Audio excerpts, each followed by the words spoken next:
The Lost Continent. By Cutcliffe Hyne. Prefatory, The Legatees of Deucalion. We were both of us not a little stiff as the result of sleeping out in the open all that night, for even in Grand Canary the dewfall and the comparative chill of darkness are not to be trifled with. For myself, on these occasions I like a bit of a run as an early refresher. But here on this rough ground in the middle of the island there were not 3 yards of level to be found, and so as Coppinger proceeded to go through some sort of dumbbell exercises with a couple of lumps of bristly lava, I followed his example. Coppinger has done a good deal of roughing it in his time, but being a doctor of medicine among other things, he takes out a new degree of some sort on an average every other year. He is great on health theories, and practices them like a religion. There had been rain 2 days before, and as there was still a bit of stream trickling along at the bottom of the barranca, we went down there and had a wash, and brushed our teeth. Greatest luxury imaginable, a toothbrush, on this sort of expedition. Now, said Coppinger when we had emptied our pockets, there's precious little grub left, and it's none the better for being carried in a local Spanish newspaper. Yours is mostly tobacco ashes. It'll get worse if we leave it. We've a lot more bad scrambling ahead of us. That was obvious. So we sat down beside the stream there at the bottom of the barranca, and ate up all of what was left. It was a 10-mile tramp into the fonda at Santa Brigida, where we had set down our traps. And as Coppinger wanted to take a lot more photographs and measurements before we left this particular group of caves, it was likely we should be pretty sharp set before we got our next meal and our next taste of the patron's splendid old country wine. My faith, if only they knew down in the English hotels in Las Palmas what magnificent wines one could get, with diplomacy, up in some of the mountain villages, the old vintages would become a thing of the past in a week. Now, to tell the truth, the 2 mummies he had gathered already quite satisfied my small ambition. The goatskins in which they were sewn up were as brittle as paper, and the poor old things themselves gave out dust like a puffball whenever they were touched. But you know what Coppinger is. He thought he'd come upon traces of an old Guanche University, or Sacred College, or something of that kind, like the one there is on the other side of the island. And he wouldn't be satisfied till he'd ransacked every cave in the whole face of the cliff. He'd plenty of stuff left for the flashlight thing, and 28 more films in his Kodak, and said we might as well get through with the job then as make a return journey all on purpose. So he took the crowbar, and I shouldered the rope, and away we went up to the ridge of the cliff where we had got such a baking from the sun the day before. Of course these caves were not easy to come at, or else they would have been raided years before. Coppinger, who on principle makes out he knows all about these things, says that in the old Guanche days they had ladders of goatskin rope which they could pull up when they were at home, and so keep out undesirable callers. And as no other plan occurs to me, perhaps he may be right. Anyway, the mouths of the caves were in a more or less level row 30 feet below the ridge of the cliff, and 50 feet above the bottom. And Spanish curiosity doesn't go in much where it cannot walk. Now laddering such caves from below would have been cumbersome, but a light knotted rope is easily carried, and though it would have been hard to climb up this, our plan was to descend on each cave mouth from above. And then slip down to the foot of the cliffs, and start again ab initio for the next. Coppinger is plucky enough, and he has a good head on a height, but there is no getting over the fact that he is portly and nearer 50 than 45. So you can see he must have been pretty keen. Of course I went first each time, and got into the cave mouth, and did what I could to help him in. But when you have to walk down a vertical cliff face-fly fashion, with only a thin bootlace of a rope for support, it is not much real help the man below can give, except offer you his best wishes. I wanted to save him as much as I could, and as the first 3 caves I climbed to were small and empty, seeming to be merely store places, I asked him to take them for granted, and save himself for the rest. But he insisted on clambering down to each one in person, and as he decided that one of my granaries was a prison, and another a pot-making factory, and another a schoolroom for young priests, he naturally said he hadn't much reliance on my judgment, and would have to go through the whole lot himself.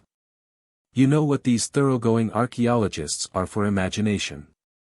But as the day went on and the sun rose higher, Coppinger began clearly to have had enough of it, though he was very game, and insisted on going on much longer than was safe.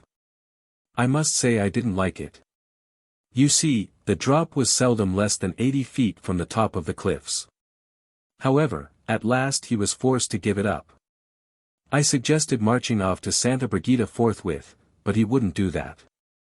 There were 3 more cave openings to be looked into, and if I wouldn't do them for him, he would have to make another effort to get there himself. He tried to make out he was conferring a very great favor on me by offering to take a report solely from my untrained observation, but I flatly refused to look at it in that light. I was pretty tired also. I was soaked with perspiration from the heat, my head ached from the violence of the sun, and my hands were cut raw with the rope. Coppinger might be tired, but he was still enthusiastic. He tried to make me enthusiastic also. "Look here," he said, "there's no knowing what you may find up there, and if you do lay hands on anything, remember it's your own. I shall have no claim whatever. Very kind of you, but I've got no use for any more mummies done up in goatskin bags. Bah! That's not a burial cave up there. Don't you know the difference yet in the openings? Now be a good fellow. It doesn't follow that because we have drawn all the rest blank, you won't stumble across a good find for yourself up there." "Oh, very well," I said, as he seemed so set on it. And away I stumbled over the fallen rocks, and along the ledge, and then scrambled up by that fissure in the cliff which saved us the 2-mile round which we had had to take at first. I wrenched out the crowbar, and jammed it down in a new place, and then away I went over the side, with hands smarting worse at every new grip of the rope. It was an awkward job swinging into the cave mouth, because the rock above overhung, or else, what came to the same thing, it had broken away below. But I managed it somehow, although I landed with an awkward thump on my back, and at the same time I didn't let go the rope. It wouldn't do to have lost the rope then. Coppinger couldn't have flicked it into me from where he was below. Now from the first glance I could see that this cave was of different structure to the others. They were for the most part mere dens, rounded out anyhow. This had been faced up with cutting tools, so that all the angles were clean, and the sides smooth and flat. The walls inclined inward to the roof, reminding me of an architecture I had seen before but could not recollect where, and, moreover, there were several rooms connected up with passages. I was pleased to find that the other cave openings which Coppinger wanted me to explore were merely the windows or the doorways of 2 of these other rooms. Of inscriptions or markings on the walls there was not a trace, though I looked carefully, and, except for bats, the place was entirely bare. I lit a cigarette and smoked it through. Coppinger always thinks one is slurring over work if it is got through too quickly, and then I went to the entrance where the rope was, and leaned out, and shouted down my news. He turned up a very anxious face. "Have you searched it thoroughly?" he bawled back. "Of course I have. What do you think I've been doing all this time?" "No, don't come down yet. Wait a minute. I say, old man, do wait a minute. I'm making fast the Kodak and the flashlight apparatus on the end of the rope. Pull them up, and just make me half a dozen exposures, there's a good fellow." "Oh, all right," I said, and hauled the things up, and got them inside. The photographs would be absolutely dull and uninteresting, but that wouldn't matter to Coppinger. He rather preferred them that way. One has to be careful about halation in photographing these dark interiors, but there was a sort of ledge like a seat by the side of each doorway, and so I lodged the camera on that to get a steady stand. And snapped off the flashlight from behind and above. I got pictures of 4 of the chambers this way, and then came to one where the ledge was higher and wider. I put down the camera, wedged it level with scraps of stone, and then sat down myself to recharge the flashlight machine. But the moment my weight got on that ledge there was a sharp crackle, and down I went half a dozen inches. Of course I was up again pretty sharply, and snapped up the Kodak just as it was going to slide off to the ground. I will confess, too, I was feeling pleased. Here, at any rate, was a guanche cupboard of sorts, and as they had taken the trouble to hermetically seal it with cement, the odds were that it had something inside worth hiding. At first there was nothing to be seen but a lot of dust and rubble, so I lit a bit of candle and cleared this away. Presently, however, I began to find that I was shelling out something that was not cement. It chipped away, in regular layers, and when I took it to the daylight I found that each layer was made up of two parts. One side was shiny stuff that looked like talc, and on this was smeared a coating of dark toffee-colored material, that might have been wax. The toffee-colored surface was worked over with some kind of pattern. Now I do not profess to any knowledge on these matters, and as a consequence took what Coppinger had told me about Guanche habits and acquirements as more or less true. For instance, he had repeatedly impressed upon me that this old people could not write, and having this in my memory, I did not guess that the patterns scribed through the wax were letters in some obsolete character, which, if left to myself, probably I should have done. But still at the same time I came to the conclusion that the stuff was worth looting, and so set to work quarrying it out with the heel of my boot and a pocket knife. The sheets were all more or less stuck together, and so I did not go in for separating them further. They fitted exactly to the cavity in which they were stored, but by smashing down its front I was able to get at the foot of them, and then I hacked away through the bottom layers with the knife till I got the bulk out in one solid piece. It measured some 20 inches by 15, but it was not so heavy as it looked, and when I had taken the remaining photographs I lowered it down to Coppinger on the end of the rope. There was nothing more to do in the caves then, so I went down myself next. The lump of sheets was on the ground, and Coppinger was on all fours beside it.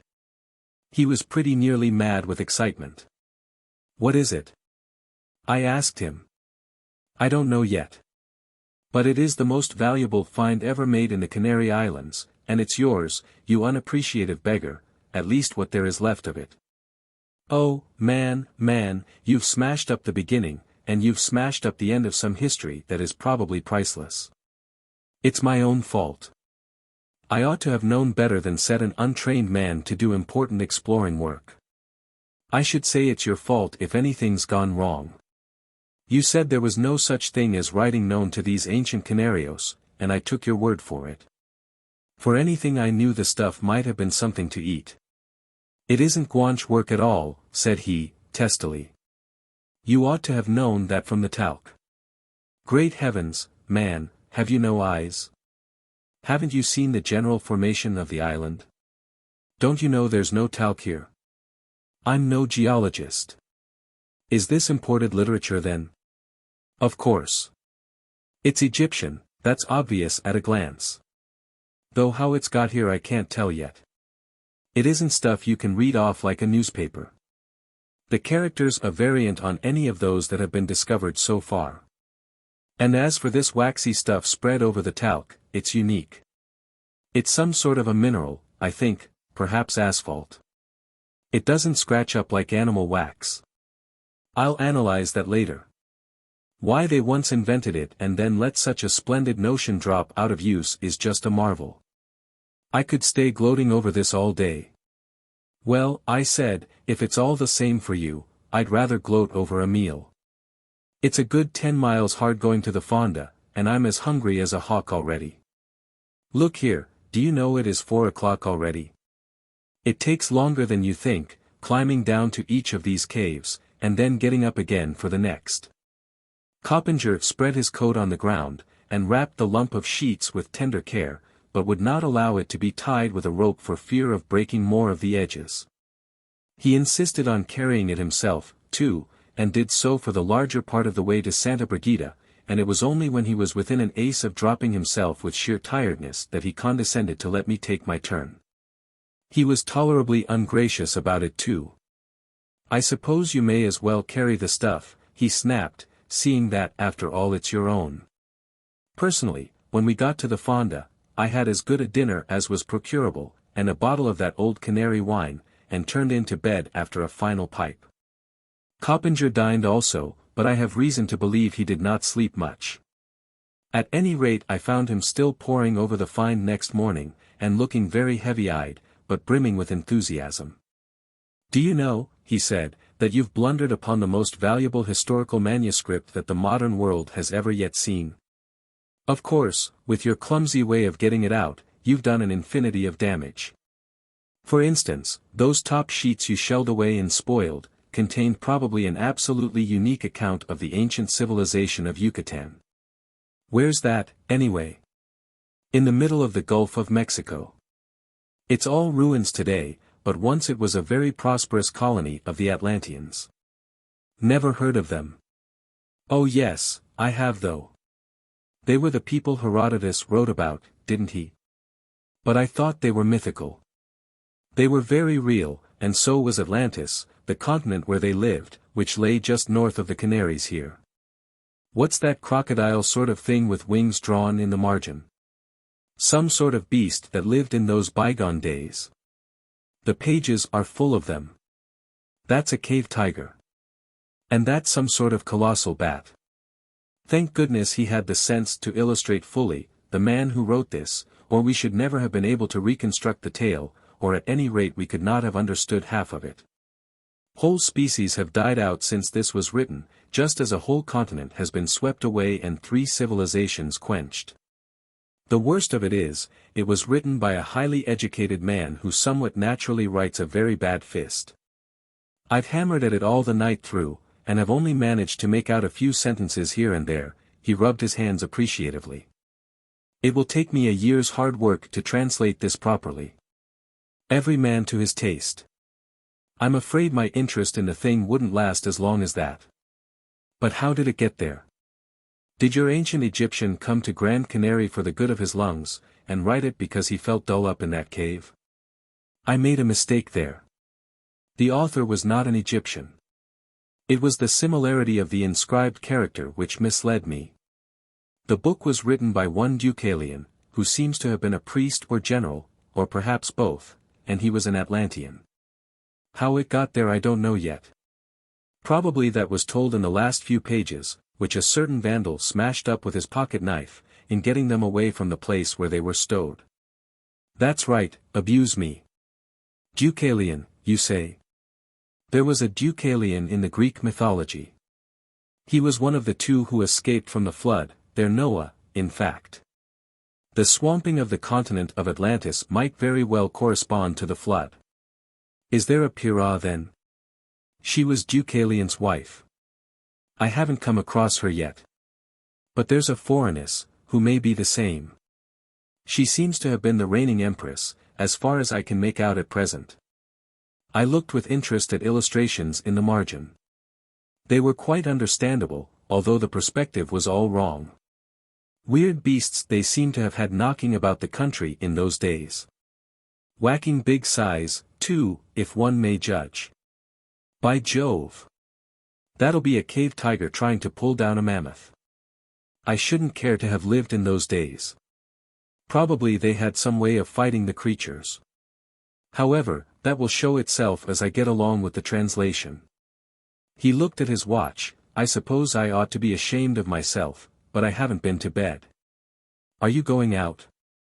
I shall drive back to Las Palmas. I promised a man to have a round at golf this afternoon. Very well, see you at dinner. I hope they've sent back my dress shirts from the wash. Oh, Lord! I am sleepy. I left him going up to bed, and went outside and ordered a carriage to take me down, and there I may say we parted for a considerable time. A cable was waiting for me in the hotel at Las Palmas to go home for business forthwith, and there was a Liverpool boat in the harbor which I just managed to catch as she was steaming out. It was a close thing, and the boatman made a small fortune out of my hurry. Now Coppinger was only an hotel acquaintance, and as I was up to the eyes in work when I got back to England, I'm afraid I didn't think very much more about him at the time. One doesn't with people one just meets casually abroad like that. And it must have been at least a year later that I saw by a paragraph in one of the papers, that he had given the lumps of sheets to the British Museum, and that the estimated worth of them was £10,000 at the lowest valuation. Well, this was a bit of revelation, and as he had so repeatedly impressed on me that the things were mine by right of discovery, I wrote rather a pointed note to him mentioning that he seemed to have been making rather free with my property. Promptly came back a stilted letter beginning, Dr. Coppinger regrets, and so on, and with it the English translation of the Waxapontalk MSS. He quite admitted my claim, and trusted that the profits of publication would be a sufficient reimbursement for any damage received. Now I had no idea that he would take me unpleasantly like this, and wrote back a pretty warm reply to that effect, but the only answer I got to this was through a firm of solicitors, who stated that all further communications with Dr. Coppinger must be made through them. I will say here publicly that I regret the line he has taken over the matter, but as the affair has gone so far, I am disposed to follow out his proposition. Accordingly, the old history is here printed. The credit, and the responsibility, of the translation rests with Dr. Coppinger, and whatever revenue accrues from readers, goes to the finder of the original talc-upon-wax sheets, myself. If there is a further alteration in this arrangement, it will be announced publicly at a later date. But at present this appears to be most unlikely. How do you find this book? Any thoughts about the book or the author? Any suggestion for improvement? Please take a moment to share your thoughts in a comment. If you like it, share it with your friends who might enjoy it as well. Subscribe to keep in touch. Visit CompleteAudiobooks.com for more quality content. Chapter 1. My recall. The public official reception was over. The sentence had been read, the name of Phorenice the Empress adored, and the new viceroy installed with all that vast and ponderous ceremonial which had gained its pomp and majesty from the ages. Formally, I had delivered up the reins of my government. Formally, Tatho had seated himself on the snake throne, and had put over his neck the chain of gems which symbolized the supreme office. And then, while the drums and the trumpets made their proclamation of clamor, he had risen to his feet for his first state progress round that gilded council chamber, as viceroy of the province of Yucatan. With folded arms and bended head I followed him between the glittering lines of soldiers, and the brilliant throng of courtiers, and chiefs, and statesmen. The roof beams quivered to the cries of "Long live Tatho! Flourish the Empress!"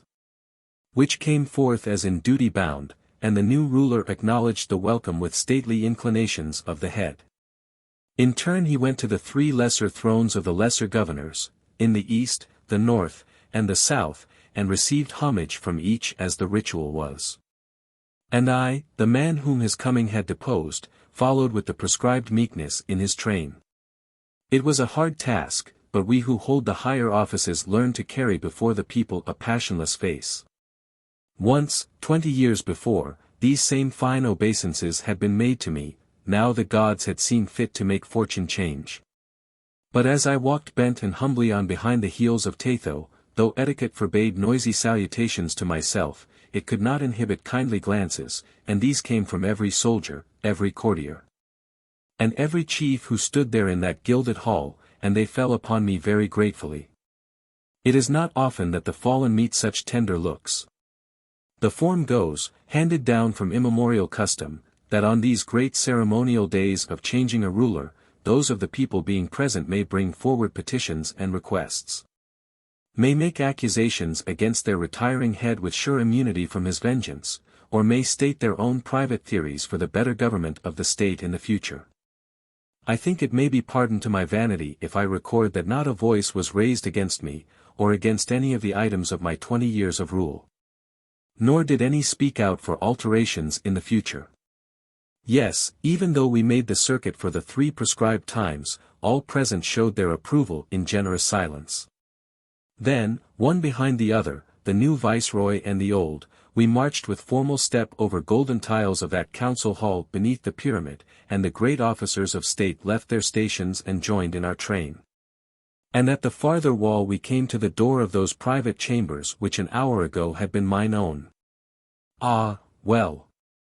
I had no home now in any of those wondrous cities of Yucatan, and I could not help feeling a bitterness, though in sooth I should have been thankful enough to return to the continent of Atlantis with my head still in its proper station.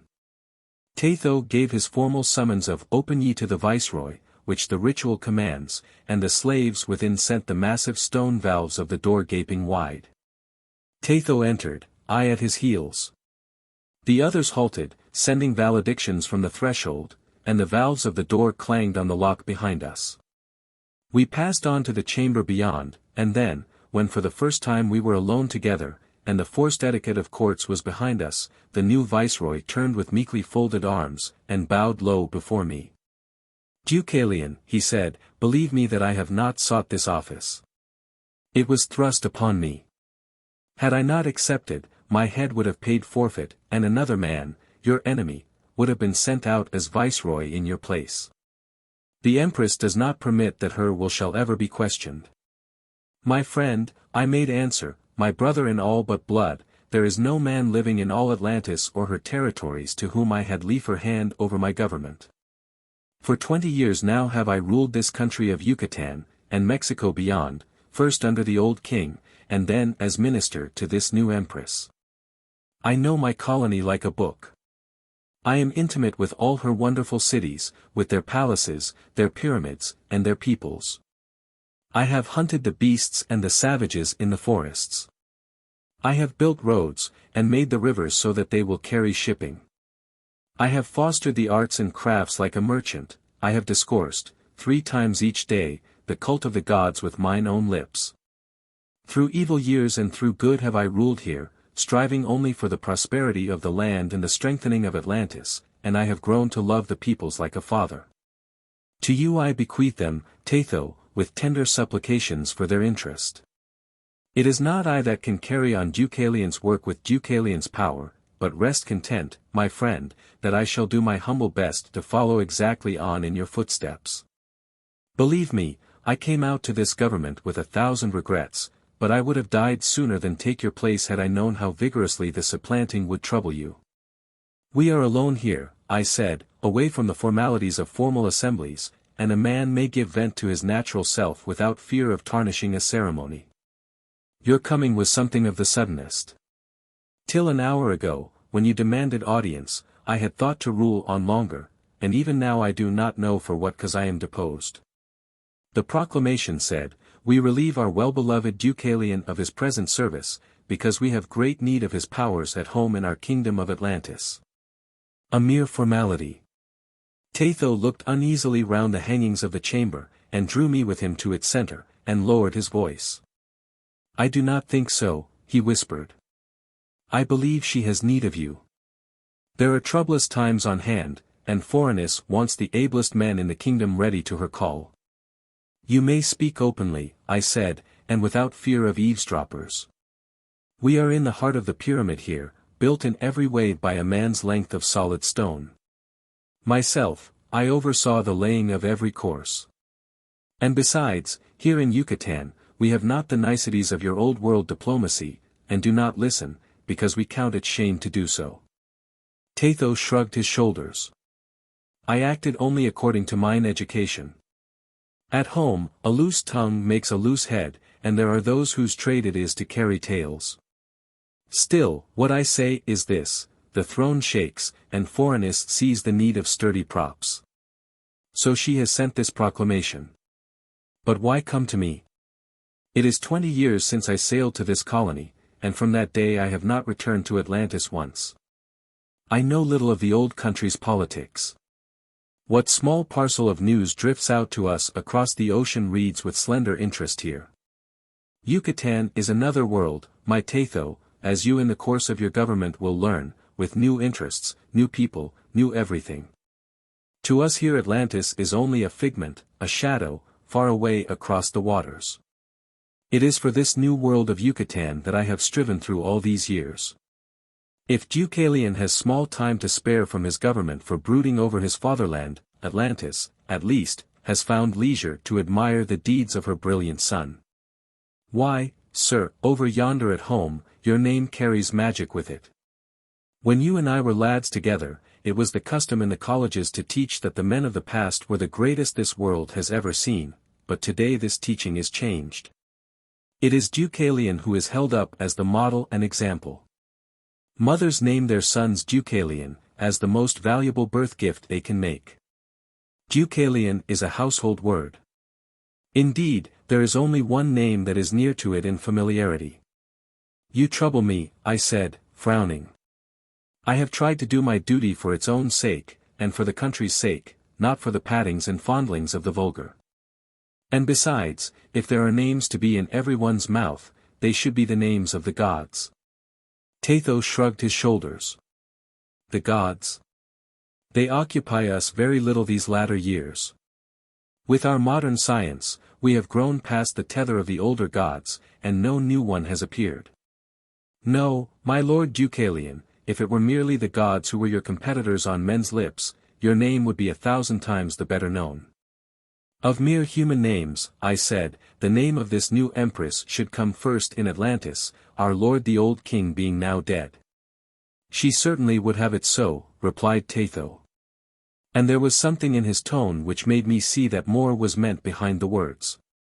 I drew him to one of the marble seats, and bent myself familiarly towards him.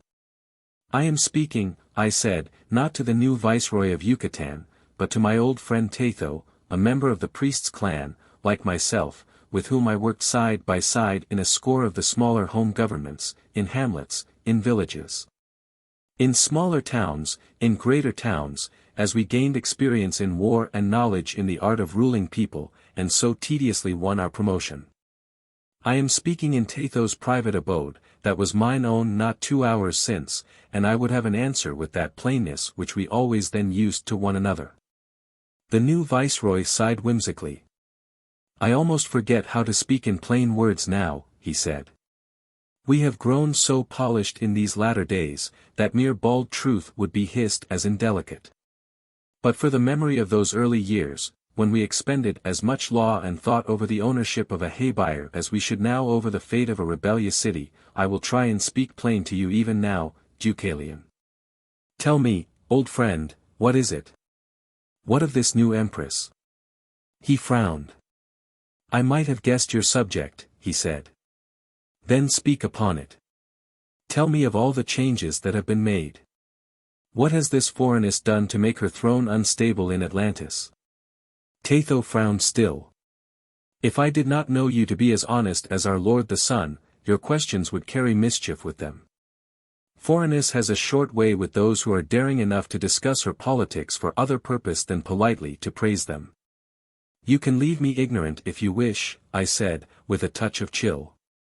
This Tatho seemed to be different from the Tatho I had known at home, Tatho my workmate, Tatho who had read with me in the college of priests, who had run with me in many a furious charge.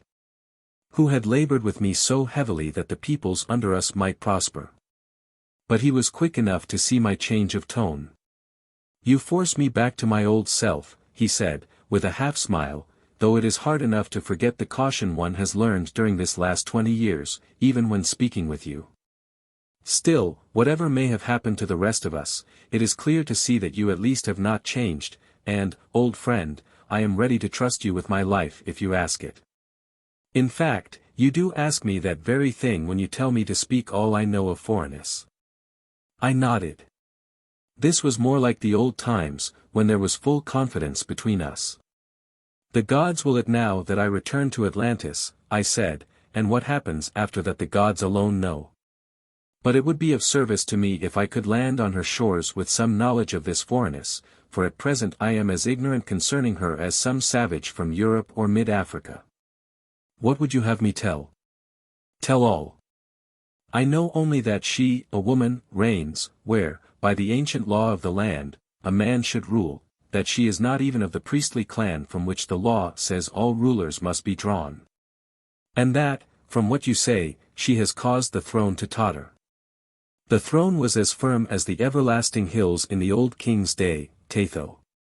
History has moved with pace since then, and Phorenice has spurred it. You know her origin? I know only the exact little I have told you. She was a swineherd's daughter from the mountains, though this is never even whispered now, as she has declared herself to be a daughter of the gods, with a miraculous birth and upbringing. As she has decreed it a sacrilege to question this parentage, and has ordered to be burned all those that seem to recollect her more earthly origin, the fable passes current for truth. You see the faith I put in you, Deucalion, by telling you what you wish to learn.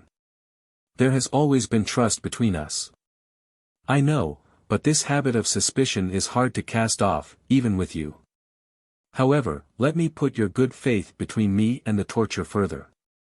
Zaemon, you remember, was governor of the swineherds province, and Zaemon's wife saw Phorenice and took her away to adopt and bring up as her own.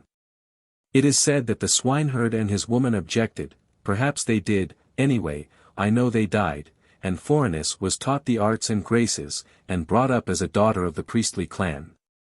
But still she was an adopted daughter only, I objected.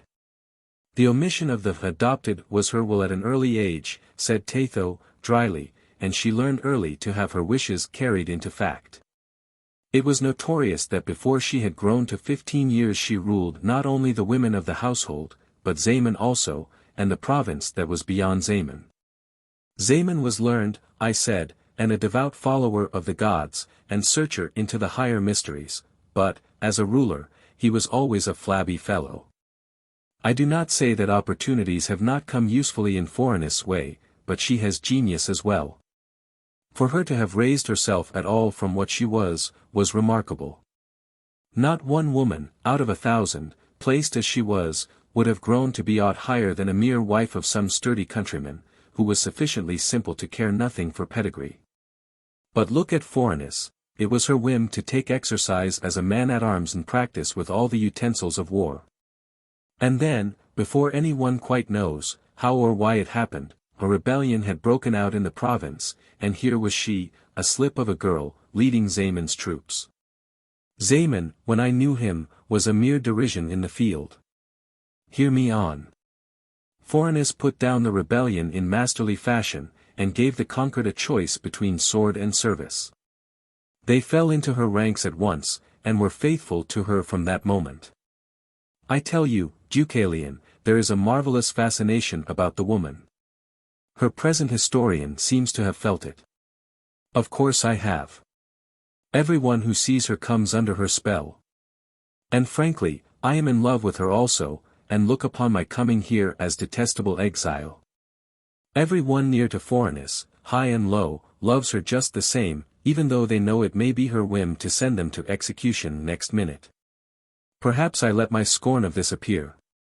You feel contempt for our weakness? You were always a strong man, Deucalion. At any rate you see me still unmarried.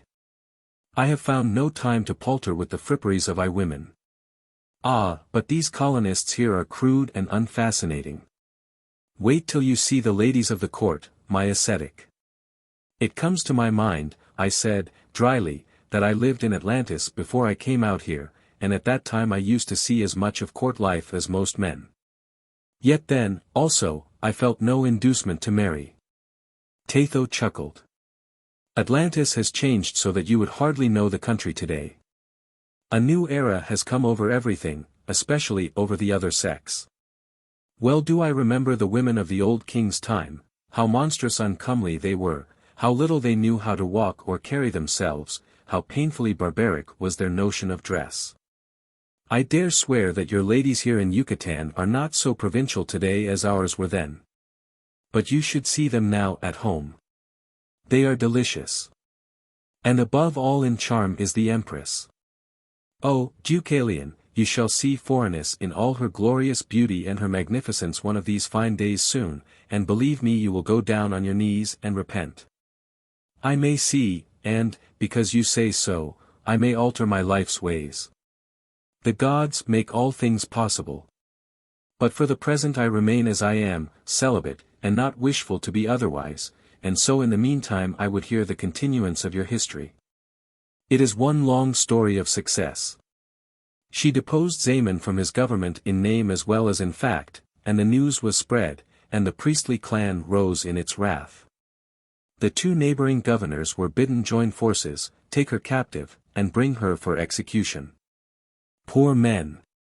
They tried to obey their orders, they attacked her surely enough, but in battle she could laugh at them. She killed both, and made some slaughter among their troops. And to those that remained alive and became her prisoners she made her usual offer, the sword or service. Naturally they were not long over making their choice, to these common people one ruler is much the same as another, and so again her army was reinforced. 3 times were bodies of soldiery sent against her, and 3 times was she victorious. The last was a final effort. Before, it had been customary to despise this adventuress who had sprung up so suddenly. But then the priests began to realize their peril, to see that the throne itself was in danger, and to know that if she were to be crushed they would have to put forth their utmost. Every man who could carry arms was pressed into the service. Every known art of war was ordered to be put into employment. It was the largest army, and the best equipped army that Atlantis then had ever raised, and the priestly clan saw fit to put in supreme command their general, Tatho. "You!" I cried. "Even myself, Deucalion. And mark you, I fought my utmost. I was not her creature then, and when I set out, because they wanted to spur me to the uttermost, the high council of the priests pointed out my prospects. The king we had known so long, was ailing and wearily old, he was so wrapped up in the study of the mysteries, and the joy of closely knowing them, that earthly matters had grown nauseous to him, and at any time he might decide to die. The priestly clan uses its own discretion in the election of a new king, but it takes note of popular sentiment. And a general who at the critical time could come home victorious from a great campaign, which moreover would release a harassed people from the constant application of arms, would be the idol of the moment. These things were pointed out to me solemnly and in the full council. What? They promised you the throne? Even that. So you see I set out with a high stake before me. Phorenice I had never seen, and I swore to take her alive, and give her to be the sport of my soldiery. I had a fine confidence in my own strategy then, Deucalion. But the old gods, in whom I trusted then, remained old, and taught me no new thing. I drilled and exercised my army according to the forms you and I learned together, old comrade, and in many a tough fight found to serve well. I armed them with the choicest weapons we knew of then, with sling and mace, with bow and spear, with axe and knife, with sword and the throwing fire, their bodies I covered with metal plates. Even their bellies I cared for, with droves of cattle driven in the rear of the fighting troops. But, when the encounter came, they might have been men of straw for all the harm they did. Out of her own brain Phorenice had made fire tubes that cast a dart which would kill beyond 2 bowshots, and the fashion in which she handled her troops dazzled me. They threatened us on one flank, they harassed us on the other. It was not war as we had been accustomed to it. It was a newer and more deadly game, and I had to watch my splendid army eaten away as waves eat a sandhill. Never once did I get a chance of forcing close action. These new tactics that had come from Phorenice's invention were beyond my art to meet or understand. We were 8 to her 1, and our close-packed numbers only made us so much the more easy for slaughter. A panic came, and those who could fled. Myself, I had no wish to go back and earn the axe that waits for the unsuccessful general. I tried to die there fighting where I stood. But death would not come. It was a fine melee, Deucalion, that last one. And so she took you. I stood with 3 others back to back, with a ring of dead round us, and a ring of the enemy hemming us in. We taunted them to come on. But at hand-to-hand courtesies we had shown we could hold our own, and so they were calling for fire tubes with which they could strike us down in safety from a distance. Then up came Phorenice. "What is this to do?" says she. "We seek to kill Lord Tatho, who led against you," say they. "So that is Tatho," says she. "A fine figure of a man indeed, and a pretty fighter seemingly, after the old manner. Doubtless he is one who would acquire the newer method. See now, Tatho," says she, "it is my custom to offer those I vanquish either the sword, which, believe me, was never nearer your neck than now, or service under my banner. Will you make a choice?" "Woman," I said, "fairest that ever I saw, finest general the world has ever borne, you tempt me sorely by your qualities, but there is a tradition in our clan that we should be true to the salt we eat. I am the king's man still, and so I can take no service from you." "The king is dead," says she. "A runner has just brought the tidings, meaning them to have fallen into your hands. And I am the Empress." "Who made you Empress?" I asked. "The same most capable hand that has given me this battle," says she. "It is a capable hand, as you have seen, it can be a kind hand also, as you may learn if you choose. With the king dead, Tatho is masterless man now. Is Tatho in want of a mistress? Such a glorious mistress as you, I said, yes. And from that moment, Deucalion, I have been her slave. Oh, you may frown, you may get up from this seat and walk away if you will. But I ask you this, keep back your worst judgment of me, old friend, till after you have seen Phorenice herself in the warm and lovely flesh. Then your own ears and your own senses will be my advocates, to win me back your old esteem. Chapter 2. Back to Atlantis. The words of Tatho were no sleeping draught for me that night. I began to think that I had made somewhat a mistake in wrapping myself up so entirely in my government of Yucatan, and not contriving to keep more in touch with events that were passing at home in Atlantis. For many years past it had been easy to see that the mariner folk who did traffic across the seas spoke with restraint, and that only what news the Empress pleased was allowed to ooze out beyond her borders. But, as I say, I was fully occupied with my work in the colony, and had no curiosity to pull away a veil intentionally placed. Besides, it has always been against my principles to put to the torture men who had received orders for silence from their superiors, merely that they shall break these orders for my private convenience. However, the iron discipline of our priestly clan left me no choice of procedure. As was customary, I had been deprived of my office at a moment's notice.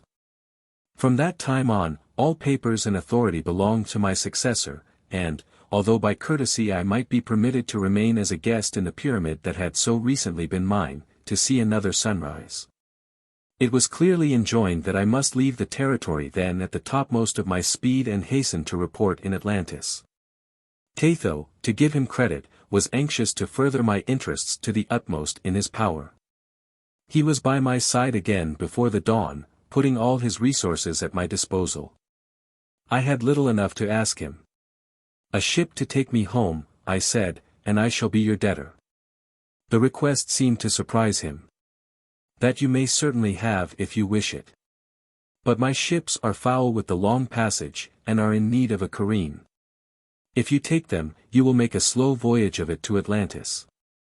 Why do you not take your own navy? The ships are in harbor now, for I saw them there when we came in. Brave ships they are too. But not mine. That navy belongs to Yucatan. Well, Deucalion, you are Yucatan, or, rather, you were yesterday, and have been these 20 years.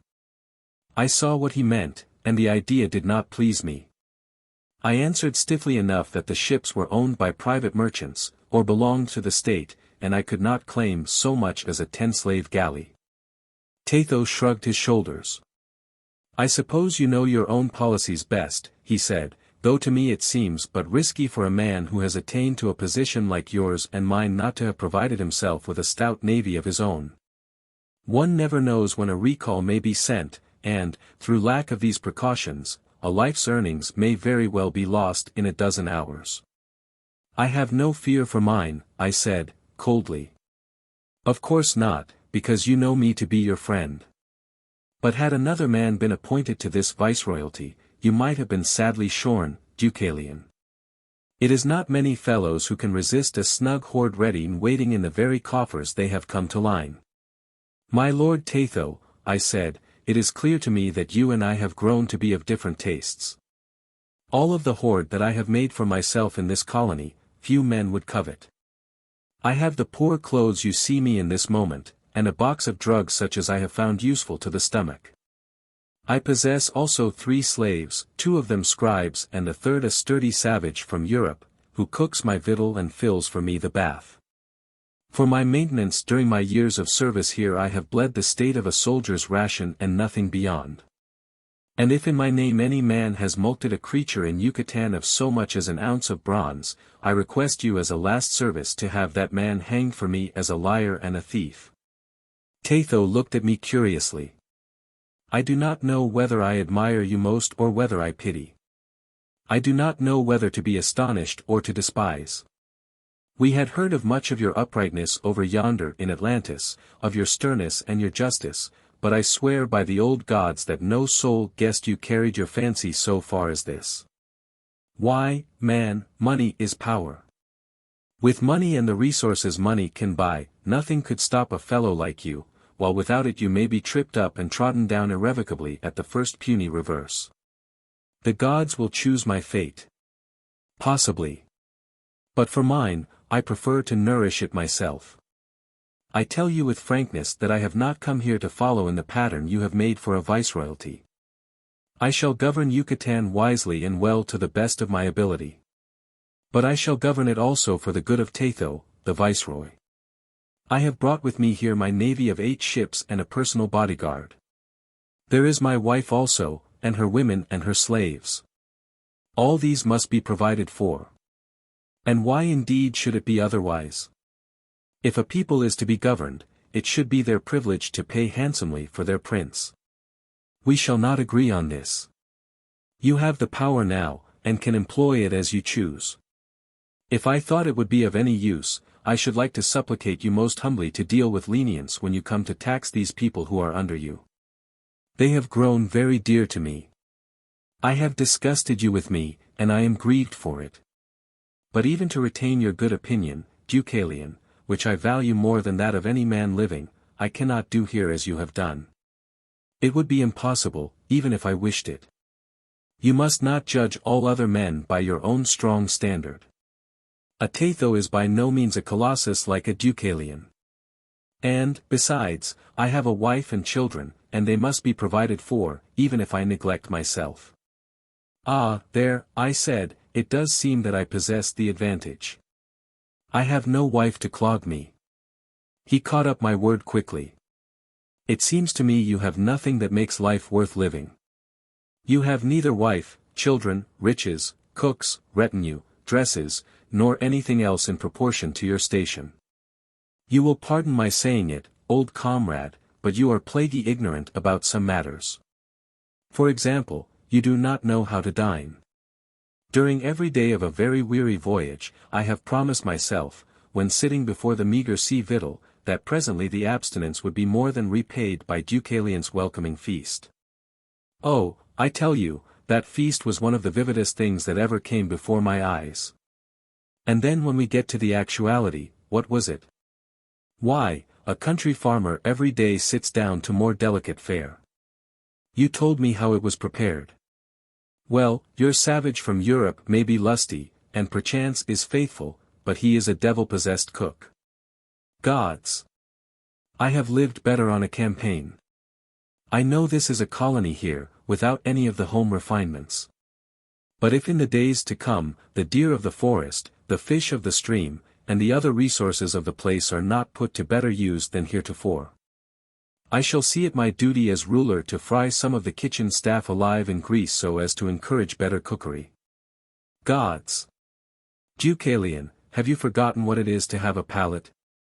And have you no esteem for your own dignity? Man, look at your clothes. You are garbed like a herdsman, and you have not a gaud or a jewel to brighten you.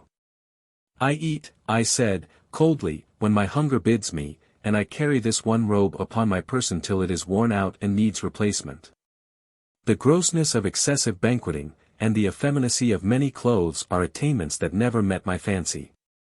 But I think we have talked here over long, and there seems little chance of our finding agreement. You have changed, Tatho, with the years, and perhaps I have changed also.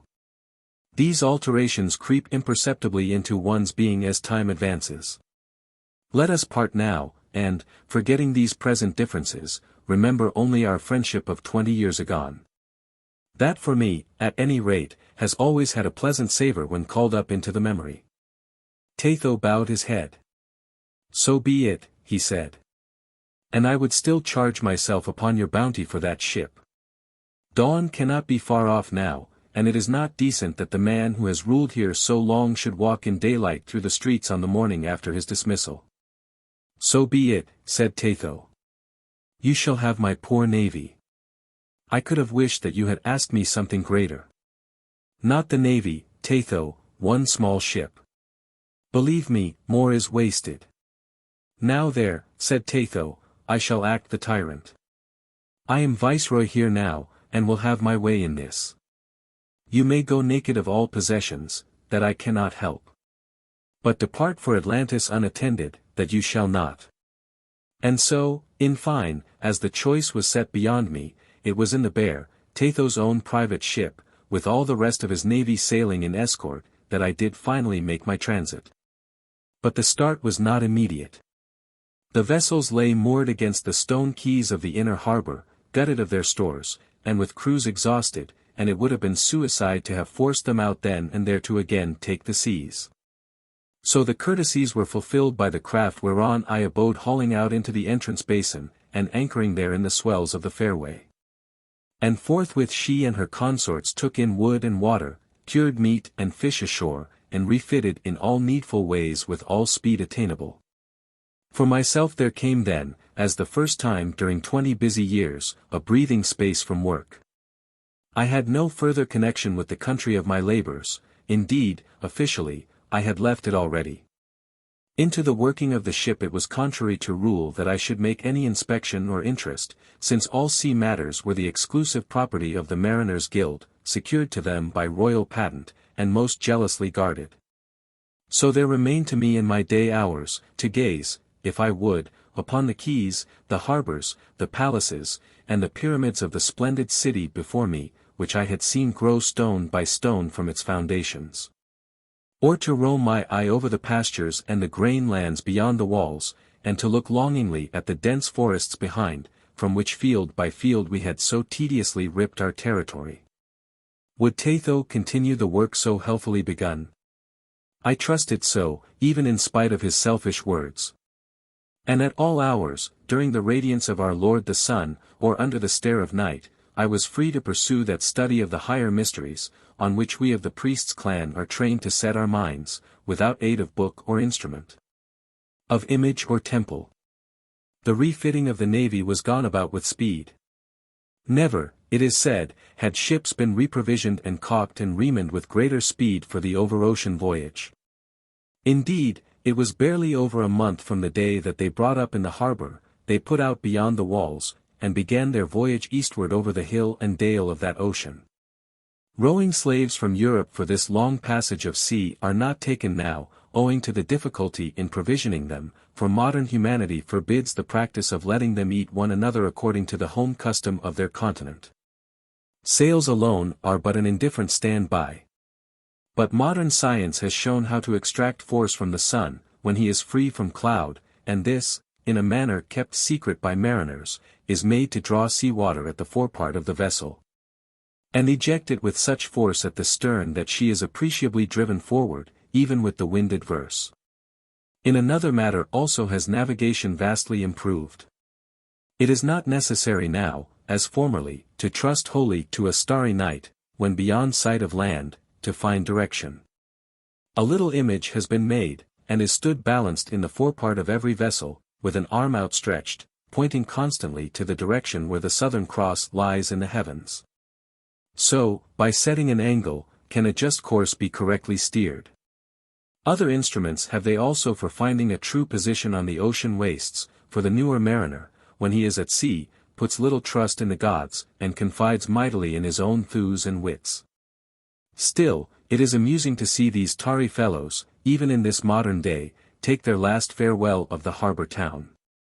The ship is stowed, and all ready for sea, and they wash and put on all their bravery of attire. Ashore they go, their faces long with piety, and seek some obscure temple whose god has little flavor with shore folk, and here they make sacrifice with clamor and lavish outlay. And, finally, there follows a feast in honor of the god, and they arrive back on board, and put to sea for the most part drunken, and all heavy and evil-humored with gluttony and their other excesses. The voyage was very different to my previous seagoing. There was no creeping timorously along in touch with the coasts. We stood straight across the open gulf in the direction of home, came up with the band of the Carib Islands, and worked confidently through them, as though they had been signposts to mark the sea highway. And stopped only twice to replenish with wood, water, and fruit. These commodities, too, the savages brought us freely, so great was their subjection, and in neither place did we have even the semblance of a fight. It was a great certificate of the growing power of Atlantis and her finest oversea colony. Then boldly on we went across the vast ocean beyond, with never a sacrifice to implore the gods that they should help our direction. One might feel censure towards those rugged mariners for their impiety, but one could not help an admiration for their lusty skill and confidence. The dangers of the desolate sea are dealt out as the gods will, and man can only take them as they come. Storms we encountered, and the mariners fought them with stubborn endurance. Twice a blazing stone from heaven hissed into the sea beside us, though without injuring any of our ships, and, as was unavoidable, the great beasts of the sea hunted us with their accustomed savagery. But only once did we suffer material loss from these last, and that was when 3 of the greater sea lizards attacked the Bear, the ship whereon I travelled, at one and the same time. The hour of their onset was during the blazing midday heat, and the sun being at the full of his power, our machines were getting full force from him. The vessel was travelling forward faster than a man on dry land could walk. But for power of escape she might as well have been standing still when the beasts sighted her. There were 3 of them, as I have said, and we saw them come up over the curve of the horizon, beating the sea into foam with their flappers, and waving their great necks like masts as they swam. Our navy was spread out in a long line of ships, and in olden days each of the beasts would have selected a separate prey, and proceeded for it. But, like man, these beasts have learned the necessities of warfare, and they hunt in pack now and do not separate their forces. It was plain they were making for our ship, and Tob, the captain, would have had me go into the aftercastle, and there be secure from their marauding. He was responsible to the Lord Tatho, he said, for my safe conduct. It was certain that the beasts would contrive to seize some of the ship's company before they were satiated. And if the hap came to the Lord Deucalion, he, the captain, would have to give himself voluntarily to the beasts then, to escape a very painful death at Tatho's hands later on. However, my mind was set. A man can never have too much experience in fighting enemies, whether human or bestial, and the attack of these creatures was new to me, and I was fain to learn its method. So I gave the captain a letter to Tatho, saying how the matter lay, and for which, it may be mentioned, the rude fellow seemed little enough grateful, and stayed in my chair under the awning. The beasts surged up to us with champing jaws, and all the shipmen stood armed on their defense. They came up alongside, 2 females, the smaller, on one flank of the ship, the giant male by himself on the other. Their great heads swooped about, as high as the yards that held the sails, and the reek from them gave one physical sickness. The shipmen faced the monsters with a sturdy courage. Arrows were useless against the smooth, bull-like hides. Even the throwing fire could not so much as singe them. Nothing but 20 axe blows delivered on an attacking head together could beat it back, and even these succeeded only through sheer weight of metal, and did not make so much as the scratch of a wound. During all time beasts have disputed with man the mastery of the earth, and it is only in Atlantis and Egypt and Yucatan that man has dared to hold his own, and fight them with a mind made strong by many previous victories. In Europe and mid-Africa the greater beasts hold full dominion, and man admits his puny number and force, and lives in earth crannies and the higher treetops, as a fugitive confessed. And upon the great oceans the beasts are lords, unchecked. Still here, upon this desolate sea, although the giant lizards were new to me, it was a pleasure to pit my knowledge of war against their brute strength and courage. Ever since the first men did their business upon the great waters, they fulfilled their instincts in fighting the beasts with desperation. Hiding coward-like in a hold was useless, for if this enemy could not find men above decks to glut them, they would break a ship with their paddles, and so all would be slain. And so it was recognized that the fight should go forward as desperately as might be, and that it could only end when the beasts had got their prey and had gone away satisfied. It was in a one-sided conflict after this fashion then, that I found myself, and felt the joy once more to have my thews in action. But after my axe had got in that dozen lusty blows, which, for all the harm they did, might have been delivered against some city wall, or, indeed, against the Ark of the Mysteries itself, I sought about me till I found a lance. And with that made very different play. The eyes of these lizards are small, and set deep in a bony socket, but I judged them to be vulnerable, and it was upon the eyes of the beast that I made my attack. The decks were slippery with the horrid slime of them. The crew surged about in their battling, and, moreover, constantly offered themselves as a rampart before me by reason of Tob, the captain's, threats. But I gave a few shrewd probes with the lance to show that I did not choose my will to be overridden, and presently was given room for maneuver. Deliberately I placed myself in the sight of one of the lizards, and offered my body to its attack. The challenge was accepted. It swooped like a dropping stone, and I swerved and drove in the lance at its oozy eye. I thanked the gods then that I had been trained with the lance till certain aim was a matter of instinct with me. The blade went true to its mark and stuck there, and the shaft broke in my hand.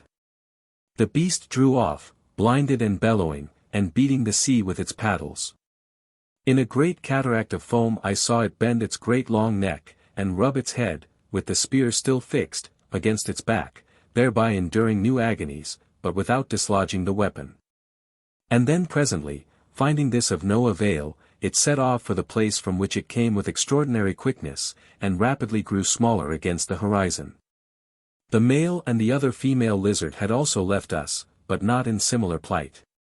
Tob, the captain, seeing my resolve to take hazards, deliberately thrust a shipment into the jaws of each of the others, so that they might be sated and get them gone. It was clear that Tob dreaded very much for his own skin if I came by harm, and I thought with a warming heart of the threats that Tatho must have used in his kind anxiety for my safety. It is pleasant when one's old friends do not omit to pay these little attentions. Chapter 3. A Rival Navy. Now when we came up with the coasts of Atlantis, though Tob, with the aid of his modern instruments, had made his landfall with most marvelous skill and nearness, there still remained some 10 days more journey in which we had to retrace our course, till we came to that arm of the sea up which lies the great city of Atlantis, the capital. The sight of the land, and the breath of earth and herbage which came off from it with the breezes, were, I believe, under the gods, the means of saving the lives of all of us. For, as is necessary with long cross-ocean voyages, many of our ship's companies had died, and still more were sick with scurvy through the unnatural tossing, or, as some have it, through the salt, unnatural food inseparable from shipboard. But these last the sight and the smells of land heartened up in extraordinary fashion, and from being helpless logs, unable to move even under blows of the scourge, they became active again, able to help in the shipwork.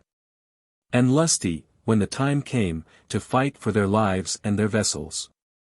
From the moment that I was deposed in Yucatan, despite Tatho's assurances, there had been doubts in my mind as to what nature would be my reception in Atlantis. But I had faced this event of the future without concern, it was in the hands of the gods. The Empress Phorenice might be supreme on earth, she might cause my head to be lopped from its proper shoulders the moment I set foot ashore.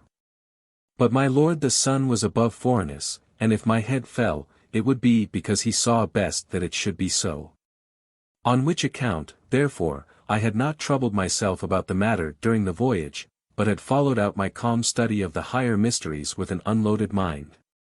But when our navy had retraced sufficiently the course that had been overrun, and came up with the 2 vast headlands which marked the entrance to the inland waters, there, a bare 2 days from the Atlantis capital, we met with another navy which was beyond doubt waiting to give us a reception.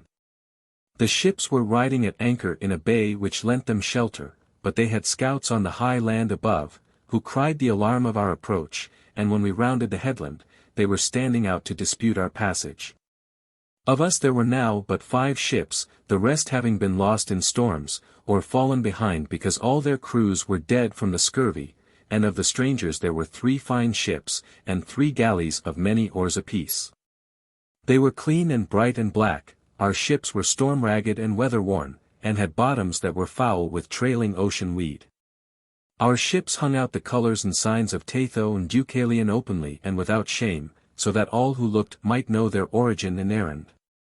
But the other navy came on without banner or antient, as though they were some low creatures feeling shame for their birth.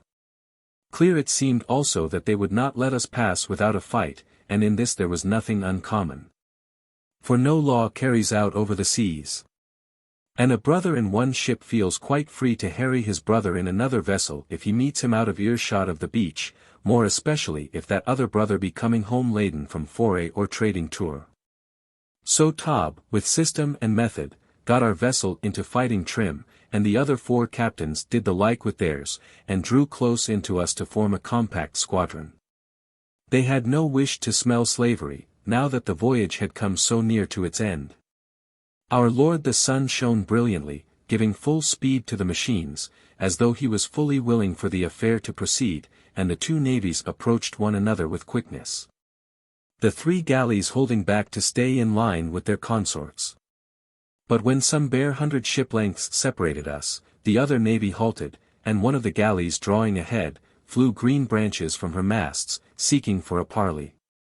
The course was unusual, but we in our sea-battered state were no navy to invite a fight unnecessarily. So in Horse Seaball's word was passed, and we too halted, and Tob hoisted a withered stick, which had to do duty for greenery, to show that we were ready for talk, and would respect the person of an ambassador. The galley drew on, swung round, and back till its stern rasped on our shield rail, and one of her people clambered up and jumped down upon our decks. He was a dandily rigged-out fellow, young and lusty, and all healthy from the land and land victual, and he looked round him with a sneer at our sea-tatteredness, and with a fine self-confidence. Then seeing Tob, he nodded as one who meets an acquaintance. "Old potmate," he said, "your woman waits for you up by the quayside in Atlantis yonder, with 4 youngsters at her heels. I saw her not half a month ago." "You didn't come out here to tell me home news," said Tob, "that I'll be sworn. I've drunk enough pots with you, Dason, to know your pleasantries thoroughly. I wanted to point out to you that your home is still there, with your wife and children ready to welcome you." "I am not a man that ever forgets it," said Tob, grimly.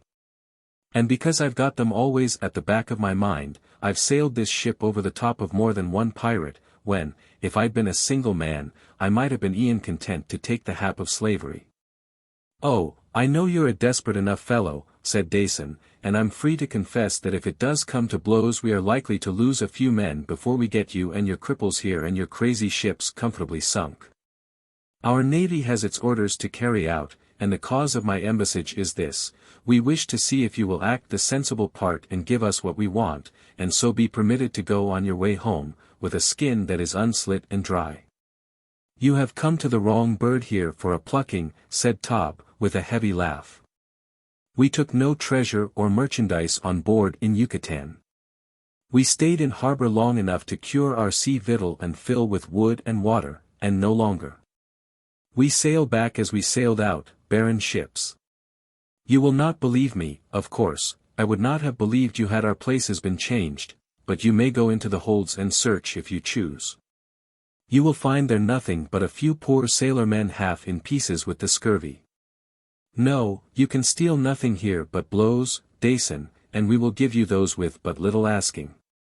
"I am glad to see that you state your cargo at such slender value," said the envoy, "for it is the cargo I must take back with me on the galley, if you are to earn your safe conduct to home." Tob knit his brows. "You had better speak more plain," he said. "I am a common sailor, and do not understand fancy talk." "It is clear to see," said Dason, "that you have been set to bring Deucalion back to Atlantis as a prop for Phorenice. Well, we others find Phorenice hard enough to fight against without further reinforcements, and so we want Deucalion in our own custody to deal with after our own fashion. And if I do the miser, and deny you this piece of my freight?" The spruce envoy looked round at the splintered ship and the battered navy beside her. "Why, then, Tob, we shall send you all to the fishes in very short time, and instead of Deucalion standing before the gods alone, he will go down with a fine ragged company limping at his heels." "I doubt it," said Tob, "but we shall see. As for letting you have my lord Deucalion, that is out of the question. For see here, potmate Dason. In the first place, if I went to Atlantis without Deucalion, my other lord, Tatho, would come back one of these days, and in his hands I should die by the slowest of slow inches. In the second, I have seen my lord Deucalion kill a great sea lizard, and he showed himself such a proper man that day that I would not give him up against his will even to Tatho himself. And in the third place, you owe me for your share in our last wine-bout ashore, and I'll see you with the nether gods before I give you aught till you've settled that score. Well, Tob, I hope you'll drown easy. As for that wife of yours, I've always had a fancy for her myself, and I shall know how to find a use for the woman. I'll draw your neck for that, you son of a European, said Tob, and if you do not clear off this deck I'll draw it here. Go! He cried, you father of monkey children. Get away, and let me fight you fairly, or by my honor I'll stamp the inwards out of you, and make your silly crew wear them as necklaces. Upon which Dason went to his galley. Promptly Tob set going the machine on our own bear, and bawled his orders right and left to the other ships. The crew might be weak with scurvy, but they were quick to obey. Instantly the 5 vessels were all started, and, because our Lord the sun was shining brightly, got soon to the full of their pace. The whole of our small navy converged, singling out one ship of their opponents, and she, not being ready for so swift an attack, got flurried, and endeavored to turn and run for room, instead of trying to meet us bosom. As a consequence, the whole of our 5 ships hit her together on the broadside, tearing her planking with their underwater beaks, and sinking her before we had backed clear from the engage. But if we thus brought the enemy's number down to 5, and so equal to our own, the advantage did not remain with us for long. The 3 nimble galleys formed into line, their boatswains' whips cracked as the slaves bent to their oars, and presently one of our own ships was gored and sunk, the men on her being killed in the water without hope of rescue. And then commenced a tight-locked melee that would have warmed the heart of the greatest warrior alive. The ships and the galleys were forced together and lay savagely grinding one another upon the swells, as though they had been sentient animals. The men on board of them shot their arrows, slashed with axes, thrust and hacked with swords, and hurled the throwing fire. But in every way the fight converged upon the bear. It was on her that the enemy spent the fiercest of their spite. It was to the bear that the other crews of Tatho's navy rallied as their own vessels caught fire, or were sunk or taken. Battle is an old acquaintance with us of the priestly clan, and for those of us who have had to carve out territories for the new colonies, it comes with enough frequency to cloy even the most chivalrous appetite.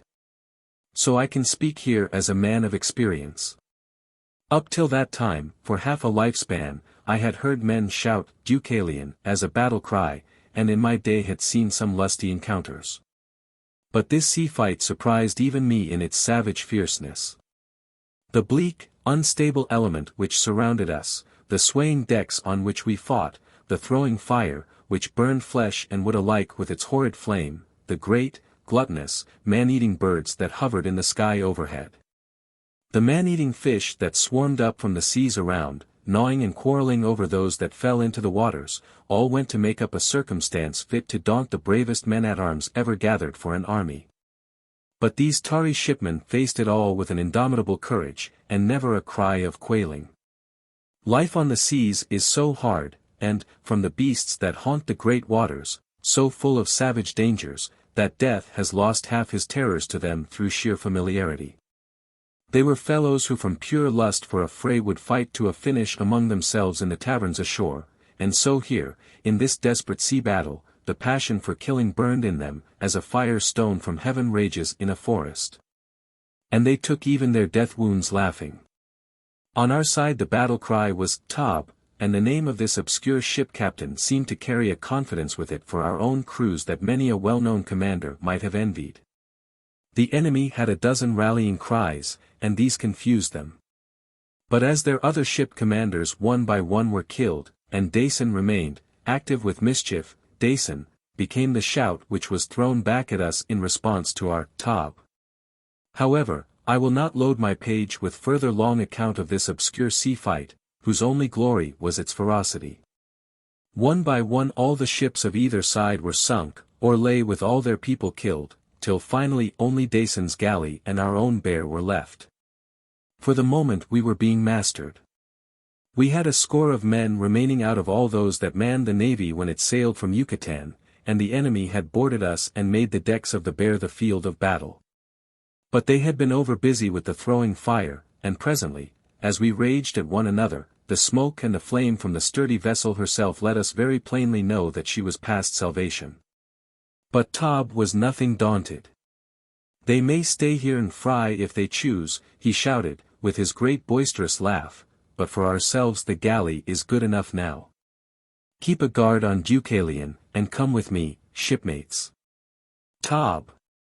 Our fellows shouted in their ecstasy of fighting madness, and I too could not forbear sending out a "Tob" for my battle cry. It was a change for me not to be leader, but it was a luxury for once to fight in the wake of this Tob, despite his uncouthness of mien and plan. There was no stopping this new rush, though progress still was slow. Tob with his bloody axe cut the road in front, and we others, with the lust of battle filling us to the chin, raged like furies in his wake. Gods! But it was a fight. 10 of us won to the galley, with the flames and the smoke from the poor bear spurting at our heels. We turned and stabbed madly at all who tried to follow, and hacked through the grapples that held the vessels to their embrace. The sea swells spurned the bear away. The slaves chained to the rowing galley's benches had interest neither one way nor the other, and looked on the contest with dull concern, save when some stray missile found a billet among them. But a handful of the fighting men had scrambled desperately on board of the galley after us, preferring any fate to a fiery death on the bear, and these had to be dealt with promptly. 3, with their fighting fury still red-hot in them, had most wastefully to be killed out of mischief's way. 5, who had pitched their weapons into the sea, were chained to our looms, in place of slaves who were dead. And there remained only Dason to have a fate apportioned. The fight had cooled out of him, and he had thrown his arms to the sea, and stood sullenly ready for what might befall, and to him Tob went up with an exulting face. "Ho, potmate Dason," cried he, "you made a lot of talk an hour ago about that woman of mine, who lives with her brats on the quay side in Atlantis yonder. Now, I'll give you a pleasant choice. Either I'll take you along home, and tell her what you said before the whole ship's company, that are for the most part dead now, poor souls, and I'll leave her to perform on your carcass as she sees fit by way of payment. Or, as the other choice, I'll deal with you here now myself." "I thank you for the chance," said Dason, and knelt and offered his neck to the axe. So Tob cut off his head, sticking it on the galley's beak as an advertisement of what had been done. The body he threw over the side, and one of the great man-eating birds that hovered near picked it up and flew away with it to its nest among the crags. And so we were free to get a meal of the fruits and the fresh meats which the galley offered, while the oar-slaves sent the galley rushing onward towards the capital. There was a wineskin in the after-castle, and I filled a horn and poured some out at Tob's feet in salutation. "My man," I said, "you have shown me a fight." "Thanks," said he, "and I know you are a judge. 'Twas pretty while it lasted. And, seeing that my lads were, for the most, scurvy-rotten, I will say they fought with credit. I have lost my Lord Tatho's navy, but I think Phorenice will see me righted there. If those that are against her took so much trouble to kill my Lord Deucalion before he could come to her aid, I can fancy she will not be niggard in her joy when I put Deucalion safe, if somewhat dented and blood-bespattered, on the quay." "The gods know," I said, "for it is never my custom to discuss policies with my inferiors, even though etiquette be for the moment loosened, as ours was then by the thrill of battle. The gods will decide what is best for you, Tob, even as they have decided that it is best that I should go on to Atlantis." The sailor held a horn filled from the wineskin in his hand, and I think was minded to pour a libation at my feet, even as I had done at his. But he changed his mind, and emptied it down his throat instead. "It is thirsty work, this fighting," he said, "and that drink comes very useful." I put my hand on his blood-smeared arm. "Tob," I said, "whether I step into power again, or whether I go to the block tomorrow, is another matter which the gods alone know, but hear me tell you now, that if a chance is given me of showing my gratitude, I shall not forget the way you have served me in this voyage, and the way you have fought this day." Tob filled another brimming horn from the wineskin and splashed it at my feet.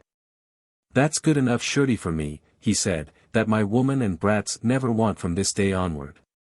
The Lord Deucalion for the block, indeed. Chapter 4. The Welcome of Phorenice. Now I can say it with all truth that, till the rival navy met us in the mouth of the gulf, I had thought little enough of my importance as a recruit for the Empress. But the laying in wait for us of those ships, and the wild ferocity with which they fought so that I might fall into their hands, were omens which the blindest could not fail to read.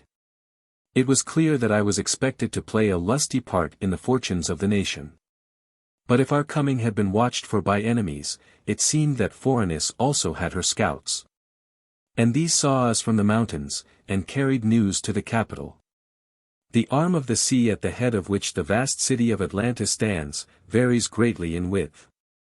In places where the mountains have overboiled, and sent their liquid contents down to form hard stone below, the channel has barely a river's wideness, and then beyond, for the next half-day's sail, it will widen out into a lake, with the sides barely visible.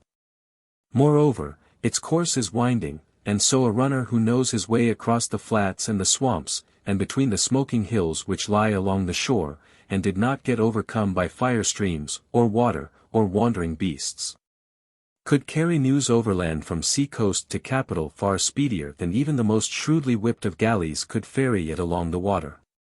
Of course there were heavy risks that a lone traveler would not make a safe passage by this land route, if he were bidden to sacrifice all precautions to speed. But Phorenice was no niggard with her couriers.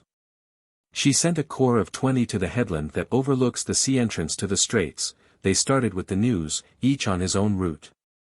And it says much for their speed and cleverness, that no fewer than 7 of these agile fellows came through scathless with their tidings, and of the others it was said that quite 3 were known to have survived. Still, about this we had no means of knowing at the time, and pushed on in the fancy that our coming was quite unheralded. The slaves on the galley's row banks were for the most part savages from Europe, and the smell of them was so offensive that the voyage lost all its pleasures. And as, moreover, the wind carried with it an infinite abundance of small grit from some erupting fire mountain, we were anxious to linger as little as possible. Besides, if I may confess to such a thing without being unduly degraded, although by my priestly training I had been taught stoicism, and knew that all the future was in the hands of the gods, I was frailly human still to have a very vast curiosity as to what would be the form of my own reception at Atlantis. I could imagine myself taken a formal prisoner on landing, and set on a formal trial to answer for my cure of the colony of Yucatan. I could imagine myself stepping ashore unknown and unnoticed, and after a due lapse being sent for by the Empress to take up new duties, but the manner of my real welcome was a thing I did not even guess at. We came in sight of the peak of the sacred mountain, with its glare of eternal fires which stand behind the city, one morning with the day's break, and the whips of the bosuns cracked more vehemently, so that those offensive slaves should give the galley a final spurt. The wind was adverse, and no sail could be spread, but under oars alone we made a pretty pace, and the sides of the sacred mountain grew longer, and presently the peaks of the pyramids in the city, the towers of the higher buildings, began to show themselves as though they floated upon the gleaming water. It was 20 years since I had seen Atlantis last, and my heart glowed with the thought of treading again upon her paving stones. The splendid city grew out of the sea as we approached, and to every throb of the oars the shores leaped nearer. I saw the temple where I had been admitted first to manhood, I saw the pyramid in whose heart I had been initiated to the small mysteries. And then, as the lesser objects became discernible, I made out the house where a father and a mother had reared me, and my eyes became dim as the memories rose. We drew up outside the white walls of the harbor, as the law was, and the slaves panted and sobbed in quietude over the oar looms. For vessels thus stationed there is, generally, a sufficiency of waiting, for a port captain is apt to be so uncertain of his own dignity that he must e'en keep folks waiting to prove it to them. But here for us it might have been that the port captain's boat was waiting. The signal was sounded from the 2 castles at the harbor's entrance, the chain which hung between them was dropped, and a 10-oared boat shot out from behind the walls as fast as oars could drive her. She raced up alongside and the questions were put. "That should be Dayson's galley." "It was," said Tob. "Oh, I saw Dayson's head on your beak," said the port captain. You were Tatho's captain. And am still. Tatho's fleet was sent by Dason and his friends to the seafloor, and so we took this stinking galley to finish the voyage in, seeing that it was the only craft left afloat. The port captain was roving his eye over the group of US who stood on the afterdeck. I fear me, Captain, that you'll have but a dangerous reception.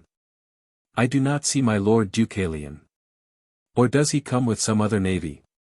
Gods, Captain, if you have let him get killed while under your charge, the Empress will have the skin torn slowly off you living.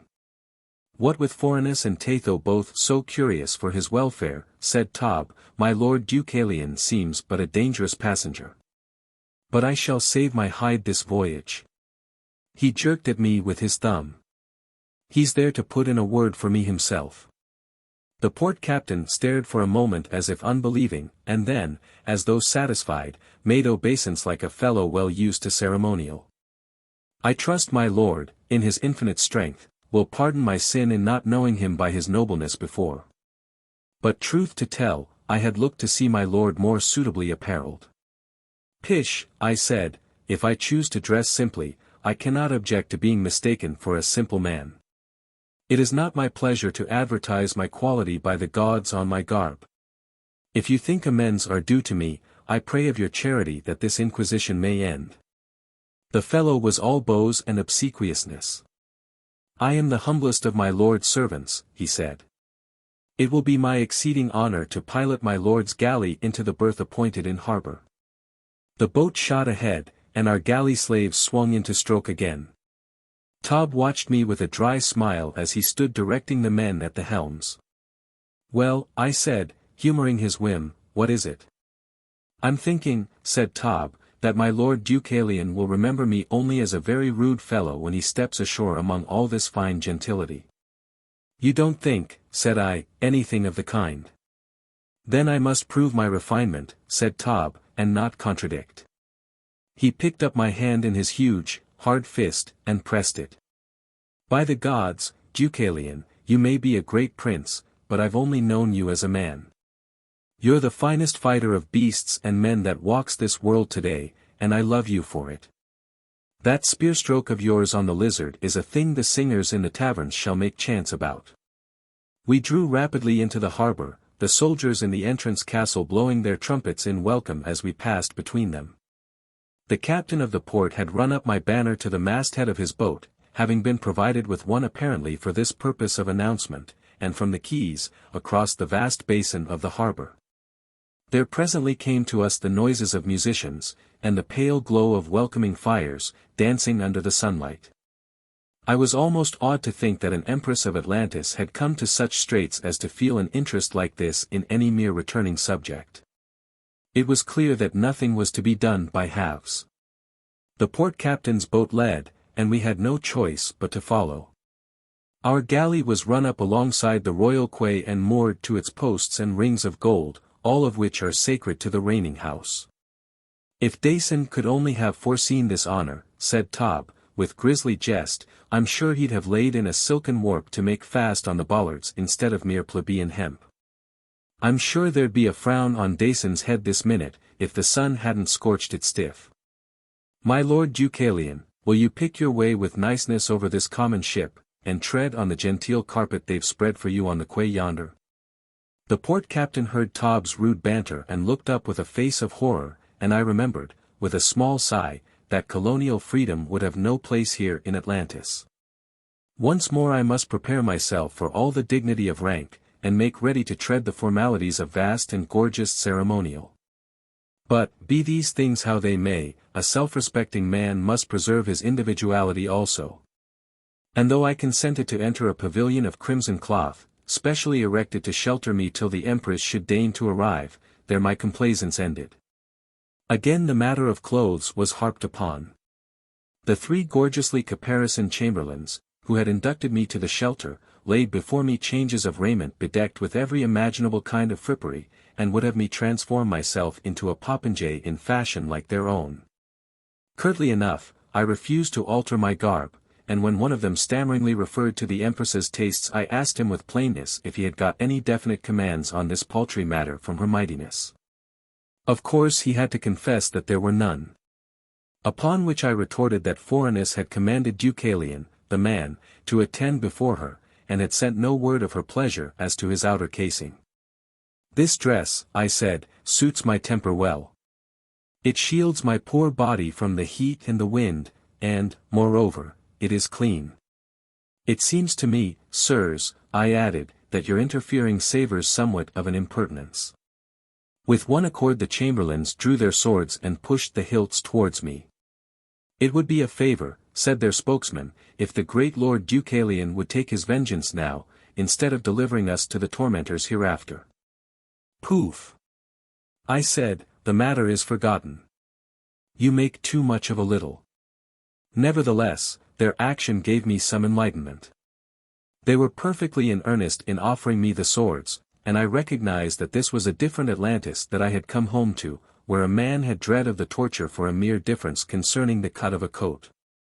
There was a bath in the pavilion, and in that I regaled myself gladly, though there was some paltry scent added to the water that took away half its refreshing power, and then I set myself to wait with all outward composure and placidity. The chamberlains were too well-bred to break into my calm, and I did not condescend to small talk. So there we remained, the four of us, I sitting, they standing, with our lord the sun smiting heavily on the scarlet roof of the pavilion, while the music blared, and the welcoming fires dispersed their odours from the great paved square without, which faced upon the quay. It has been said that the great should always collect dignity by keeping those of lesser degree waiting their pleasure, though for myself I must say I have always thought the stratagem paltry and beneath me. Phorenice also seemed of this same opinion, for, as she herself told me later, at the moment that Tob's galley was reported as having its flank against the marble of the royal quay, at that precise moment did she start out from the palace. The gorgeous procession was already marshalled, bedecked, and waiting only for its chiefest ornament, and as soon as she had mounted to her steed, trumpets gave the order, and the advance began. Sitting in the doorway of the pavilion, I saw the soldiery who formed the head of this vast concourse emerge from the great broad street where it left the houses.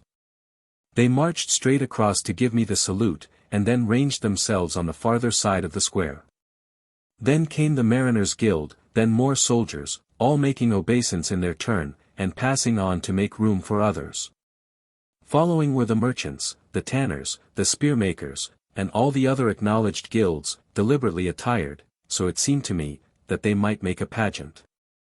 And while most walked on foot, there were some who proudly rode on beasts which they had tamed into rendering them this menial service. But presently came the two wonders of all that dazzling spectacle. From out of the eclipse of the houses there swung into the open no less a beast than a huge bull mammoth. The sight had sufficient surprise in it almost to make me start. Many a time during my life had I led hunts to kill the mammoth, when a herd of them had raided some village or cornland under my charge. I had seen the huge brutes in the wild ground, shaggy, horrid, monstrous. More fierce than even the cave tiger or the cave bear, most dangerous beast of all that fight with man for dominion of the earth, save only for a few of the greater lizards. And here was this creature, a giant even among mammoths, yet tame as any well-whipped slave, and bearing upon its back a great half-castle of gold, stamped with the outstretched hand, and bedecked with silver snakes. Its murderous tusks were gilded, its hairy neck was garlanded with flowers, and it trod on in the procession as though assisting at such pageantry was the beginning and end of its existence. Its tameness seemed a fitting symbol of the masterful strength of this new ruler of Atlantis. Simultaneously with the mammoth there came into sight that other and greater wonder, the mammoth's mistress, the Empress Phorenice. The beast took my eye at the first, from its very uncouth hugeness, from its show of savage power restrained. But the lady who sat in the golden half-castle on its lofty back quickly drew away my gaze, and held it immovable from then onward with an infinite attraction. I stood to my feet when the people first shouted at Phorenice's approach, and remained in the porchway of my scarlet pavilion till her vast steed had halted in the centre of the square, and then I advanced across the pavement towards her. "On your knees, my lord," said one of the chamberlains behind me, in a scared whisper. "At least with bent head," urged another. But I had my own notions of what is due to one's own self-respect in these matters, and I marched across the bare open space with head erect, giving the Empress gaze for gaze. She was clearly summing me up. I was frankly doing the like by her. Gods! But those few short seconds made me see a woman such as I never imagined could have lived. I know I have placed it on record earlier in this writing that, during all the days of a long official life, women have had no influence over me. But I have been quick to see that they often had a strong swaying power over the policies of others, and as a consequence I have made it my business to study them even as I have studied men.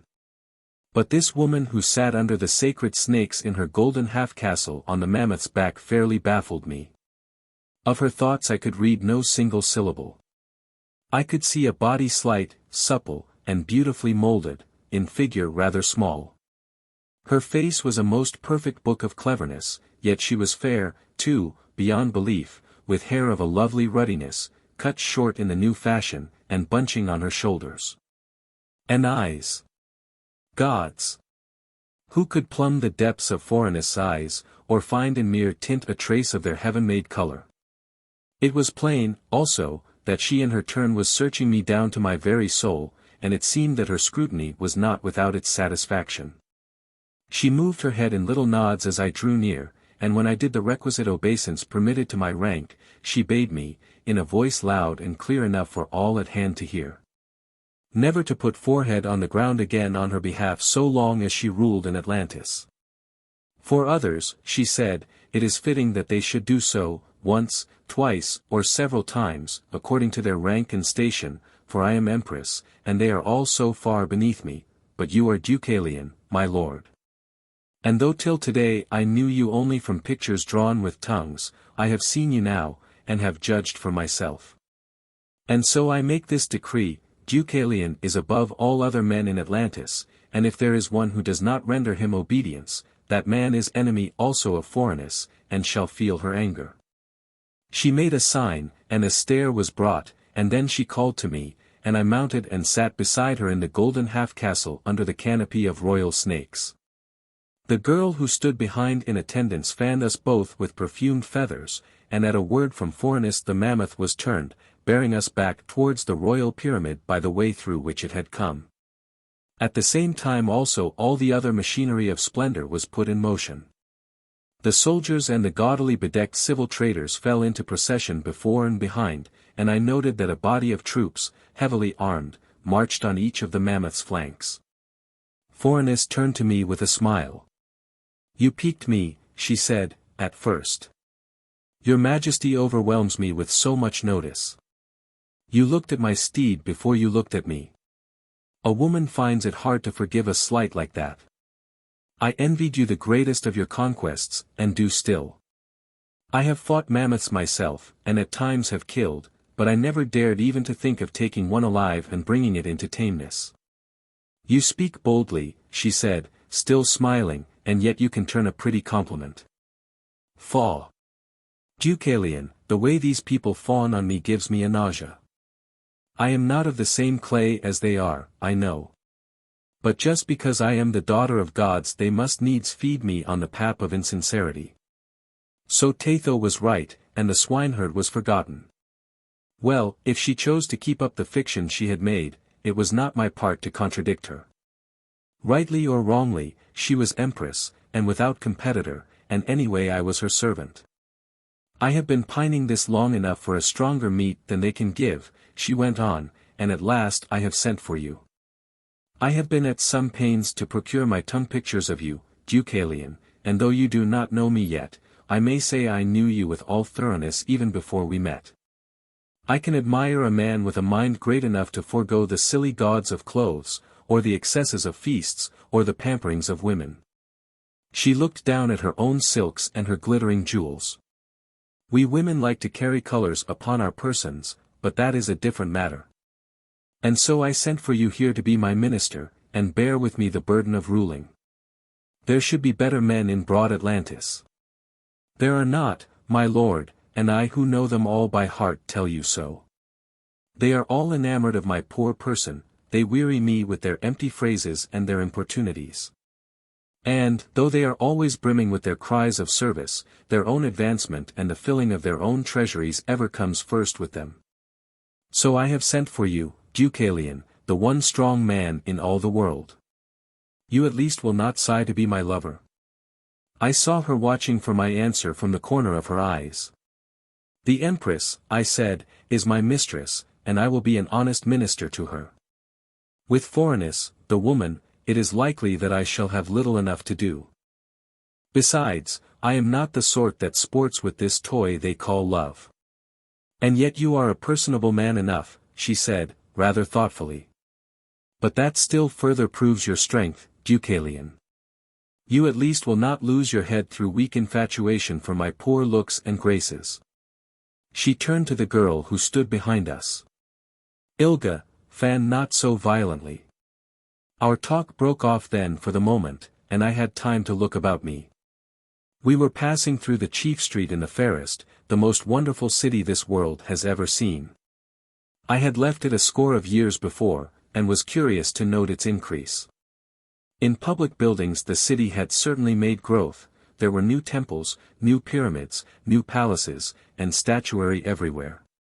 Its greatness and magnificence impressed me more strongly even than usual, returning to it as I did from such a distance of time and space, for, though the many cities of Yucatan might each of them be princely, this great capital was a place not to be compared with any of them. It was imperial and gorgeous beyond descriptive words. Yet most of all was I struck by the poverty and squalor which stood in such close touch with all this magnificence. In the throngs that lined the streets there were gaunt bodies and hungry faces everywhere. Here and there stood one, a man or a woman, as naked as a savage in Europe, and yet dull to shame. Even the trader, with trumpery gauds on his coat, aping the prevailing fashion for display, had a scared, uneasy look to his face, as though he had forgotten the mere name of safety, and hid a frantic heart with his tawdry outward vauntings of prosperity. Phorenice read the direction of my looks. The season, she said, has been unhealthy of recent months. These lower people will not build fine houses to adorn my city, and because they choose to live on in their squalid, unsightly kennels, there have been calentures and other sicknesses among them, which make them disinclined for work. And then, too, for the moment, earning is not easy. Indeed, you may say trade is nearly stopped this last half-year, since the rebels have been hammering so lustily at my city gates. I was fairly startled out of my decorum. Rebels! I cried, who are hammering at the gates of Atlantis? Is the city in a state of siege? Of their condescension, said Phorenice, lightly, they are giving us holiday today, and so, happily, my welcome to you comes undisturbed. If they were fighting, your ears would have told you of it. To give them their due, they are noisy enough in all their efforts. My spies say they are making ready new engines for use against the walls, which you may sally out tomorrow and break if it gives you amusement. But for today, Deucalion, I have you, and you have me, and there is peace round us, and some prettiness of display. If you ask for more I will give it you. I did not know of this rebellion, I said, but as your majesty has made me your minister, it is well that I should know all about its scope at once. This is a matter we should be serious upon. And do you think I cannot take it seriously also? She retorted. Ilga, she said to the girl that stood behind, set loose my dress at the shoulder. And when the attendant had unlinked the jeweled clasp, as it seemed to me with a very ill grace, she herself stripped down the fabric, bearing the pure skin beneath, and showing me just below the curve of the left breast a bandage of blood-stained linen. There is a guarantee of my seriousness yesterday, at any rate, she said, looking at me sidelong. The arrow struck on a rib, and that saved me. If it had struck between, Deucalion would have been standing beside my funeral pyre today instead of riding on this pretty steed of mine which he admires so much. Your eye seems to feast itself most on the mammoth, Deucalion. Ah, poor me. I am not one of your shaggy creatures, and so it seems I shall never be able to catch your regard. Ilga, she said to the girl behind, you may link my dress up again with its clasp. My lord Deucalion has seen wounds before, and there is nothing else here to interest him. Chapter 5. Zaemon's Curse. It appeared that for the present, at any rate, I was to have my residence in the royal pyramid. The glittering cavalcade drew up in the great paved square which lies before the building, and massed itself in groups. The mammoth was halted before the doorway, and when a stair had been brought, the trumpet sounded, and we three who had ridden in the golden half-castle under the canopy of snakes, descended to the ground. It was plain that we were going from beneath the open sky to the apartments which lay inside the vast stone mazes of the pyramid, and without thinking. The instinct of custom and reverence that had become part of my nature caused me to turn to where the towering rocks of the sacred mountain frowned above the city, and make the usual obeisance, and offer up in silence the prescribed prayer.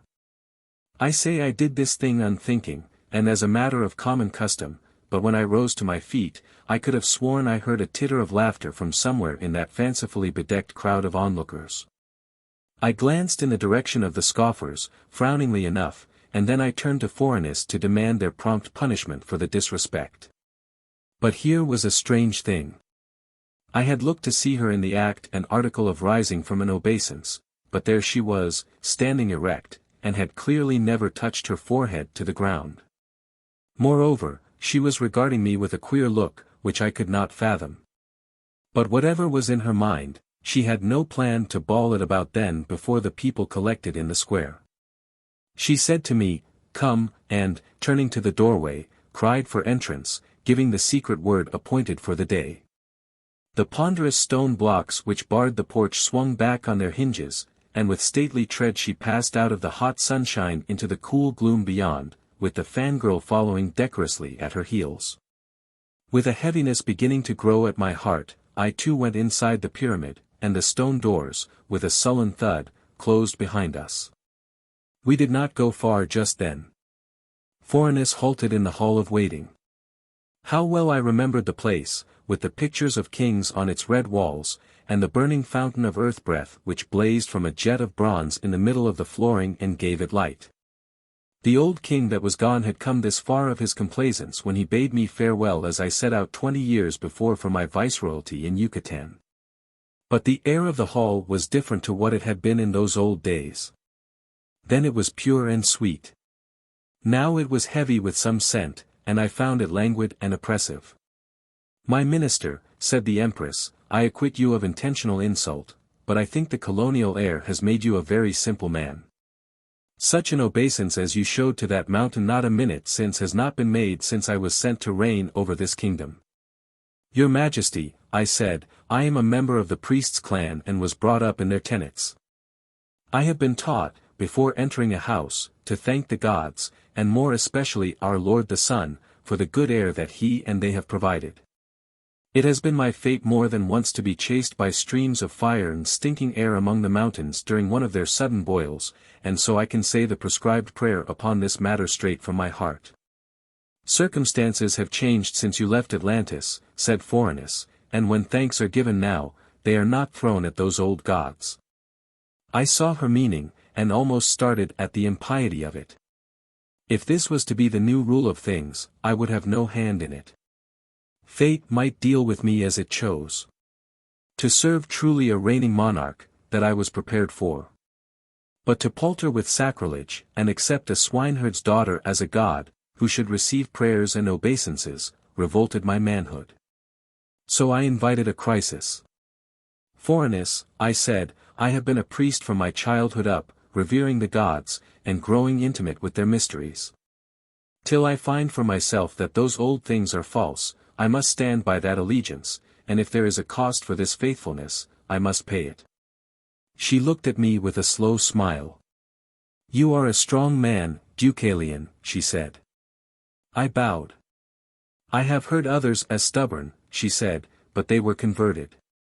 She shook out the ruddy bunches of her hair, and stood so that the light of the burning earth breath might fall on the loveliness of her face and form. "I have found it as easy to convert the stubborn as to burn them. Indeed, there has been little talk of burning. They have all rushed to conversion, whether I would or no. But it seems that my poor looks and tongue are wanting in charm today."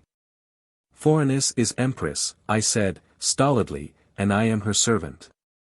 Tomorrow, if she gives me leave, I will clear away this rabble which clamors outside the walls. I must immediately commence to prove my uses. I am told you are a pretty fighter, said she. Well, I hold some small skill in arms myself, and have a conceit that I am something of a judge.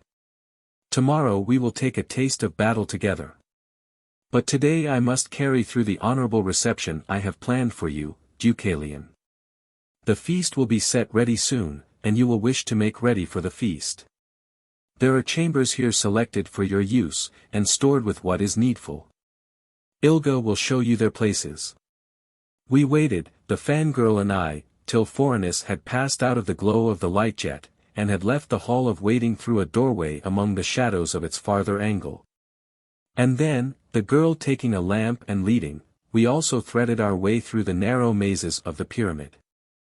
Everywhere the air was full of perfumes, and everywhere the passages turned and twisted and doubled through the solid stone of the pyramid, so that strangers might have spent hours, yes, or days, in search before they came to the chamber they desired. There was a fine cunningness about those forgotten builders who set up this royal pyramid. They had no mind that kings should fall by the hand of vulgar assassins who might come in suddenly from outside. And it is said also that the king of the time, to make doubly sure, killed all that had built the pyramid, or seen even the lay of its inner stones. But the fangirl led the way with the lamp swinging in her hand, as one accustomed to the mazes. Here she doubled, there she turned, and here she stopped in the middle of a blank wall to push a stone, which swung to let us pass. And once she pressed at the corner of a flagstone on the floor, which reared up to the thrust of her foot, and showed us a stair steep and narrow. That we descended, coming to the foot of an inclined way which led us upward again. And so by degrees we came unto the chamber which had been given for my use. There is raiment in all these chests which stand by the walls, said the girl, and jewels and gauds in that bronze coffer. They are Phorenice's first presents, she bid me say, and but a small earnest of what is to come. My lord Deucalion can drop his simplicity now, and fig himself out in finery to suit the fashion. Girl, I said, sharply, be more decorous with your tongue, and spare me such small advice. If my lord Deucalion thinks this a rudeness, he can give a word to Phorenice, and I shall be whipped. If he asks it, I can be stripped and scourged before him. The Empress will do much for Deucalion just now. Girl, I said, you are nearer to that whipping than you think for. I have got a name, she retorted, looking at me sullenly from under her black brows. They call me Ilga. You might have heard that as we rode here on the mammoth, had you not been so wrapped up in Phorenice. I gazed at her curiously. You have never seen me before, I said, and the first words you utter are those that might well bring trouble to yourself. There is some object in all this. She went and pushed to the massive stone that swung in the doorway of the chamber. Then she put her little jeweled fingers on my garment and drew me carefully away from the air shaft into the farther corner. I am the daughter of Zaemon, she said, whom you knew. You bring me some message from him. How could I? He lives in the priest's dwellings on the mountain you did obeisance to. I have not put eyes on him these 2 years. But when I saw you first step out from that red pavilion they had pitched at the harbor side, I felt a pity for you, Deucalion. I remembered you were my father's, Zaemon's friend, and I knew what Phorenice had in store. She has been plotting it all these 2 months. I cannot hear words against the Empress. And yet. What? She stamped her sandal upon the stone of the floor. You must be a very blind man, Deucalion, or a very daring one. But I shall not interfere further, at least, not now. I shall watch, and if at any time you seem to want a friend I will try and serve you. I thank you for your friendship. You seem to take it lightly enough. Why, sir, even now I do not believe you know my power, any more than you guess my motive. You may be first man in this kingdom, but let me tell you I rank as second lady. And remember, women stand high in Atlantis now. Believe me, my friendship is a commodity that has been sought with frequence and industry. And, as I say, I am grateful for it. You seem to think little enough of my gratitude, Ilga. But, credit me, I never have bestowed it on a woman before, and so you should treasure it for its rarity. Well, she said, my lord, there is an education before you. She left me then, showing me how to call slaves when I wished for their help, and for a full minute I stood wondering at the words I had spoken to her. Who was this daughter of Zaemon that she should induce me to change the habit of a lifetime? The slaves came at my bidding, and showed themselves anxious to deck me with 1,000 foolishnesses in the matter of robes and gauds. And, what seemed to be the modern fashion of their class, holding out the virtues of a score of perfumes and unguents. Their manner irritated me. Clean I was already, and shaved, my hair was trim, and my robe was unsoiled. And, considering these pressing attentions of theirs something of an impertinence, I set them to beat one another as a punishment, promising that if they did not do it with thoroughness, I would hand them on to the brander to be marked with stripes which would endure. It is strange, but a common menial can often surpass even a rebellious general in power of ruffling one. I had seen many strange sights that day, and undergone many new sensations. But of all the things which came to my notice, Phorenice's manner of summoning the guests to her feast surprised me most. Nay, it did more, it shocked me profoundly. And I cannot say whether amazement at her profanity, or wonder at her power, was for the moment strongest in my breast. I sat in my chamber awaiting the summons, when gradually, growing out of nothing, a sound fell upon my ear which increased in volume with infinitely small gradations, till at last it became a clanging din which hurt the ear with its fierceness. And then, I guessed what was coming. The whole massive fabric of the pyramid trembled and groaned and shook, as though it had been merely a child's wooden toy brushed about by a strong man's sandal. It was the portent served out yearly by the chiefs of the priests' clan on the sacred mountain, when they bade all the world take count of their sins. It was the sacred reminder that from roaring, raging fire, and from the agony of monstrous earth tremors, man had been born, and that by these same agencies he would eventually be swallowed up, he and the sins within his breast. And here the Empress was prostituting its solemnities into a mere call to gluttony, and sign for ribald laughter and sensuous display. But how had she acquired the authority to do this thing? Who was she that she should tamper with those dimly understood powers, the forces that dwell within the liquid heart of our Mother Earth? Had there been treachery? Had some member of the priest's clan forgotten his sacred vows, and babbled to this woman matters concerning the holy mysteries? Or had Phorenice discovered a key to these mysteries with her own agile brain? If that last was the case, I could continue to serve her with silent conscience. Though she might be none of my making, at least she was Empress, and it was my duty to give her obedience. But if she had suborned some weaker member of the clan on the sacred mount, that would be a different matter. For be it remembered that it was one of the elements of our constitution to preserve our secrets and mysteries inviolate, and to pursue with undying hatred both the man who had dared to betray them and the unhappy recipient of his confidence. It was with very undecided feelings, then, that I obeyed the summons of the earth shaking, and bade the slaves lead me through the windings of the pyramid to the great banqueting hall. The scene there was dazzling. The majestic chamber with its marvelous carvings was filled with a company decked out with all the gauds and colors that fancy could conceive.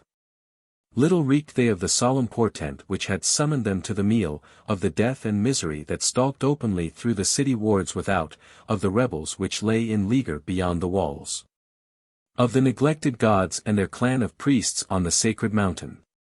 They were all gluttonous for the passions of the moment. It was their fashion and conceit to look at nothing beyond. Flaming jets of earth breath lit the great hall to the brightness of midday. And when I stepped out upon the pavement, trumpets blared, so that all might know of my coming. But there was no roar of welcome. Deucalion, they lisped with mincing voices, bowing themselves ridiculously to the ground so that all their ornaments and silks might jangle and swish. Indeed, when Phorenice herself appeared, and all sent up their cries and made lawful obeisance, there was the same artificiality in the welcome. They meant well enough, it is true, but this was the new fashion. Hardiness had come to be accounted a barbarism by this new culture.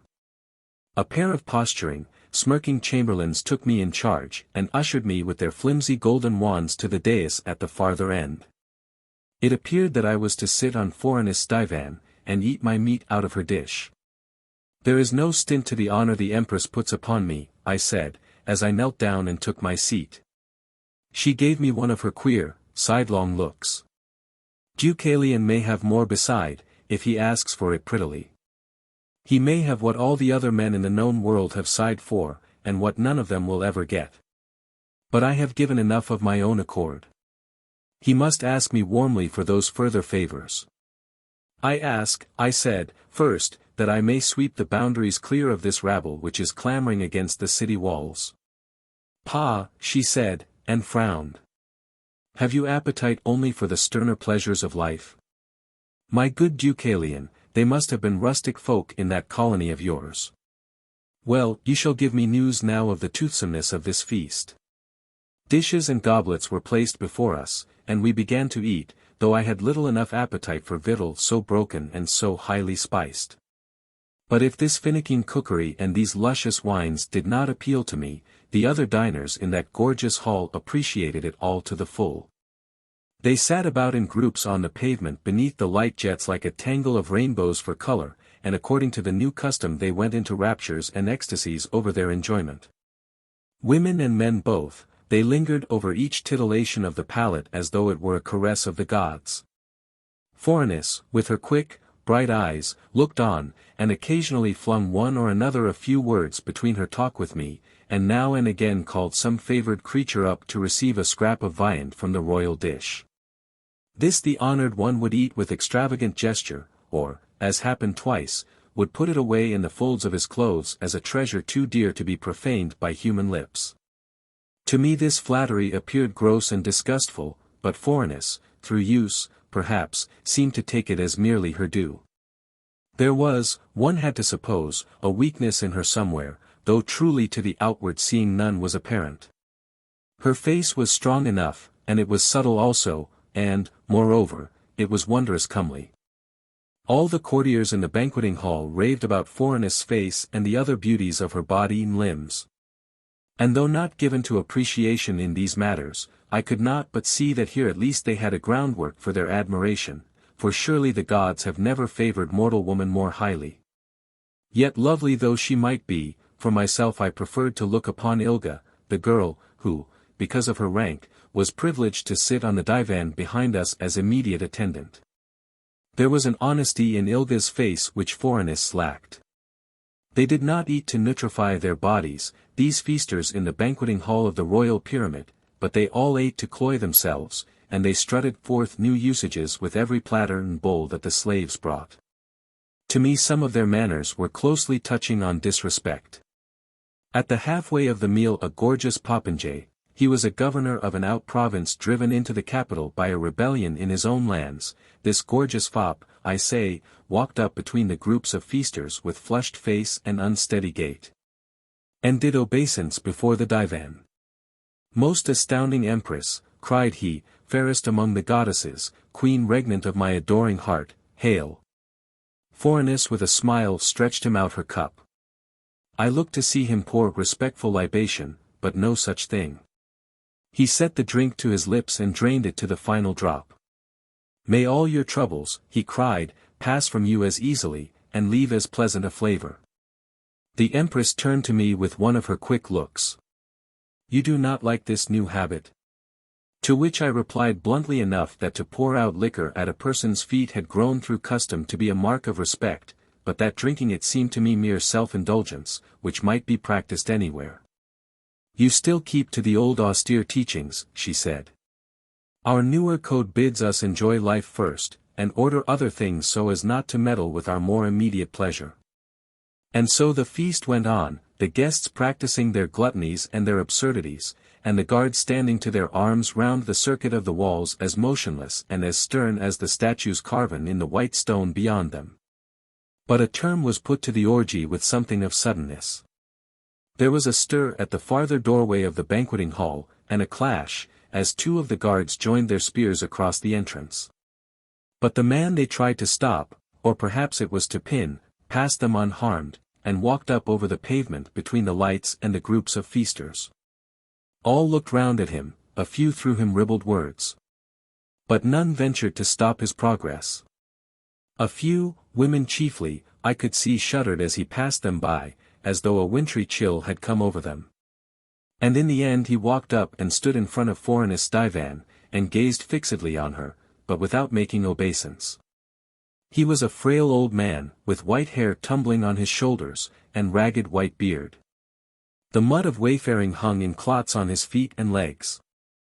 His wizened body was bare save for a single cloth wound about his shoulders and his loins, and he carried in his hand a wand with the symbol of our Lord the Sure glowing at its tip. That wand went to show his caste, but in no other way could I recognize him.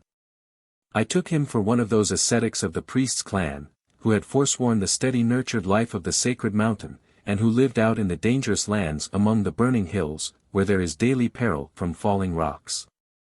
From fire streams, from evil vapors, from sudden fissuring of the ground, and from other movements of those unstable territories, and from the greater lizards and other monstrous beasts which haunt them. These keep constant in the memory the might of the holy gods, and the insecurity of this frail earth on which we have our resting place, and so the sojourners there become chastened in the spirit, and gain power over mysteries which even the most studious and learned of other men can never hope to attain. A silence filled the room when the old man came to his halt, and Phorenice was the first to break it. "Those two guards," she said, in her clear, carrying voice, "who held the door, are not equal to their work. I cannot have imperfect servants, remove them." The soldiers next in the rank lifted their spears and drove them home, and the two fellows who had admitted the old man fell to the ground. One shrieked once, the other gave no sound. They were clever thrusts both. The old man found his voice, thin, and high, and broken. "Another crime added to your tally, Phorenice. Not half your army could have hindered my entrance had I wished to come, and let me tell you that I am here to bring you your last warning. The gods have shown you much favor. They gave you merit by which you could rise above your fellows, till at last only the throne stood above you. It was seen good by those on the sacred mountain to let you have this last ambition, and sit on this throne that has so long and honorably been filled by the ancient kings of Atlantis." The Empress sat back on the divan smiling. "I seem to get these things as I chose, and in spite of your friend's teeth. I may owe to you, old man, a small parcel of thanks, though that I offered to repay. But for my lords the priests, their permission was of small enough value when it came. I would have you remember that I was as firm on the throne of Atlantis as this pyramid stands upon its base when your worn-out priests came up to give their tottering benediction." The old man waved aside her interruption. "Hear me out," he said. "I am here with no trivial message. There is nothing paltry about the threat I can throw at you, Phorenice.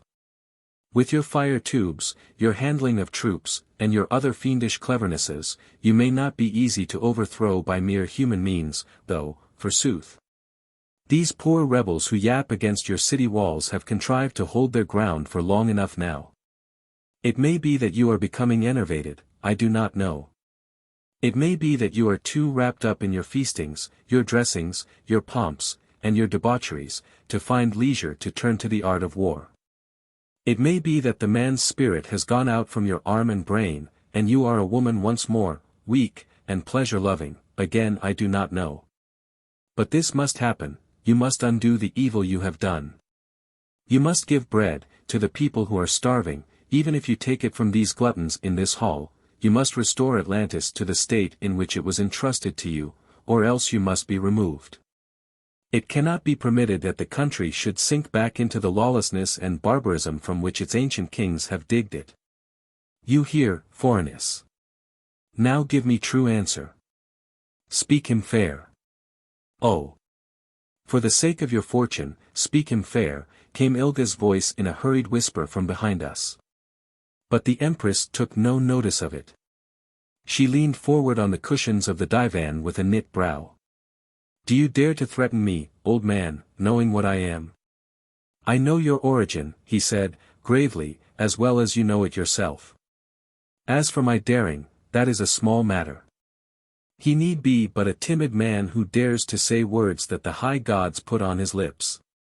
I shall rule this kingdom as I choose. I shall brook interference from no creature on this earth, or beneath it, or in the sky above. The gods have chosen me to be their regent in Atlantis, and they do not depose me through such creatures as you.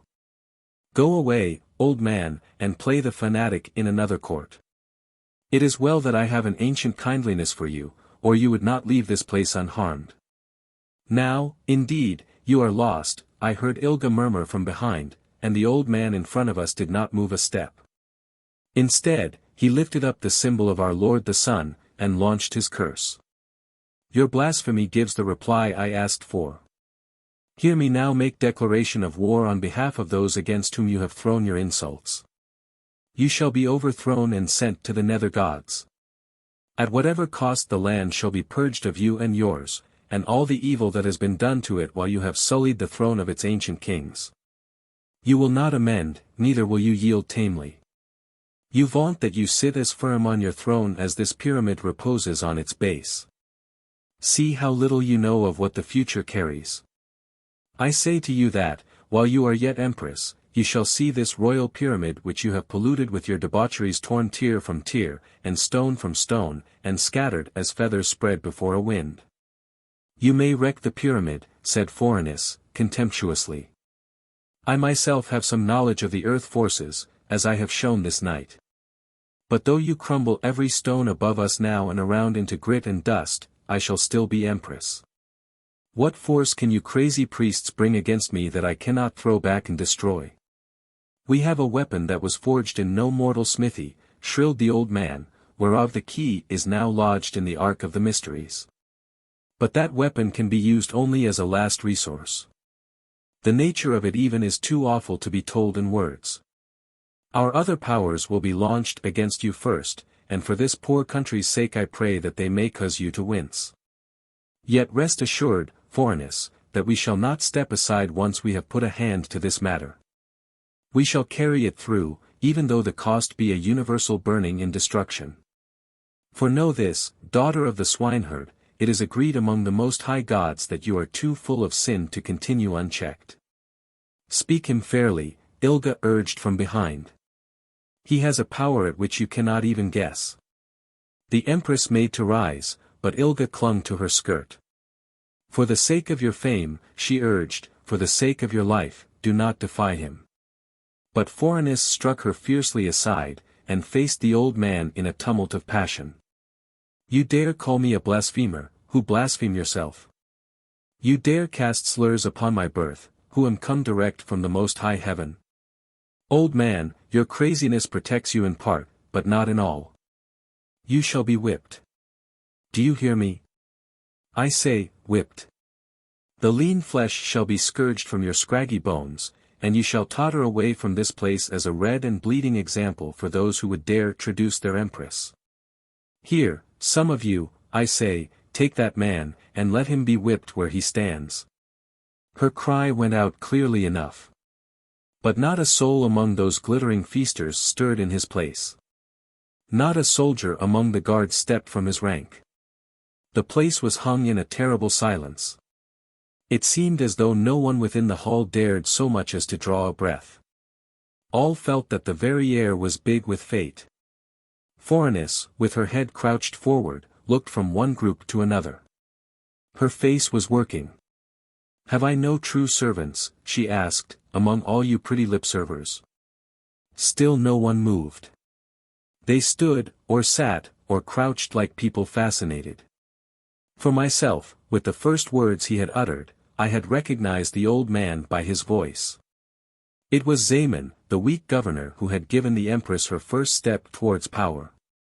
That earnest searcher into the mysteries, who knew more of their powers, and more about the hidden forces, than any other dweller on the sacred mountain, even at that time when I left for my colony. And now, during his strange hermit life, how much more might he not have learned? I was torn by warring duties. I owed much to the priest's clan, by reason of my oath and membership, it seemed I owed no less to Phorenice. And, again, was Zaemon the truly accredited envoy of the High Council of the Priests of the Sacred Mountain? And was the Empress of a truth deposed by the high gods above, or was she still Empress, and still the commander of my duty? I could not tell, and so I sat in my seat awaiting what the event would show. Phorenice's fury was growing. "Do I stand alone here?" she cried. "Have I pampered you creatures out of all touch with gratitude? It seems that at least I want a new chief to my guards. Ho! Who will be chief of the guards of the Empress?" There was a shifting of eyes, a hesitation. Then a great burly form strode up from the farther end of the hall, and a perceptible shudder went up from all the others as they watched him. "So, Tarka, you prefer to take the risks, and remain chief of the guard yourself?" she said, with an angry scoff. "Truly there did not seem to be many thrusting forward to strip you of the office. I shall have a fine sorting up of places in payment for this night's work. But for the present, Tarka, do your duty." The man came up, obviously timorous. He was a solidly made fellow, but not altogether unmartial, and though but little of his cheek showed above his decorated beard, I could see that he paled as he came near to the priest. "My lord," he said, quietly, "I must ask you to come with me."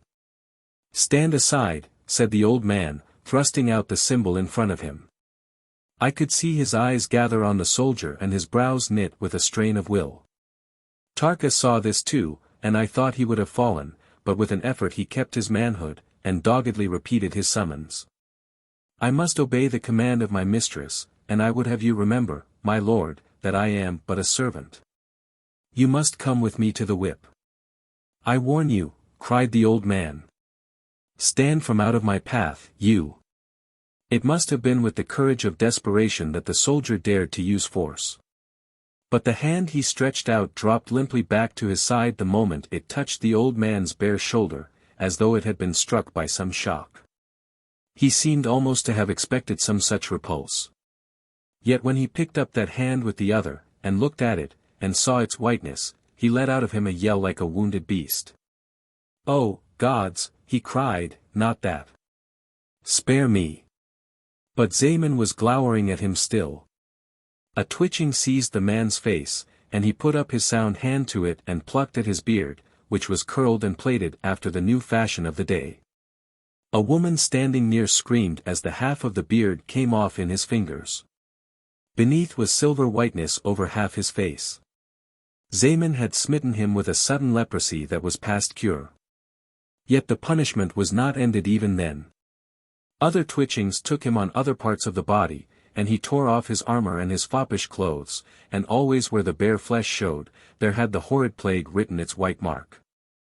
And in the end, being able to endure no more, the man fell to the pavement and lay there writhing. Zaemon said no further word. He lifted the symbol before him, set his eyes on the farther door of the banqueting hall, and walked for it directly, all those in his path shrinking away from him with open shutters. And through the valves of the door he passed out of our sight, still wordless, still unchecked. I glanced up at Phorenice.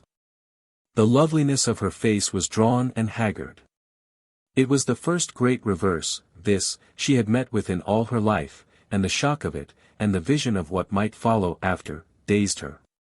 Alas, if she could only have guessed at a tenth of the terrors which the future had in its womb, Atlantis might have been saved even then. Chapter 6. The Biters of the City Walls. Here then was the manner of my reception back in the capital of Atlantis, and some first glimpse at her new policies. I freely confess to my own inaction and limpness, but it was all deliberate. The old ties of duty seemed lost, or at least merged in one another.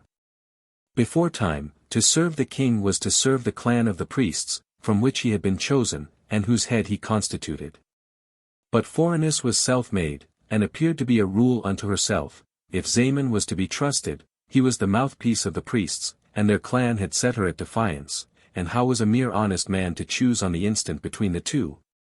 But cold argument told me that governments were set up for the good of the country at large, and I said to myself that there would be my choice. I must find out which rule promised best for Atlantis, and do my poor best to prop it into full power.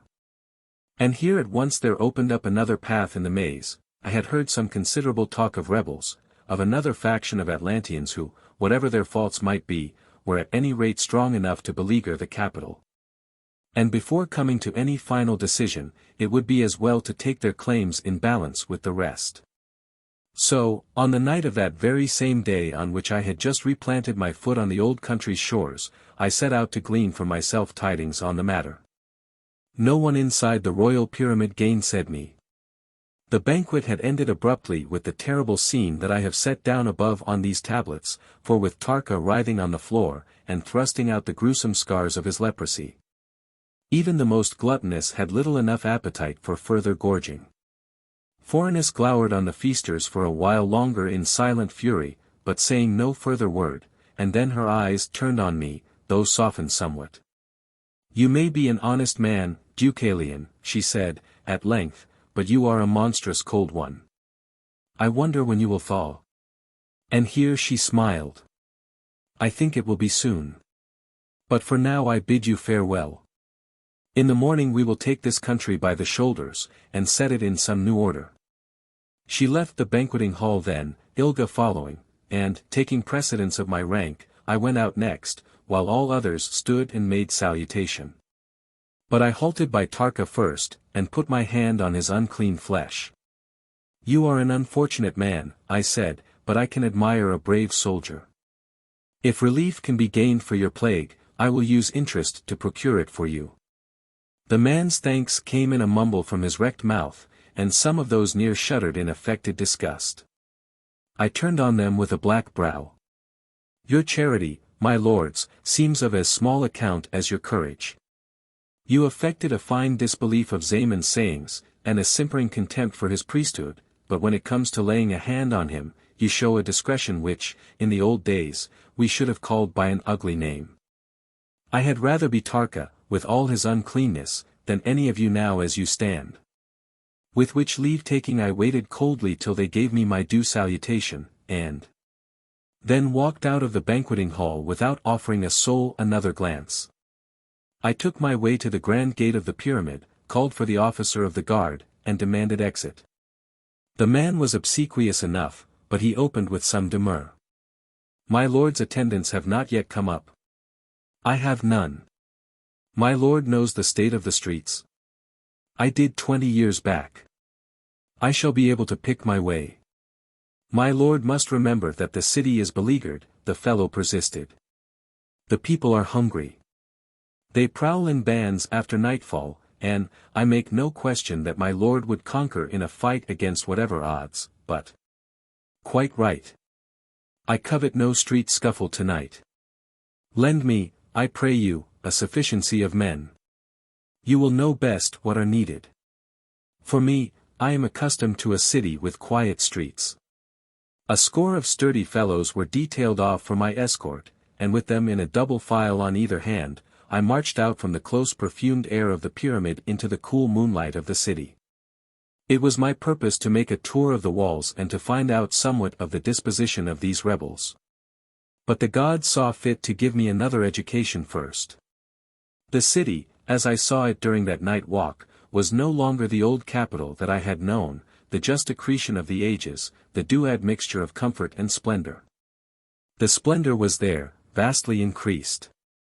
Whole wards had been swept away to make space for new palaces and new pyramids of the wealthy, and I could not but have an admiration for the skill and the brain which had made possible such splendid monuments. And, indeed, gazing at them there under the silver of the moonlight, I could almost understand the emotions of the Europeans and other barbarous savages which caused them to worship all such great buildings as gods, since they deemed them too wonderful and majestic to be set up by human hands unaided. Still, if it was easy to admire, it was simple also to see plain advertisement of the cost at which these great works had been reared. From each grant of ground, where one of these stately piles earned silver under the moon, 100 families had been evicted and left to harbor as they pleased in the open. And, as a consequence, now every niche had its quota of sleepers, and every shadow its squad of fierce wild creatures, ready to rush out and rob or slay all wayfarers of less force than their own. Myself, I am no pamperer of the common people. I say that, if a man be left to hunger and shiver, he will work to gain him food and raiment, and if not, why then he can die, and the state is well rid of a worthless fellow. But here beside us, as we marched through many wards, were marks of blind oppression, starved dead bodies, with the bones starting through the lean skin, sprawled in the gutter. And indeed it was plain that, save for the favored few, the people of the great capital were under a most heavy oppression. But at this, though I might regret it abominably, I could make no strong complaint. By the ancient law of the land all the people, great and small, were the servants of the king, to be put without question to what purposes he chose, and Phorenice stood in place of the king. So I tried to think no treason, but with a sigh passed on, keeping my eyes above the miseries and the squalors of the roadway, and sending out my thoughts to the stars which hung in the purple night above. And to the high gods which dwelt among them, seeking, if it might be, for guidance for my future policies. And so in time the windings of the street brought us to the walls, and, coursing beside these and giving fitting answer to the sentries who beat their drums as we passed, we came in time to that great gate which was a charge to the captain of the garrison. Here it was plain there was some special commotion. A noise of laughter went up into the still night air, and with it now and again the snarl and roar of a great beast, and now and again the shriek of a hurt man.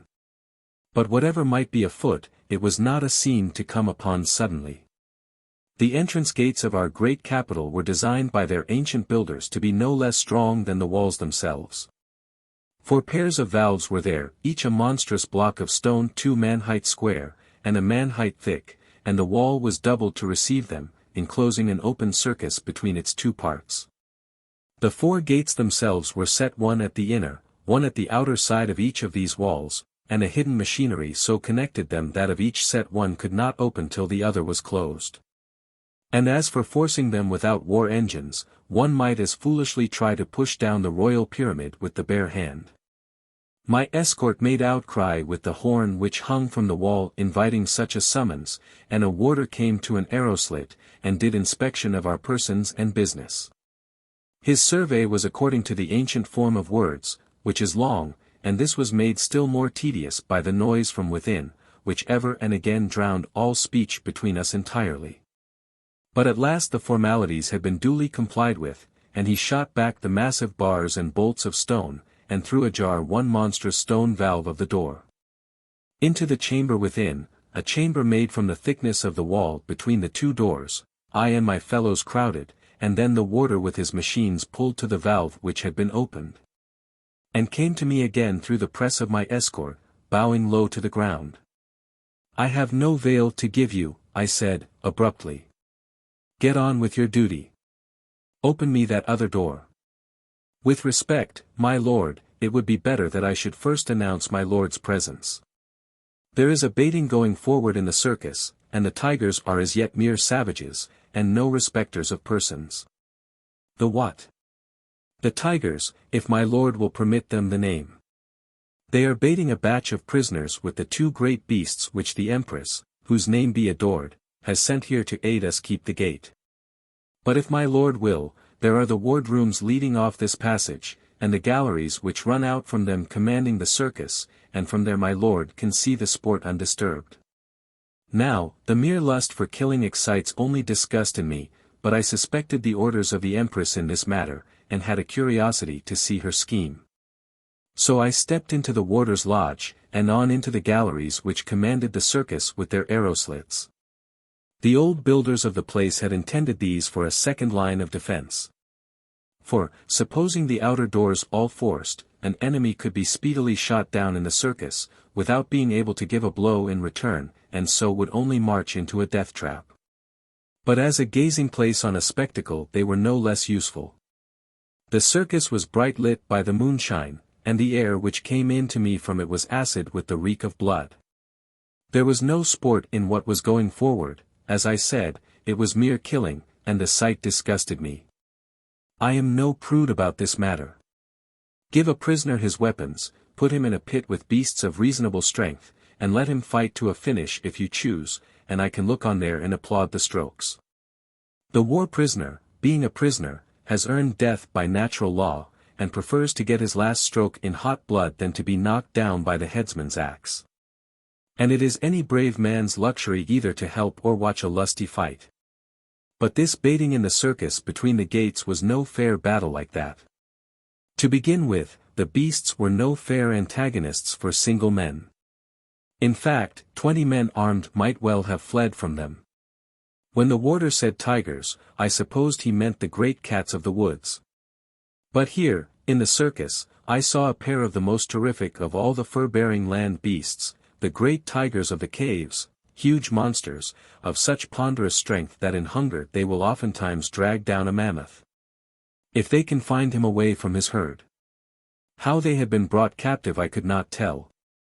Hunter of beasts though I had been for all my days, I take no shame in saying that I always approached the slaying of a cave tiger with stratagem and infinite caution. To trap it alive and bring it to a city on a chain was beyond my most daring schemes, and I have been accredited with more new things than one. But here it was in fact, and I saw in these captive beasts a new certificate for Phorenice genius. The purpose of these two cave tigers was plain: while they were in the circus, and loose, no living being could cross from one gate to the other. They were a new and sturdy addition to the defenses of the capital.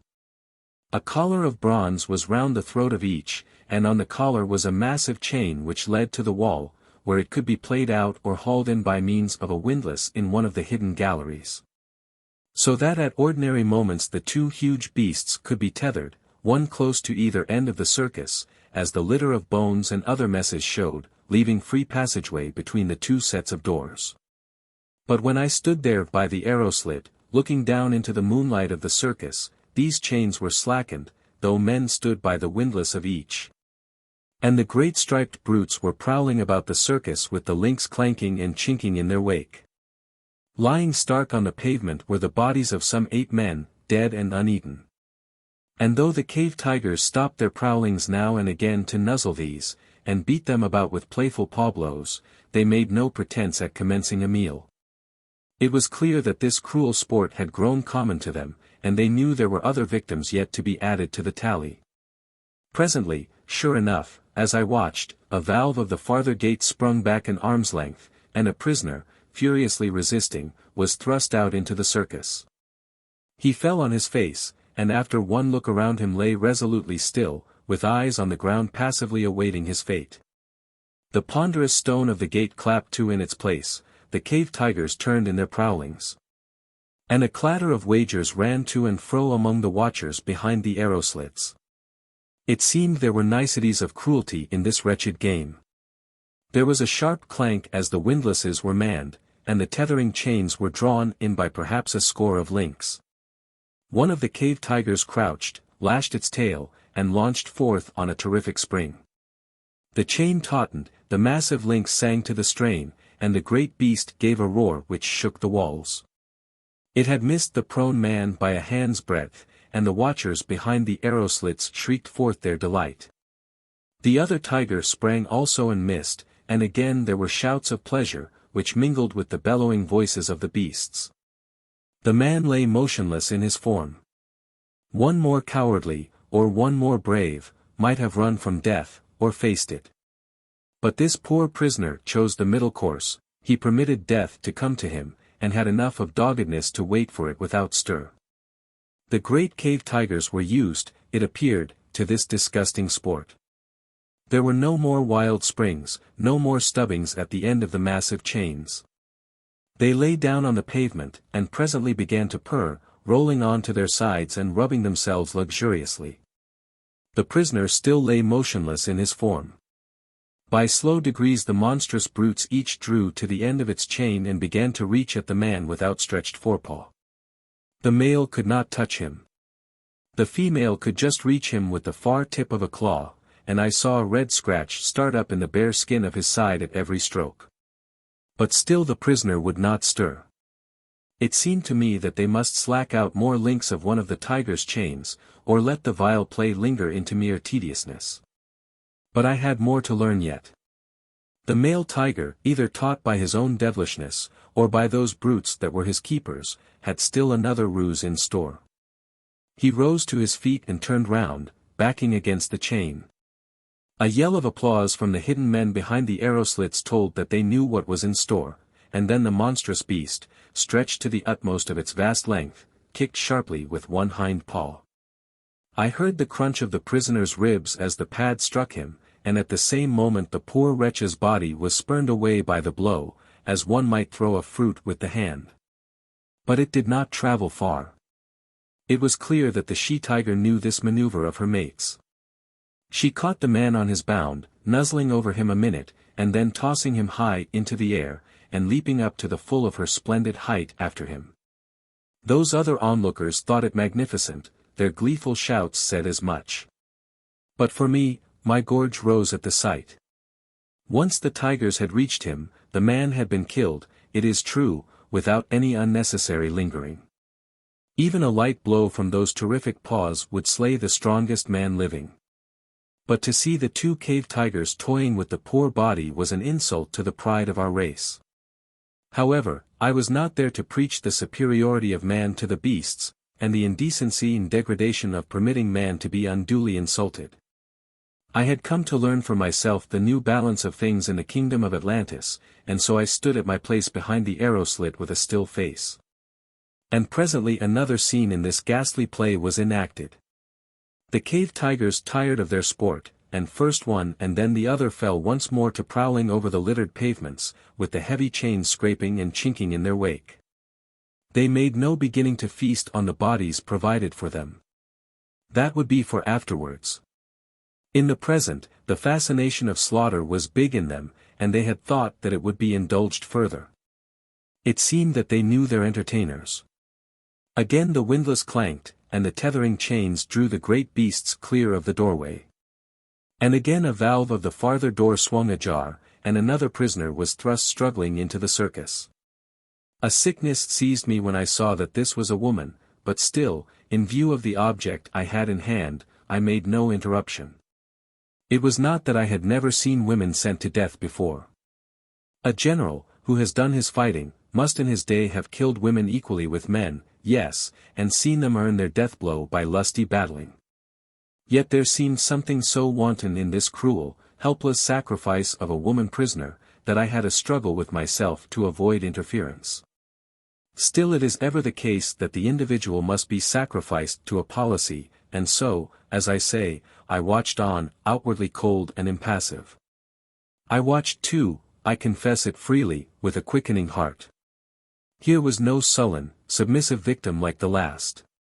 She may have been more cowardly, as some women are, she may have been braver, as many women have shown themselves. But, at any rate, it was clear that she was going to make a struggle for her life, and to do vicious damage, it might be, before she yielded it up. The watchers behind the arrow slits recognized this. Their wagers, and the hum of their appreciation, swept loudly round the ring of the circus. They stripped their prisoners, before they thrust them out to this death, of all the clothes they might carry, for clothes have a value. And so the woman stood there bare-limbed in the moonlight. She clapped her back to the great stone door by which she had entered, and faced fate with glowing eye. Gods! There have been times in early years when I could have plucked out sword and jumped down, and fought for her there for the sheer delight of such a battle. But now policy restrained me. The individual might want a helping hand, but it was becoming more and more clear that Atlantis wanted a minister also, and before these great needs, the lesser ones perforce must perish.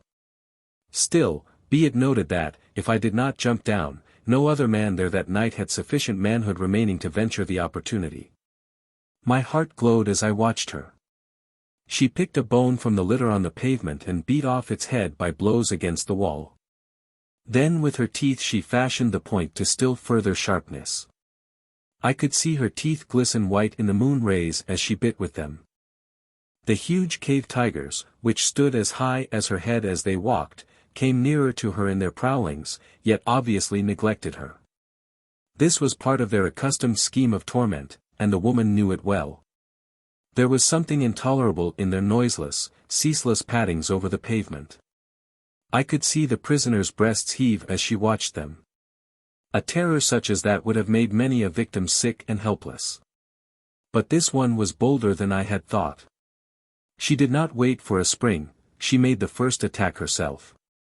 When the she-tiger made its stroll towards her, and was in the act of turning, she flung herself into a sudden leap, striking viciously at its eye with her sharpened bone. A roar from the onlookers acknowledged the stroke. The cave tiger's eye remained undarkened, but the puny weapon had dealt it a smart flesh wound, and with a great bellow of surprise and pain it scampered away to gain space for a rush and a spring. But the woman did not await its charge. With a shrill scream she sped forward, running at the full of her speed across the moonlight directly towards that shadowed part of the encircling wall within whose thickness I had my gazing place. And then, throwing every tendon of her body into the spring, made the greatest leap that surely any human being ever accomplished, even when spurred on by the utmost of terror and desperation.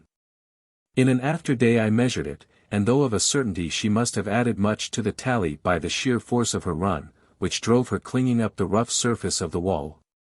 It is a sure thing that in that splendid leap her feet must have dangled a man-height and a half above the pavement. I say it was prodigious, but then the spur was more than the ordinary, and the woman herself was far out of the common both in thews and intelligence.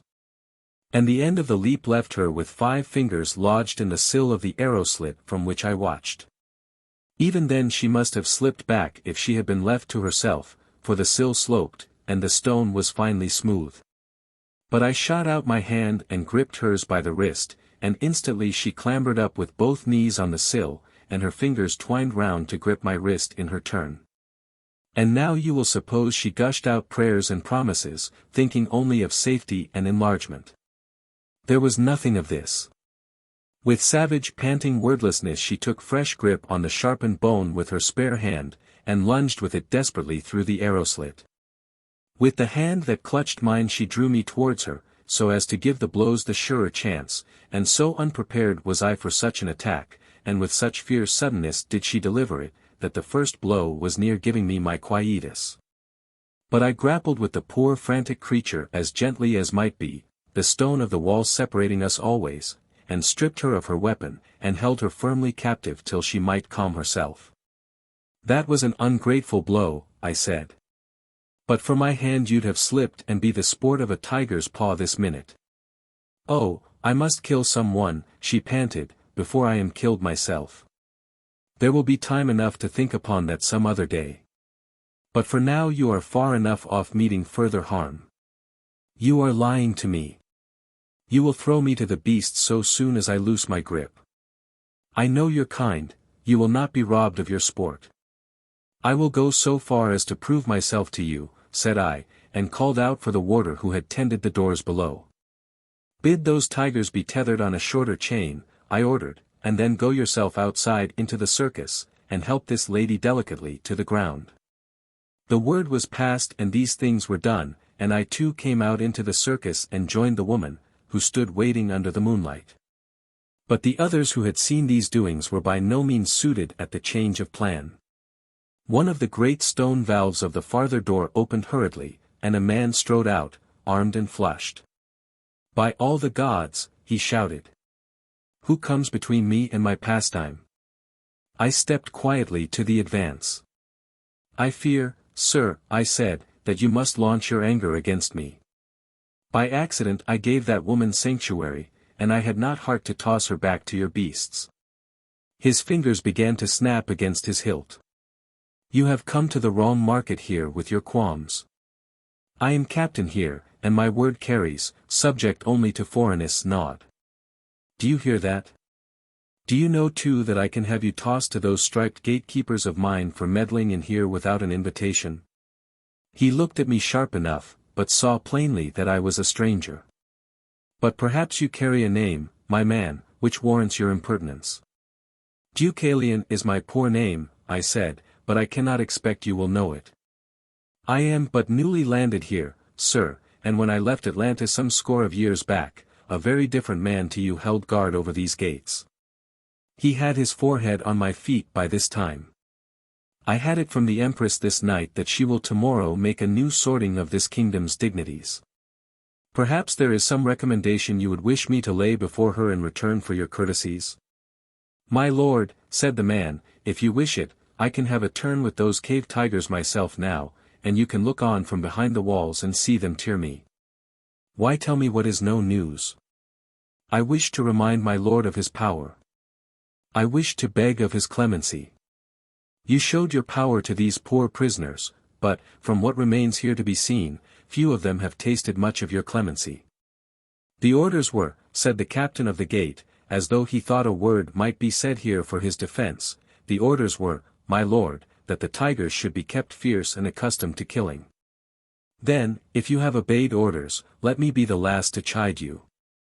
But it is my pleasure that this woman be respite, and I wish now to question her. The man got to his feet again with obvious relief, though still bowing low.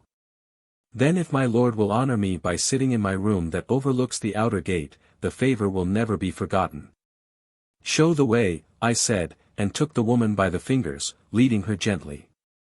At the two ends of the circus the tigers prowled about on short chains, growling and muttering. We passed through the door into the thickness of the outer wall, and the captain of the gate led us into his private chamber, a snug enough box overlooking the plain beyond the city. He lit a torch from his lamp and thrust it into a bracket on the wall, and bowing deeply and walking backwards, left us alone, closing the door in place behind him.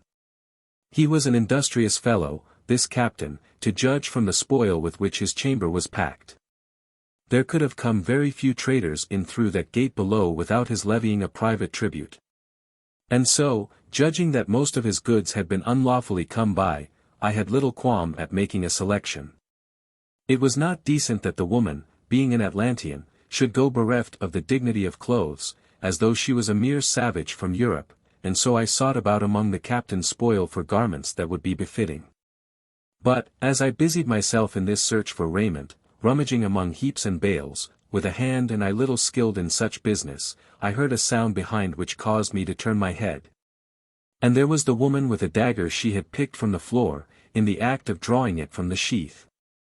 She caught my eye and drew the weapon clear, but seeing that I made no advance towards her, or moved to protect myself, waited where she was, and presently was took with a shuddering.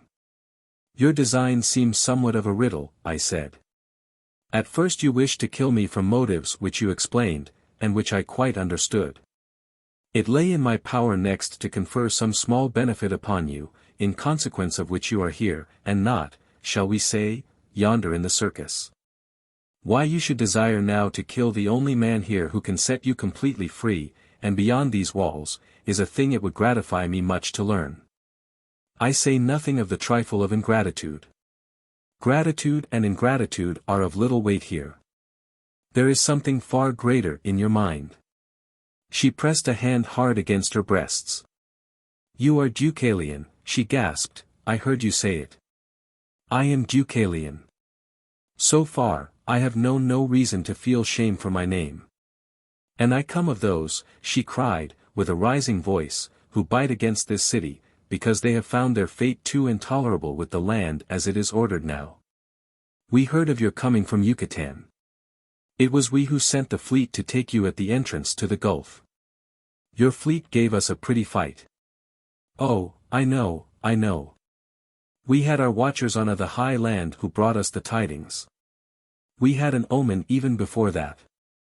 Where we lay with our army before the walls here, we saw great birds carrying off the slain to the mountains. But where the fleet failed, I saw a chance where I, a woman, might. Where you might succeed. I sat me down on a pile of the captain's stuffs. It seemed as if that here at last I should find a solution for many things.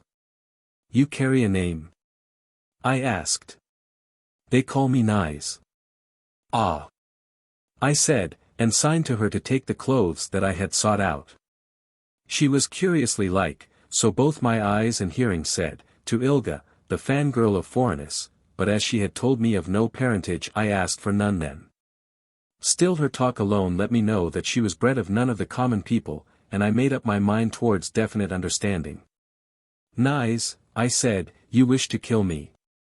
At the same time I make no doubt you wish to live on yourself, if only to get credit from your people for what you have done. So here I will make a contract with you. Prove to me that my death is for Atlantis good, and I swear by our Lord the Sun to go out with you beyond the walls, where you can stab me and then get you gone. Or else. I will not be your slave. I do not ask you for service. Or else, I wish to say, I shall live so long as the high gods wish, and do my poor best for this country. And for you, I shall set you free to do your best also. So now, I pray you, speak. Chapter 7. The Biters of the Walls, Further Account. You will set me free, she said, regarding me from under her brows, without any further exactions or treaty. I will set you free exactly on those terms, I answered, unless indeed we here decide that it is better for Atlantis that I should die, in which case the freedom will be of your own taking. My lord plays a bold game. Tut, tut, I said. But I shall not hesitate to take the full of my bond, unless my theories are most clearly disproved to me. Tut, I said, you women, how you play out the time needlessly. Show me sufficient cause, and you shall kill me where and how you please. Come, begin the accusation. You are a tyrant. At least I have not paraded my tyrannies in Atlantis these 20 years. Why, Naïs, I did but land yesterday. You will not deny you came back from Yucatan for a purpose. I came back because I was sent for. The Empress gives no reasons for her recalls.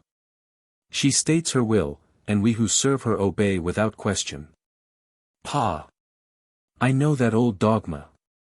If you discredit my poor honesty at the outset like this, I fear we shall not get far with our unraveling. My lord must be indeed simple, said this strange woman, scornfully, if he is ignorant of what all Atlantis knows. Then simple you must write me down. Over yonder in Yucatan we were too well wrapped up in our own parochial needs and policies to have leisure to ponder much over the slim news which drifted out to us from Atlantis, and, in truth, little enough came. By example, Phorenice, whose office be adored, is a great personage here at home, but over there in the colony we barely knew so much as her name. Here, since I have been ashore, I have seen many new wonders. I have been carried by a riding mammoth. I have sat at a banquet, but in what new policies there are afoot, I have yet to be schooled. Then, if truly you do not know it, let me repeat to you the common tale. Phorenice has tired of her unmated life. Stay there. I will hear no word against the Empress. Pah! My lord, your scruples are most decorous. But I did no more than repeat what the Empress had made public by proclamation. She is minded to take to herself a husband, and nothing short of the best is good enough for Phorenice. One after another has been put up in turn as favorite, and been found wanting. Oh, I tell you, we here in Atlantis have watched her courtship with jumping hearts. First it was this one here, then it was that one there. Now it was this general just returned from a victory, and a day later he had been packed back to his camp, to give place to some dashing governor who had squeezed increased revenues from his province. But every ship that came from the west said that there was a stronger man than any of these in Yucatan, and at last the Empress changed the wording of her vow. I'll have Deucalion for my husband, said she, and then we will see who can stand against my wishes. The Empress, whose name be adored, can do as she pleases in such matters, I said, guardedly, but that is beside the argument. I am here to know how it would be better for Atlantis that I should die. You know you are the strongest man in the kingdom. It pleases you to say so. And Phorenice is the strongest woman. That is beyond doubt. Why, then, if the Empress takes you in marriage, we shall be under a double tyranny. And her rule alone is more cruelly heavy than we can bear already. I pass no criticism on Phorenice's rule.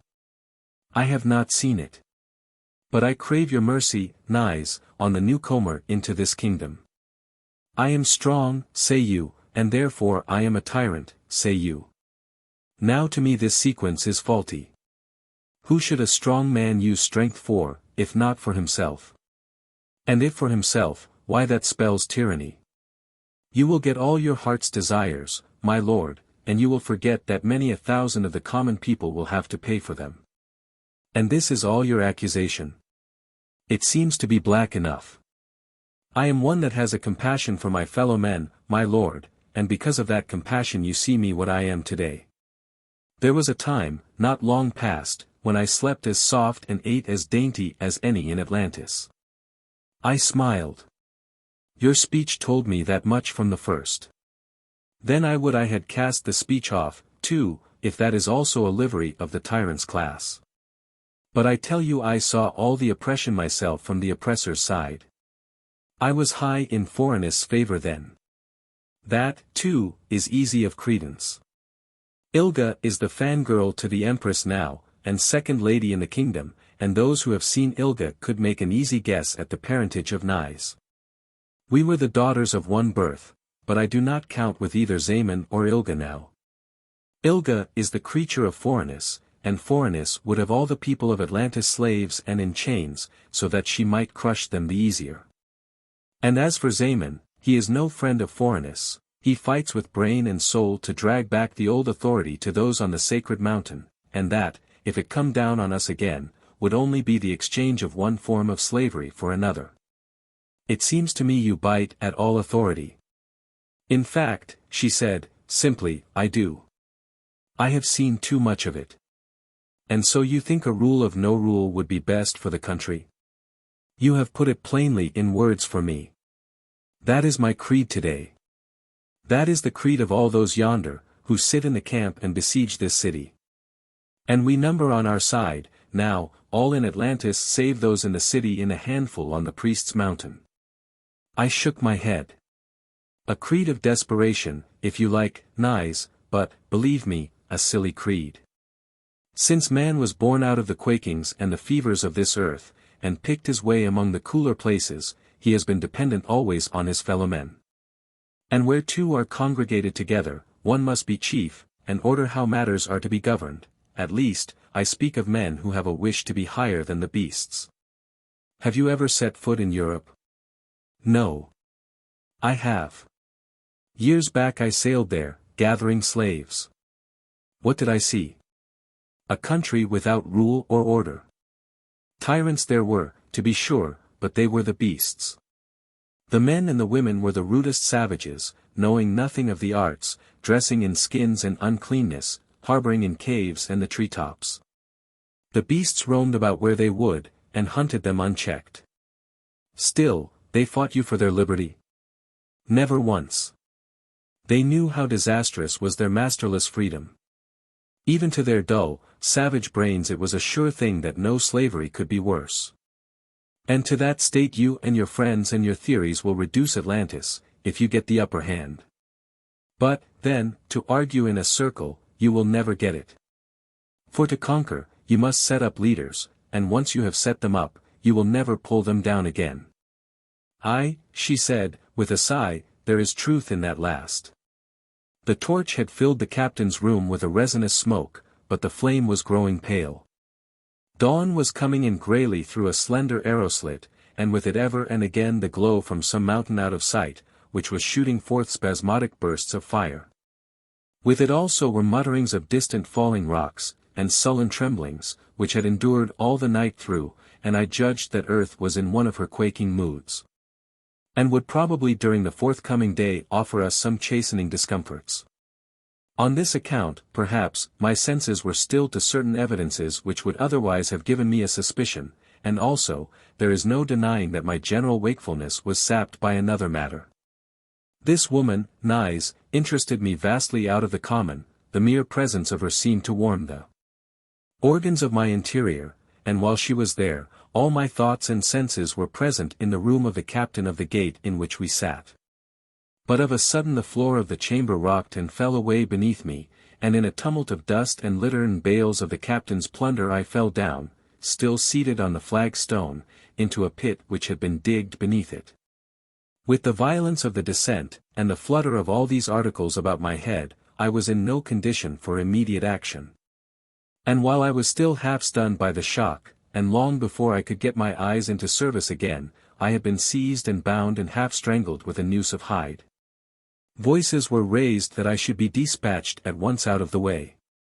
But one in authority cried out that killing me at leisure, and as a prisoner, promised more genteel sport, and so I was thrust down on the floor, while a whole army of men trod in over me to the attack.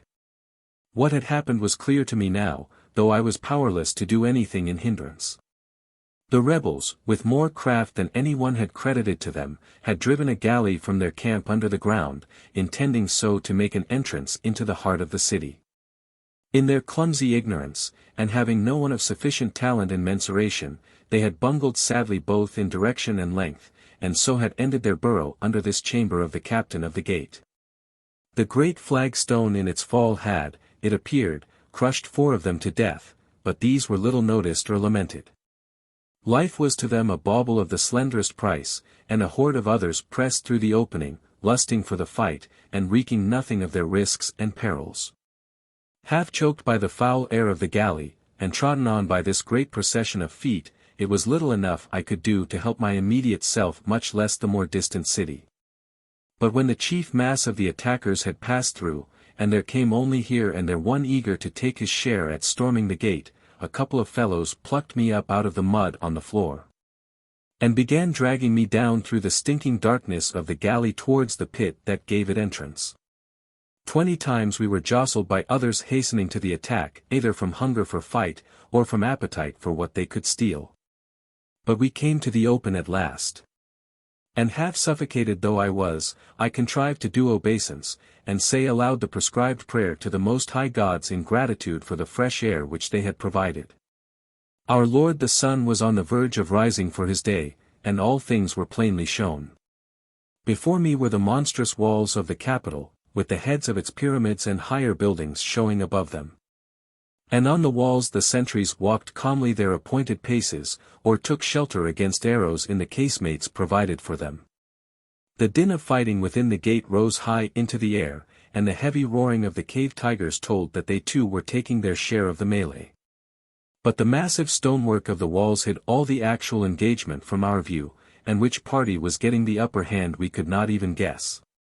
But the sounds told how tight a fight was being hammered out in those narrow boundaries, and my veins tingled to be once more back at the old trade, and to be doing my share. But there was no chivalry about the fellows who held me by my bonds. They thrust me into a small temple nearby, which once had been a fane in much favor with travelers, who wished to show gratitude for the safe journey to the capital, but which now was robbed and ruined. And they swung to the stone entrance gate and barred it, leaving me to commune with myself. Presently, they told me, I should be put to death by torments. Well, this seemed to be the new custom of Atlantis, and I should have to endure it as best I could. The high gods, it appeared, had no further use for my services in Atlantis, and I was not in the mood then to bite very much at their decision.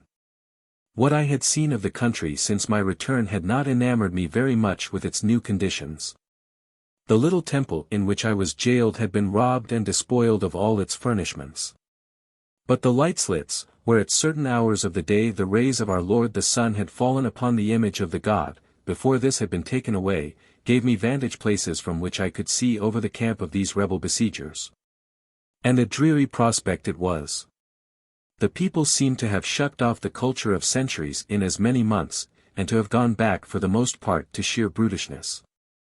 The majority harbored on the bare ground. Few owned shelter, and these were merely bowers of mud and branches. They fought and quarreled among themselves for food, eating their meat raw, and their grain, when they had it, hung round. Many who passed my vision I saw were even gnawing the soft inside of tree bark. The dead lay where they fell. The sick and the wounded found no hand to tend them. Great man-eating birds hovered above the camp or skulked about, heavy with gorging, among the hovels, and no one had public spirit enough to give them battle. The stink of the place rose up to heaven as a foul incense inviting a pestilence. There was no order, no trace of strong command anywhere. With 300 well-disciplined troops it seemed to me that I could have sent those poor desperate hordes flying in panic to the forest. However, there was no very lengthy space of time granted me for thinking out the policy of this matter to any great depth. The attack on the gate had been delivered with suddenness, the repulse was not slow. Of what desperate fighting took place in the galleries, and in the circus between the two sets of gates, the detail will never be told in full. At the first alarm the great cave tigers were set loose, and these raged impartially against keeper and foe.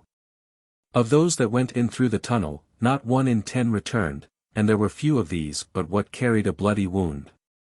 Some, with the ruling passion still strong in them, bore back plunder, one trailed along with him the head of the captain of the gate. And among them they dragged out 2 of the warders who were wounded, and whom revenge had urged them to take as prisoners. Over these 2 last a hubbub now arose, that seemed likely to boil over into blows. Every voice shouted out for them what he thought the most repulsive fate. Some were for burning, some for skinning, some for impaling, some for other things. My flesh crept as I heard their ravenous yells. Those that had been to the trouble of making them captive were still breathless from the fight, and were readily thrust aside. And it seemed to me that the poor wretches would be hustled into death before any definite fate was agreed upon, which all would pass as sufficiently terrific. Never had I seen such a disorderly tumult, never such a leaderless mob. But, as always has happened, and always will, the stronger men by dint of louder voices and more vigorous shoulders got their plans agreed to at last, and the others perforce had to give way. A band of them set off running, and presently returned at snail's pace. Dragging with them, with many squeals from ungreased wheels, one of those huge war engines with which besiegers are wont to throw great stones and other missiles into the cities they sit down against. They ran it up just beyond bowshot of the walls, and clamped it firmly down with stakes and ropes to the earth.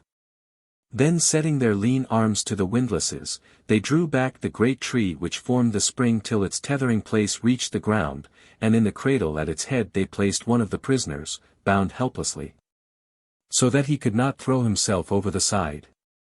Then the rude, savage, skin-clad mob stood back, and one who had appointed himself engineer knocked back the catch that held the great spring in place. With a whir and a twang the elastic wood flung upward, and the bound man was shot away from its tip with the speed of a lightning flash. He sang through the air, spinning over and over with inconceivable rapidity, and the great crowd of rebels held their breath in silence as they watched. He passed high above the city wall, a tiny mannequin in the distance now, and then the trajectory of his flight began to lower. The spike of a new-built pyramid lay in the path of his terrific flight, and he struck it with a thud whose sound floated out to us afterwards, and then he toppled down out of our sight, leaving a red stain on the whiteness of the stone as he fell. With a roar the crowd acknowledged the success of their device, and bellowed out insults to Phorenice, and insults to the gods. A poor frantic crowd they showed themselves. And then with ravening shouts they fell upon the other captive warder, binding him also into a compact, helpless missile, and meanwhile getting the engine into gear again for another shot. But for my part one saw nothing of this disgusting scene. I heard the bolt grate stealthily against the door of the little temple in which I was imprisoned, and was minded to give these brutish rebels somewhat of a surprise. I had rid myself of my bonds handily enough. I had rubbed my limbs to that perfect suppleness which is always desirable before a fight, and I had planned to rush out as soon as the door was swung, and kill those that came first with fist blows on the brow and chin. They had not suspected my name, it was clear, for my stature and garb were nothing out of the ordinary. But if my bodily strength and fighting power had been sufficient to raise me to a viceroyalty like that of Yucatan, and let me endure alive in that government throughout 20 hard battling years, why? It was likely that this rabble of savages would see something that was new and admirable in the practice of arms before the crude weight of their numbers could drag me down. Nay, I did not even despair of winning free altogether. I must find me a weapon from those that came up to battle, with which I could write worthy signatures, and I must attempt no standing fight. Gods! But what a glow the prospect did send through me as I stood there waiting. A vainer man, writing history, might have said that always, before everything else, he held in mind the greater interests before the less.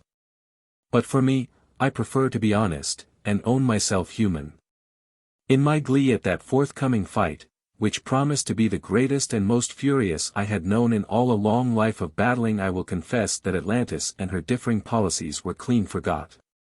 I should go out an unknown man from that little cell of a temple, I should do my work, and then, whether I took freedom with me, or whether I came down at last myself on a pile of slain, these people would guess, without being told the name. That here was Deucalion. Gods! What a fight we would have made! But the door did not open wide to give me space for my first rush. It creaked gratingly outward on its pivots, and a slim hand and a white arm slipped inside, beckoning me to quietude. Here was some woman. The door creaked wider, and she came inside. "Naïs," I said. "Silence, or they will hear you, and remember. At present those who brought you here are killed, and unless by chance someone blunders into this robbed shrine, you will not be found. Then if that is so, let me go out and walk among these people as one of themselves." She shook her head. "But, Naïs, I am not known here. I am merely a man in very plain and mud-stained robe. I should be in no ways remarkable." A smile twitched her face. "My lord," she said, "wears no beard, and his is the only clean chin in the camp." I joined in her laugh. "A pest on my want of foppishness then. But I am forgetting somewhat. It comes to my mind that we still have unfinished that small discussion of ours concerning the length of my poor life. Have you decided to cut it off from risk of further mischief, or do you propose to give me further span?" She turned to me with a look of sharp distress. "My lord," she said, "I would have you forget that silly talk of mine. This last 2 hours I thought you were dead in real truth. And you were not relieved. I felt that the only man was gone out of the world, I mean, my lord, the only man who can save Atlantis. Your words give me a confidence. Then you would have me go back and become husband to Phorenice. If there is no other way. I warn you I shall do that, if she still so desires it, and if it seems to me that that course will be best. This is no hour for private likings or dislikings. I know it," she said, "I feel it. I have no heart now save only for Atlantis.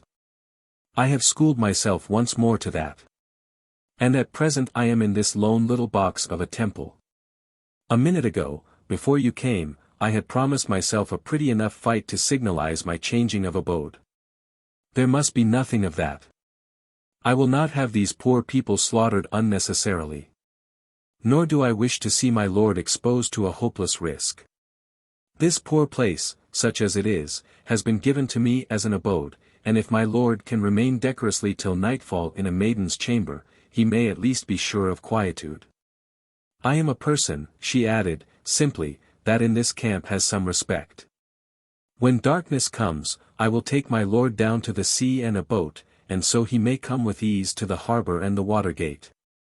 Chapter 8. The Preacher from the Mountains. It was long enough since I had found leisure for a parcel of sleep, and so during the larger part of that day I am free to confess that I slumbered soundly, Naïs watching me. Night fell, and still we remained within the privacy of the temple. It was our plan that I should stay there till the camp slept, and so I should have more chance of reaching the sea beach without disturbance. The night came down wet, with a drizzle of rain, and through the slits in the temple walls we could see the many fires in the camp well cared for, and men and women in skins and rags toasting before them, with steam rising as the heat fought with their wetness.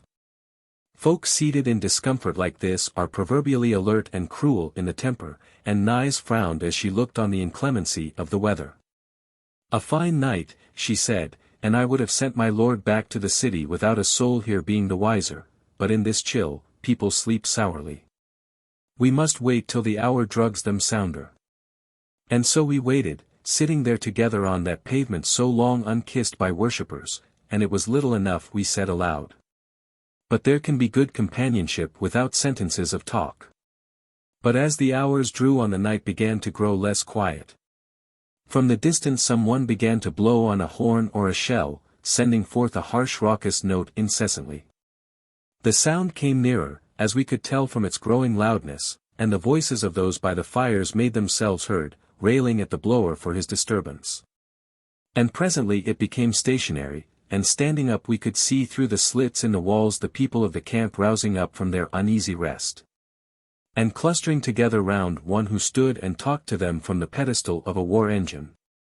What he was declaiming upon we could not hear, and our curiosity on the matter was not keen. Given that all who did not sleep went to weary themselves with this fellow, as Naïs whispered, it would be simple for me to make an exit in the opposite direction. But here we were reckoning without the inevitable busybody. A dozen pairs of feet splashing through the wet came up to the side of the little temple, and cried loudly that Naïs should join the audience. She had eloquence of tongue, it appeared, and they feared lest this speaker who had taken his stand on the war engine should make schisms among their ranks unless some skilled person stood up also to refute his arguments. Here, then, it seemed to me that I must be elbowed into my skirmish by the most unexpected of chances, but Naïs was firmly minded that there should be no fight, if courage on her part could turn it. "Come out with me," she whispered, "and keep distant from the light of the fires." "But how explain my being here?" "There is no reason to explain anything," she said, bitterly. "They will take you for my lover. There is nothing remarkable in that, it is the mode here. But oh! Why did not the gods make you wear a beard, and curl it, even as other men?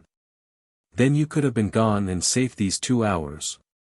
A smooth chin pleases me better." "So it does me," I heard her murmur as she leaned her weight on the stone which hung in the doorway, and pushed it ajar, "your chin." The ragged men outside, there were women with them also, did not wait to watch me very closely. A coarse jest or two flew, which I could have found good heart to have repaid with a sword thrust, and they stepped off into the darkness, just turning from time to time to make sure we followed. On all sides others were pressing in the same direction, black shadows against the night. The rain spat noisily on the campfires as we passed them, and from behind us came up others. There were no sleepers in the camp now. All were pressing on to hear this preacher who stood on the pedestal of the war engine, and if we had tried to swerve from the straight course, we should have been marked at once. So we held on through the darkness, and presently came within earshot. Still it was little enough of the preacher's words we could make out at first. "Who are your chiefs?" came the question at the end of a fervid harangue, and immediately all further rational talk was drowned in uproar. "We have no chiefs," the people shouted, "we are done with chiefs, we are all equal here. Take away your silly magic. You may kill us with magic if you choose, but rule us you shall not. Nor shall the other priests rule. Nor Phorenice. Nor anybody. We are done with rulers." The press had brought us closer and closer to the man who stood on the war engine. We saw him to be old, with white hair that tumbled on his shoulders, and a long white beard, untrimmed and uncurled. Save for a wisp of rag about the loins, his body was unclothed, and glistened in the wet. But in his hand he held that which marked his caste.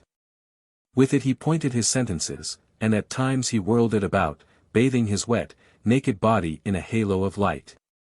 It was a wand whose tip burned with an unconsuming fire, which glowed and twinkled and blazed like some star lent down by the gods from their own place in the high heaven. It was the symbol of our Lord the Sun, a credential no one could forge, and one on which no civilized man would cast a doubt. Indeed, the ragged frantic crew did not question for one moment that he was a member of the clan of priests, the clan which from time out of numbering has given rulers for the land. And even in their loudest clamors they freely acknowledged his powers. "You may kill us with your magic, if you choose," they screamed at him. But stubbornly they refused to come back to their old allegiance. "We have suffered too many things these later years," they cried. "We are done with rulers now for always." But for myself I saw the old man with a different emotion. Here was Zaemon that was father to Naïs, Zaemon that had seen me yesterday seated on the divan at Phorenice's elbow, and who today could denounce me as Deucalion if so he chose. These rebels had expended a navy in their wish to kill me 4 days earlier, and if they knew of my nearness, even though Naïs were my advocate, her cold reasoning would have little chance of an audience now. The high gods who keep the tether of our lives hide their secrets well, but I did not think it impious to be sure that mine was very near the cutting then. The beautiful woman saw this too. She even went so far as to twine her fingers in mine and press them as a farewell, and I pressed hers in return, for I was sorry enough not to see her more. Still, I could not help letting my thoughts travel with a grim gloating over the fine mound of dead I should build before these ragged, unskilled rebels pulled me down. And it was inevitable this should be so. For of all the emotions that can ferment in the human heart, the joy of strife is keenest, and none but an old fighter, face to face with what must necessarily be his final battle, can tell how deep this lust is embroidered into the very foundations of his being. But for the time Zaemon did not see me, being too much wrapped in his outcry, and so I was free to listen to the burning words which he spread around him, and to determine their effect on the hearers. The theme he preached was no new one. He told that ever since the beginning of history, the gods had set apart one clan of the people to rule over the rest and be their priests, and until the coming of Phorenice these had done their duties with exactitude and justice. They had fought invaders, carried war against the beasts, and studied earth movements so that they were able to foretell earthquakes and eruptions, and could spread warnings that the people might be able to escape their devastations. They are no self-seekers. Their aim was always to further the interest of Atlantis, and so do honor to the kingdom on which the high gods had set their special favor. Under the priestly clan Atlantis had reached the pinnacle of human prosperity and happiness. But, cried the old man, waving the symbol till his wet body glistened in a halo of light, the people grew fat and careless with their easy life. They began to have a conceit that their good fortune was earned by their own puny brains and thews, and was no gift from the gods above, and presently the cult of these gods became neglected, and their temples were barren of gifts and worshippers. Followed a punishment. The gods in their inscrutable way decreed that a wife of one of the priests, that was a governor of no inconsiderable province, should see a woman child by the wayside, and take it for adoption. That child the gods in their infinite wisdom fashioned into a scourge for Atlantis, and you who have felt the weight of Phorenice's hand, know with what completeness the high gods can fashion their instruments. Yet, even as they set up, so can they throw down, and those that shall debase Phorenice are even now appointed. The old rule is to be re-established, but not till you who have sinned are sufficiently chastened to cry to it for relief. He waved the mysterious glowing symbol before him. See, he cried, in his high, old, quavering voice, you know the unspeakable power of which that is the sign, and for which I am the mouthpiece. It is for you to make decision now. Are the gods to throw down this woman who has scorned them and so cruelly trodden on you? Or are you to be still further purged of your pride before you are ripe for deliverance? The old priest broke off with a gesture, and his ragged white beard sank onto his chest. Promptly a young man, skin-clad and carrying his weapon, elbowed up through the press of listeners, and jumped onto the platform beside him. Hear me, brethren, he bellowed, in his strong young voice. We are done with tyrants. Death may come, and we all of us here have shown how little we fear it. But own rulers again we will not, and that is our final say. My lord, he said, turning to the old man with a brave face, I know it is in your power to kill me by magic if you choose, but I have said my say, and can stand the cost if needs be. I can kill you, but I will not, said Zaemon. You have said your silliness. Now go you to the ground again. We have free speech here. I will not go till I choose. But you will, said the old man, and turned on him with a sudden tightening of the brows. There was no blow passed. Even the symbol, which glowed like a star against the night, was not so much as lifted in warning. But the young man tried to retort, and, finding himself smitten with a sudden dumbness, turned with a spasm of fear, and jumped back whence he had come. The crowd of them thrilled expectantly, and when no further portent was given, they began to shout that a miracle should be shown them, and then perchance they would be persuaded back to the old allegiance. The old man stooped and glowered at them in fury. You dogs, he cried, you empty-witted dogs. Do you ask that I should degrade the powers of the higher mysteries by dancing them out before you as though they were a mummer's show? Do you tickle yourselves that you are to be tempted back to your allegiance? It is for you to woo the gods who are so offended. Come in humility, and I take it upon myself to declare that you will receive fitting pardon and relief. Remain stubborn, and the scourge, Phorenice, may torment you into annihilation before she in turn is made to answer for the evil she has put upon the land. There is the choice for you to pick at. The turmoil of voices rose again into the wetness of the night, and weapons were upraised menacingly. It was clear that the party for independence had by far the greater weight, both in numbers and lustiness. And those who might, from sheer weariness of strife, have been willing for surrender, withheld their word through terror of the consequence. It was a fine comment on the freedom of speech, about which these unruly fools had made their boast, and, with a sly malice, I could not help whispering a word on this to Naïs as she stood at my elbow. But Naïs clutched at my hand, and implored me for caution. "Oh, be silent, my lord," she whispered back, "or they will tear you in pieces. They are on fire for mischief now. Yet a few hours back you were for killing me yourself," I could not help reminding her. She turned on me with a hot look. "A woman can change her mind, my lord. But it becomes you little to remind her of her fickleness." A man in the press beside me wrenched round with an effort, and stared at me searchingly through the darkness. "Oh," he said, "a shaved chin. Who are you, friend, that you should cut a beard instead of curling it? I can see no wound on your face." I answered him civilly enough that, with freedom, for a watchword, the fashion of my chin was a matter of mere private concern. But as that did not satisfy him, and as he seemed to be one of those quarrelsome fellows that are the bane of every community, I took him suddenly by the throat and the shoulder, and bent his neck with the old, quick turn, till I heard it crack. And had unhanded him before any of his neighbors had seen what had befallen.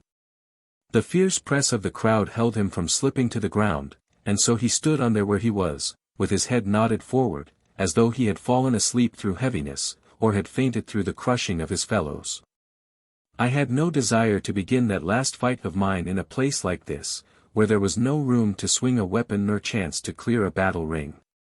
But all this time the lean preacher from the mountains was sending forth his angry anathemas, and still holding the strained attention of the people. And next he set forth before them the cult of the gods in the ancient form as is prescribed, and they, with old habit coming back to them, made response in the words and in the places where the old ritual enjoins.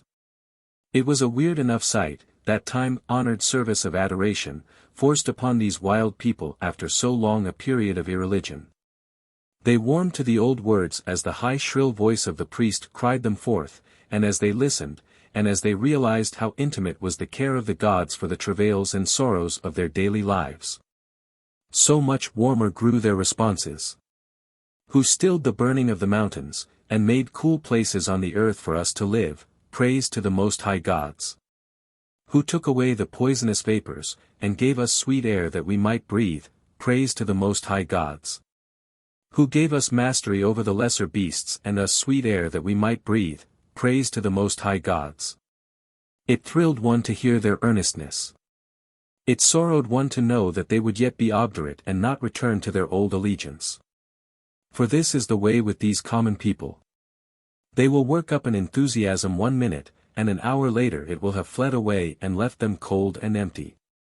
But Zaemon made no further calls upon their loyalty. He finished the prescribed form of sentences, and stepped down from off the platform of the war engine with the symbol of our Lord the Sun thrust out resolutely before him. To all ordinary seeming the crowd had been tacked so that no further compression was possible, but before the advance of the symbol the people crushed back, leaving a wide lane for his passage. And here came the turning point of my life. At first, like, I take it, every one else in that crowd, I imagined that the old man, having finished his mission, was making a way to return to the place from which he had come. But he held steadily to one direction, and as that was towards myself, it naturally came to my mind that, having dealt with greater things, he would now settle with the less. Or, in plainer words, that having put his policy before the swarming people, he would now smite down the man he had seen but yesterday seated as Phorenice minister. Well, I should lose that final fight I had promised myself, and that mound of slain for my funeral bed. It was clear that Zaemon was the mouthpiece of the priest's clan, duly appointed, and I also was a priest. If the word had been given on the sacred mountain to those who sat before the Ark of the Mysteries that Atlantis would prosper more with Deucalion sent to the gods, I was ready to bow to the sentence with submissiveness. That I had regret for this mode of cutting off, I will not deny. No man who has practiced the game of arms could abandon the promise of such a gorgeous final battle without a qualm of longing.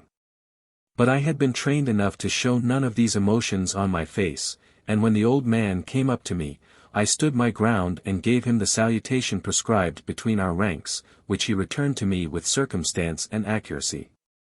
The crowd fell back, being driven away by the ineffable force of the symbol, leaving us alone in the middle of a ring. Even Naïs, though she was a priest's daughter, was ignorant of the mysteries, and could not withstand its force.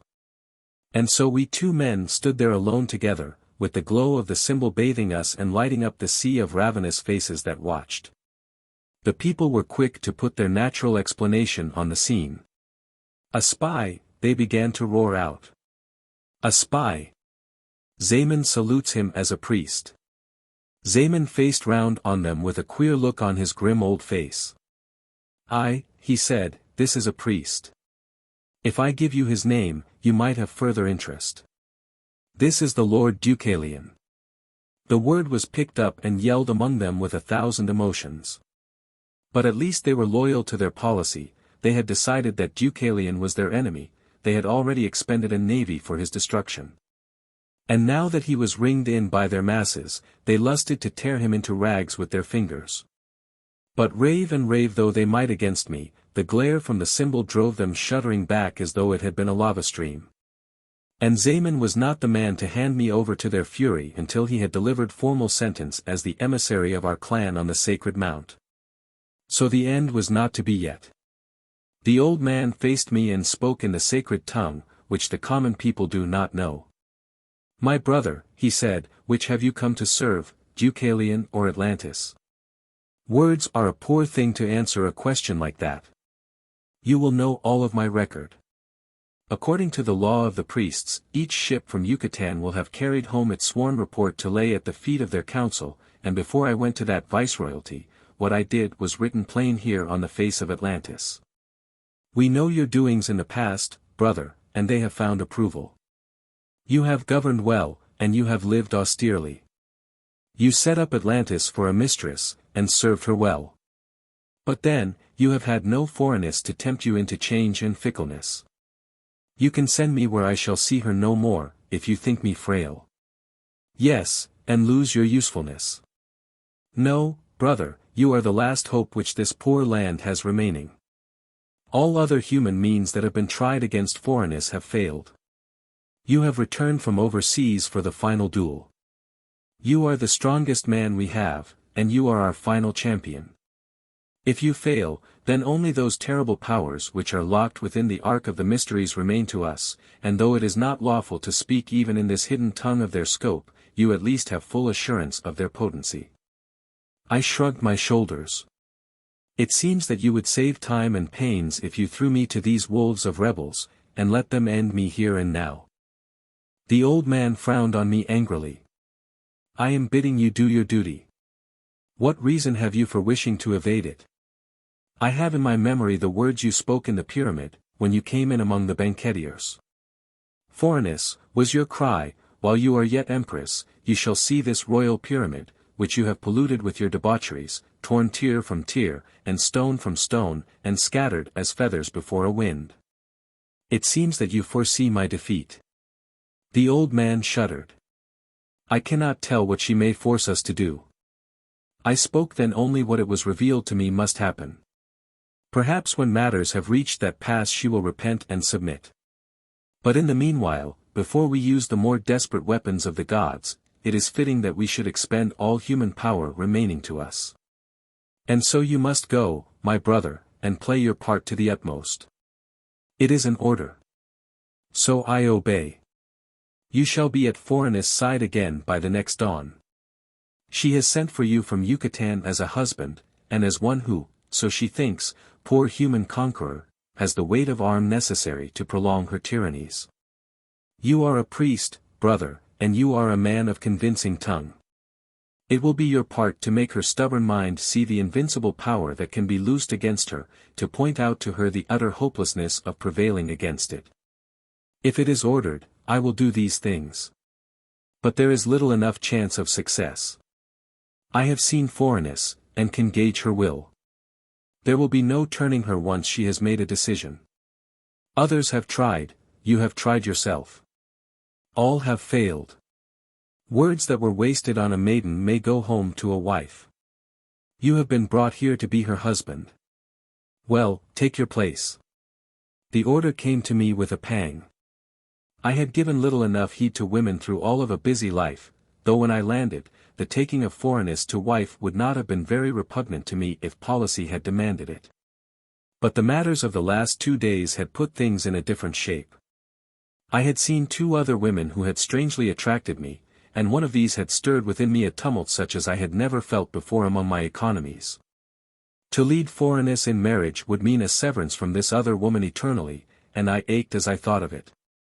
But though these thoughts floated through my system and gave me harsh wrenches of pain, I did not thrust my puny likings before the command of the council of the priests. I bowed before Zaemon, and put his hand to my forehead. It is an order, I said. If our Lord the Sun gives me life, I will obey.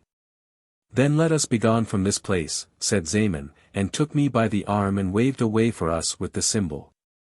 No further word did I have with Naïs, fearing to embroil her with these rebels who clustered round, but I caught one hot glance from her eyes, and that had to suffice for farewell. The dense ranks of the crowd opened, and we walked away between them scathless. Fiercely though they lusted for my life, brimming with hate though they made their cries, no man dared to rush in and raise a hand against me. Neither did they follow. When we reached the outskirts of the crowd, and the ranks thinned, they had a mind, many of them, to surge along in our wake. But Zaemon whirled the symbol back before their faces with a blaze of lurid light, and they fell to their knees groveling, and pressed on us no more. The rain still fell, and in the light of the camp fires as we passed them the wet gleamed on the old man's wasted body. And far before us through the darkness loomed the vast bulk of the sacred mountain, with the ring of eternal fires encincturing its crest. I sighed as I thought of the old peaceful days I had spent in its temples and groves. But there was to be no more of that studious leisure now. There was work to be done, work for Atlantis which did not brook delay. And so when we had progressed far out into the waste, and there was none near to view, save only the Most High Gods, we found the place where the passage was, whose entrance is known only to the 7 among the priests. And there we parted, Zaemon to his hermitage in the dangerous lands, and I by this secret way back into the capital. Chapter 9. Phorenice, Goddess. Now the passage, though its entrance had been cunningly hidden by man's artifice, was one of those veins in which the fiery blood of our mother, the earth, had aforetime coursed.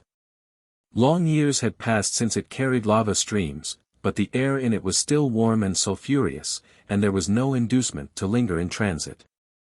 I lit me a lamp which I found in an appointed niche, and walked briskly along my ways, coughing, and wishing heartily I had some of those simples which ease a throat that has a tendency to catarrh.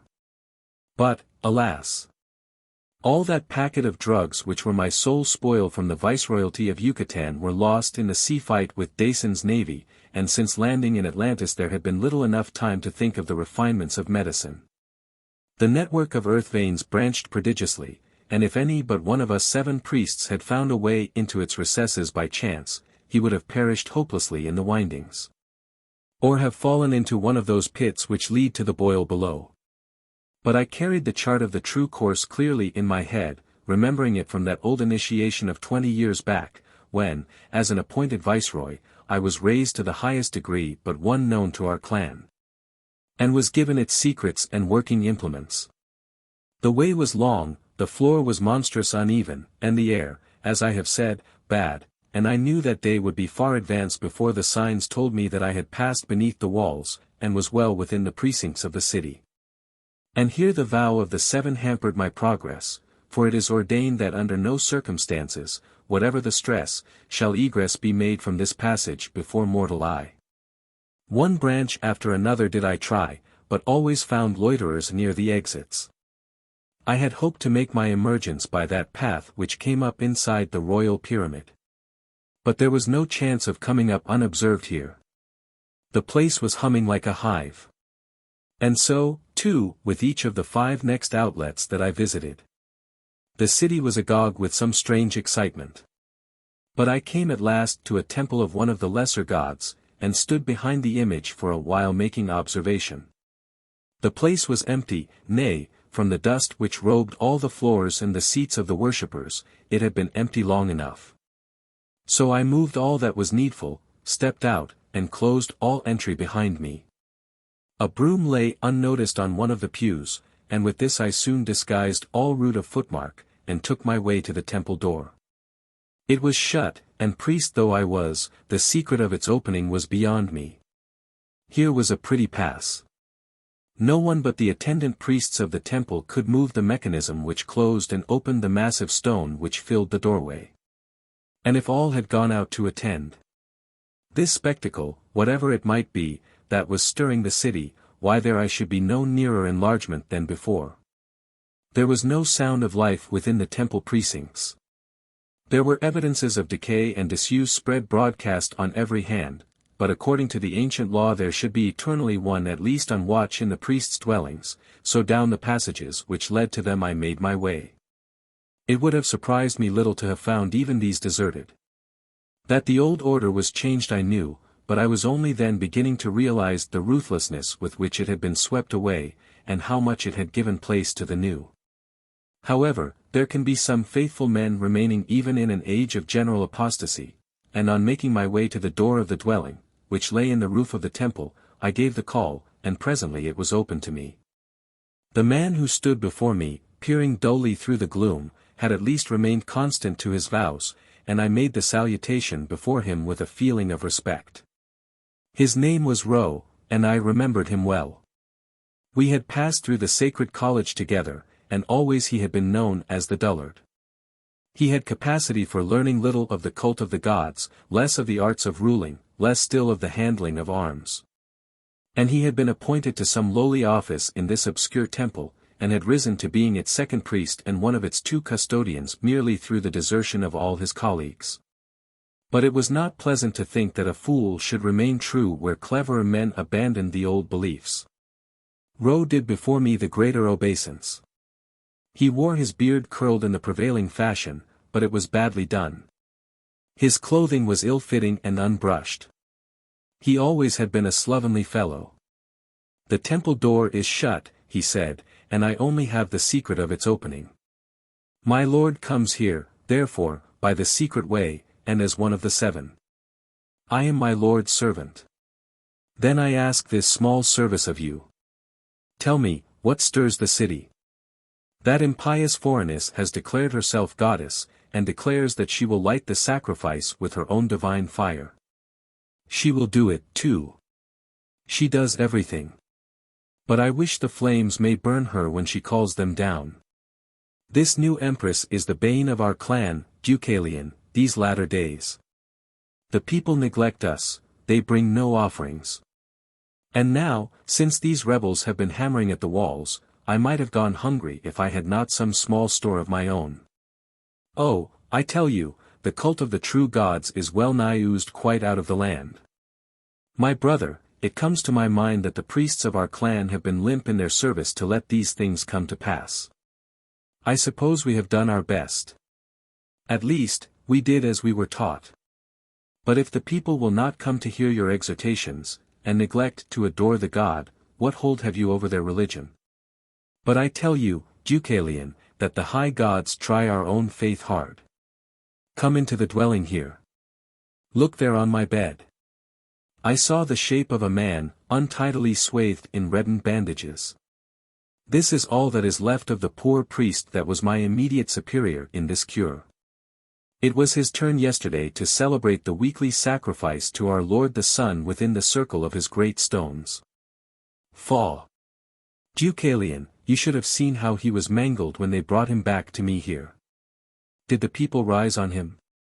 Has it come to that? The people stayed passive, said Roe, bitterly, what few of them had interest to attend, but our Lord the Sun saw fit to try his minister somewhat harshly. The wood was laid. The sacrifice was disposed upon it according to the prescribed rites. The procession had been formed round the altar, and the drums and the trumpets were speaking forth, to let all men know that presently the smoke of their prayer would be wafted up towards those that sit in the great places in the heavens. But then, above the noise of the ceremonial, there came the rushing sound of wings, and from out of the sky there flew one of those great featherless man-eating birds, of a bigness such as seldom before has been seen. An arrow shot in the eye or a long-shafted spear receives them best. Oh, all men know what they were taught as children, Deucalion. But these priests were unarmed according to the rubric, which ordains that they shall entrust themselves completely to the guardianship of the high gods during the hours of sacrifice. The great bird swooped down, settling on the wood pyre, and attacked the sacrifice with beak and talon. My poor superior here, still strong in his faith, called loudly on our Lord the Sun to lend power to his arm, and sprang up on the altar with naught but his teeth and his bare hands for weapons. It may be that he expected a miracle. He has not spoken since, poor soul, in explanation, but all he met with were blows from leathery wings, and rakings from talons which went near to disemboweling him. The bird brushed him away as easily as we could sweep aside a fly, and there he lay bleeding on the pavement beside the altar, while the sacrifice was torn and eaten in the presence of all the people. And then when the bird was glutted, it flew away again to the mountains. And the people gave no help. They cried out that the thing was a portent, that our Lord the Sun was a god no longer if he had not power or thought to guard his own sacrifice. And some cried that there was no god remaining now, and others would have it that there was a new god come to weigh on the country, which had chosen to take the form of a common man-eating bird. But a few began to shout that Phorenice stood for all the gods now in Atlantis, and that cry was taken up till the stones of the great circle rang with it. Some may have made proclamation because they were convinced. Many because the cry was new, and pleased them, but I am sure there were not a few who joined in because it was dangerous to leave such an outburst unwelcomed. The Empress can be hard enough to those who neglect to give her adulation. The Empress is Empress, I said, formally, and her name carries respect. It is not for us to question her doings. I am a priest, said Roe, and I speak as I have been taught, and defend the faith as I have been commanded. Whether there is a faith any longer, I am beginning to doubt. But, anyway, it yields a poor enough livelihood nowadays. There have been no offerings at this temple this 5 months past, and if I had not a few jars of corn put by, I might have starved for anything the pious of this city cared. And I do not think that the affair of that sacrifice is likely to put new enthusiasm into our cold votaries. When did it happen? 20 hours ago. Today Phorenice conducts the sacrifice herself. That has caused the stir you spoke about. The city is in the throes of getting ready one of her pageants. Then I must ask you to open the temple doors and give me passage. I must go and see this thing for myself. It is not for me to offer advice to one of the 7, said Roe, doubtfully. It is not. But they say that the Empress is not overpleased at your absence, he mumbled. I should not like harm to come in your way, Deucalion, he said, aloud. The future is in the hands of the Most High Gods, Roe, and I at least believe that they will deal out our fates to each of us as they in their infinite wisdom see best, though you seem to have lost your faith. And now I must be your debtor for a passage out through the doors. Plagues! Man, it is no use your holding out your hand to me. I do not own a coin in all the world. He mumbled something about force of habit, as he led the way down towards the door, and I responded tartly enough about the unpleasantness of his begging customs.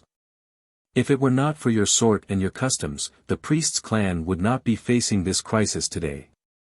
One must live, he grumbled, as he pressed his levers, and the massive stone in the doorway swung ajar. If you had been a more capable man, I might have seen the necessity, said I, and passed into the open and left him. I could never bring myself to like Roe. A motley crowd filled the street which ran past the front of this obscure temple, and all were hurrying one way. With what I had been told, it did not take much art to guess that the great stone circle of our Lord the Sun was their mark. And it grieved me to think of how many venerable centuries that great fane had upreared before the weather and the earth tremors, without such profanation as it would witness today. And also the thought occurred to me, was our great lord above drawing this woman on to her destruction? Would he take some vast and final act of vengeance when she consummated her final sacrilege? But the crowd pressed on, thrilled and excited, and thinking little, as is a crowd's wont, on the deeper matters which lay beneath the bare spectacle. From one quarter of the city walls the din of an attack from the besiegers made itself clearly heard from over the houses, and the temples and the palaces intervening, but no one heeded it. They had grown callous, these townsfolk, to the battering of rams, and the flight of fire darts, and the other emotions of a bombardment. Their nerves, their hunger, their desperation were strung to such a pitch that little short of an actual storm could stir them into new excitement over the siege.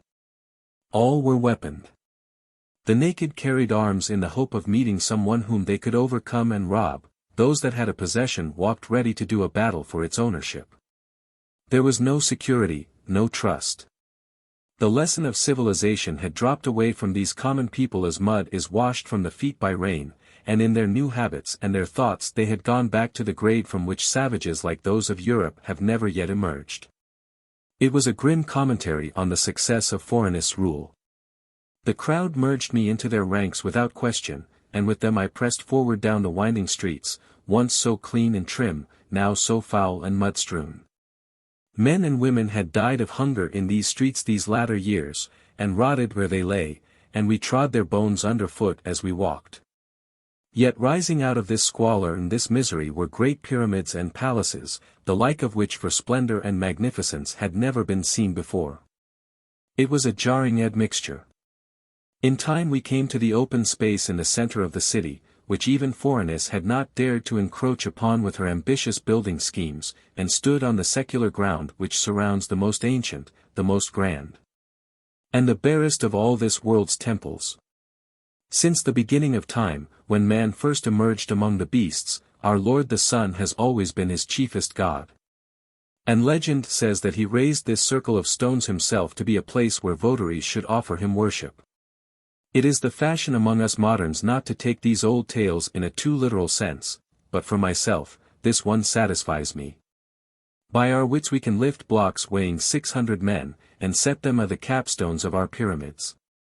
But to uprear the stones of that great circle would be beyond all our art, and much more would it be impossible today to transport them from their distant quarries across the rugged mountains.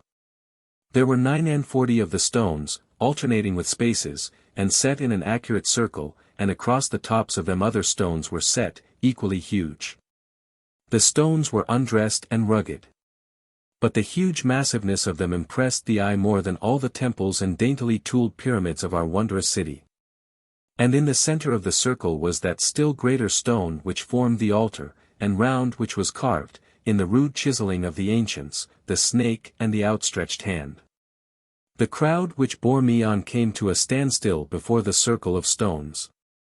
To trespass beyond this is death for the common people. And for myself, although I had the right of entrance, I chose to stay where I was for the present, unnoticed among the mob, and wait upon events. For long enough we stood there, our Lord the Sun burning high and fiercely from the clear blue sky above our heads. The din of the rebels' attack upon the walls came to us clearly, even above the gabble of the multitude. But no one gave attention to it. Excitement about what was to befall in the circle mastered every other emotion. I learned afterwards that so pressing was the rebels' attack, and so destructive the battering of their new war engines, that Phorenice had gone off to the walls first to lend awhile her brilliant skill for its repulse, and to put heart into the defenders. But as it was, the day had burned out to its middle and scorched us intolerably, because the noise of the drums and horns gave advertisement that the pageant had formed in procession. And of those who waited in the crowd, many had fainted with exhaustion and the heat, and not a few had died.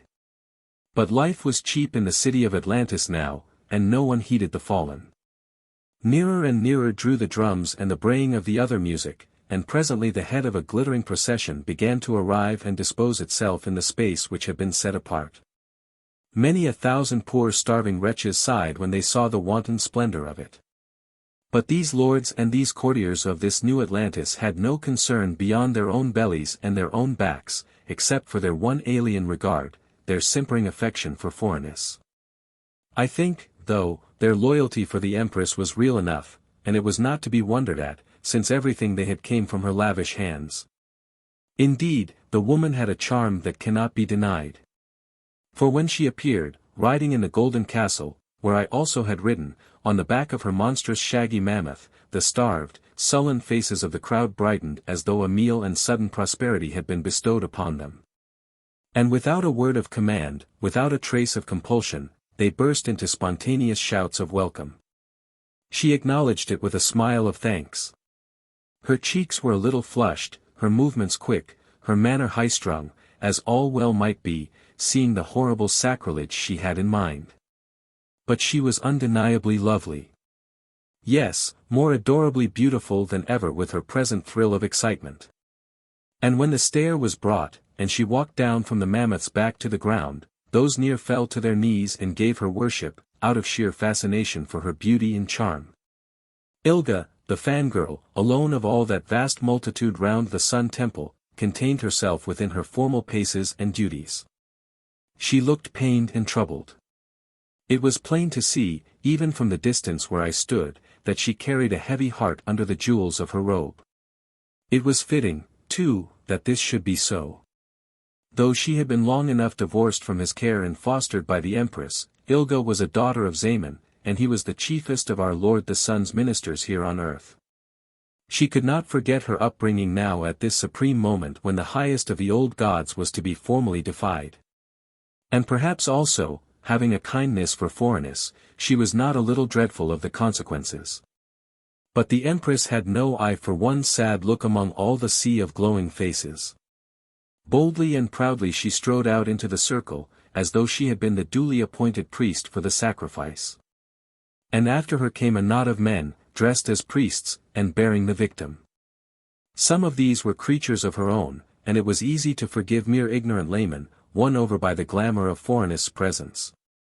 But some, to their shame, were men born in the priest's clan, and brought up in the groves and colleges of the sacred mountain, and for their apostasy there could be no palliation. The wood had already been stacked on the altar stone in the due form required by the ancient symbolism, and the Empress stood aside while those who followed did what was needful. As they opened out, I saw that the victim was one of the small, cloven-hoofed horses that roam the plains, a most acceptable sacrifice. They bound its feet with metal gyves, and put it on the pyre, where, for a while, it lay neighing. Then they stepped aside, and left it living. Here was an innovation. The false priests went back to the farther side of the circle, and Phorenice stood alone before the altar. She lifted up her voice, sweet, tuneful, and carrying, and though the din of the siege still came from over the city, no ear there lost a word of what was spoken. She raised her glance aloft, and all other eyes followed it. The heaven was clear as the deep sea, a gorgeous blue. But as the words came from her, so a small mist was born in the sky, wheeling and circling like a ball, although the day was windless, and rapidly growing darker and more compact.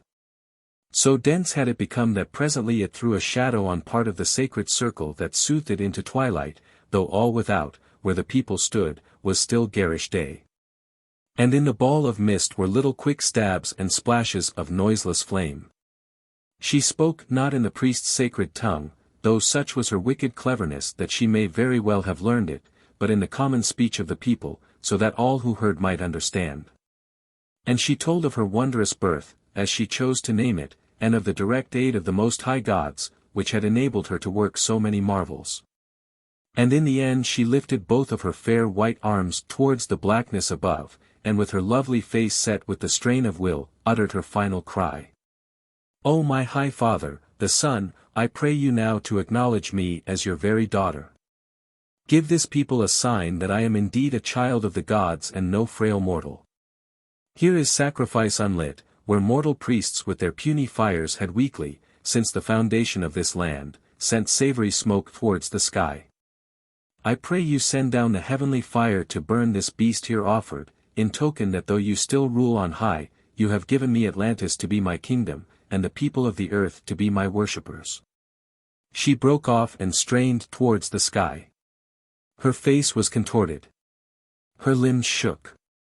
"O mighty Father," she cried, who hast made me a god and an equal, hear me. Hear me.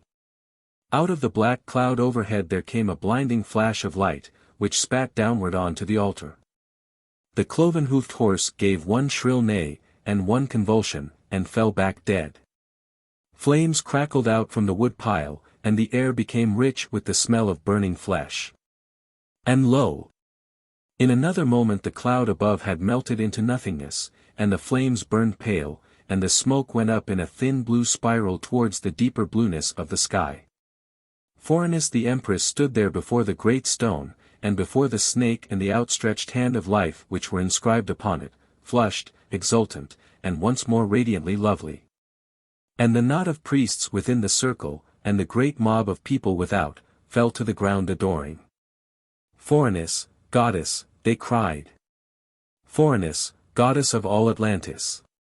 But for myself, I did not kneel. I would have no part in this apostasy, so I stood there awaiting fate. Chapter 10. A wooing. A murmur quickly sprang up round me, which grew into shouts. Kneel, one whispered, kneel, sir, or you will be seen. And another cried, kneel, you without beard, and do obeisance to the only goddess, or by the old gods I will make myself her priest and butcher you. And so the shouts arose into a roar. But presently the word Deucalion began to be bandied about, and there came a moderation in the zeal of these enthusiasts. Deucalion, the man who had left Atlantis 20 years before to rule Yucatan, they might know little enough about, but Deucalion who rode not many days back beside the Empress in the golden castle beneath the canopy of snakes, was a person they remembered. And when they weighed up his possible ability for vengeance, the shouts died away from them limply. So when the silence had grown again, and Phorenice turned and saw me standing alone among all the prostrate worshippers, I stepped out from the crowd and passed between two of the great stones, and went across the circle to where she stood beside the altar. I did not prostrate myself. At the prescribed distance I made the salutation which she herself had ordered when she made me her chief minister, and then hailed her with formal decorum as Empress. Deucalion, man of ice, she retorted. I still adhere to the old gods. I was not referring to that, said she, and looked at me with a sidelong smile. But here Ilga came up to us with a face that was white and a hand that shook, and made supplication for my life. If he will not leave the old gods yet, she pleaded, surely you will pardon him. He is a strong man, and does not become a convert easily. You may change him later. But think, Phorenice, he is Deucalion. And if you slay him here for this one thing, there is no other man within all the marches of Atlantis who could so worthily serve. The Empress took the words from her. You slut, she cried out, I have you near me to appoint my wardrobe and carry my fan, and do you dare to put a meddling finger in my policies? Back with you, outside this circle, or I'll have you whipped. Aye, and I'll do more. I'll serve you as Zaemon served my captain, Tarka. Shall I point a finger at you, and smite your pretty skin with a sudden leprosy? The girl bowed her shoulders and went away cowed, and Phorenice turned to me. My lord, she said, I am like a young bird in the nest that has suddenly found its wings. Wings have so many uses that I am curious to try them all. May each new flight they take be for the good of Atlantis. Oh, she said, with an eye flash, I know what you have most at heart. But we will go back to the pyramid, and talk this out at more leisure. I pray you now, my lord, conduct me back to my riding beast. It appeared then that I was to be condoned for not offering her worship, and so putting public question on her deification. It appeared also that Ilga's interference was looked upon as untimely, and, though I could not understand the exact reasons for either of these things, I accepted them as they were, seeing that they forwarded the scheme that Zaemon had bidden me carry out. So when the Empress lent me her fingers, warm, delicate fingers they were, though so skillful to grasp the weapons of war, I took them gravely, and led her out of the great circle, which she had polluted with her trickeries. I had expected to see our Lord the Sun take vengeance on the profanation while it was still in act. But none had come, and I knew that he would choose his own good time for retribution, and appoint what instrument he thought best, without my raising a puny arm to guard his mighty honor. So I led this lovely, sinful woman back to the huge red mammoth which stood there tamely in waiting, and the smell of the sacrifice came after us as we walked. She mounted the stair to the golden castle on the shaggy beast's back, and bade me mount also and take seat beside her. But the place of the fangirl behind was empty, and what we said as we rode back through the streets there was none to overhear. She was eager to know what had befallen me after the attack on the gate, and I told the tale, laying stress on the worthiness of Naïs, and uttering an opinion that with care the girl might be won back to allegiance again. Only the commands that Zaemon laid upon me, when he and I spoke together in the sacred tongue, did I withhold. As it is not lawful to repeat these matters save only in the high council of the priests itself as they sit before the Ark of the Mysteries. You seem to have an unusual kindliness for this rebel Naïs, said Phorenice. She showed herself to me as more clever and thoughtful than the common herd. Aye, she answered, with a sigh that I think was real enough in its way, an empress loses much that meaner woman gets as her common due. In what particular? She misses the honest wooing of her equals. If you set up for a goddess, I said. Pah! I wish to be no goddess to you, Deucalion. That was for the common people, it gives me more power with them, it helps my schemes. All you 7 higher priests know that trick of calling down the fire, and it pleased me to filch it. Can you not be generous, and admit that a woman may be as clever in finding out these natural laws as your musty elder priests? Remains that you are empress. Nor empress either. Just think that there is a woman seated beside you on this cushion, Deucalion, and look upon her, and say what words come first to your lips. Have done with ceremonies, and have done with statecraft. Do you wish to wait on as you are till all your manhood withers? It is well not to hurry unduly in these matters, I am with you there. Yet who but a fool watches a fruit grow ripe, and then leaves it till it is past its prime? I looked on her glorious beauty, but as I live it left me cold. But I remembered the command that had been laid upon me, and forced a smile. I may have been fastidious, I said, but I do not regret waiting this long. Nor I.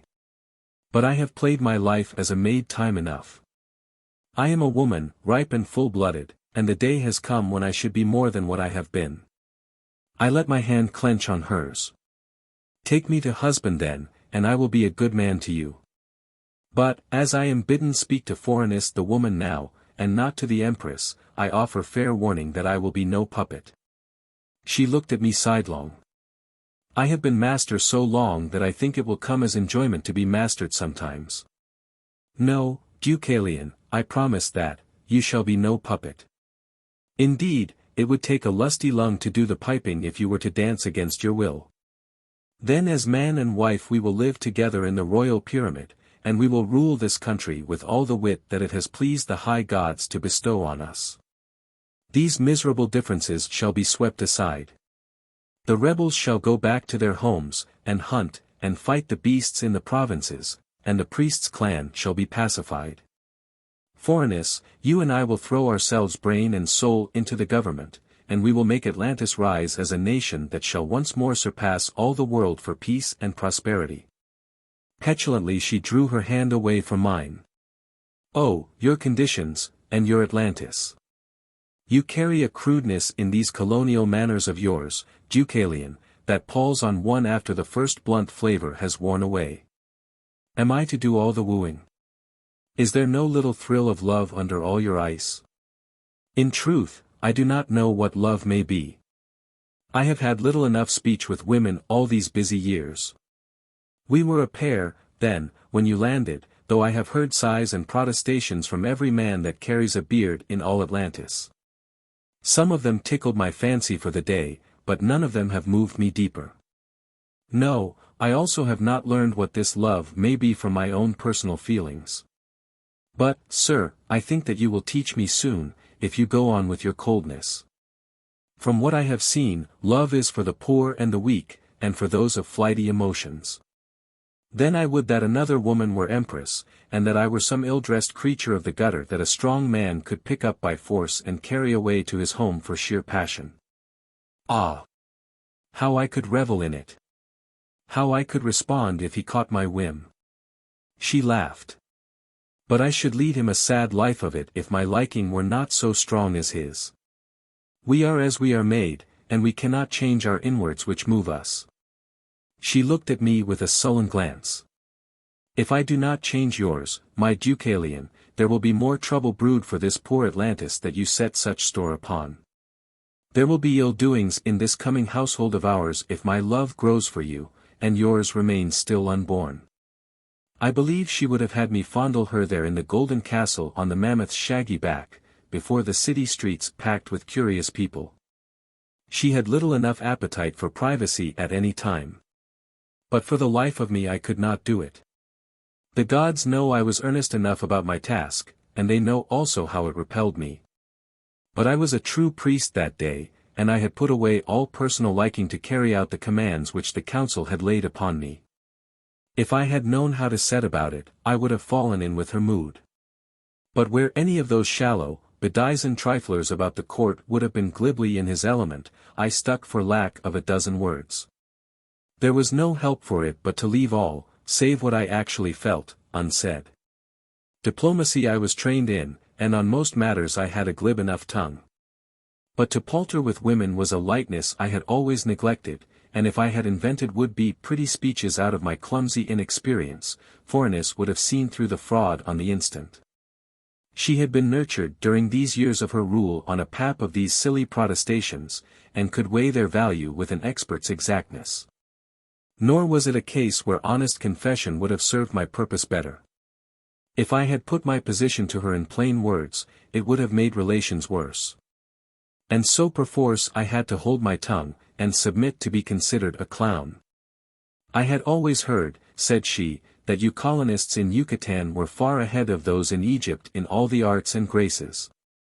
But you, sir, do small credit to your viceroyalty. Why, I have had gentry front the Nile come here, and you might almost think they had never left their native shores. They must have made great strides these last 20 years, then. When last I was sent to Egypt to report, the blacks were clearly masters of the land, and our people lived there only on sufferance. Their pyramids were puny, and their cities nothing more than forts. Oh, she said, mockingly, they are mere exiles still, but they remember their manners. My poor face seemed to please them, at least they all went into raptures over it. And for 10 pleasant words one of them cut off his own right hand. We made the bargain, my Egyptian gallant and I, and the hand lies dried on some shelf in my apartment today as a pleasant memento.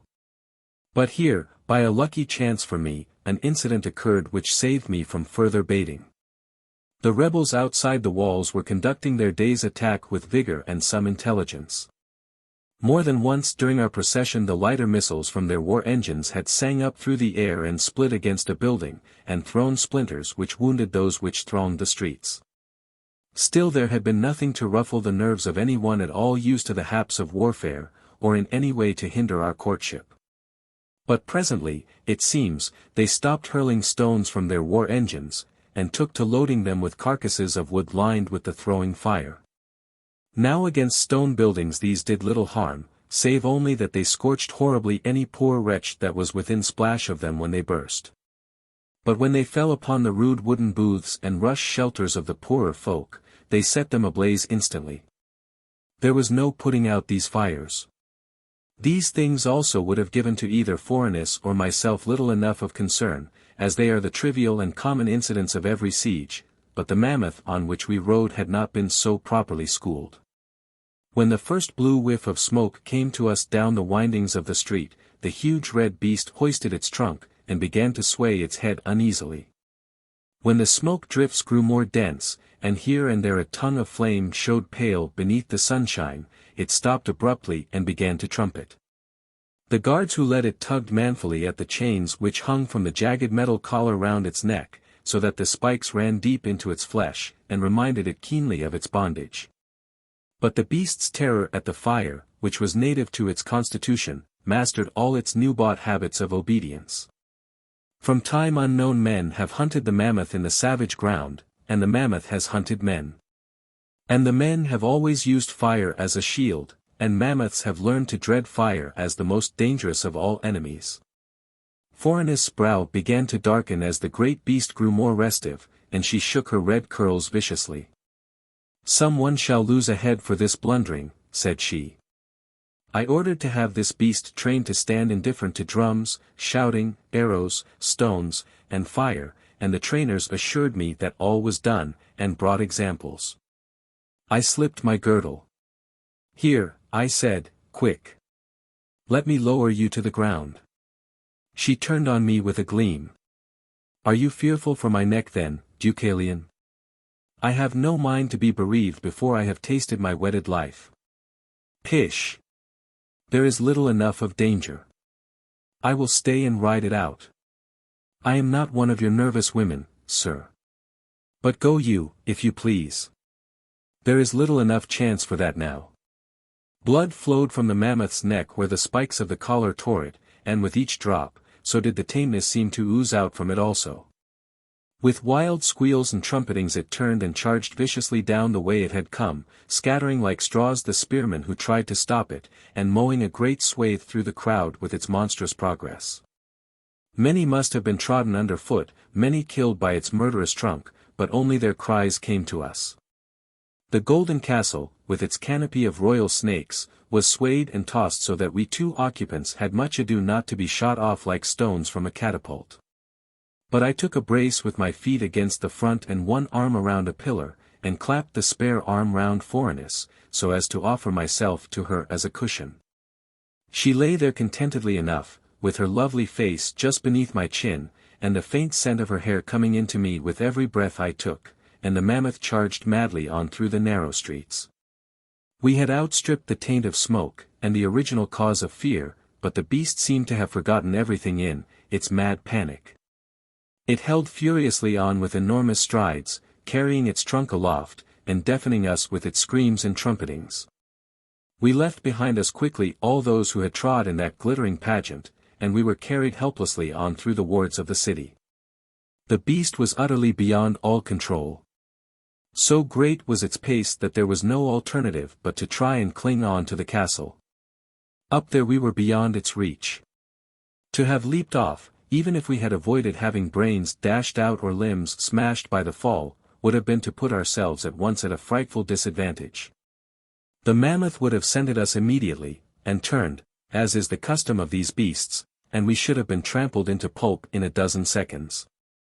The thought came to me that here was the high god's answer to Phorenice's sacrilege.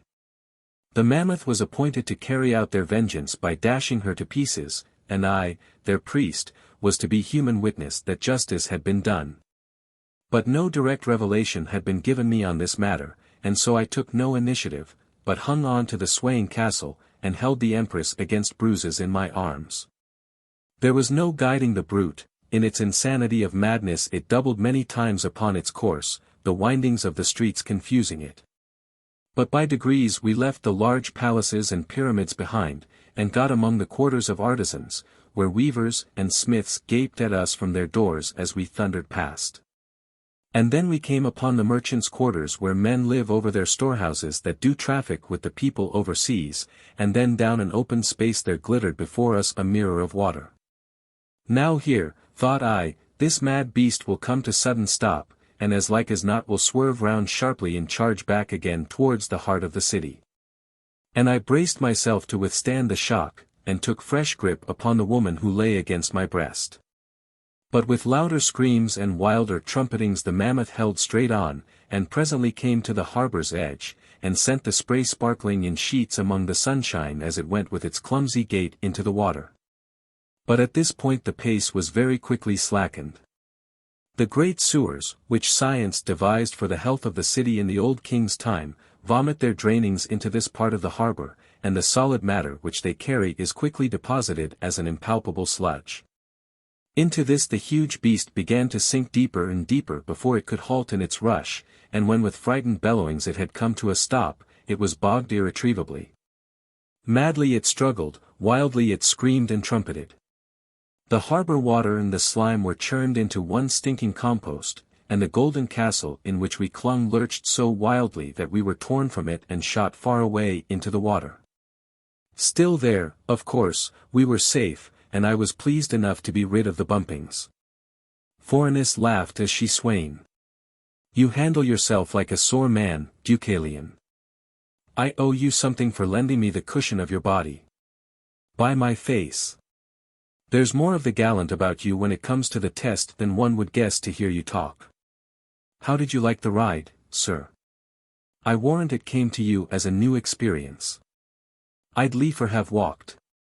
Pish, man. You'll never be a courtier. You should have sworn that with me in your arms you could have wished the bumping had gone on forever. Ho, the boat there. Hold your arrows. Deucalion, hail me those fools in that boat.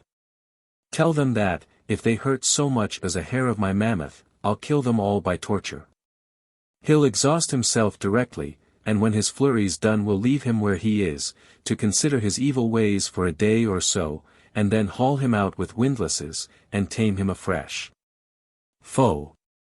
I could not feel myself to be Phorenice if I had no fine, red, shaggy mammoth to take me out for my rides. The boat was a 10-slave galley, which was churning up from the farther side of the harbor as hard as well-plied whips could make oars drive her. But at the sound of my shouts the soldiers on her foredeck stopped their arrow shots, and the steersman swerved her off on a new course to pick us up. Till then we had been swimming leisurely across an angle of the harbor, so as to avoid landing where the sewers outpoured, but we stopped now, treading the water, and were helped over the side by most respectful hands. The galley belonged to the captain of the port, a mincing figure of a mariner, whose highest appetite in life was to lick the feet of the great. And he began to fawn and prostrate himself at once, and to wish that his eyes had been blinded before he saw the Empress in such deadly peril. The peril may pass, said she. It's nothing mortal that will ever kill me. But I've spoiled my pretty clothes, and shed a jewel or two, and that's annoying enough, as you say, good man. The silly fellow repeated a wish that he might be blinded before the Empress was ever put to such discomfort again. But it seemed she could be cloyed with flattery. If you are tired of your eyes, said she, let me tell you that you have gone the way to have them plucked out from their sockets. Kill my mammoth, would you, because he has shown himself a trifle frolicsome? You and your sort want more education, my man. I shall have to teach you that port captains and such small creatures are very easy to come by, and very small value when got, but that my mammoth is mine, do you understand, the property of goddess Phorenice, and as such is sacred. The port captain abased himself before her. I am an ignorant fellow, said he, and heaven was robbed of its brightest ornament when Phorenice came down to Atlantis. But if reparation is permitted me, I have 2 prisoners in the cabin of the boat here who shall be sacrificed to the mammoth forthwith. Doubtless it would please him to make sport with them, and spill out the last lees of his rage upon their bodies. Prisoners you've got, have you? How taken? Under cover of last night they were trying to pass in between the 2 forts which guard the harbor mouth. But their boat fouled the chain, and by the light of the torches the sentries spied them. They were caught with ropes and put in a dungeon. There is an order not to abuse prisoners before they have brought before a judgment. It was my order. Did these prisoners offer to buy their lives with news? The man has not spoken. Indeed, I think he got his death wound in being taken. The woman fought like a cat also, so they said in the fort, but she was caught without hurt. She says she has got nothing that would be of use to tell. She says she has tired of living like a savage outside the city, and moreover that, inside, there is a man for whose nearness she craves most mightily. Tut, said Phorenice. Is this a romance we have swum to? You see what affectionate creatures we women are, Deucalion. The galley was brought up against the royal quay and made fast to its golden rings. I handed the Empress ashore, but she turned again and faced the boat, her garments still yielding up a slender drip of water. Produce your woman prisoner, Master Captain, and let us see whether she is a runaway wife, or a lovesick girl mad after her sweetheart. Then I will deliver judgment on her, and as like as not will surprise you all with my clemency. I am in a mood for tender romance today. The port captain went into the little hutch of a cabin with a white face. It was plain that Phorenice's pleasantries scared him. "The man appears to be dead, your majesty. I see that his wounds." "Bring out the woman, you fool. I asked for her. Keep your carrion where it is." I saw the fellow stoop for his knife to cut a lashing, and presently who should he bring out to the daylight but the girl I had saved from the cave tigers in the circus? And who has so strangely drawn me to her during the hours that we had spent afterwards in companionship? It was clear, too, that the Empress recognized her also. Indeed, she made no secret about the matter, addressing her by name and mockingly making inquiries about the menage of the rebels, and the success of the prisoners' amours. "This good port captain tells me that you made a most valiant attempt to return, Naïs, and for an excuse you told that it was your love for some man in the city here which drew you. Come now, we are willing to overlook much of your faults if you will give us a reasonable chance. Point me out your man, and if he is a proper fellow, I will see that he weds you honestly. Yes, and I will do more for you, Naïs, since this day brings me to a husband. Seeing that all your estate is confiscate as a penalty for your late rebellion, I will charge myself with your dowry and give it back to you. So come, name me the man." The girl looked at her with a sullen brow. "I spoke a lie," she said, "there is no man. I tried myself to give her advocacy." The lady doubtless spoke what came to her lips. When a woman is in the grip of a rude soldiery, any excuse which can save her for the moment must serve. For myself, I should think it like enough that she would confess to having come back to her old allegiance, if she were asked. "Sir," said the Empress, "keep your peace. Any interest you may show in this matter will go far to offend me. You have spoken of Naïs in your narrative before. And although your tongue was shrewd and you did not say much, I am a woman and I could read between the lines.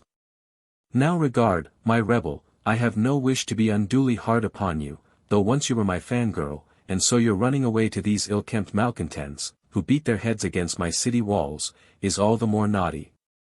But you must meet me halfway. You must give an excuse for a leniency. Point me out the man you would wed, and he shall be your husband tomorrow. There is no man. Then name me one at random. Why, my pretty Naïs, not 10 months ago there were a score who would have leaped at the chance of having you for a wife. Drop your coyness, girl, and name me one of those. I warrant you that I will be your ambassadress and will put the matter to him with such delicacy that he will not make you blush by refusal." The prisoner moistened her lips. "I am a maiden, and I have a maiden's modesty. I will die as you choose, but I will not do this indecency. Well, I am a maiden too, and though because I am Empress also, questions of state have to stand before questions of my private modesty, I can have a sympathy for yours, although in truth I did not obtrude unduly when you were my fangirl, Naïs. No, come to think of it, you liked a tender glance and a pretty phrase as well as any when you were effing girl.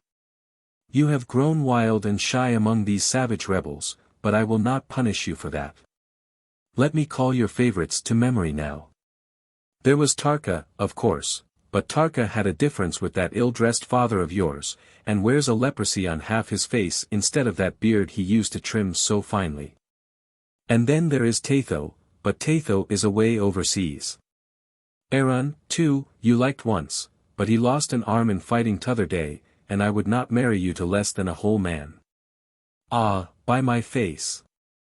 I have it, the dainty exquisite, Rhoda. He is the husband. How well I remember the way he used to dress in a change of garb each day to catch your proud fancy, girl. Well, you shall have Rhoda. He shall lead you to wife before this hour tomorrow. Again the prisoner moistened her lips. I will not have Rhoda, and spare me the others. I know why you mock me, Phorenice. Then there are 3 of us here who share one knowledge. She turned her eyes upon me. Gods!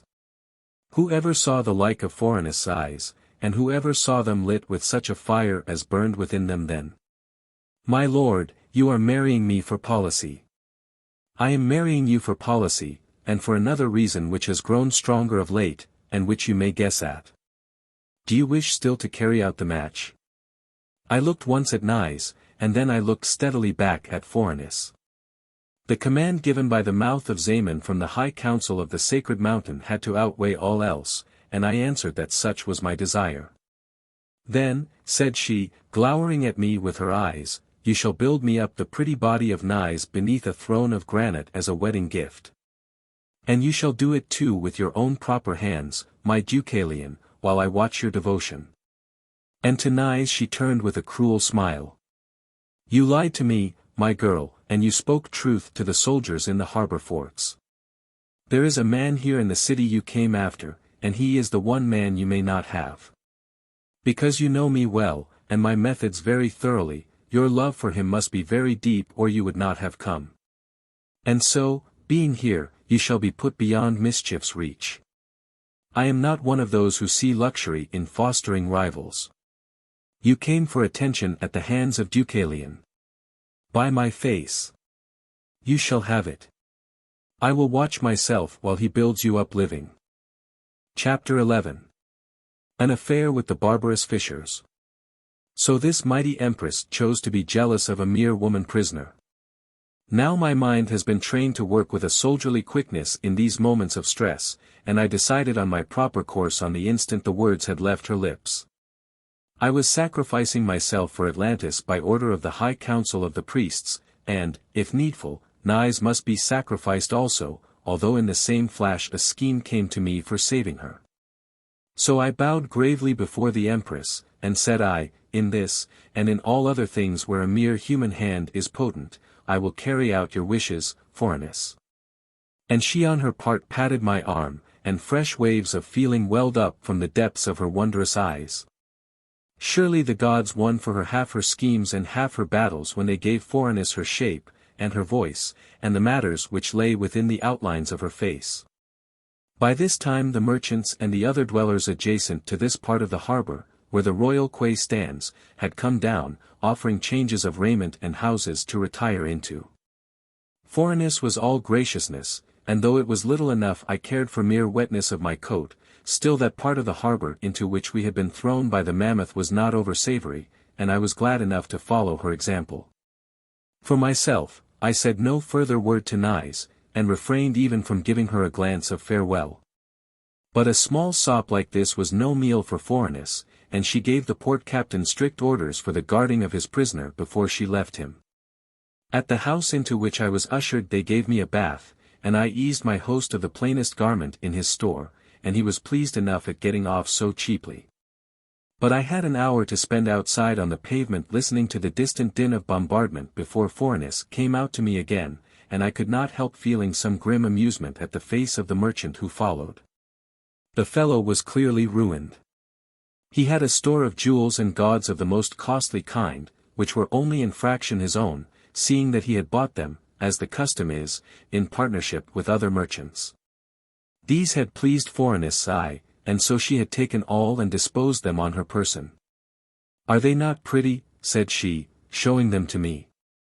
See how they flash under the sun. I am quite glad now, Deucalion, that the mammoth gave us that furious ride and that spill, since it has brought me such a bonny present. You may tell the fellow here that some day, when he has earned some more, I will come and be his guest again. Ah! They have brought us litters, I see. Well, send one away and do you share mine with me, sir. We must play at being lovers today, even if love is a matter which will come to us both with more certainty tomorrow. No, do not order more bearers. My own slaves will carry us handily enough.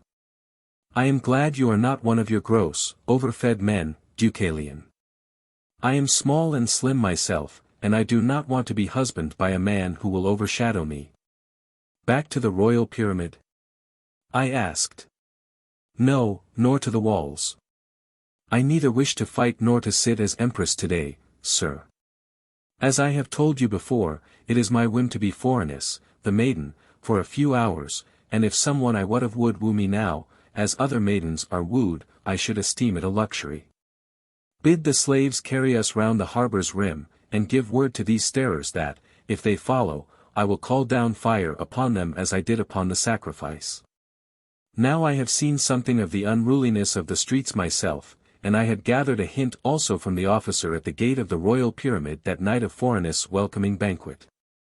But as whatever there was in the matter must be common knowledge to the Empress, I did not bring it to her memory then. So I dismissed the guard which had come up, and drove away with a few sharp words the throng of gaping sightseers who always, silly creatures, must needs come to stare at their betters. And then I sat in the litter in the place where I was invited, and the bearers put their heads to the pole. They swung away with us along the wide pavement which runs between the houses of the merchants and the mariner folk and the dimpling waters of the harbor.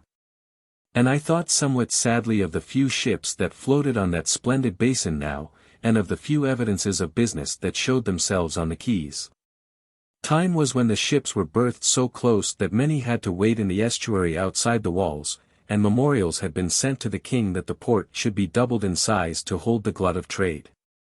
And that, too, in the old days of oar and sail, when machines drawing power from our Lord the Sun were but rarely used to help a vessel speedily along her course. The Egypt voyage and a return was a matter of a year then, as against a brace of months now, and of 3 ships that set out, one at least could be reckoned upon succumbing to the dangers of the wide waters and the terrible beasts that haunt them. But in those old days trade roared with lusty life, and was ever growing wider and more heavy. Your merchant then was a portly man and gave generously to the gods. But now all the world seemed to be in arms, and, moreover, trade was vulgar. Your merchant, if he was a man of substance, forgot his merchandise, swore that chaffering was more indelicate than blasphemy, and curled his beard after the new fashion, and became a courtier. Where his father had spent anxious days with cargo tally and shipmaster, the son wasted hours in directing sewing men as they adorned a coat, and nights in vaporing at banquets.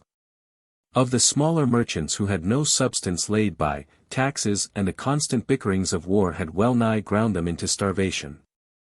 Besides, with the country in constant uproar, there were few markets left for most merchandise, nor was there aught made now which could be carried abroad. If your weaver is pressed as a fire-tube man he does not make cloth, and if your farmer is playing at rebellion, he does not buy slaves to till his fields. Indeed, they told me that a month before my return, as fine a cargo of slaves had been brought into harbor as ever came out of Europe, and there was nothing for it but to set them ashore across the estuary, and leave them free to starve or live in the wild ground there as they chose. There was no man in all Atlantis who would hold so much as one more slave at a gift. But though I was grieved at this falling away, all schemes for remedy would be for afterwards. It would only make ill worse to speak of it as we rode together in the litter. I was growing to know Phorenice moods enough for that. Still, I think that she too had studied mine, and did her best to interest me between her bursts of trifling. We went out to where the westernmost harbor wall joins the land, and there the panting bearers set us down. She led me into a little house of stone which stood by itself, built out on a promontory where there is a constant run of tide. And when we had been given admittance, after much unbarring, she showed me her new gold collectors. In the dry knowledge taught in the colleges and groves of the sacred mountain it had been a common fact to us that the metal gold was present in a dissolved state in all sea water. But of plans for dragging it forth into yellow hardness none had ever been discussed. But here this field-reared upstart of an empress had stumbled upon the trick as though it had been written in a book. She patted my arm laughingly as I stared curiously round the place.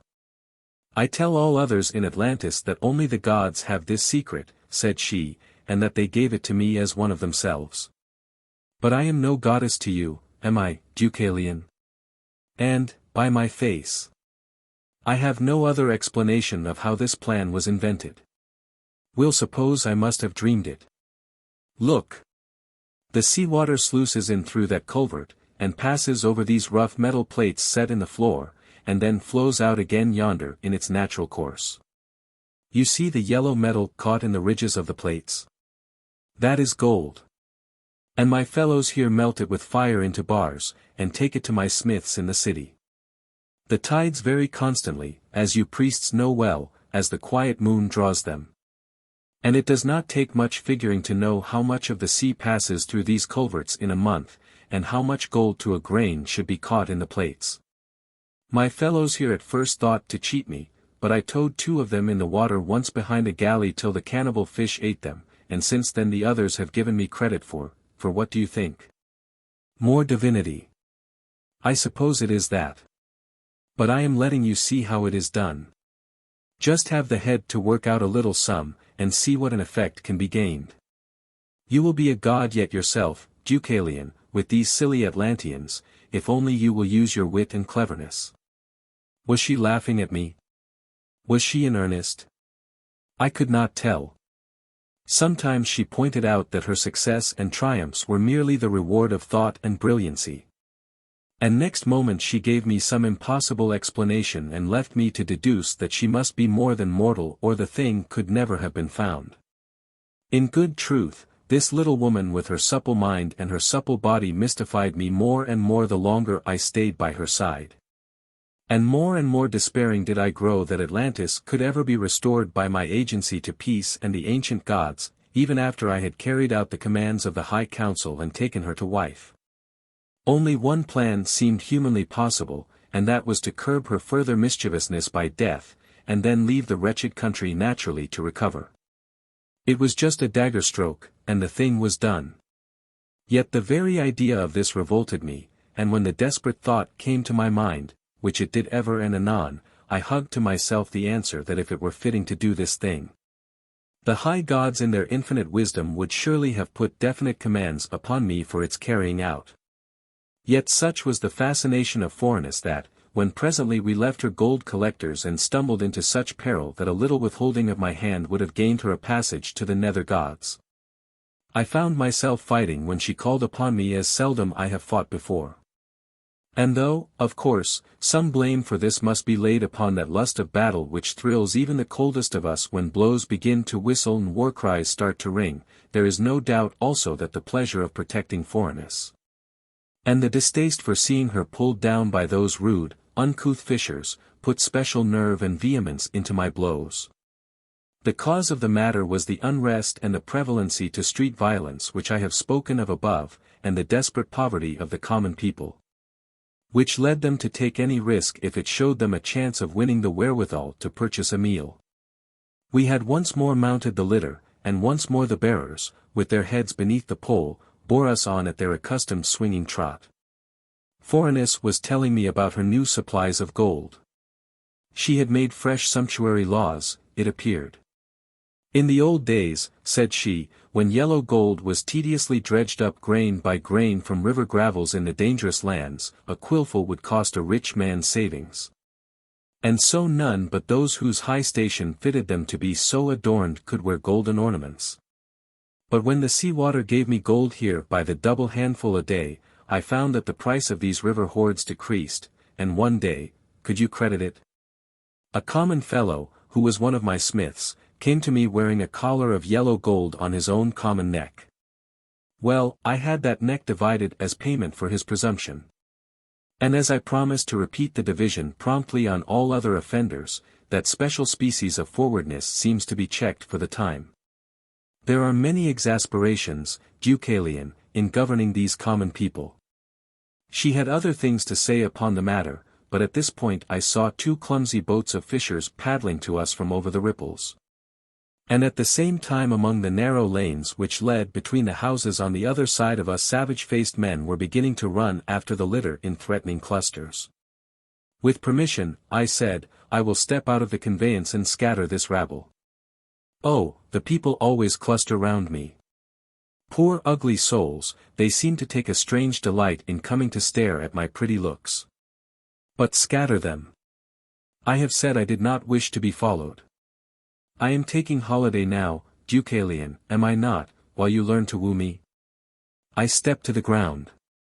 The rough fishers in the boats were beginning to shout to those who dodged among the houses to see to it that we did not escape, and the numbers who hemmed us in on the shore side were increasing every moment. The prospect was unpleasant enough. We had come out beyond the merchants' quarter, and were level with those small huts of mud and grass which the fishing population deemed sufficient for shelter, and which has always been a spot where turbulence might be expected. Indeed, even in those days of peace and good government in the old king's time, this part of the city had rarely been without its weekly riot. The life of the fisherman is the most hard that any human toilers have to endure. Violence from the winds and waves, and pelting from fire stones out of the sky are their daily portion. The great beasts that dwell in the seas hunt them with savage persistence, and it is a rare day when at least some one of the Fishers' Guild fails to come home to answer the tally. Moreover, the manner which prevails of catching fish is not without its risks. To each man there is a large seafowl taken as a nestling and trained to the work. A ring of bronze is round its neck to prevent it swallowing the spoil for which it dives, and for each fish it takes and flies back with to the boat, the head and tail and inwards are given to it for a reward. The ring being removed while it makes the meal. The birds are faithful, once they have got a training, and are seldom known to desert their owners. But, although the fishers treat them more kindly than they do their wives, or children of their own begetting, the life of the birds is precarious like that of their masters. The larger beasts and fish of the sea prey on them as they prey on the smaller fish, and so, whatever care may be lavished upon them, they are most liable to sudden cutting off. And here is another thing that makes the life of the fisher most precarious: if his fishing bird be slain, and the second, which he has in training, also come by ill fortune, he is left suddenly bereft of all utensils of livelihood. And, for aught his guild fellows care, he may go starve. For these fishers hold that the gods of the sea regulate their craft, and that if one is not pleasing to them, they rob him of his birds, after which it would be impious to have any truck or dealing with such a fellow. And accordingly he is left to starve or rob as he chooses. All of which circumstances tend to make the fishers rude, desperate men, who have been forced into the trade because all other callings have rejected them. They are fellows, moreover, who will spend the gains of a month on a night's debauch, for fear that the morrow will rob them of life and the chance of spending. And, moreover, it is their one point of honor to be curbed in no desire by an ordinary fear of consequences. As will appear. I went quickly towards the largest knot of these people, who were skulking behind the houses, leaving the litter halted in the path behind me, and I bade them sharply enough to disperse. For an employment, I added, put your houses in order, and clean the fish offal from the lanes between them. Tomorrow I will come round here to inspect, and put this quarter into a better order. But for today the Empress, whose name be adored, wishes for a privacy, so cease your staring. Then give us money, said a shrill voice from among the huts. I will send you a torch in an hour's time, I said, grimly, and rig you a gallows, if you give me more annoyance. To your kennels, you. I think they would have obeyed the voice of authority if they had been left to themselves. There was a quick stir among them. Those that stood in the sunlight instinctively slipped into the shadow, and many dodged into the houses and cowered in dark corners out of sight. But the men in the two hide-covered fisher boats that were paddling up called them back with boisterous cries. I signed to the litter-bearers to move on quickly along their road. There was need of discipline here, and I was minded to deal it out myself with a firm hand. I judged that I could prevent them following the Empress, but if she still remained as a glittering bait for them to rob, and I had to protect her also, it might be that my work would not be done so effectively. But it seems I was presumptuous in giving an order which dealt with the person of Phorenice. She bade the bearers stand where they were, and stepped out, and drew her weapons from beneath the cushions. She came towards me strapping a sword onto her hip, and carrying a well-dinted target of gold on her left forearm. An unfair trick, cried she, laughing. If you will keep a fight to yourself now, Deucalion, where will your greediness carry you when I am your shrinking, wistful little wife? Are these fools truly going to stand up against us? I was not coveting a fight, but it seemed as if there would be no avoidance of it now. The robe and the glittering gauds of which Phorenice had recently despoiled the merchant drew the eyes of these people with keen attraction.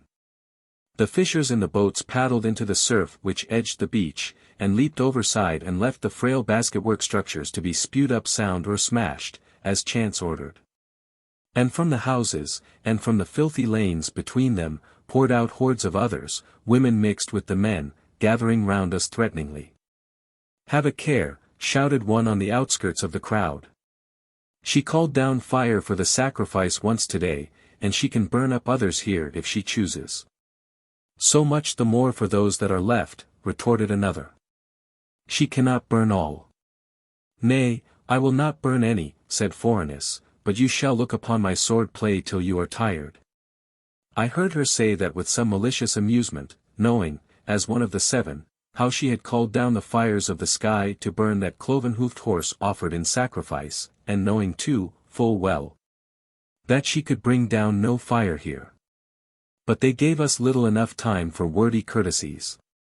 Their empress never went far unattended, and, for aught the wretches knew, an escort might be close behind. So what pilfering they did it behooved them to get done quickly. They closed in, jostling one another to be first, and the reek of their filthy bodies made us cough.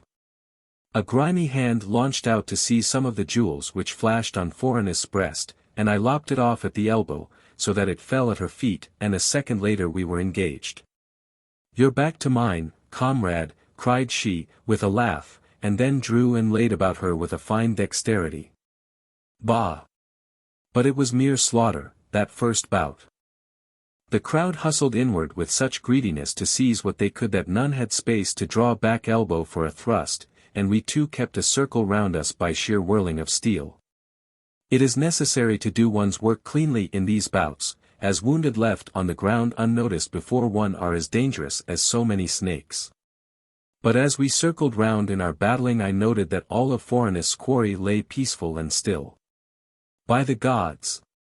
But she could play a fine sword, this dainty empress. She touched life with every thrust.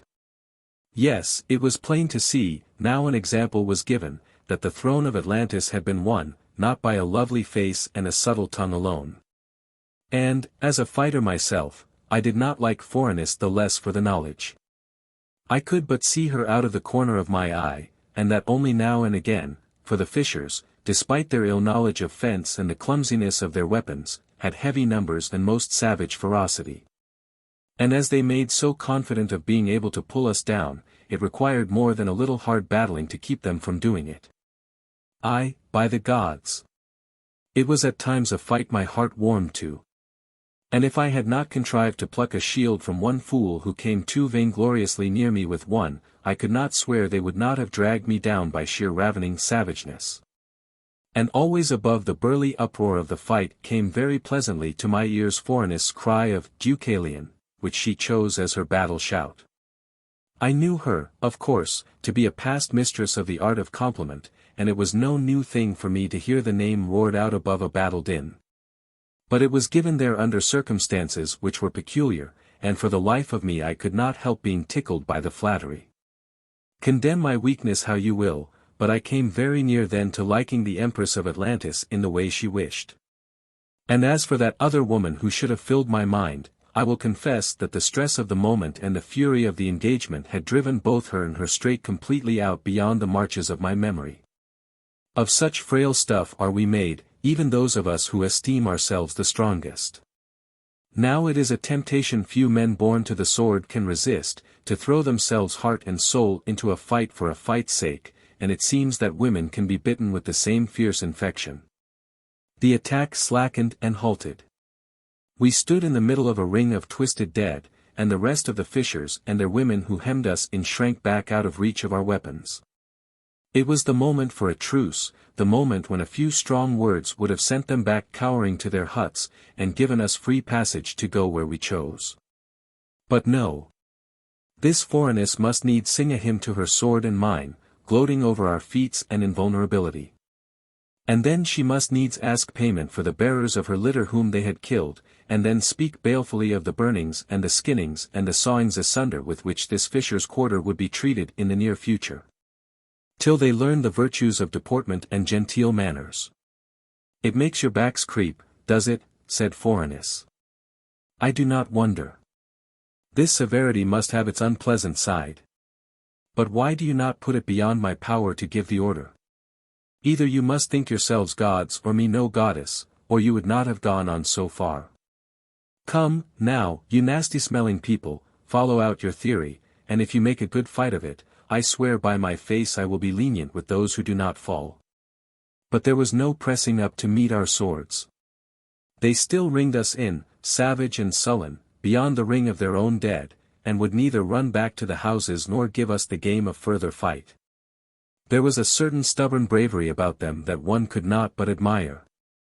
And for myself I determined that next time it became my duty to raise troops I would catch a handful of these men and teach them handiness with the utensils of war and train them to loyalty and faithfulness.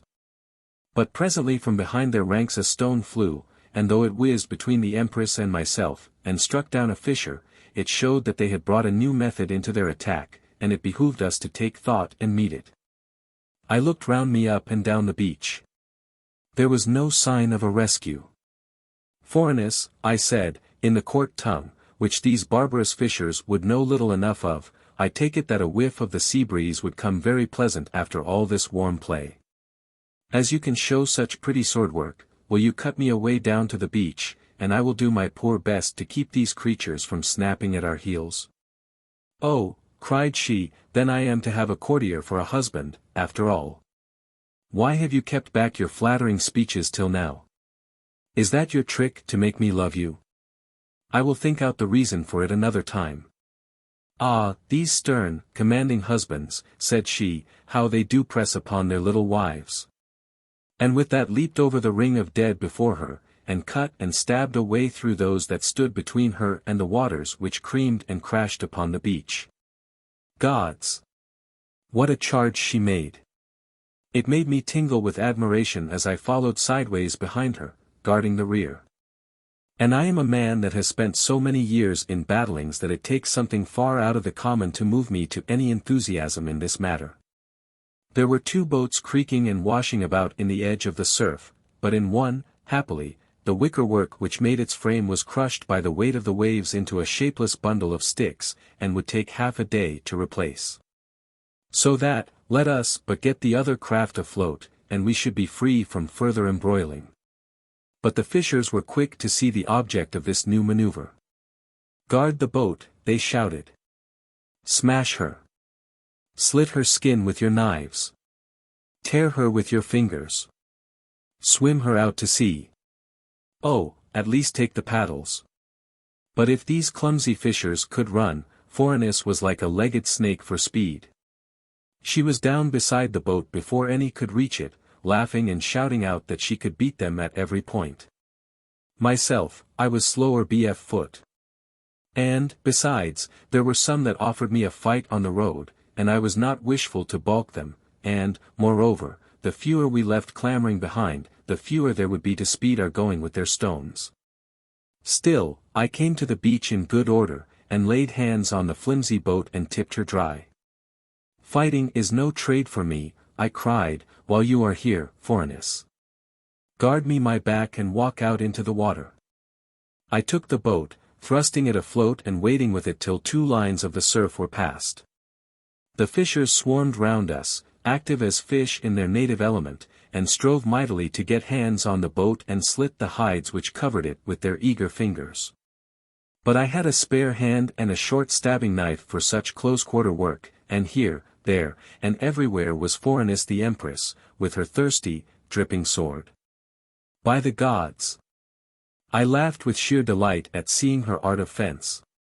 But the swirl of a great fish into the shallows, and the squeal of a fisher as he was dragged down and borne away into the deep, made me mindful of foes that no skill can conquer and no bravery avoid. Without taking time to give the Empress a word of warning, I stooped and flung an arm round her, and threw her up out of the water into the boat, and then thrust on with all my might, driving the flimsy craft out to sea. While my legs crept under me for fear of the beasts which swam invisible beneath the muddied waters. To the fishers, inured to these horrid perils by daily association, the seizing of one of their number meant little, and they pressed on, careless of their dull lives, eager only to snatch the jewels which still flaunted on Phorenice's breast. Of the vengeance that might come after they reeked nothing, let them but get the wherewithal for one night's good debauch, and they would forget that such a thing as the morning of a morrow could have existence. 2 fellows I caught and killed, that, diving down beneath, tried to slit the skin of the boat out of sight under the water, and Phorenice cared for all those that tried to put a hand on the gunwales. Yes, and she did more than that. A huge long-necked turtle that was stirred out of the mud by the turmoil came up to daylight, and swung its great horn-lipped mouth to this side and that, seeking for a prey. The fishers near it dodged and dived. I, thrusting at the stern of the boat, could only hope it would pass me by, and so offered an easy mark. It scurried towards me, champing its noisy lips, and beating the water into spray with its flippers. But Phorenice was quick with a remedy and a rescue.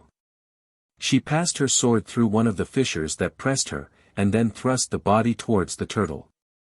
The great neck swooped towards it. The long slimy feelers which protruded from its head quivered and snuffled, and then the horny green jaws crunched on it, and drew it down out of sight. The boat was in deep water now, and Phorenice called upon me to come in over the side, she the while balancing nicely so that the flimsy thing should not be overset. The fishers had given up their pursuit, finding that they earned nothing but lopped off arms and split faces by coming within swing of this terrible sword of their Empress. And so contented themselves with volleying jagged stones in the hopes of stunning us or splitting the boat. However, Phorenice crouched in the stern, holding the two shields, her own golden target and the rough hide buckler I had won, and so protected both of us while I paddled. And though many stones clattered against the shields, and hit the hide covering of the boat, so that it resounded like a drum, none of them did damage, and we drew quickly out of their range. Chapter 12. The Drug of Our Lady the Moon. Our Lord the Sun was riding towards the end of his day, and the smoke from a burning mountain fanned black and forbidding before his face. Phorenice wrung the water from her clothes and shivered. "Work hard with those paddles, Deucalion, and take me in through the water gate and let me be restored to my comforts again." That merchant would rue if he saw how his pretty garments were spoiled, and I rue too, being a woman, and remembering that he at least has no others I can take in place of these. She looked at me sidelong, tossing back the short red hair from her eyes.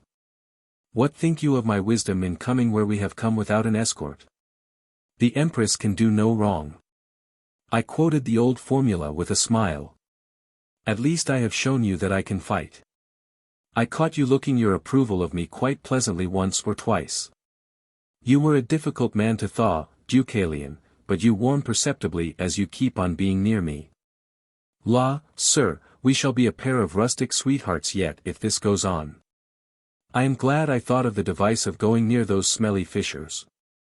So she had taken me out in the litter unattended for the plain purpose of inviting a fight and showing me her skill at arms, and perhaps, too, of seeing in person how I also carried myself in a moment of stress.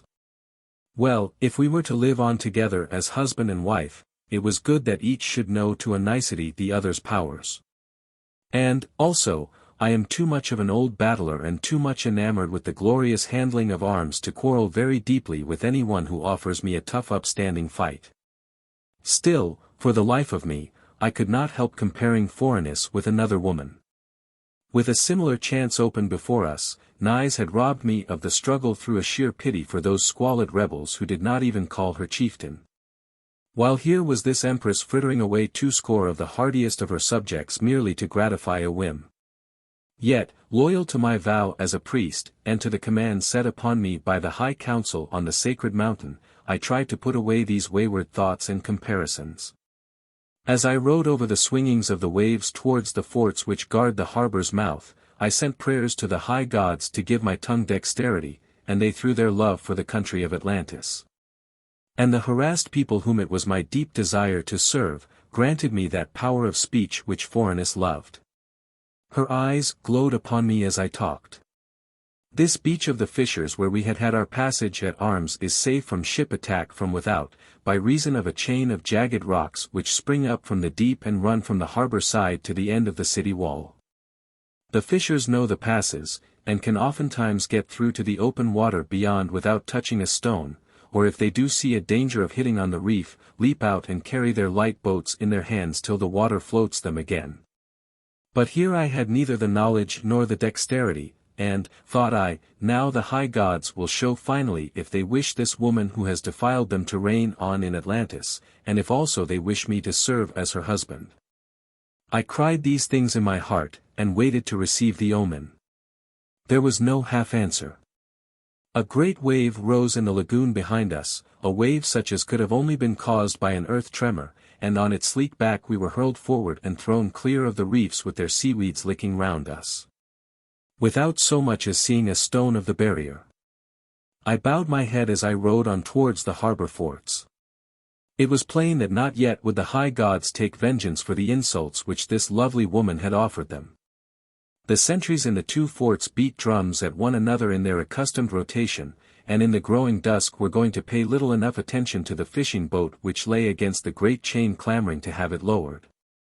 But luckily a pair of officers were taking the air of the evening in a stone-dropping turret of the roof of the nearer fort, and these recognized the tone of our shouts. They silenced the drums, torches were lowered to make sure of our faces, and then with a splash the great chain was dropped into the water to give us passage. A galley lay inside, nuzzling the harbour wall, and presently the ladder of ropes was let down from the top of the nearest fort, and a crew came down to man the oars. There were the customary changes of raiment too, given as presents by the officers of the fort, and these we put on in the cabin of the galley in place of the sodden clothes we wore. There are fevers to be gained by carrying wet clothes after sunset, and though from personal experience I have learned that these may be warded off with drugs. I noticed with some grim amusement that the Empress had sufficiently little of the goddess about her to fear very much the ailments which are due to frail humanity. The galley rowed swiftly across the calm waters of the harbour, and made fast to the rings of gold on the royal quay. And while we were waiting for litters to be brought, I watched a lantern lit in the boat which stood guard over Phorenice mammoth. The huge red beast stood shoulder-deep in the harbour water, with trunk upturned. It was tamed now, and the light of the boat's lantern fell on the little ripples sent out by its tremblings. But I did not choose to intercede or ask mercy for it. If the mammoth sank deeper in the harbour mud and was swallowed, I could have borne the loss with equanimity. To tell the truth, that ride on the great beast's back had impressed me unfavourably. In fact, it put into me a sense of helplessness that was well nigh intolerable. Perhaps circumstances have made me unduly self-reliant, on that others must judge. But I will own to having a preference for walking on my own proper feet, as the gods in fashioning our shapes most certainly intended. On my own feet I am able to guard my own head and neck, and have done on 4 continents, throughout a long and active life, and on many a thousand occasions. But on the back of that detestable mammoth, I grew as nervous as a child or a dastard. However, I had little enough leisure for personal megrims just then. While we waited, Phorenice asked the port captain, who must needs come up officiously to make his salutations, after the disposal of Naïs, and was told that she had been clapped into a dungeon beneath the royal pyramid. And the officer of the guard there had given his bond for her safe keeping. It is to be hoped he understands his work, said the Empress. The pretty Naïs knows the pyramid better than most, and it may be he will be sent to the tormentors for putting her in a cell which had a secret outlet. You would feel pleasure if the girl escaped, Deucalion? Assuredly, said I, knowing how useless it would be to make a secret of the matter. I have no enmity against Naïs. But I have, said she, viciously, and I am still minded to lock your faith to me by that wedding gift you know of. The thing shall be done, I said. Before all, the Empress of Atlantis. Poof! Deucalion, you are too stiff and formal. You ought to be mightily honored that I condescend to be jealous of your favors. Your hand, sir, please, to help me into the litter. And now come in beside me and keep me warm against the night air. Ho! You guards there with the torches. Keep farther back against the street walls. The perfume you are burning stifles me. Again there was a feast that night in the royal banqueting hall. Again I sat beside Phorenice on the raised dais which stands beneath the symbols of the snake and the outstretched hand. What had been taken for granted before about our forthcoming relationship was this time proclaimed openly. The Empress herself acknowledged me as her husband that was to be, and all that curled and jeweled throng of courtiers hailed me as greater than themselves, by reason of this woman's choice. There was method, too, in their salutation. Some rumor must have got about of my preference for the older and simpler habits, and there was no drinking wine to my health after the new and, as I considered, impertinent manner. Decorously each lord and lady there came forward, and each in turn spilled a goblet at my feet. And when I called any up, whether man or woman, to receive titbits from my platter, it was eaten simply and thankfully, and not kissed or pocketed with any extravagant gesture. The flaring jets of earth breath showed me, too, so I thought, a plainer habit of dress and a more sober mien among this thoughtless mob of banquetiers. And, indeed, it must have been plain to notice, for Phorenice, leaning over till the ruddy curls on her shoulder brushed my face, chided me in a playful whisper as having usurped her high authority already. "Oh, sir," she pleaded, mockingly, "do not make your rule over us too ascetic.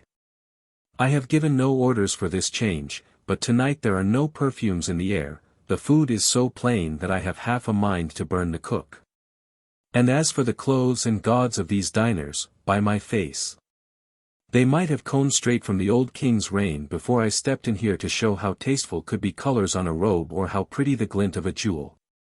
It's done by no orders of mine, Deucalion. They have swung round to this change by sheer courtier instinct. Why, look at the beards of the men. There is not half the curl about many of them today that they showed with such exquisiteness yesterday.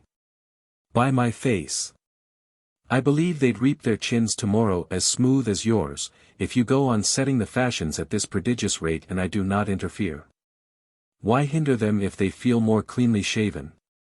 No, sir. There shall be only one clean chin where a beard can grow in all Atlantis, and that shall be carried by the man who is husband to the Empress. Why, my Deucalion, would you have no sumptuary laws? Would you have these good folk here and the common people outside imitate us in every cut of the hair and every fold of a garment which it pleases us to discover? Come, sir, if you and I chose to say that our sovereignty was marked only by our superior strength of arm and wit, they would hate us at once for our arrogance. Whereas, if we keep apart to ourselves a few mere personal decorations, these become just objects to admire and pleasantly envy. You show me that there is more in the office of a ruler than meets the eye. And yet they tell me, and indeed show me, that you have ruled with some success. I employed the older method. It requires a Phorenice to invent these nicer flights. Flatterer, said she, and smote me playfully with the back of her little fingers on my arm. You are becoming as great a courtier as any of them. You make me blush with your fine pleasantries, Deucalion, and there is no fangirl here tonight to cool my cheek. I must choose me another fangirl. But it shall not be Ilga. Ilga seems to have more of a kindness for you than I like, and if she is wise she will go live in her palace at the other side of the city, and there occupy herself with the ordering of her slaves and the making of embroideries. I shall not be hard on Ilga unless she forces me, but I will have no woman in this kingdom treat you with undue civility. And how am I to act, said I, falling in with her mood, when I see and hear all the men of Atlantis making their protestations before you? By your own confession they all love you as ardently as they seem to have loved you hopelessly. Ah, now, she said, you must not ask me to do impossibilities. I am powerful, if you will. But I have no force which will govern the hearts of these poor fellows on matters such as that. But if you choose, you make proclamation that I am given now body and inwards to you, and if they continue to offend your pride in this matter, you may take your culprits and give them over to the tormentors. Indeed, Deucalion, I think it would be a pretty attention to me if you did arrange some such ceremony. It seems to me at present, she added, with a frown, that the jealousy is too much on one side. You must not expect that a man who has been divorced from love for all of a busy life can learn all its niceties in an instant. Myself, I was feeling proud of my progress. With any other schoolmistress than you, Phorenice, I should not be near so forward. In fact, if one may judge by my past record, I should not have begun to learn at all. I suppose you think I should be satisfied with that? Well, I am not. I can be finely greedy over some matters. The banquet this night did not extend to inordinate length. Phorenice had gone through much since last she slept, and though she had declared herself goddess in the meantime, it seemed that her body remained mortal as heretofore. The black rings of weariness had grown under her wondrous eyes, and she lay back among the cushions of the divan with her limbs slackened and listless. When the dancers came and postured before us, she threw them a jewel and bade them begone before they had given a half of their performance, and the poet, a silly swelling fellow who came to sing the deeds of the day, she would not hear at all. "Tomorrow," she said, wearily, "but for now grant me peace. My lord Deucalion has given me much food for thought this day, and presently I go to my chamber to muse over the future policies of this state throughout the night. Tomorrow come to me again, and if your poetry is good and short, I will pay you surprisingly. But see to it that you are not long-winded. If there are superfluous words, I will pay you for those with the stick." She rose to her feet then, and when the banquetiers had made their salutation to us, I led her away from the banqueting hall and down the passages with their secret doors which led to her private chambers. She clung on my arm, and once when we halted while a great stone block swung slowly ajar to let us pass, she drooped her head against my shoulder. Her breath came warm against my cheek, and the loveliness of her face so close at hand surpasses the description of words. I think it was in her mind that I should kiss the red lips which were held so near to mine, but willing though I was to play the part appointed, I could not bring myself to that. So when the stone block had swung, she drew away with a sigh, and we went on without further speech. "May the high gods treat you tenderly," I said, when we came to the door of her bedchamber. "I am my own god," said she, "in all things but one. By my face. You are a tardy wooer, Deucalion. Where do you go now?" "To my own chamber." "Oh, go then, go. Is there anything more I could do?" "Nothing that your wit or your will would prompt you to. Yes, indeed, you are finely decorous, Deucalion, in your old-fashioned way, but you are a mighty poor wooer. Don't you know, my man, that a woman esteems some things the more highly if they are taken from her by rude force? It seems I know little enough about women. You never said a truer word. Bah! And I believe your coldness brings you more benefit in a certain matter than any show of passion could earn. There, get you gone, if the atmosphere of a maiden's bedchamber hurts your rustic modesty, and your gods keep you, Deucalion, if that's the phrase, and if you think they can do it. Get you gone, man, and leave me solitary." I had taken the plan of the pyramid out of the archives before the banquet and learned it thoroughly, and so was able to thread my way through its angular mazes without pause or blunder. I, too, was heavily wearied with what I had gone through since my last snatch of sleep, but I dare set apart no time for rest just then. Naïs must be sacrificed in part for the needs of Atlantis. But a plan had come to me by which it seemed that she need not be sacrificed wholly, and to carry this through there was need for quick thought and action. Help came to me also from a quarter I did not expect. As I passed along the tortuous way between the ponderous stones of the pyramid, which led to the apartments that had been given me by Phorenice, a woman glided up out of the shadows of one of the side passages, and when I lifted my hand lamp, there was Ilga. She regarded me half sullenly. "I have lost my place," she said, "and it seems I need never have spoken. She intended to have you all along, and it was not a thing like that which could put her off. And you just think me officious, if, indeed, you have ever given me another thought till now. I never forget a kindness. Oh, you will learn that trick soon now. And you are going to marry her, you. The city is ringing with it. I thought at least you were honest, but when there is a high place to be got by merely taking a woman with it, you are like the rest. I thought, too, that you would be one of those men who would have a distrust for that ruddy hair. And, besides, she is little." "Ilga," I said, "you have taught me that these walls are full of crannies and ears. I will listen to no word against Phorenice. But I would have further converse with you soon. If you still have a kindness for me, go to the chamber that is mine and wait for me there. I will join you shortly." She drooped her eyes. "What do you want of me, Deucalion?" "I want to say something to you. You will learn who it concerns later. But is it fitting for a maiden to come to a man's room at this hour? I know little of your conventions here in this new Atlantis. I am Deucalion, girl, and if you still have qualms, remembering that, do not come. She looked up at me with a sneer. I was foolish, she said.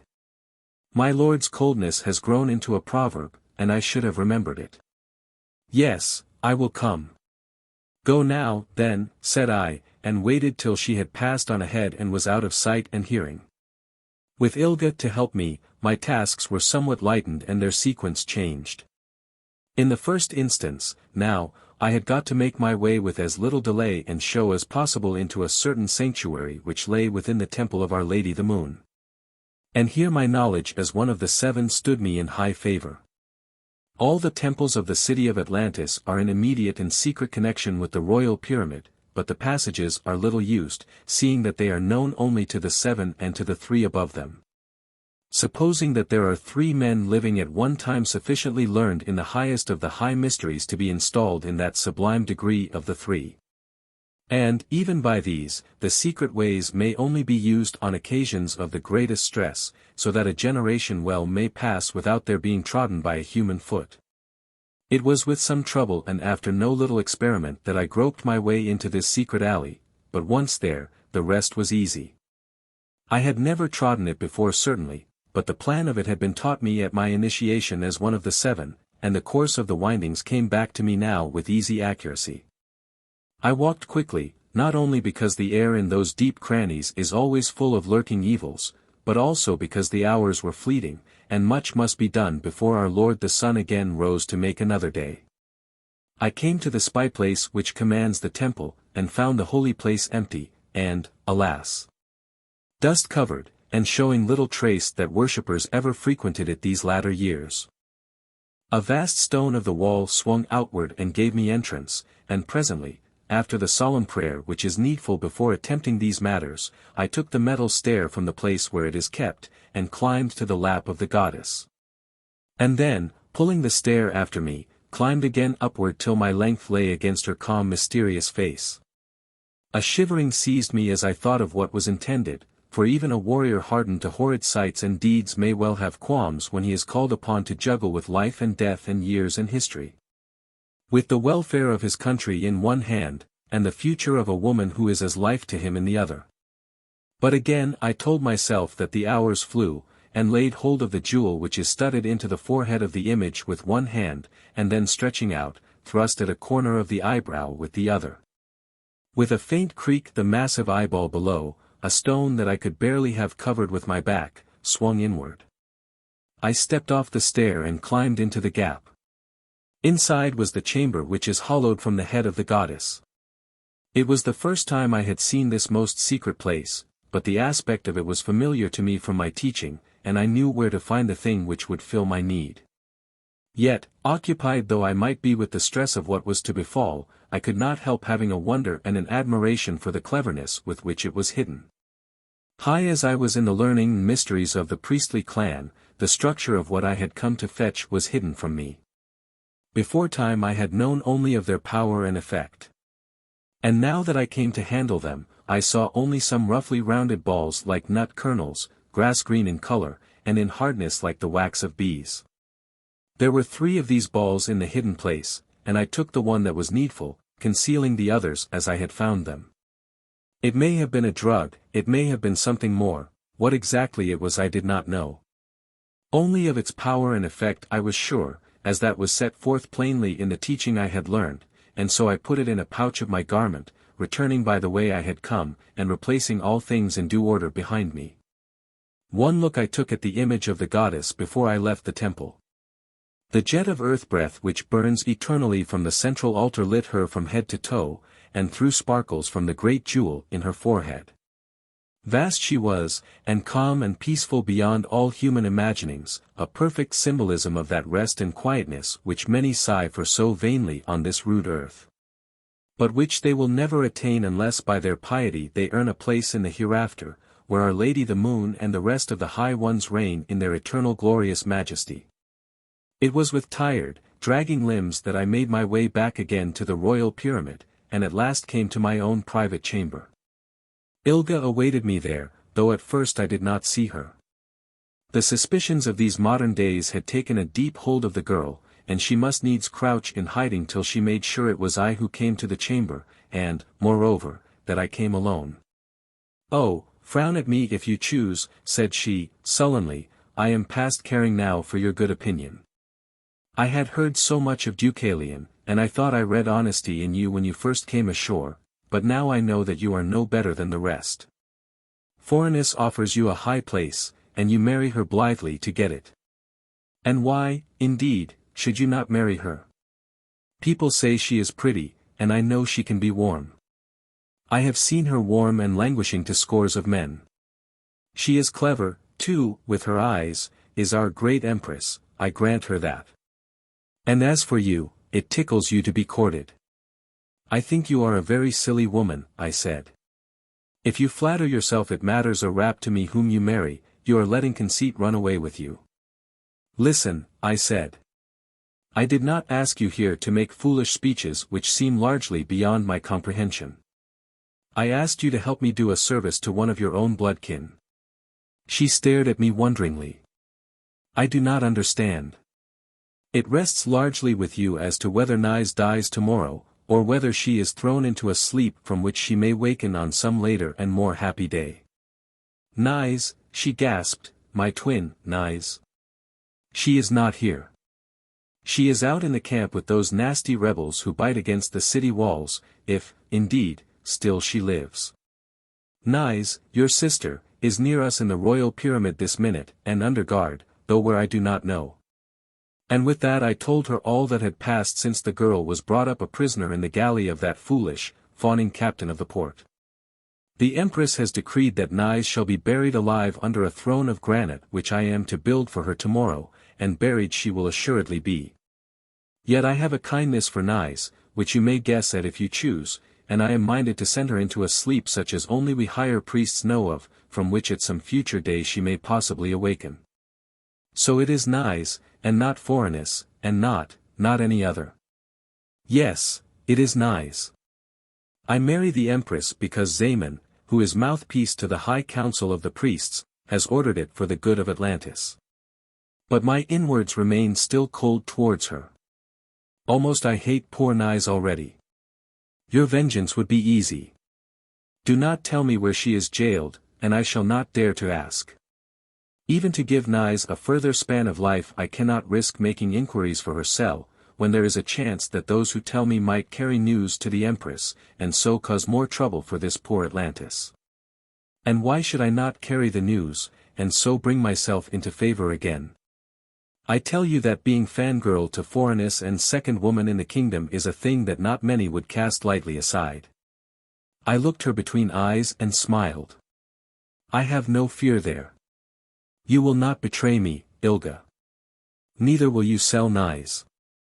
"I seem to remember very small love for this same Naïs just now," she said, bitterly. "But you are right about that other matter. I shall not buy myself back at your expense."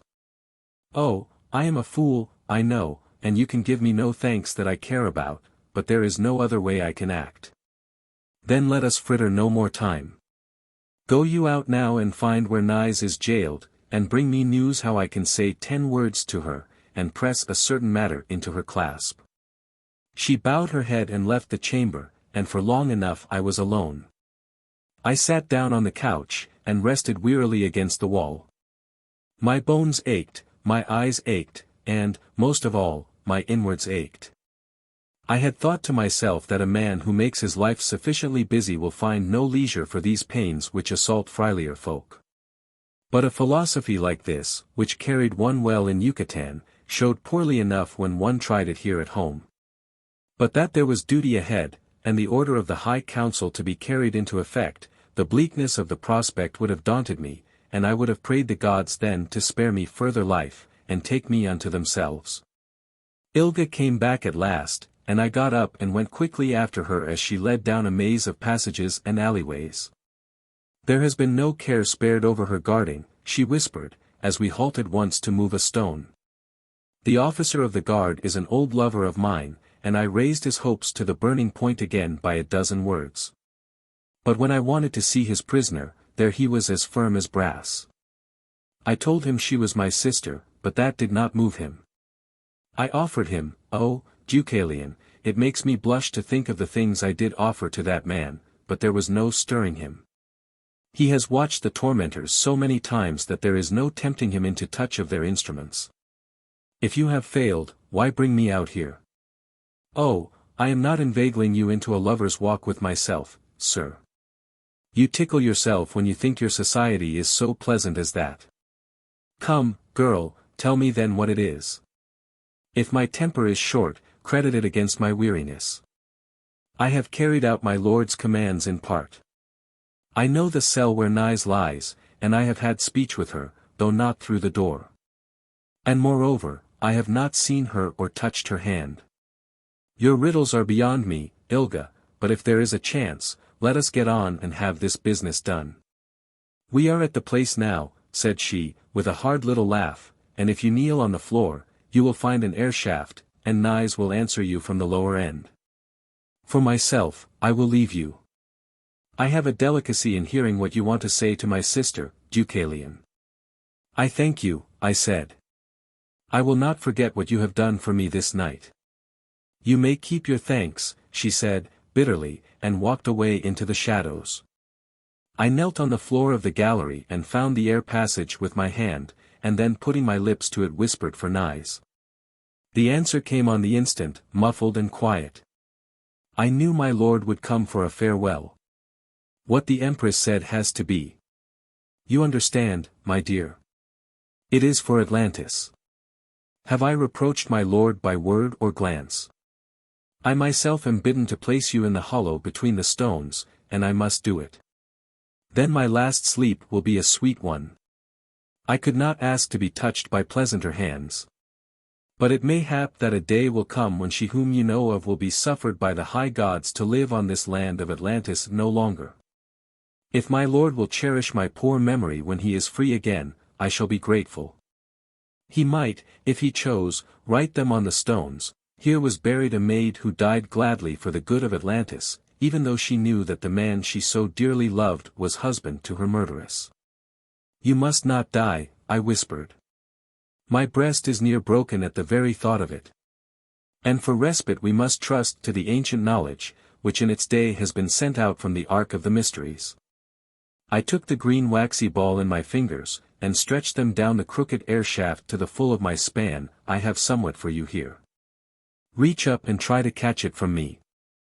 I heard the faint rustle of her arm as it swept against the masonry, and then the ball was taken over into her grasp. Gods! What a thrill went through me when the fingers of Naïs touched mine. I could not see her because of the crookedness of the shaft, but that faint touch of her was exquisite. I have it, she whispered. And what now, dear? You will hide the thing in your garment, and when tomorrow the upper stone closes down upon you and the light is gone, then you will take it between your lips and let it dissolve as it will. Sleep will take you, my darling, then, and the high gods will watch over you, even though centuries pass before you are roused. If Deucalion does not wake me, I shall pray never again to open an eye. And now go, my lord and my dear. They watch me here constantly, and I would not have you harmed by being brought to notice. Yes, I must go, my sweetheart. It will not do to have our scheme spoiled by a foolish loitering. May the most high gods attend your rest, and if the sacrifice we make finds favor, may they grant us meeting here again on earth before we meet, as we must, when our time is done, and they take us up to their own place. Amen, she whispered back, and then, kiss your fingers, dear, and thrust them down to me. I did that, and for an instant felt her fondle them down the crook of the air shaft out of sight, and then heard her withdraw her little hand and kiss it fondly. Then again she kissed her own fingers and stretched them up, and I took up the virtue of that parting kiss on my fingertips and pressed it sacredly to my lips. Living, sleeping, or dead, always my darling, she whispered. And then, before I could answer, she whispered again, go, they are coming for me.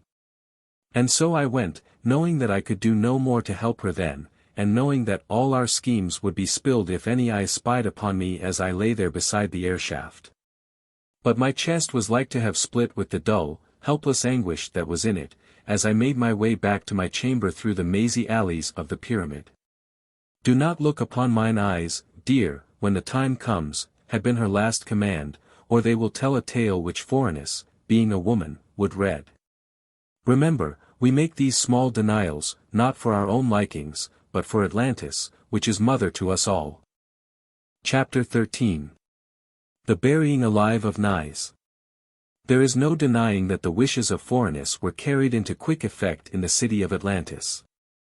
Her modern theory was that the country and all therein existed only for the good of the Empress, and when she had a desire, no cost could possibly be too great in its carrying out.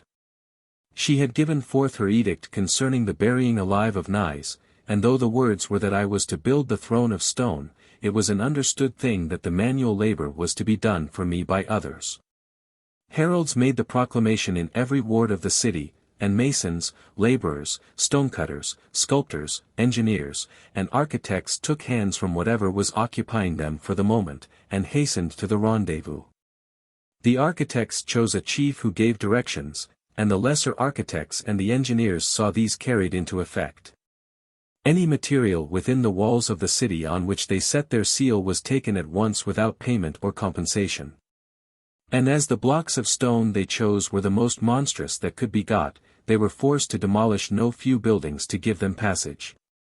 I have before spoken of the modern rage for erecting new palaces and pyramids, and, even though at the moment an army of rebels was battering with war engines at the city walls, the building guilds were steadily at work. And their skill, with Phorenice's marvelous invention to aid them, was constantly on the increase.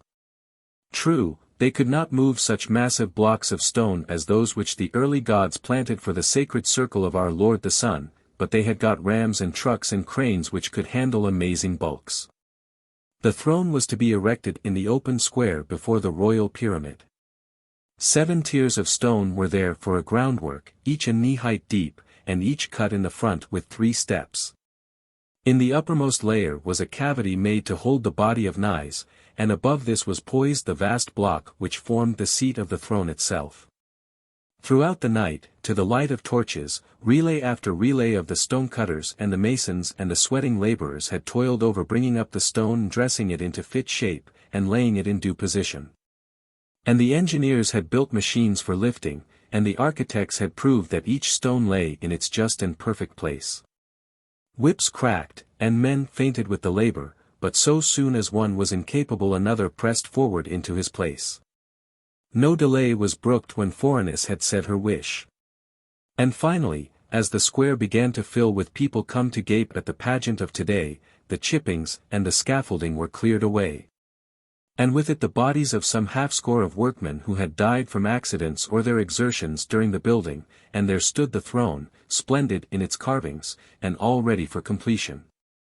The lower part stood more than 2 man heights above the ground, and no stone of its courses weighed less than 20 men.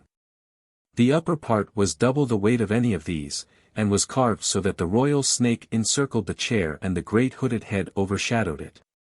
But at present the upper part was not on its bed, being held up high by lifting rams, for what purpose all men knew.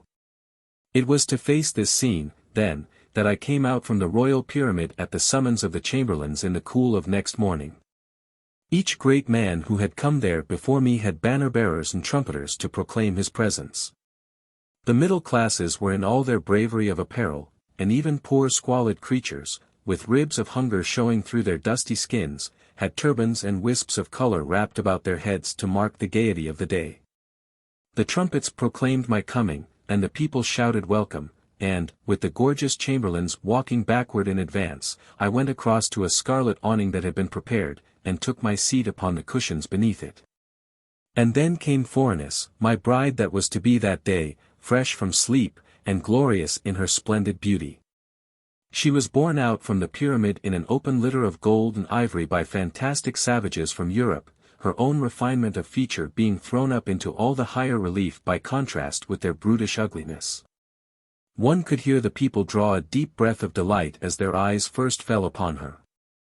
And it is easy to believe there was not a man in that crowd which thronged the square who did not envy me her choice. Nor was there a soul present, unless Ilga was there somewhere veiled, who could by any stretch imagine that I was not overjoyed in winning so lovely a wife. For myself, I summoned up all the iron of my training to guard the expression of my face. We were here on ceremonial today, a ghastly enough affair throughout all its acts, if you choose, but still ceremonial. And I was minded to show Phorenice a grand manner that would leave her nothing to cavil at. After all that had been gone through and endured, I did not intend a great scheme to be shattered by letting my agony and pain show themselves in either a shaking hand or a twitching cheek. When it came to the point, I told myself, I would lay the living body of my love in the hollow beneath the stone as calmly and with as little outward emotion as though I had been a mere priest carrying out the burial of some dead stranger. And she, on her part, would not, I knew, betray our secret. With her, too, it was truly, before all, Atlantis. I think it spared a pang to find that there was to be no mockery or flippancy in what went forward. All was solemn and impressive.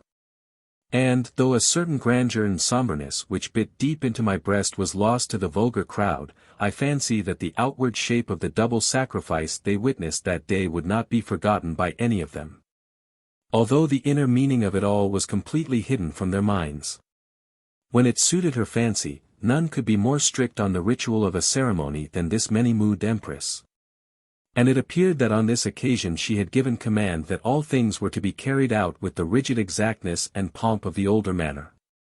So she was borne up by her Europeans to the scarlet awning, and I handed her to the ground. She seated herself on the cushions and beckoned me to her side, entwining her fingers with mine, as has always been the custom with rulers of Atlantis and their consorts. And there before us as we sat a body of soldiery marched up, and, opening out, showed Naïs in their midst. She had a collar of metal round her neck, with chains depending from it firmly held by a brace of guards, so that she could not run in upon the spears of the escort, and thus get a quick and easy death. Which is often the custom of those condemned to the more lingering punishments. But it was pleasant to see that she still wore her clothing. Raiment, whether of fabric or skin, has its value, and custom has always given the garments of the condemned to the soldiers guarding them. So, as Naïs was not stripped, I could not but see that someone had given moneys to the guards as a recompense, and in this I thought I saw the hand of Ilga, and felt a gratitude towards her. The soldiers brought her forward to the edge of the pavilion's shade, and she was bidden prostrate herself before the Empress, and this she wisely did, and so avoided rough handling and force. Her face was pale, but showed neither fear nor defiance, and her eyes were calm and natural. She was remembering what was due to Atlantis, and I was thrilled with love and pride as I watched her. But outwardly I, too, was impassive as a man of stone, and though I knew that Phorenice I was on my face, there was never anything on it from first to last that I would not have had her see. Naïs, said the Empress, you have eaten from my platter when you were fangirl, and drunk from my cup, and what was yours I gave you. You should have had more than gratitude, you should have had knowledge also that the arm of the Empress was long and her hand consummately heavy. But it seems that you have neither of these things. And, moreover, you have tried to take a certain matter that the Empress has set apart for herself. You were offered pardon on terms, and you rejected it. You were foolish. But it is a day now when I am inclined to clemency. Presently, seated on that carved throne of granite which he has built me yonder, I shall take my Lord Deucalion to husband. Give me a plain word that you are sorry, girl, and name a man whom you would choose, and I will remember the brightness of the occasion. You shall be pardoned and wed before we rise from these cushions. I will not wed, she said, quietly. Think for the last time, Naïs, of what is the other choice. You will be taken, warm and quick and beautiful as you stand there this minute, and laid in the hollow place that is made beneath the throne stone. Deucalion, that is to be my husband, will lay you in that awful bed, as a symbol that so shall perish all Phorenice's enemies, and then he will release the rams and lower the upper stone into place, and the world shall see your face no more. Look at the bright sky, Naïs, fill your chest with the sweet warm air, and then think of what this death will mean. Believe me, girl, I do not want to make you an example unless you force me. I will not wed, said the prisoner, quietly. The Empress loosed her fingers from my arm and lay back against the cushions. If the girl presumes on our old familiarity, or thinks that I jest, show her now, Deucalion, that I do not. The Empress is far from jesting, I said. I will do this thing because it is the wish of the Empress that it should be done, and because it is the command of the Empress that a symbol of it shall remain forever as an example for others. Lead your prisoner to the place. The soldiers wheeled, and the 2 guards with the chains of the collar which was on the neck of Naïs prepared to put out force to drag her up the steps. But she walked with them willingly, and with a color unchanged, and I rose from my seat and made obeisance to the Empress and followed them. Before all those 10,000 eyes we too made no display of emotion then, not only for Atlantis' sake, but also because both Naïs and I had a nicety and a pride in our natures. We were not as Phorenice to flaunt endearments before others. Yet, when I had bidden the guards unhasp the collar which held the prisoner's neck, and clapped my arms round her, showing all the roughness of one who has no mind that his captive shall escape or even unduly struggle, a thrill gushed through me so potent that I was like to have fainted, and it was only by supreme strain of will that I held unbrokenly on with the ceremonial. I, who had never embraced a woman with aught but the arm of roughness before, now held pressed to me one whom I loved with an infinite tenderness, and the revelation of how love can come out and link with love was almost my undoing. Yet, outwardly, Naïs made no sign, but lay half strangled in my arms, as any woman does that is being borne away by a spoiler. I trod with her to the uppermost step, the vast throne stone overhanging us, and then, so that all of those who were gazing from the sides of the pyramids and the roofs of the buildings round might see, though we were beyond Phorenice's view. I used a force that was brutal in dragging her across the level and putting her down into the hollow. And yet the girl resisted me with no one effort whatever. So that the victim might not struggle out and be crushed, and so gain an easy death when the stone descended, there were brazen clamps to fit into grooves of the stones above the hollow where she lay, and these I fitted in place above her. And fastened one by one, doing this butcher's work with one hand, and still fiercely holding her down by the other. Gods! And the sweat of agony dripped from me onto the thirsty stone as I worked. I could not keep that in. I clamped and locked the last 2 bars in place, and took my brute's hand away from her throat. The hateful finger marks showed as bloodless furrows in the whiteness of her skin. For the life of me, yes, even for the fate of Atlantis, I could not help dropping my glance upon her face. But she was stronger than I. She gave me no last look. She kept her eyes steadfastly fixed on the cruel stone above, and so I left her, knowing that it was best not to tarry longer. I came out from under the stone and gave the sign to the engineers who stood by the rams. The fires were taken away from their sides, and the metal in them began to contract, and slowly the vast bulk of the throne stone began to creep down towards its bed. But ah, so slowly! Gods! How my soul was torn as I watched and waited. Yet I kept my face impassive, overlooking as any officer might a piece of work which others were carrying out under his direction, and on which his credit rested. And I stood gravely in my place till the rams had let the stone come down on its final resting place, and had been carried away by the engineers. And then I went round with the master architect with his plumb line and level, while he tested this last piece of the building and declared it perfect. It was a useless form, this last, seeing that by calculation they knew exactly how the stone must rest. But the guilds have their forms and customs, and on these occasions of high ceremonial they are punctiliously carried out. Because these middle-class people wish always to appear mysterious and impressive to the poor vulgar folk who are their inferiors.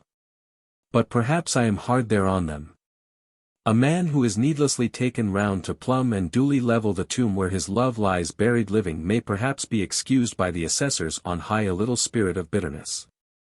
I had gone up the steps to do my hateful work a man full of grief, though outwardly unmoved. As I came down again I had a feeling of incompleteness. It seemed as though half my inwards had been left behind with Naïs in the hollow of the stone, and their place was taken by a void which ached wearily. But still I carried a passive face, and a memory that before all these private matters stood the command of the High Council, which sat before the Ark of the Mysteries. So I went and stood before Phorenice, and said the words which the ancient forms prescribed concerning the carrying out of her wish. Then now, she said, I will give myself to you as wife. We are not as others, you and I, Deucalion. There is a law and a form set down for the marrying of these other people, but that would be useless for our purposes. We will have neither priest nor scribe to join us and set down the union. I am the law here in Atlantis, and you soon will be part of me. We will not be demeaned by profaner hands. We will make the ceremony for ourselves, and for witnesses there are sufficient in waiting. Afterwards the record shall be cut deep in the granite throne you have built for me, and the lettering filled in with gold, so that it shall endure and remain bright for always. The Empress can do no wrong, I said, formally, and took the hand she offered me and helped her to rise. We walked out from the scarlet awning into the glare of the sunshine, she leaning on me, flushed, and so radiantly lovely that the people began to hail her with rapturous shouts of, a goddess. Our goddess Phorenice. But for me they had no welcoming word. I think the set grimness of my face both scared and repelled them. We went up the steps which led to the throne, the people still shouting, and I sat her in the royal seat beneath the snake's outstretched head, and she drew me down to sit beside her. She raised her jeweled hand, and a silence fell on that great throng, as though the breath had been suddenly cut short for all of them. Then Phorenice made proclamation. Hear me, O my people, and hear me, O high gods from whom I am come. I take this man Deucalion to be my husband, to share with me the prosperity of Atlantis, and join me in guarding our great possession. May all our enemies perish as she is now perishing above whom we sit. And then she put her arms around my neck and kissed me hotly on the mouth. In turn I also spoke, Hear me, O most high gods, whose servant I am, and hear me also, O ye people. I take this Empress Phorenice to wife, to help with her the prosperity of Atlantis, and join with her in guarding the welfare of that great possession. May all the enemies of this country perish as they have perished in the past. And then I too, who had not been permitted by the fates to touch the lips of my love, bestowed the first kiss I had ever given a woman to Phorenice, that was now being made my wife. But we were not completely linked yet.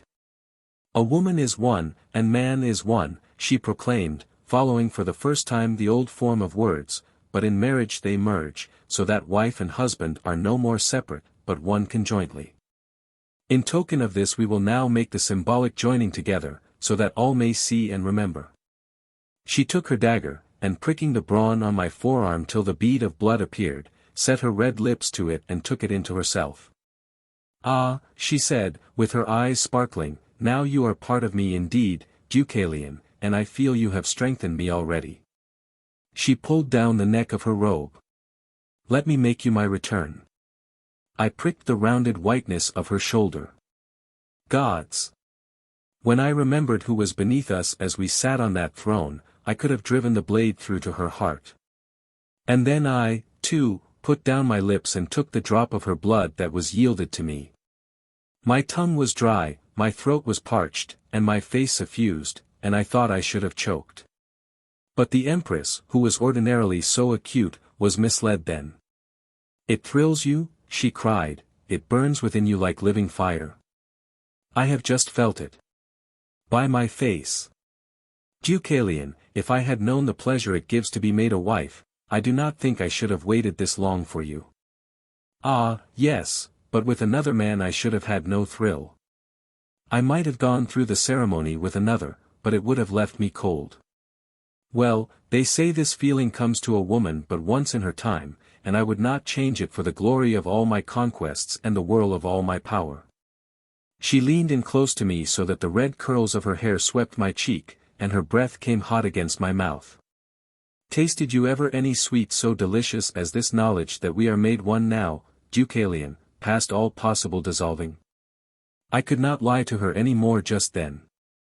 The gods know how honestly I had striven to play the part commanded me for Atlantis's good, but there is a limit to human endurance, and mine was reached. I was not all anger towards her. I had some pity for this passion of hers, which had grown of itself certainly, but which I had done nothing to check. And the indecent frankness with which it was displayed was only part of the livery of potentates who flaunt what meaner folk would coyly hide. But always before my eyes was a picture of the girl on whom her jealousy had taken such a bitter vengeance, and to invent spurious lovers' talk then was a thing my tongue refused to do. Words are poor things, I said, and I am a man and used to women, and have but a small stock of any phrases except the driest. Remember, Phorenice, a week agone I did not know what love was, and now that I have learned the lesson, somewhat of the suddenest, the language remains still to come to me. My inwards speak, indeed they are full of speech. But I cannot translate into bald cold words what they say. And here surely the high gods took pity on my tied tongue and my misery, and made an opportunity for bringing the ceremony to an end. A man ran into the square shouting, and showing a wound that dripped, and presently all that vast crowd which stood on the pavements and the sides of the pyramids and the roofs of the temples took up the cry and began to feel for their weapons. The rebels are in. They have burrowed a path into the city. They have killed the cave tigers and taken a gate. They are putting the whole place to the storm. They will presently leave no poor soul of us here alive. There then was a termination of our marriage cooings. With rebels merely biting at the walls, it was fine to put strong trust in the defences, and easy to affect contempt for the besiegers' powers, and to keep the business of pageants and statecraft and marryings turning on easy wheels. But with rebel soldiers already inside the city, and hordes of others doubtless pressing on their heels, the affair took a different light. It was no moment for further delay, and Phorenice was the first to admit it. The glow that had been in her eyes changed to the glare of the fighter as the fellow who had run up squalled out his tidings. I stood and stretched my chest. I seemed in need of air. Here, I said, is work that I can understand more clearly. I will go and sweep this rabble back to their burrows, Phorenice. But not alone, sir. I come too. It is my city still. Nay, sir, we are too newly wed to be parted yet. Have your will, I said, and together we went down the steps of the throne to the pavement below. Under my breath I said a farewell to Naïs. Our armor-bearers met us with weapons, and we stepped into litters, and the slaves took us off hot foot. The wounded man who had first brought the news had fallen in a faint, and no more tidings was to be got from him. But the growing din of the fight gave us the general direction, and presently we began to meet knots of people who dwelt near the place of eruption running away in wild panic, loaded down with their household goods. It was useless to stop these, as fight they could not, and if they had stayed they would merely have been slaughtered like flies, and would in all likelihood have impeded our own soldiery. And so we let them run screaming on their blind way, but forced the litters through them with but very little regard for their coward convenience. Now the advantage of the rebels, when it came to be looked upon by a soldier's eye, was a thing of little enough importance. They had driven a tunnel from behind a covering mound, beneath the walls, and had opened it cleverly enough through the floor of a middle-class house. They had come through into this, collecting their numbers under its shelter, and doubtless hoping that the marriage of the Empress, of which spies had given them information, would sap the watchfulness of the city guards. But it seems they were discovered and attacked before they were thoroughly ready to emerge, and, as a fine body of troops were baracked near the spot, their extermination would have been merely a matter of time, even if we had not come up.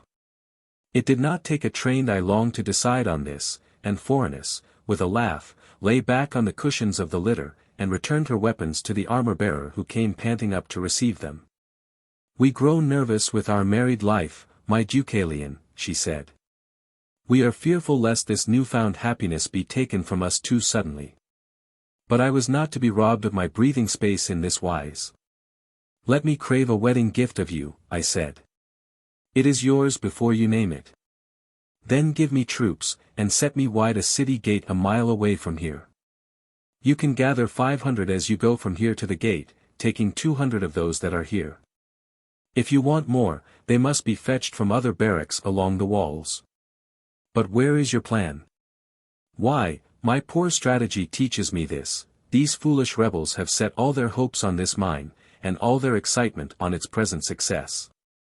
If they are kept occupied here by a Phorenice, who will give them some dainty fighting without checking them unduly, they will press on to the attack and forget all else, and never so much as dream of a sortie.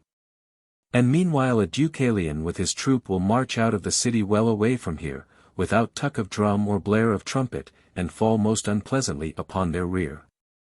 After which a Phorenice will burn the house here at the mine's head, which is of wood, and straw-thatched, to discourage further egress, and either go to the walls to watch the fight from there, or sally out also and spur on the rout as her fancy dictates. Your scheme is so pretty, I would I could rob you of it for my own credit's sake, and as it is I must kiss you for your cleverness. But you got my word first, you naughty fellow, and you shall have the men and do as you ask. Sir, this is a sad beginning of our wedded life if you begin to rob your little wife of all the sweets of conquest from the outset. She took back the weapons and target she had given to the armor-bearer, and stepped over the side of the litter to the ground. But at least, she said, if you are going to fight, you shall have troops that will do credit to my drill, and thereupon proceeded to tell off the companies of men-at-arms who were to accompany me. She left herself few enough to stem the influx of rebels who poured ceaselessly in through the tunnel, but, as I had seen, with Phorenice heavy odds added only to her enjoyment. But for the Empress, I will own at the time to have given little enough of thought. My own proper griefs were raw within me, and I thirsted for that forgetfulness of all else which battle gives, so that for a while I might have a rest from their gnawings. It made my blood run freer to hear once more the tramp of practised troops behind me, and when all had been collected we marched out through a gate of the city, and presently were charging through and through the straggling rear of the enemy. By the gods! For the moment even Naïs was blotted from my wearied mind. Never had I loved more to let my fierceness run madly riot. Never have I gloated more abundantly over the terrible joy of battle. Naïs must forgive my weakness in seeking to forget her even for a breathing space. Had that opportunity been denied me, I believe the agony of remembering would have snapped my brainstrings for always. Chapter 14. Again the gods make change. Now it would be tedious to tell how, with a handful of highly trained fighting men, I charged and recharged, and finally broke up that horde of rebels which outnumbered us by 15 times. It must be remembered that they grew suddenly panic-stricken in finding that of all those who went in under the city walls by the mine on which they had set such great store none came back. And that the sounds of panic which had first broken out within the city soon gave way to cries of triumph and joy. And it must be carried in memory also that these wretched rebels were without training worthy of the name, were for the most part weaponed very vilely, and, seeing that their silly principles made each the equal of his neighbor, were practically without heads or leaders also. So when the panic began it spread like a malignant murrain through all their ragged ranks, and there were none to rally the flying, none to direct those of more desperate bravery who stayed and fought. My scheme of attack was simple. I hunted them without a halt. I and my fellows never stopped to play the defensive. We turned one flank, and charged through a center, and then we were harrying the other flank, and once more hacking our passage through the solid mass. And so by constantly keeping them on the run, and in ignorance of whence would come the next attack, panic began to grow among them and ferment. Till presently those in the outer lines commenced to scurry away towards the forests and the spoiled cornlands of the country, and those in the inner packs were only wishful for a chance to follow them. It was no feat of arms, this breaking up of the rebel leaguer, and no practiced soldier would wish to claim it as such. It was simply taking advantage of the chances of the moment, and as such it was successful. Given an open battle on their own ground, these desperate rebels would have fought till none could stand, and by sheer ferocious numbers would have pulled down any trained troops that the city could have sent against them. Whether they had advanced in phalanx or what formation you will. For it must be remembered they were far removed from cowards, being Atlantean all, just as were those within the city, and were, moreover, spurred to extraordinary savageness and desperation by the oppression under which they had groaned and the wrongs they had been forced to endure. Still, as I say, the poor creatures were scattered, and the siege was raised from that moment, and it was plain to see that the rebellion might be made to end if no unreasonable harshness was used for its final suppression. Too great severity, though perhaps it may be justly their portion, only drives such malcontents to further desperations. Now following up these fugitives to make sure that there was no halt in their retreat, and to send the lesson of panic thoroughly home to them, had led us a long distance from the city walls. And as we had fought all through the burning heat of the day and my men were heavily wearied, I decided to halt where we were for the night among some half-ruined houses which would make a temporary fortification. Fortunately a drove of little cloven-hoofed horses which had been scared by some of the rebels in their flight happened to blunder into our lines, and as we killed 5 before they were clear again, there was a soldier's supper for us. And quickly the fires were lit and cooking it. Sentries paced the outskirts and made their cries to one another, and the wounded sat by the fires and dressed their hurts. And with the officers I talked over the engagements of the day, and the methods of each charge, and the other details of the fighting. It is the special perquisite of soldiers to dally over these matters with gusto, though they are entirely without interest for laymen. The hour drew on for sleep, and snores went up from every side. It was clear that all my officers were wearied out, and only continued to talk through deference to their commander. Yet I had a feverish dread of being left alone again with my thoughts, and pressed them on with conversation remorselessly. But in the end they were saved the rudeness of dropping off into unconsciousness during my talk. A sentry came up and saluted. "My lord," he reported, "there is a woman come up from the city whom we have caught trying to come into the bivouac." "How is she named?" "She will not say." "Has she business?" "She will say none. She demands only to see my lord." "Bring her here to the fire," I ordered, and then on second thoughts remembering that the woman, whoever she might be, had news likely enough for my private ear, or otherwise she would not have come to so uncouth a rendezvous, I said to the sentry, "Stay," and got up from the ground beside the fire, and went with him to the outer line. "Where is she?" I asked. "My comrades are holding her. She might be a wench belonging to these rebels, with designs to put a knife into my lord's heart, and then we sentries would suffer. The Empress," he added, simply, "seems to set good store upon my lord at present, and we know the cleverness of her tormentors." "Your thoughtfulness is frank," I said, and then he showed me the woman. She was muffled up in hood and cloak, but one who loved Naïs as I loved could not mistake the form of Ilga, her twin and sister, because of mere swathings. So I told the sentries to release her without asking her for speech, and then led her out from the bivouac beyond earshot of their lines. "It is something of the most pressing that has brought you out here, Ilga. You know me, then. There must be something warmer than the ordinary between us two, Deucalion, if you could guess who walked beneath all these mufflings." I let that pass. "But what's your errand, girl?" She said, bitterly, "there's my reward. All your concerns for the message, none for the carrier. Well, good my lord, you are husband to the dainty Phorenice no longer. This is news. And true enough, too.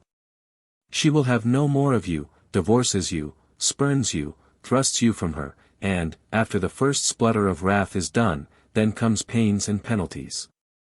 The Empress can do no wrong. I will have you speak respectful words of the Empress. Oh, be done with that old fable. It sickens me. The woman was mad for love of you, and now she's mad with jealousy. She knows that you gave Naïs some of your priest's magic, and that she sleeps till you choose to come and claim her, even though the day be a century from this. And if you wish to know the method of her enlightenment, it is simple.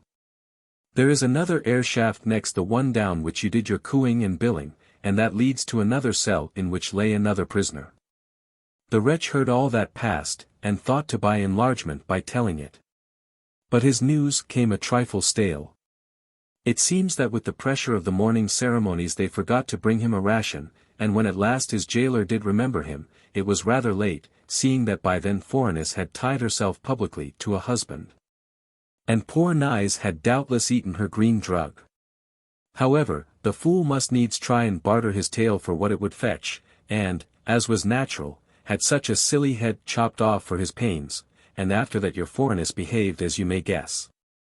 And now you may thank me, sir, for coming to warn you not to go back to Atlantis.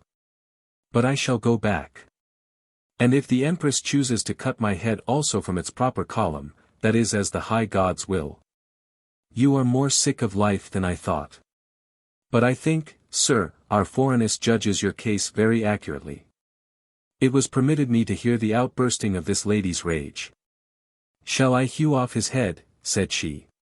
Pah! Shall I give him over to my tormentors, and stand by while they do their worst? He would not wrinkle his brow at their fiercest efforts. No, he must have a heavier punishment than any of these, and one also which will endure. I shall lop off his right hand and his left foot, so that he may be a fighting man no longer, and then I shall drive him forth crippled into the dangerous lands, where he may learn fear. The beasts shall hunt him, the fires of the ground shall spoil his rest. He shall know hunger, and he shall breathe bad air. And all the while he shall remember that I have Naïs near me, living and locked in her coffin of stone, to play with as I choose, and to give over to what insults may come to my fancy. That is what she said, Deucalion. Now I ask you again, will you go back to meet her vengeance? No, I said, it is no part of my plan to be mutilated and left to live. So, being a woman of some sense, I judged. And, moreover, having some small kindness still left for you, I have taken it upon myself to make a plan for your further movement which may fall in with your whim. Does the name of Tob come back to your memory? One who was captain of Tatho's navy. That same Tob.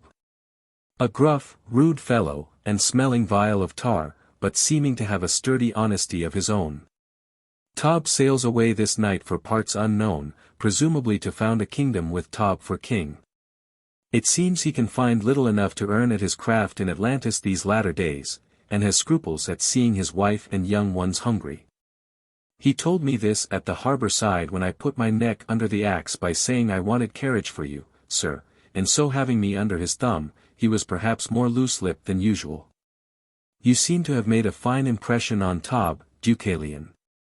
He said, I repeat his hearty disrespect, you were just the recruit he wanted, but whether you joined him or not, he would go to the nether gods to do you service. By the fellow's side I gained some experience in fighting the greater sea beasts. Nell, go and do it again. Believe me, sir, it is your only chance. It would grieve me much to hear the searing iron hiss on your stumps. I bargained with Tob to get clear of the harbor forts before the chain was up for the night, and as he is a very daring fellow, with no fear of navigating under the darkness. He himself said he would come to a point of the shore which we agreed upon, and there await you. Come, Deucalion, let me lead you to the place. My girl, I said, I see I owe you many thanks for what you have done on my poor behalf. Oh, your thanks, she said, you may keep them. I did not come out here in the dark and the dangers for mere thanks, though I knew well enough there would be little else offered. She plucked at my sleeve. Now show me your walking pace, sir. They will begin to want your countenance in the camp directly, and we need hanker after no too narrow inquiries for what's along.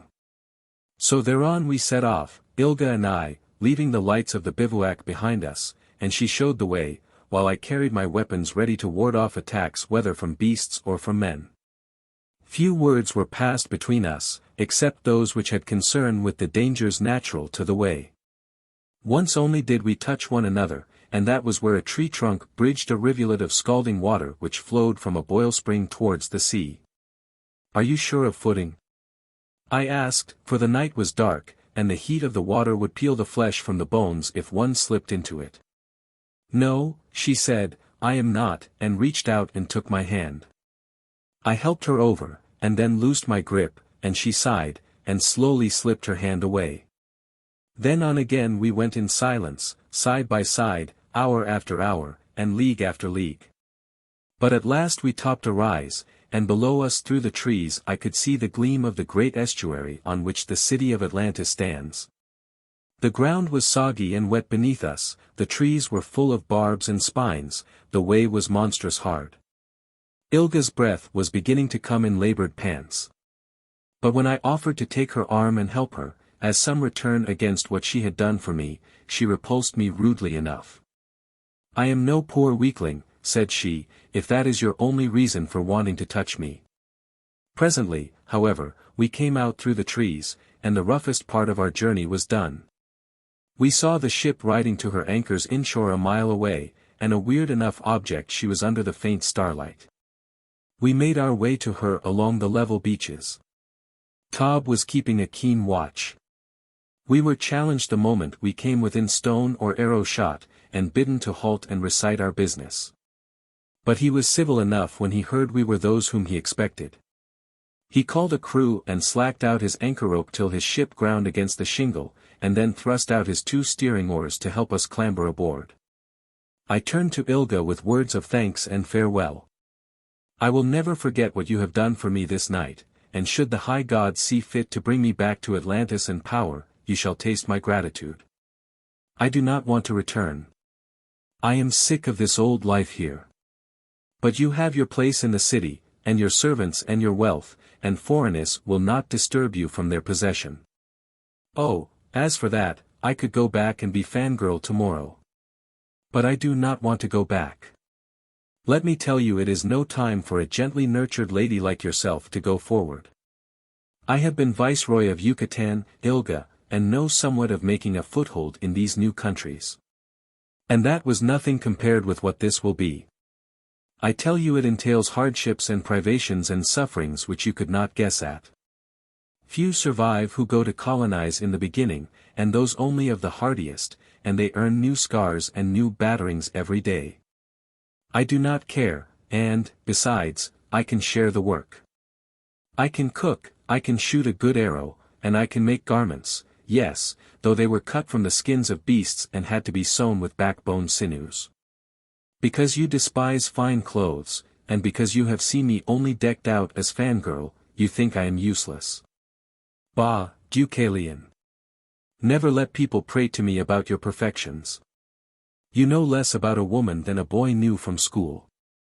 I have learned all I care to know about one woman, and because of the memory of her I could not presume to ask her sister to come with me now. She said, bitterly, kick my pride.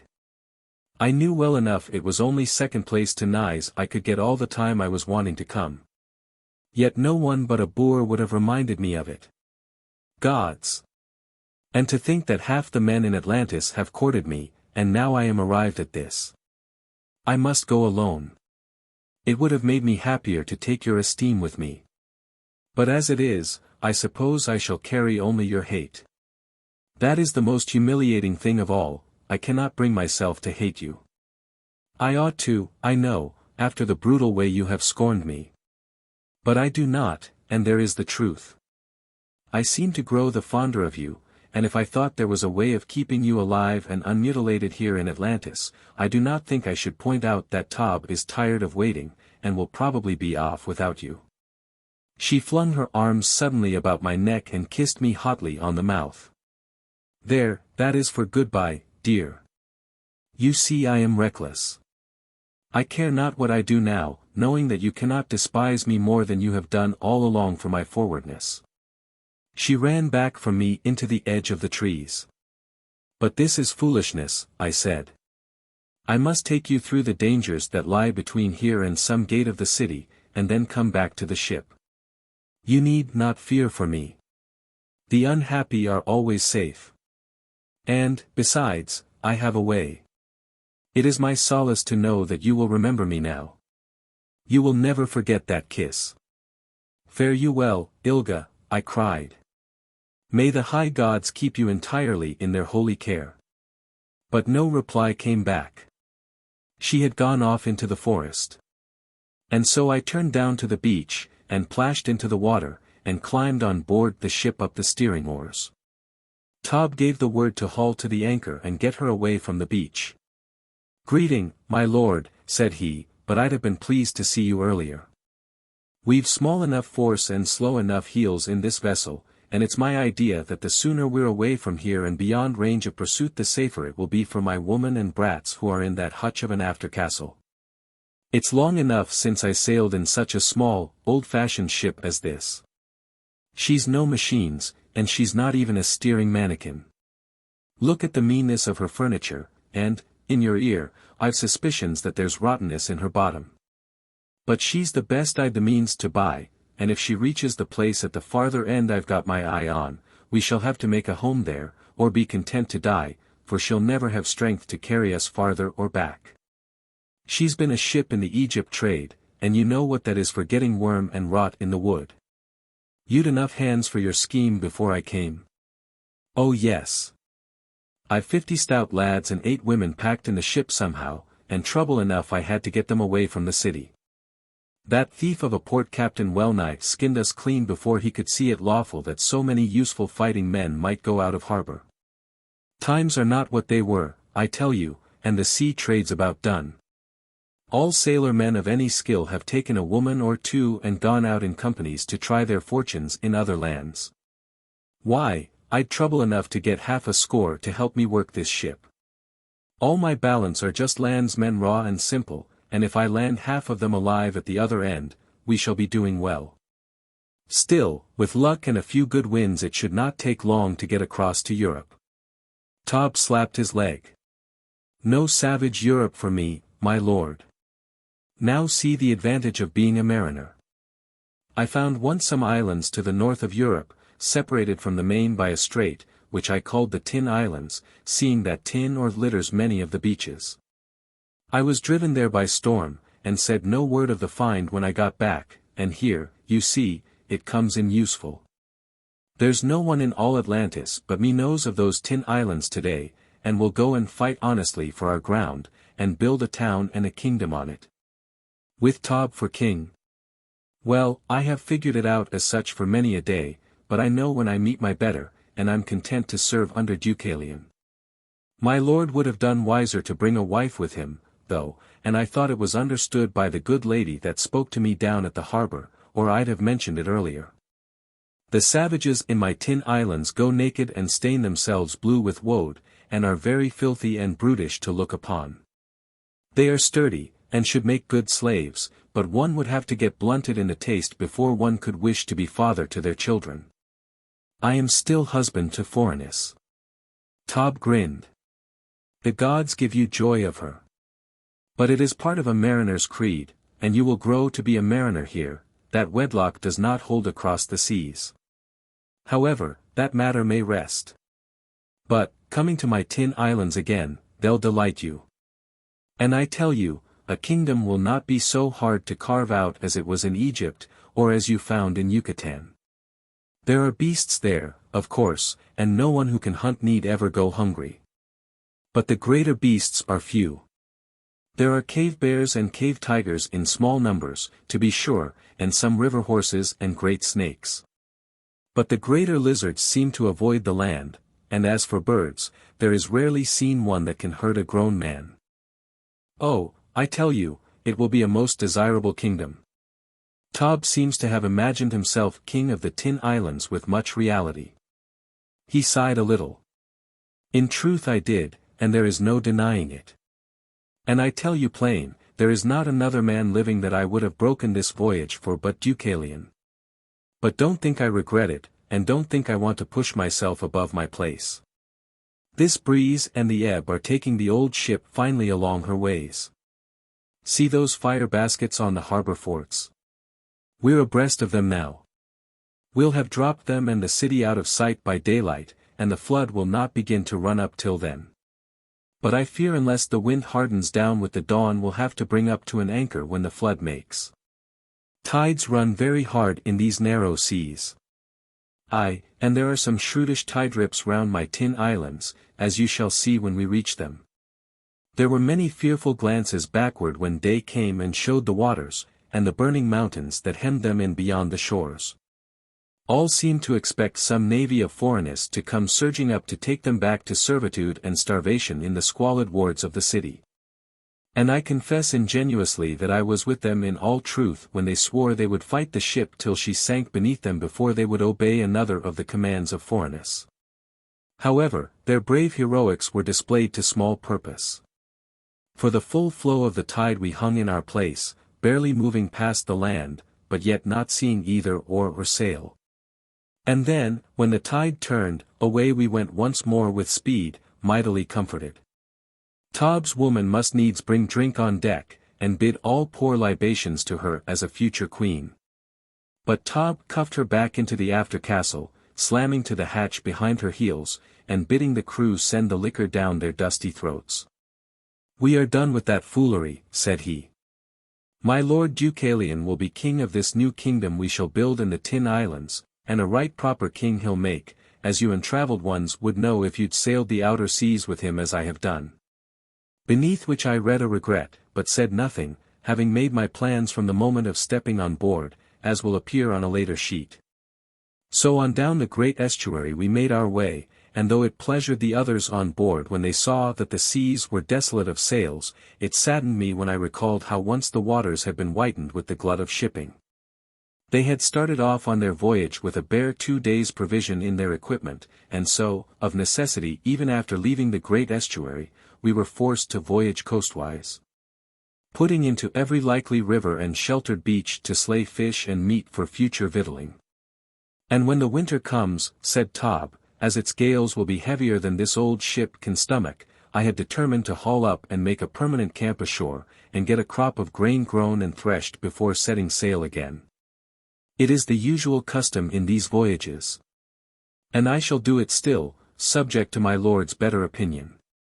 So here, having by this time completed a 2 months' leisurely journey from the city, I saw my opportunity to speak what I had always carried in my mind. "Tob," I said, "I am a poor, weak, defenseless man, and I am quite at your mercy. But what if I do not voyage all the way to the Tin Islands and oust you of this kingship?" He brightened perceptibly. "Aye," he grunted, "you are very weak, my lord, and mighty defenseless. We know all about that. But what's else? You must tell all your meaning plain. I'm a common mariner, and understand little of your fancy talk." "Why, this. That it is not my wish to leave the continent of Atlantis. If you will put me down on any part of this side that faces Europe, I will commend you strongly to the gods. I would I could give you money, or, better still, articles that would be useful to you in your colonizing. But as it is, you see me destitute. As to that, you owe me nothing, having done vastly more than your share each time we have put inshore for the hunting. But it will not do, this plan of yours. I will shamedly confess that the sound of that kingship in my Tin Islands sounds sweet to me. But no, my lord, it will not do.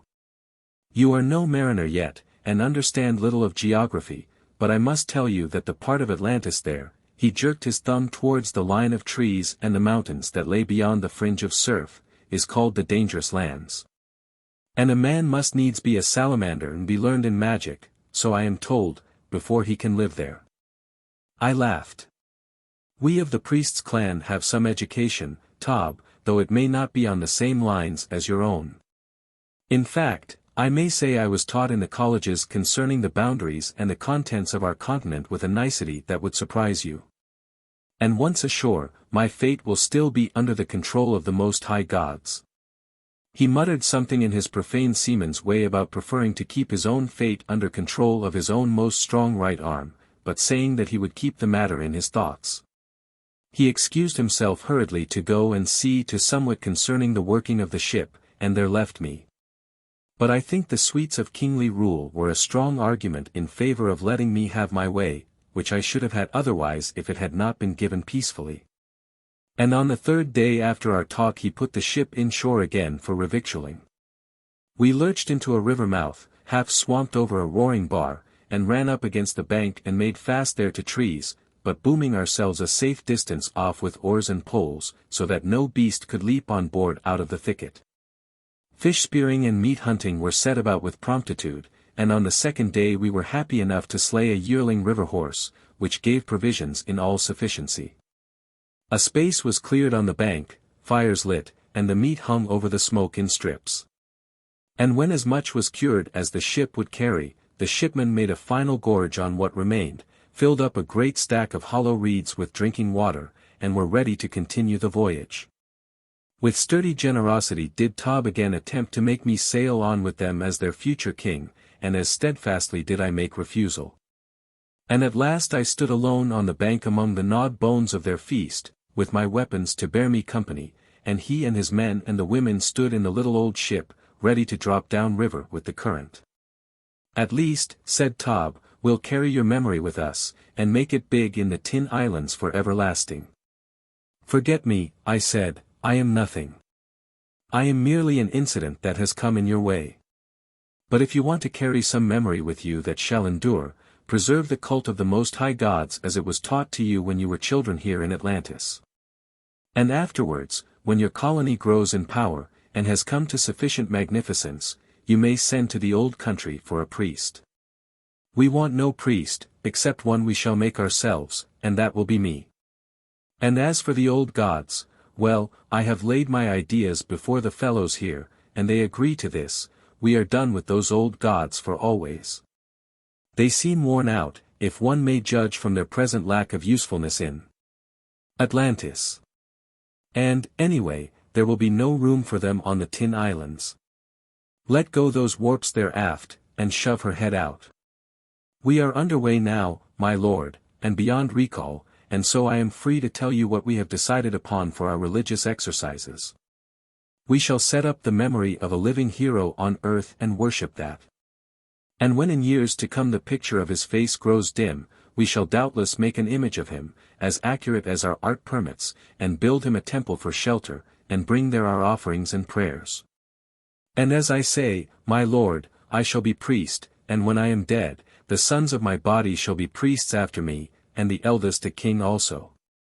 Let me plead with you, I said. This must not be. The ship was drifting rapidly away with the current, and they were hoisting sail. Tob had to shout to make himself heard. But it shall be. For I, too, am a strong man after my kind, and I have ordered it so. And if you want the name of our hero that some day shall be God, you wear it on yourself. Deucalion shall be God for our children. This is blasphemy. I cried. Have a care, fool, or this impiety will sink you. We will risk it, he bawled back, and consider the odds against us are small. Regard. Here is the last horn of wine on the ship, and my woman has treasured it against this moment. Regard, all men, together with those above and those below. I pour this wine as a libation to Deucalion, great lord that is today, hero that shall be tomorrow, God that will be in time to come. And then all those on the ship joined in the acclaim till they were beyond the reach of my voice, and were battling their way out to the sea through the roaring breakers of the bar. Solitary I stood at the brink of the forest, looking after them and musing sadly. Tob, despite his lowly station, was a man I cared for more than many. Like all seamen, I knew that he paid his devotions to one of the obscurer gods, but till then I had supposed him devout in his worship. His new avowal came to me as a desolating shock. If a man like Tob could forsake all the older gods to set up on high some poor mortal who had momentarily caught his fancy, what could be expected from the mere thoughtless mob when swayed by such a brilliant tongue as Phorenice? It seemed I was to begin my exile with a new dreariness added to all the other adverse prospects of Atlantis. But then behind me I heard the rustle of some great beast that had scented me, and was coming to attack through the thicket, and so I had other matters to think upon. I had to let Tob and his ship go out over the rim of the horizon unwatched. Chapter 15. Zaemon's Summons. Since the days when man was first created upon the earth by gods who looked down and did their work from another place, there have always been areas of the land ill-adapted for his maintenance. But none more so than that part of Atlantis which lies over against the savage continents of Europe and Africa. The common people avoid it, because of a superstition which says that the spirits of the evil dead stalk about there in broad daylight, and slay all those that the more open dangers of the place might otherwise spare. And so it has happened often that the criminals who might have fled there from justice have returned of their own free will and voluntarily given themselves up to the tormentors rather than face its fabulous terrors. To the educated, many of these legends are known to be mythical, but withal there are enough disquietudes remaining to make life very arduous and stocked with peril. Everywhere the mountains keep their contents on the boil. Earth tremors are every day's experience. Gushes of unseen evil vapors steal upon one with such cunningness and speed that it is often hard to flee in time before one is choked and killed. Poisons well up into the rivers, yet leave their color unchanged. Great cracks split across the ground, reaching down to the fires beneath, and the waters gush into these, and are shot forth again with devastating explosion. And always may be expected great outpourings of boiling mud or molten rock. Yet with all this there are great somber forests in these lands, with trees whose age is unimaginable, and fires among the herbage are rare. All beneath the trees is water, and the air is full of warm steam and wetness. For a man to live in that constant hot damp is very mortifying to the strength. But strength is wanted, and cunning also beyond the ordinary, for these dangerous lands are the abode of the lizards, which of all beasts grow to the most enormous size, and are the most fearsome to deal with. There are countless families and species of these lizards, and with some of them a man can contend with prospect of success. But there are others whose hugeness no human force can battle against. One I saw, as it came up out of a lake after gaining its day's food, that made the wet land shake and pulse as it trod. It could have taken Phorenice mammoth into its belly, one, and even a mammoth in full charge could not have harmed it.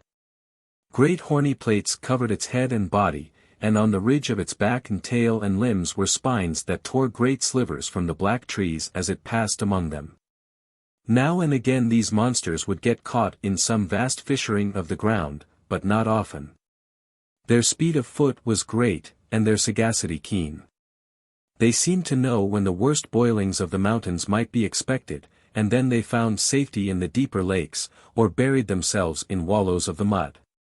Moreover, they were more kindly constituted than man to withstand one great danger of these regions, in that the heat of the water did them no harm. Indeed, they will lie peacefully in pools where sudden stream bursts are making the water leap into boiling fountains. And I have seen one run quickly across a flow of molten rock which threatened to cut it off, and not be so much as singed in the transit. In the midst of such neighbors, then, was my new life thrown, and existence became perilous and hard to me from the outset. I came near to knowing what fear was, and indeed only a fervent trust in the Most High Gods, and a firm belief that my life was always under their fostering care, prevented me from gaining that horrid knowledge.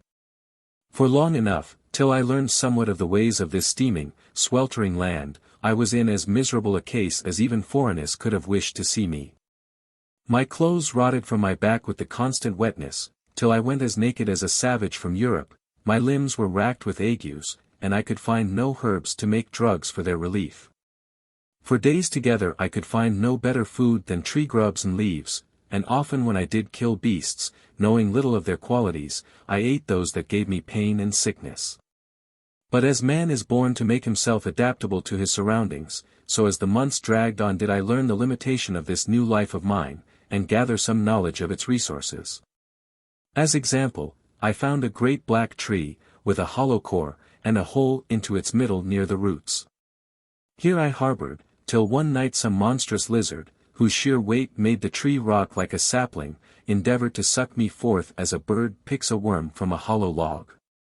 I escaped by the will of the gods. I could as much have done harm to a mountain as injure that horny tongue with my weapons, but I gave myself warning that this chance must not happen again. So I cut myself a ladder of footholes on the inside of the trunk till I had reached a point 10 man heights from the ground, and there cut other notches, and with tree branches made a floor on which I might rest. Later, for luxury, I carved me arrow-slit windows in the walls of my chamber, and even carried up sand for a hearth, so that I might cook my victual up there instead of lighting a fire in all the dangers of the open below. By degrees, too, I began to find how the large-scaled fish of the rivers and the lesser turtles might be more rapidly captured, and so my ribs threatened less to start through their proper covering of skin as the days went on. But the lack of salads and gruels I could never overcome. All the green meat was tainted so powerfully with the taste of tars that never could I force my palate to accept it. And of course, too, there remained the peril of the greater lizards and the other dangers native to the place. But as the months began to mount into years, and the brute part of my nature became more satisfied, there came other longings which it was less easy to provide for. From the ivory of a river horse's tooth I had endeavored to carve me a representation of Naïs as last I had seen her. But, though my fingers might be loving and my will good, my art was of the dullest, and the result, though I tried time and time again, was always clumsy and pitiful. Still, in my eyes it carried some suggestion of the original, a curve here, an outline there, and it made my old love glow anew within me as I sat and ate it with my eyes. Yet it did little to satisfy my longings for the woman I had lost. Rather it whetted my cravings to be with her again, or at least to have some knowledge of her fate. Other men of the priest's clan have come out and made an abode in these dangerous lands, and by mortifying the flesh have gained an intimacy with the higher mysteries which has carried them far past what mere human learning and repetition could teach. Indeed, here and there one, who from some cause and another has returned to the abodes of men, has carried with him a knowledge that has brought him the reputation among the vulgar for the workings of magic and miracles, which, since all arts must be allowed which aid so holy a cause, have added very materially to the ardor with which these common people pursue the cult of the gods. But for myself I could not free my mind to the necessary clearness for following these abstruse studies. During that voyage home from Yucatan I had communed with them with growing insight, but now my mind was not my own.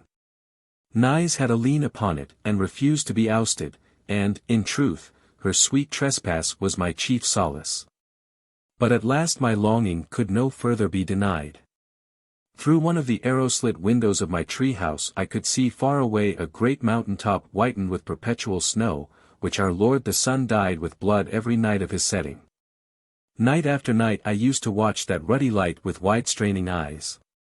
Night after night I used to remember that in days agone when I was entering upon the priesthood it had been my duty to adore our great Lord as he rose for his day behind the snows of that very mountain.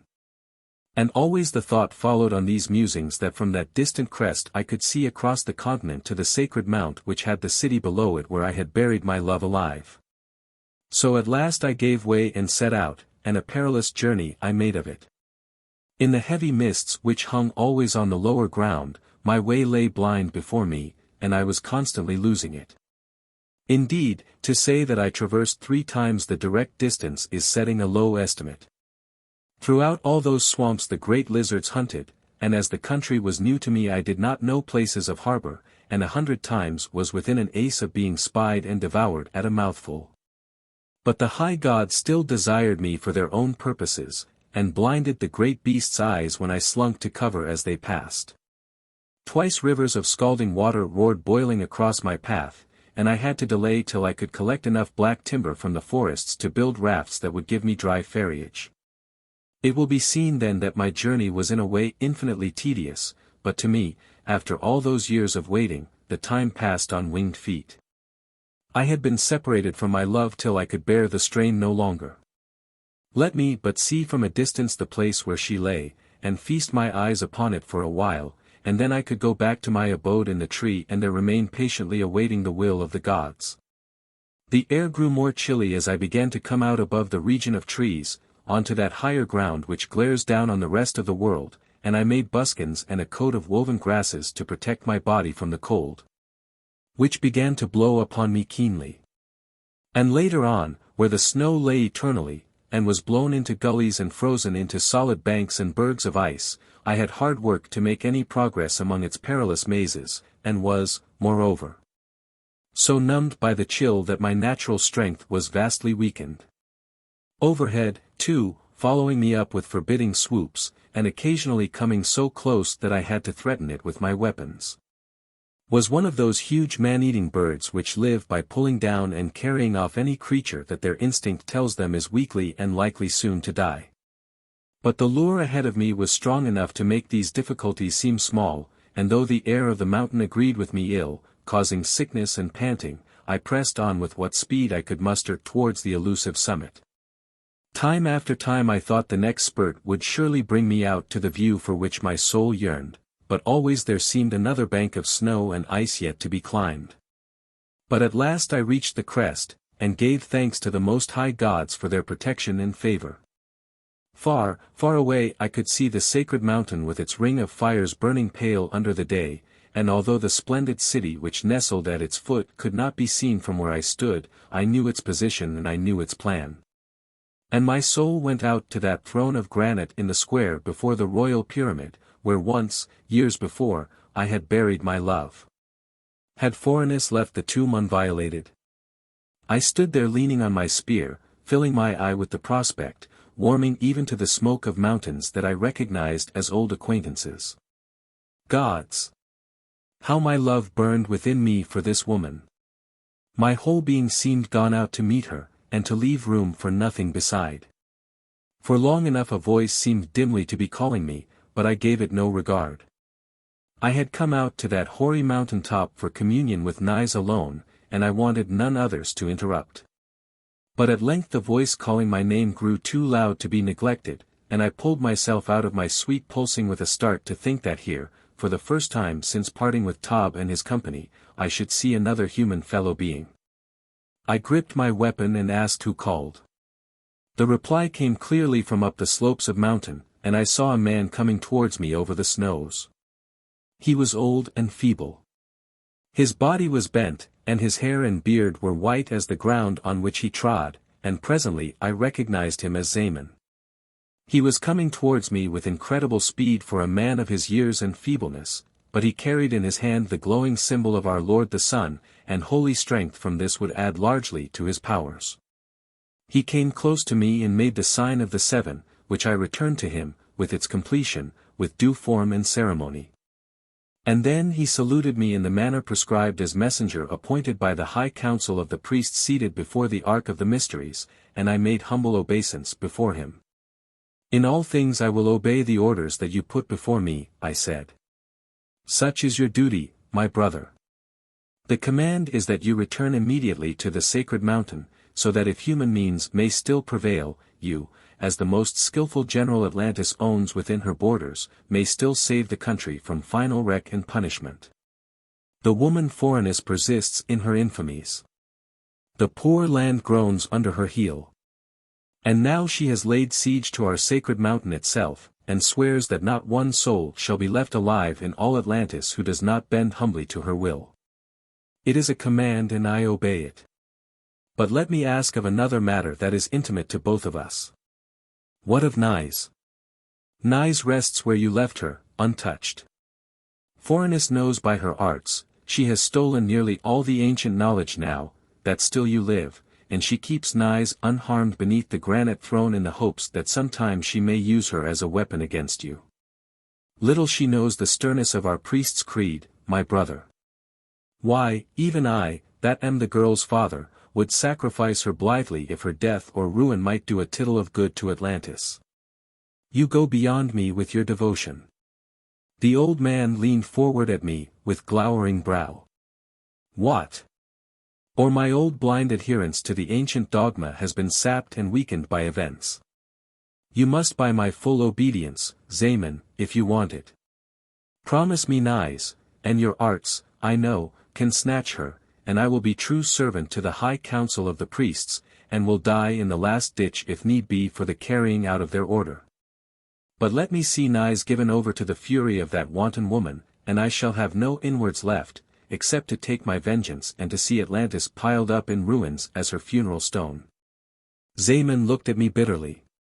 And you are the man the high council thought to trust as they would trust one of themselves. Truly we are in an age of weak men and faithless now. But, my lord, nay, I must call you brother still, we cannot be too nice in our choosing today, you are the best there is, and we must have you. We little thought you would ask a price for your generalship, having once taken oath on the walls of the Ark of the Mysteries itself, that always, come what might, you would be a servant of the high council of the clan without fee and without hope of advancement. But this is the age of broken vows, and you are doing no more than trim with the fashion. Indeed, brother, perhaps I should thank you for being no more greedy in your demands. You may spare me your taunts. You, by self-denial and profound search into the highest of the higher mysteries, have made yourself something wiser than human. I have preserved my humanity, and with it its powers and frailties. And it seems that each of us has his proper uses, or you would not be come now here to me. Rather you would have done the generaling yourself. You make a warm defense, my brother. But I have no leisure now to stand before you with argument. Come to the sacred mountain, fight me this wanton, upstart Empress, and, by my beard, you shall have your Naïs as you left her as a reward. It is a command of the High Council which shall be obeyed. I will come with my brother now, as soon as he is rested.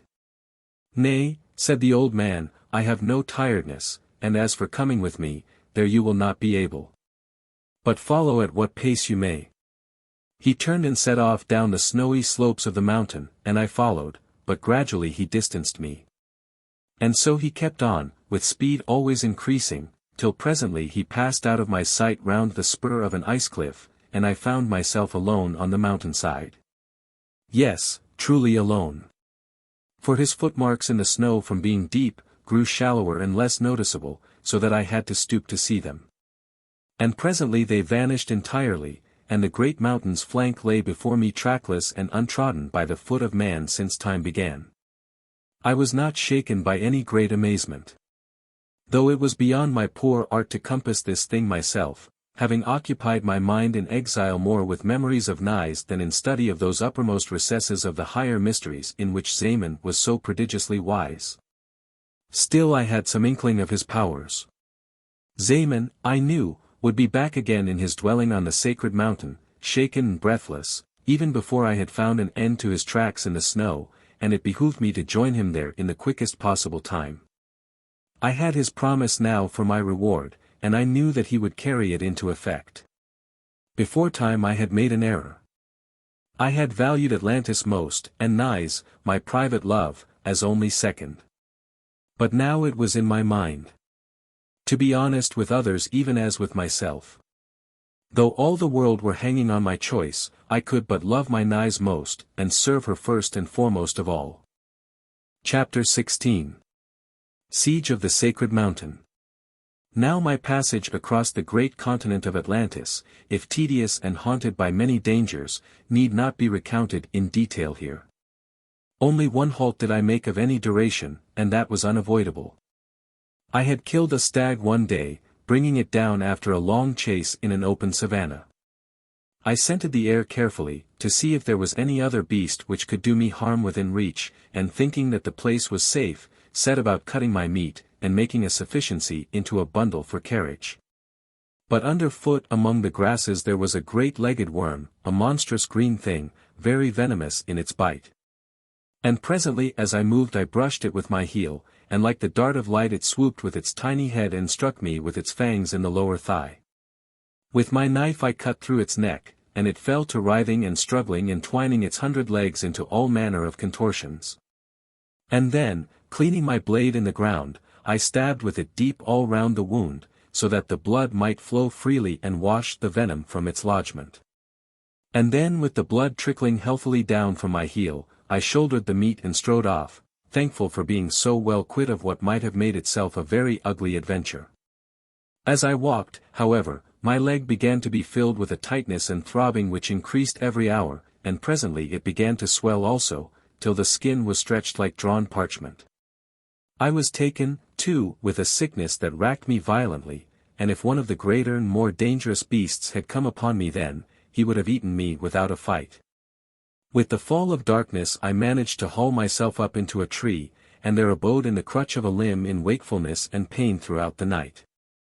With the dawn, when the night beasts had gone to their lairs, I clambered down again, and leaning heavily on my spear, limped onward through the sombre forests along my way.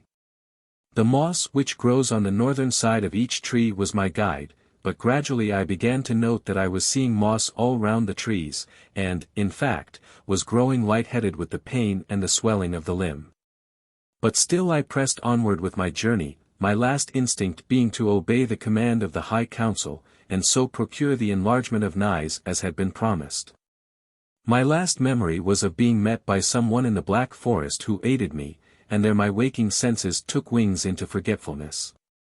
But after an interval wit returned, and I found myself on a bed of leaves in a cleft between two rocks, which was furnished with some poor skill, and fortified with stakes and buildings against the entrance of the larger marauding beasts. My wound was dressed with a poultice of herbs, and at the other side of the cavern there squatted a woman, cooking a mess of wood grubs and honey over a fire of sticks. "How came I here?" I asked. "I brought you," said she. "And who are you?" "A nymph they call me, and I practice as such, collecting herbs and curing the diseases of those that come to me, telling fortunes, and making predictions. In return I receive what each can afford. And if they do not pay according to their means, I clap on a curse to make them wither. It's a lean enough living when wars and the pestilence have left so few poor folk to live in the land. Do you visit Atlantis?" "Not I.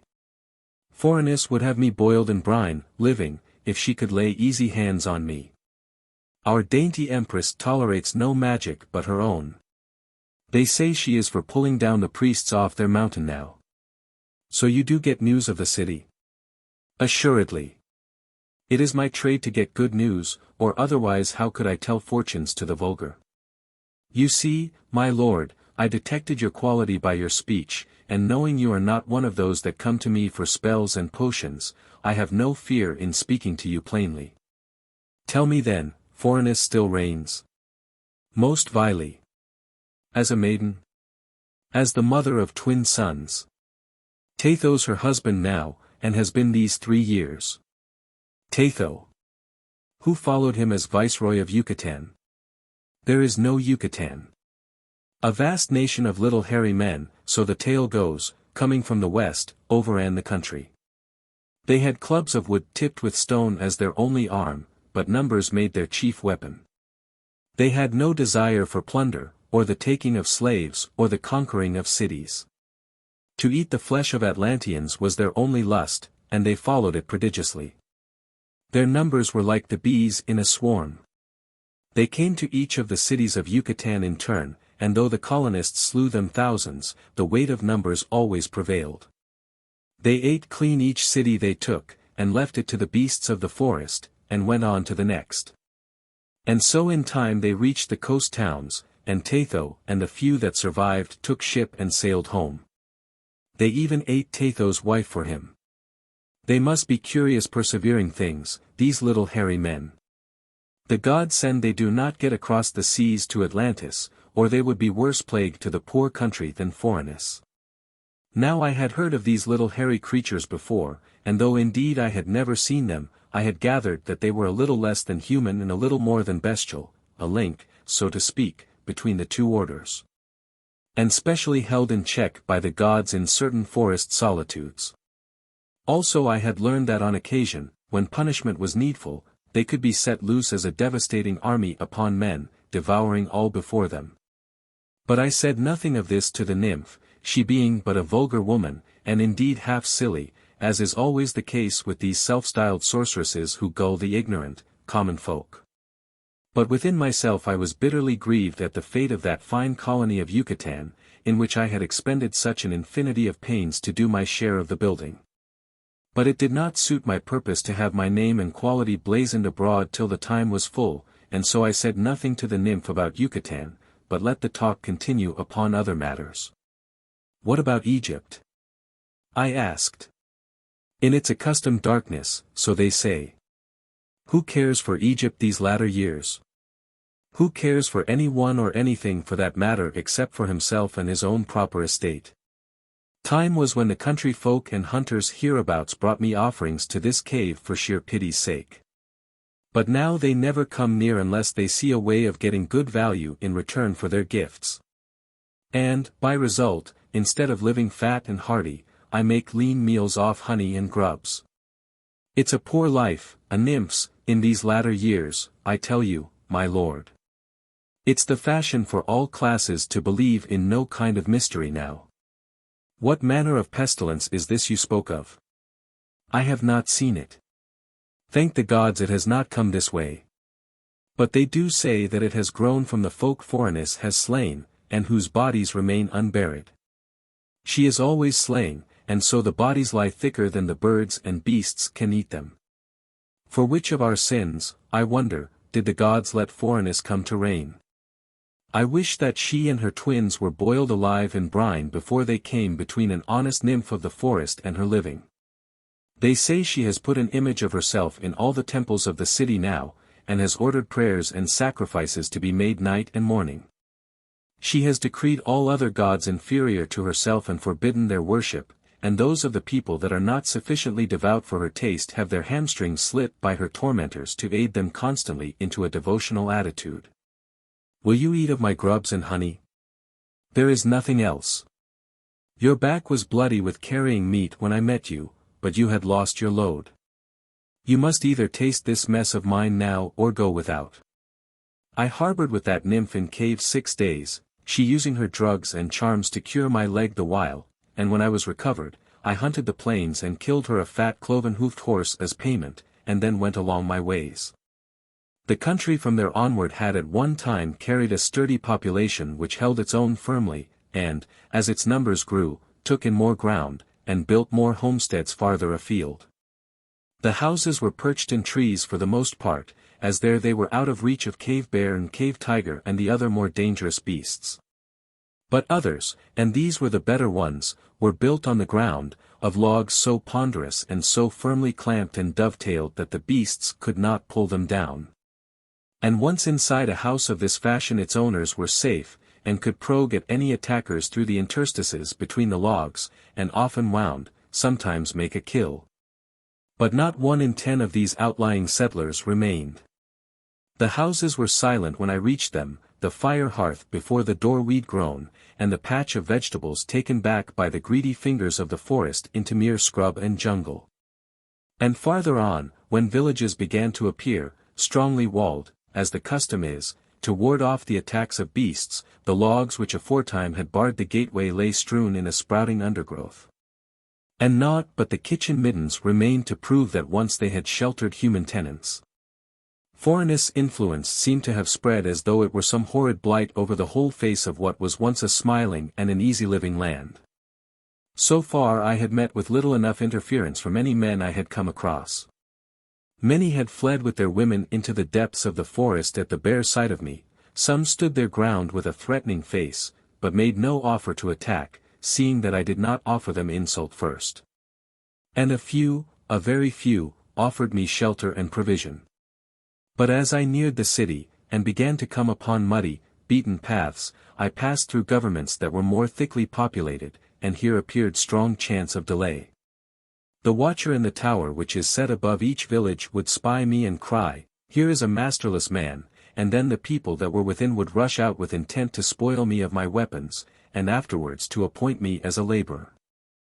I had no desire to slay these wretched folk, being filled with pity at the state to which they had fallen, and often words served me to make them stand aside from the path, and stare wonderingly at my fierceness, and let me go my ways. And when at other times words had no avail, I strove to strike as lightly as could be, my object being to get forward with my journey and leave no unnecessary dead behind me.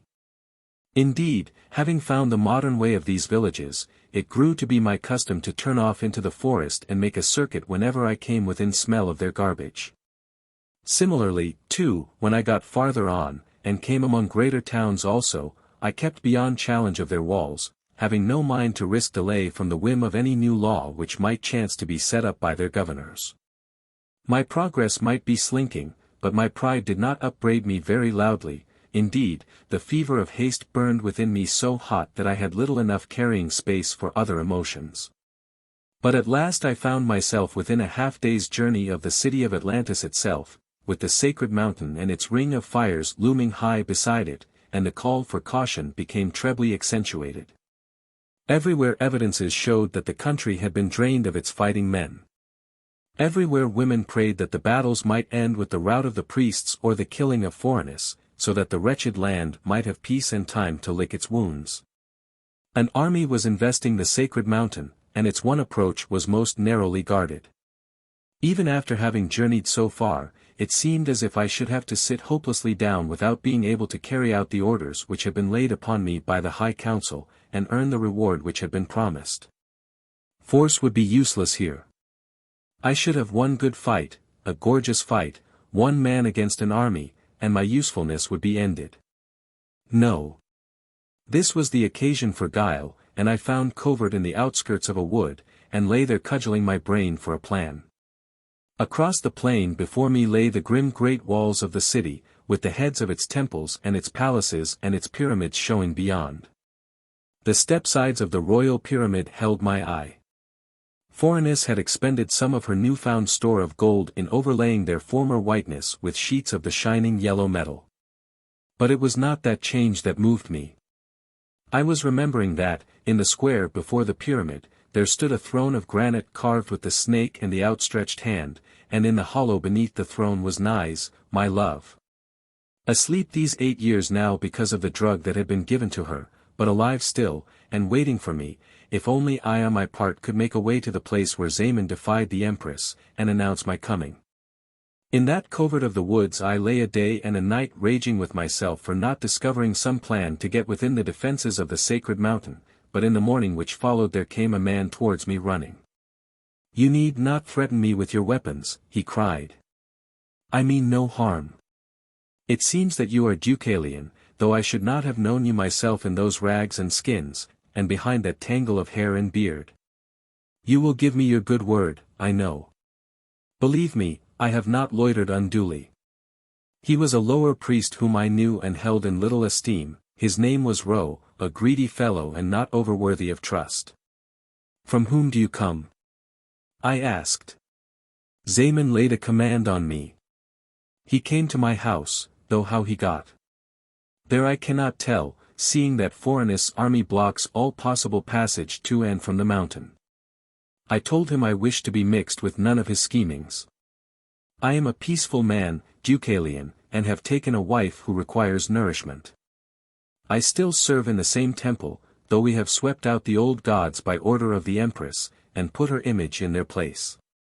The people are tidily pious nowadays, those that are left of them, and the living is consequently easy. Yes, I tell you there are far more offerings now than there were in the old days. And so I had no wish to be mixed with matters which might well make me be deprived of a snug post, and my head to boot. I can believe it all of you, Ro. But there was no denying Zaemon. He burst into one of his black furies, and while he spoke at me, I tell you I felt as good as dead. You know his powers? I have seen some of them. Well, the gods alone know which are the true gods and which are the others. I serve the one that gives me employment. But those that Zaemon serves give him power, and that's beyond denying. You see that right hand of mine? It is dead and paralyzed from the wrist, and that is a gift of Zaemon. He bestowed it, he said, to make me collect my attention. Then he said more hard things concerning what he was pleased to term my apostasy, not letting me put up a word in my own defense of how the change was forced upon me. And finally, said he, I might either do his bidding on a certain matter to the letter, or take that punishment which my falling away from the old gods had earned. I shall not kill you, said he, but I will cover all your limbs with a paralysis such as you have tasted already, and when at length death reaches you in some gutter, you will welcome it. If Zaemon said those words he meant them. So you accepted the alternative? Had I, with a wife depending on me, any other choice? I asked his pleasure. It was to find you when you came in here from some distant part of the land and deliver to you his message. Then tell me where is the meeting place, said I, and when. There is none appointed, nor is a day fixed, said he. You must watch and search always for him. But when he comes, you will be guided to his place. Well, Deucalion, I think I was guided, but how I do not know. But now I have found you, and if there's such a thing as gratitude, I ask you to put in your word with Zaemon that this deadness be taken away from my hand. It's an awful thing for a man to be forced to go through life like this. For no real fault of his own. And Zaemon could cure it from where he sat if he was so minded. You seem still to have a very full faith in some of the old gods' priests, I said. But so far I do not see that your errand is done. I have had no message yet. Why, the message is so simple that I do not see why he could not have got someone else to carry it. You are to make a great blaze. You may fire the grasses of the plain in front of this wood if you choose. And on the night which follows you are to go round to that flank of the sacred mountain away from the city where the rocks run down sheer, and there they will lower a rope and haul you up to their hands above. It seems easy, and I thank you for your pains. I will ask Zaemon that your hand may be restored to you. You shall have my prayers if it is. And look, Deucalion, it is a small matter, and it would be less likely to slip your memory if you saw to it at once on your landing. Later you may be disturbed. Phorenice is bound to pull you down off your perch up there now she has made her mind to it. She never fails, once she has set her hand to a thing. Indeed, if she was no goddess at birth, she is making herself into one very rapidly. She has got all the ancient learning of our priests, and more besides. She has discovered the secret of life these recent months. She has found that. I cried, fairly startled. How? Tell me how. Only the three know that. It is beyond our knowledge even who are members of the seven. I know nothing of her means. But she has the secret, and now she is as good an immortal, so she says, as any of them. Well, Deucalion, it is dangerous for me to be missing from my temple overlong, so I will go. You will carry that matter we spoke of in your mind. It means much to me. His eye wandered over my ragged person. And if you think my service is of value to you. You see me poor, my man, and practically destitute. Some small coin, he murmured, or even a link of bronze. I am at great expense just now buying nourishment for my wife. Well, if you have nothing, you cannot give. So I'll just bid you farewell. He took himself off then, and I was not sorry. I had never liked Roe. But I wasted no more precious time then.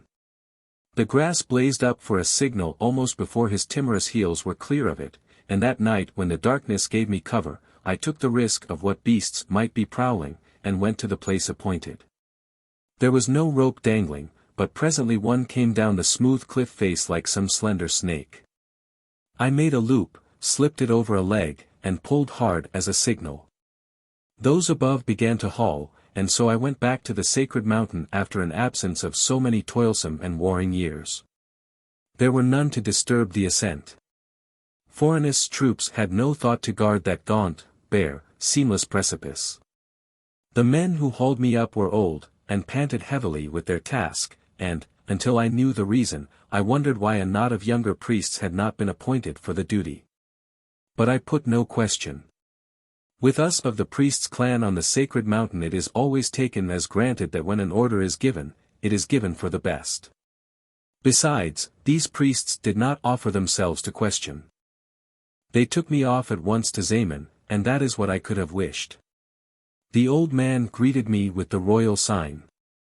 All hail to Deucalion, he cried, king of Atlantis, duly called thereto by the high council of the priests. Is Phorenice dead? I asked. It remains for you to slay her and take your kingdom, if, indeed, when all is done, there remains a man or a rood of land to govern. The sentence has gone out that she is to die, and it shall be carried into effect, even though we have to set loose the most dreadful powers that are stored in the Ark of the Mysteries, and wreck this continent in our effort. We have borne with her infamies all these years by command sent down by the most high gods, but now she has gone beyond endurance, and they it is who have given the word for her cutting off. You are one of the highest three. I am only one of the seven, you best know the cost. There can be no counting of the cost now, my brother and my king. It is an order. It is an order, I repeated formally, so I obey. If it were not impious to do so, it would be easy to justify this decision of the gods. The woman has usurped the throne, yet she was forgiven and bidden rule unwisely. She has tampered with our holy religion, yet she was forgiven. She has killed the people of Atlantis in greedy, useless wars, and destroyed the country's trade, yet she was forgiven.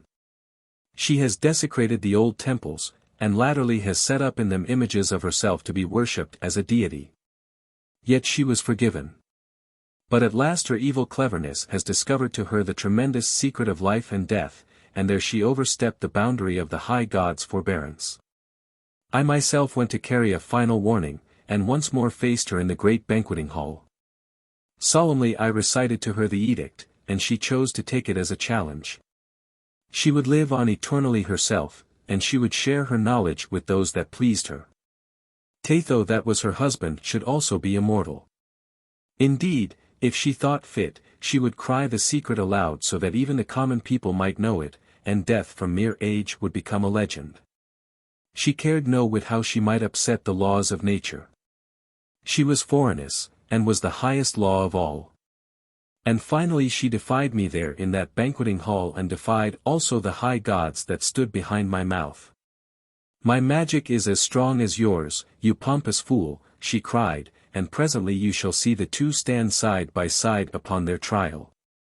She began to collect an army from that moment, and we on our part made our preparations. It was discovered by our arts that you still lived, and king of Atlantis you were made by solemn election. How you were summoned you know as nearly as it is lawful that one of your degree should know, how you came you understand best yourself. But here you are, my brother, and being king now, you must order all things as you see best for the preservation of your high estate, and we others live only to give you obedience. Then being king, I can speak without seeming to make use of a threat. I must have my queen first, or I am not strong enough to give my whole mind to this ruling. She shall be brought here. So. Then I will be a general now, and see to the defenses of this place, and view the men who are here to stand behind them. I went out of the dwelling then, Zaemon giving place and following me. It was night still, but there is no darkness on the upper part of the sacred mountain. A ring of fires, fed eternally from the earth breath which wells up from below, burns round one half of the crest, lighting it always as bright as day, and in fact forming no small part of its fortification. Indeed, it is said that in the early dawn of history men first came to the mountain as a stronghold because of the natural defense which the fires offered. There is no bridging these flames or smothering them. On either side of their line for 100 paces the ground glows with heat, and a man would be turned to ash who tried to cross it. Round full one half of the mountain slopes the fires make a rampart unbreakable, and on the other side the rock runs in one sheer precipice from the crest to the plain which spreads beyond its foot. But it is on this farther side that there is the only entrance way which gives passage to the crest of the sacred mountain from below. Running diagonally up the steep face of the cliff is a gigantic fissure, which succeeding ages, as man has grown more luxurious, have made more easy to climb. Looking at the additions, in the ancient days, I can well imagine that none but the most daring could have made the ascent. But one generation has thrown a bridge over a bad gap here, and another has cut into the living stone and widened the ledge there. Till in these latter years there is a path with cut steps and carved balustrades such as the feeblest or most giddy might traverse with little effort or exertion. But always when these improvers made smooth the obstacles, they were careful to weaken in no possible way the natural defenses, but rather to add to them. 8 gates of stone there were cutting the pathway, each commanding a straight, steep piece of the ascent, and overhanging each gate was a gallery secure from arrow shot. Yet so contrived that great stones could be hurled through holes in the floor of it, in such a manner that they must irretrievably smash to a pulp any men advancing against it from below. And in caves dug out from the rock on either hand was a great hoard of these stones, so that no enemy through sheer expenditure of troops could hope to storm a gate by exhausting its ammunition. But though there were 8 of these granite gates in the series, we had the whole number to depend on no longer. The lowest gate was held by a garrison of Phorenice troops, who had built a wall above them to protect their occupation. The gate had been gained by no brilliant feat of arms, it had been won by threats, bribery, and promises, or, in other words, it had been given up by the blackest treachery. And here lay the keynote of the weakness in our defense. The most perfect ramparts that brain can invent are useless without men to line them, and it was men we lacked. Of students entering into the colleges of the sacred mountain there had been none now for many a year. The younger generation thought little of the older gods. Of the men that had grown up among the sacred groves, and filled offices there, many had become lukewarm in their faith and remained on only through habit, and because an easy living stayed near them there. And these, when the siege began, quickly made their way over to the other side. Phorenice was no fool to fight against unnecessary strength. Her heralds made proclamation that peace and a good subsistence would be given to those who chose to come out to her willingly. And as an alternative she would kill by torture and mutilation those she caught in the place when she took it by storm, as she most assuredly would do before she had finished with it. And so great was the prestige of her name that quite one half of those that remained on the mountain took themselves away from the defense. There was no attempt to hold back these sorry priests, nor was there any punishing them as they went.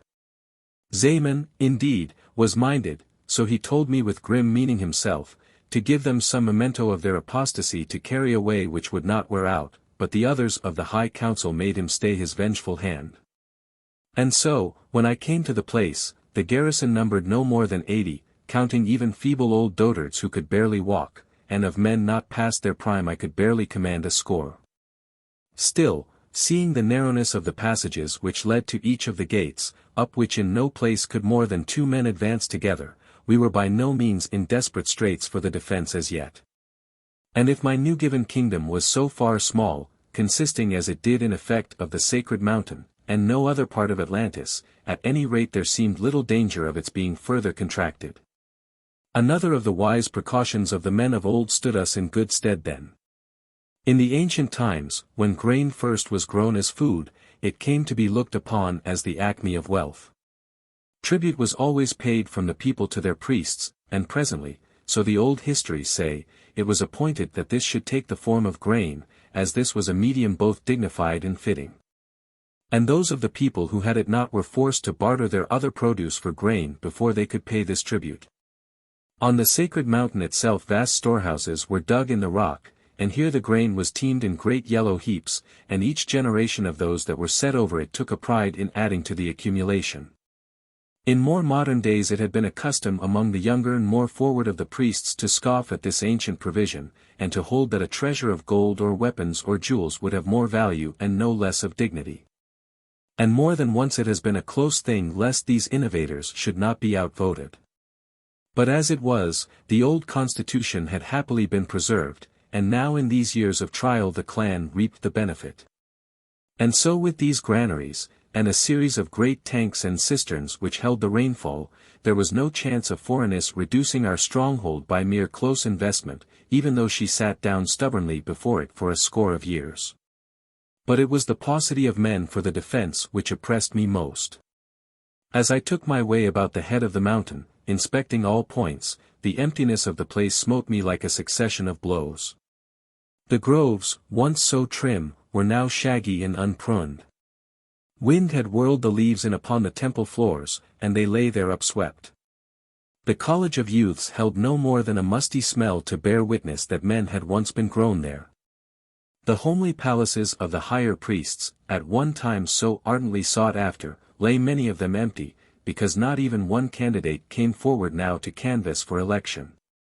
Evil thoughts surged up within me as I saw these things, that were direct promptings from the nether gods. There must be something wanting, these tempters whispered, in a religion from which so many of its priests fled at the first pinch of persecution. I did what I could to thrust these waverings resolutely behind me. But they refused to be altogether ousted from my brain, and so I made a compromise with myself. First, I would with the help that might be given me, destroy this wanton Phorenice, and regain the kingdom which had been given me to my own proper rule. And afterwards I would call a council of the 7 and council of the 3, and consider without prejudice if there was any matter in which our ancient ritual could be amended to suit the more modern requirements. But this should not be done till Phorenice was dead and I was firmly planted in her room. I would not be a party, even to myself, to any plan which smacked at all of surrender. And there as I walked through the desolate groves and beside the cold altars, the high gods were pleased to show their approval of my scheme, and to give me opportunity to bind myself to it with a solemn oath and vow. At that moment, from his distant resting place in the east, our Lord the Sun leaped up to begin another day. For long enough, from where I stood below the crest of the mountain, he himself would be invisible. But the great light of his glory spread far into the sky, and against it the Ark of the Mysteries loomed in black outline from the highest crag where it rested, lonely and terrible. For anyone unauthorized to go nearer than 1,000 paces to this storehouse of the highest mysteries meant instant death. On that day when I was initiated as one of the 7, I had been permitted to go near and once press my lips against its ample curves. And the rank of my degree gave me the privilege to repeat that salute again once on each day when a new year was born. But what lay inside its great interior, and how it was entered, that was hidden from the 7, even as it was from the other priests and the common people in the city below. Only those who had been raised to the sublime elevation of the 3 had a knowledge of the dreadful powers which were stored within it. I went down on my knees where I was, and Zaemon knelt beside me, and together we recited the prayers which had been said by the priests from the beginning of time, giving thanks to our great Lord that he has come to brighten another day. And then, with my eyes fixed on the black outline of the Ark of Mysteries, I vowed that, come what might, I at least would be true servant of the high gods to my life's end. And that my whole strength should be spent in restoring their worship and glory. Chapter 17. Naïs the Regained. Now from where we stood together, just below the crest of the sacred mountain, we could see down into the city, which lay spread out below us like a map.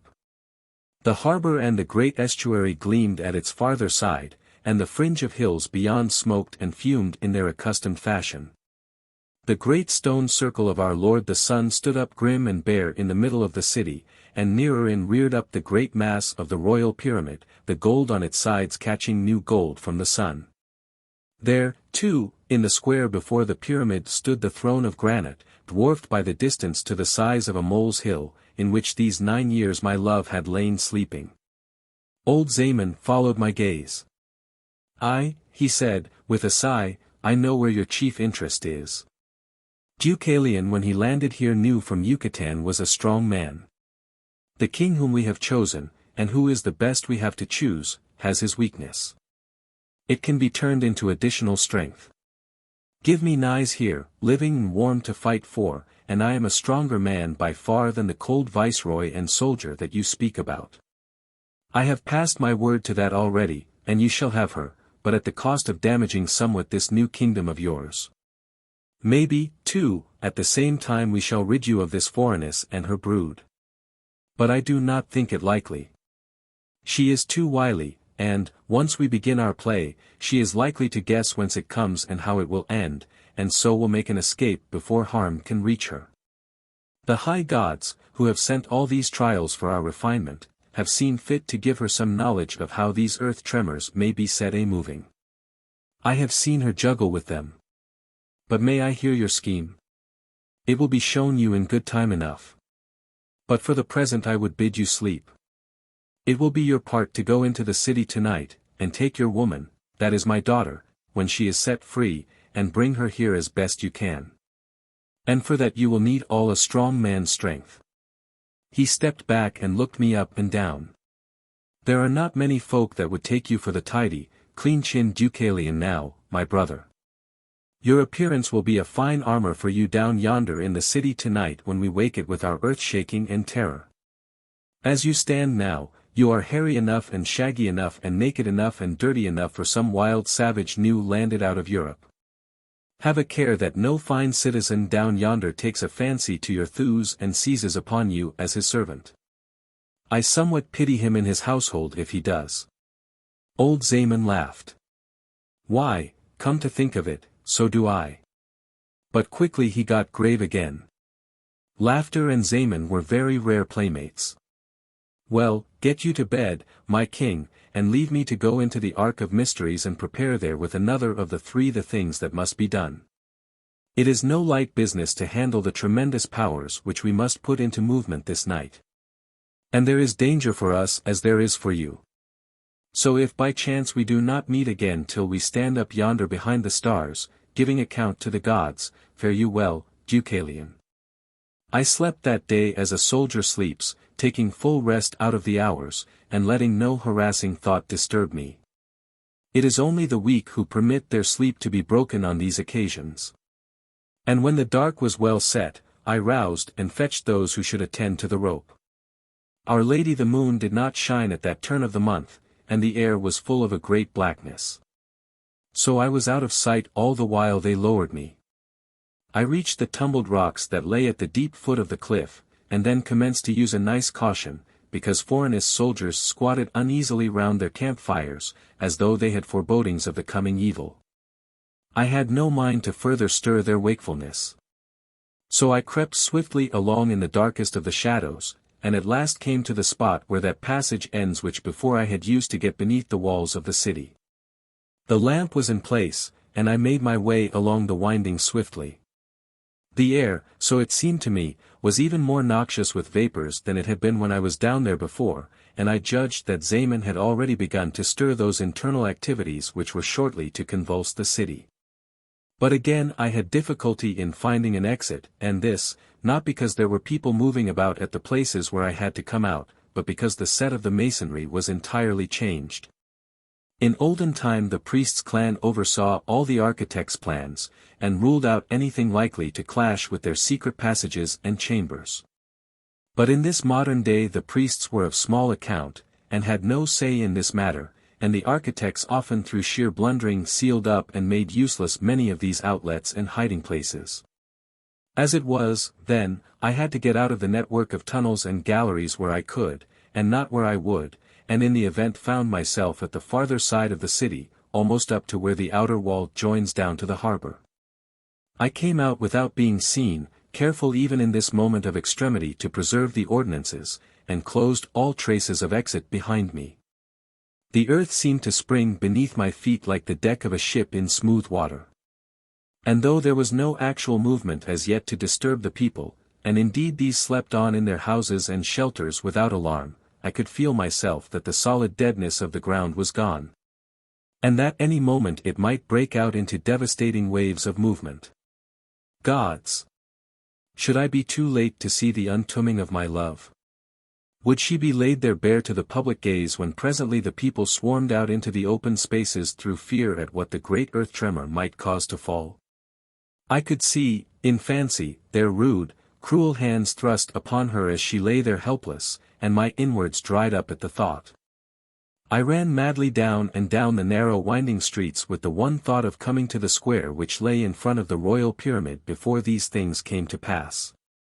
With exquisite cruelty I had been forced with my own hands to place her alive in her burying place beneath the granite throne, and if Thuse and Speed could do it, I would not miss my reward of taking her forth again with the same strong hands. Few disturbed that furious hurry. At first here and there some wretch who harbored in the gutter cried, "A thief! Throw a share or I pursue." But if any of these followed, I do not know. At any rate, my speed then must have outdistanced any one. Presently, too, as the swing of the earth underfoot became more keen, and the stonework of the buildings by the street side began to grate and groan and grit and send forth little showers of dust. People began to run with scared cries from out of their doors. But none of these had a mind to stop the ragged, shaggy, savage man who ran so swiftly past and flung the mud from his naked feet. And so in time I came to the great square, and was there none too soon. The place was filling with people who flocked away from the narrow streets, and it was full of darkness and noise and dust and sickness. Beneath us the ground rippled in undulations like a sea, which with terrifying slowness grew more and more intense. Ever and again a house crashed down unseen in the gloom and added to the tumult. But the great pyramid had been planned by its old builders to stand rude shocks. Its stones were dovetailed into one another with a marvelous cleverness, and were further clamped and joined by ponderous tongues of metal. It was a boast that one half the foundations could be dug from beneath it, and still the pyramid would stand foursquare under heaven, more enduring than the hills. Flickering torches showed that its great stone doors lay open, and ever and again I saw some frightened inmates scurry out and then be lost to sight in the gloom. But with the royal pyramid and its ultimate fate I had little concern. I did not even care then whether Phorenice was trapped, or whether she came out sound and fit for further mischief. I crouched by the granite throne which stood in the middle of that splendid square, and heard its stones grate together like the ends of a broken bone as it rocked to the earth waves. In that night of dust and darkness it was hard to see the outline of one's own hand, but I think that the gods in some requital for the love which had ached so long within me, gave me a special power of sight. As I watched, I saw the great carved rock which formed the capstone of the throne move slightly, and then move again, and then again, a tiny jerk for each earth pulse, but still there was an appreciable shifting. And, moreover, the stone moved always to one side. There was method in Zaemon's desperate work, and this in my blind panic of love and haste I had overlooked. So I went up the steps of the throne on the side from which the great capstone was moving, and clung there afire with expectation. More and more violent did the earth swing grow, though the gradations of its increase could not be perceived, and the din of falling houses and the shrieks and cries of hurt and frightened people went louder up into the night. Thicker grew the dust that filled the air, till one coughed and strangled in the breathing, and more black did the night become as the dust rose and blotted the rare stars from sight. I clung to an angle of the granite throne, crouching on the uppermost step but one below the capstone, and could scarcely keep my place against the violence of the earth tremors. But still the huge capstone that was carved with the snake and the outstretched hand held my love fast locked in her living tomb, and I could have bit the cold granite at the impotence which barred me from her. The people who kept thronging into the square were mad with terror, but their very numbers made my case more desperate every moment. "Phorenice, goddess, aid us now!" Some cried, and when the prayer did not bring them instant relief, they fell to yammering out the old confessions of the faith which they had learned in childhood, turning in this hour of their dreadful need to those old gods which, through so many dishonorable years, they had spurned and deserted. It was a curious criticism on the balance of their real religion, if one had cared to make it. Louder grew the crash of falling masonry. And from the royal pyramid itself, though indeed I could not even see its outline through the darkness, there came sounds of grinding stones and cracking bars of metal which told that even its superb majestic strength had a breaking strain. There came to my mind the threat that old Zaemon had thundered forth in that painted, perfumed banqueting hall. "You shall see," he had cried to the Empress. "This royal pyramid which you have polluted with your debaucheries torn tier from tier and stone from stone, and scattered as feathers spread before a wind." Still heavier grew the surging of the earth, and the pavement of the great square gaped and upheaved, and the people who thronged it screamed still more shrilly as their feet were crushed by the grinding blocks. And now too the great pyramid itself was commencing to split and gape and topple. The roofs of its splendid chambers gave way, and the ponderous masonry above shuttered down and filled them. In part, too, one could see the destruction now, and not guess at it merely from the fearful hearings of the darkness. Thunders had begun to roar through the black night above and add their bellowings to this devil's orchestration of uproar, and vivid lightning splashes lit the flying dust clouds. It was perhaps natural that she should be there, but it came as a shock when a flare of the lightning showed me Phorenice safe out in the square, and indeed standing not far from myself. She had taken her place in the middle of a great flagstone, and stood there swaying her supple body to the shocks. Her face was calm, and its loveliness was untouched by the years. From time to time she brushed away the dust as it settled on the short red hair which curled about her neck. There was no trace of fear written upon her face. There was some weariness, some contempt, and I think a tinge of amusement. Yes, it took more than the crumbling of her royal pyramid to impress Phorenice with the infinite powers of those she warred against. Gods! How the sight of her cool indifference maddened me then! I had it in me to have strangled her with my hands if she had come within my reach. But as it was she stood in her place, swaying easily to the earth waves as a sailor sways on a ship's deck, and beside her, crouched on the same great flagstone and overcome with nausea, was Ilga, that again was raised to be her fangirl. It came to my mind that Ilga was twin sister to Naïs, and that I owed her for an ancient kindness, but I had leisure to do nothing for her then, and indeed it was little enough I could have done. With each shock the great capstone of the throne to which I clung jarred farther and farther from its bedplace, and my love was coming nearer to me. It was she who claimed all my service then. Once in their blind panic a knot of the people in the square thought that the granite throne was too solid to be overturned, and saw in it an oasis of safety. They flocked towards it, many of them dragging themselves up the steep high steps on hands and knees because their feet had been injured by the billowing flagstones of the square. But I was in no mood to have the place profaned by their silly tremblings and stares. I beat at them with my hands, tearing them away, and hurling them back down the steepness of the steps. They asked me what was my title to the place above their own, and I answered them with blows and gnashing teeth. I was careless as to what they thought me or who they thought me. Only I wished them gone. And so they went, wailing, and crying that I was a devil of the night, for they had no spirit left to defend themselves. Farther and farther the great stone that made the top of the throne slid out from its bed, but its slowness of movement maddened me. A life's education left me in that moment, and I had no trace of stately patience left.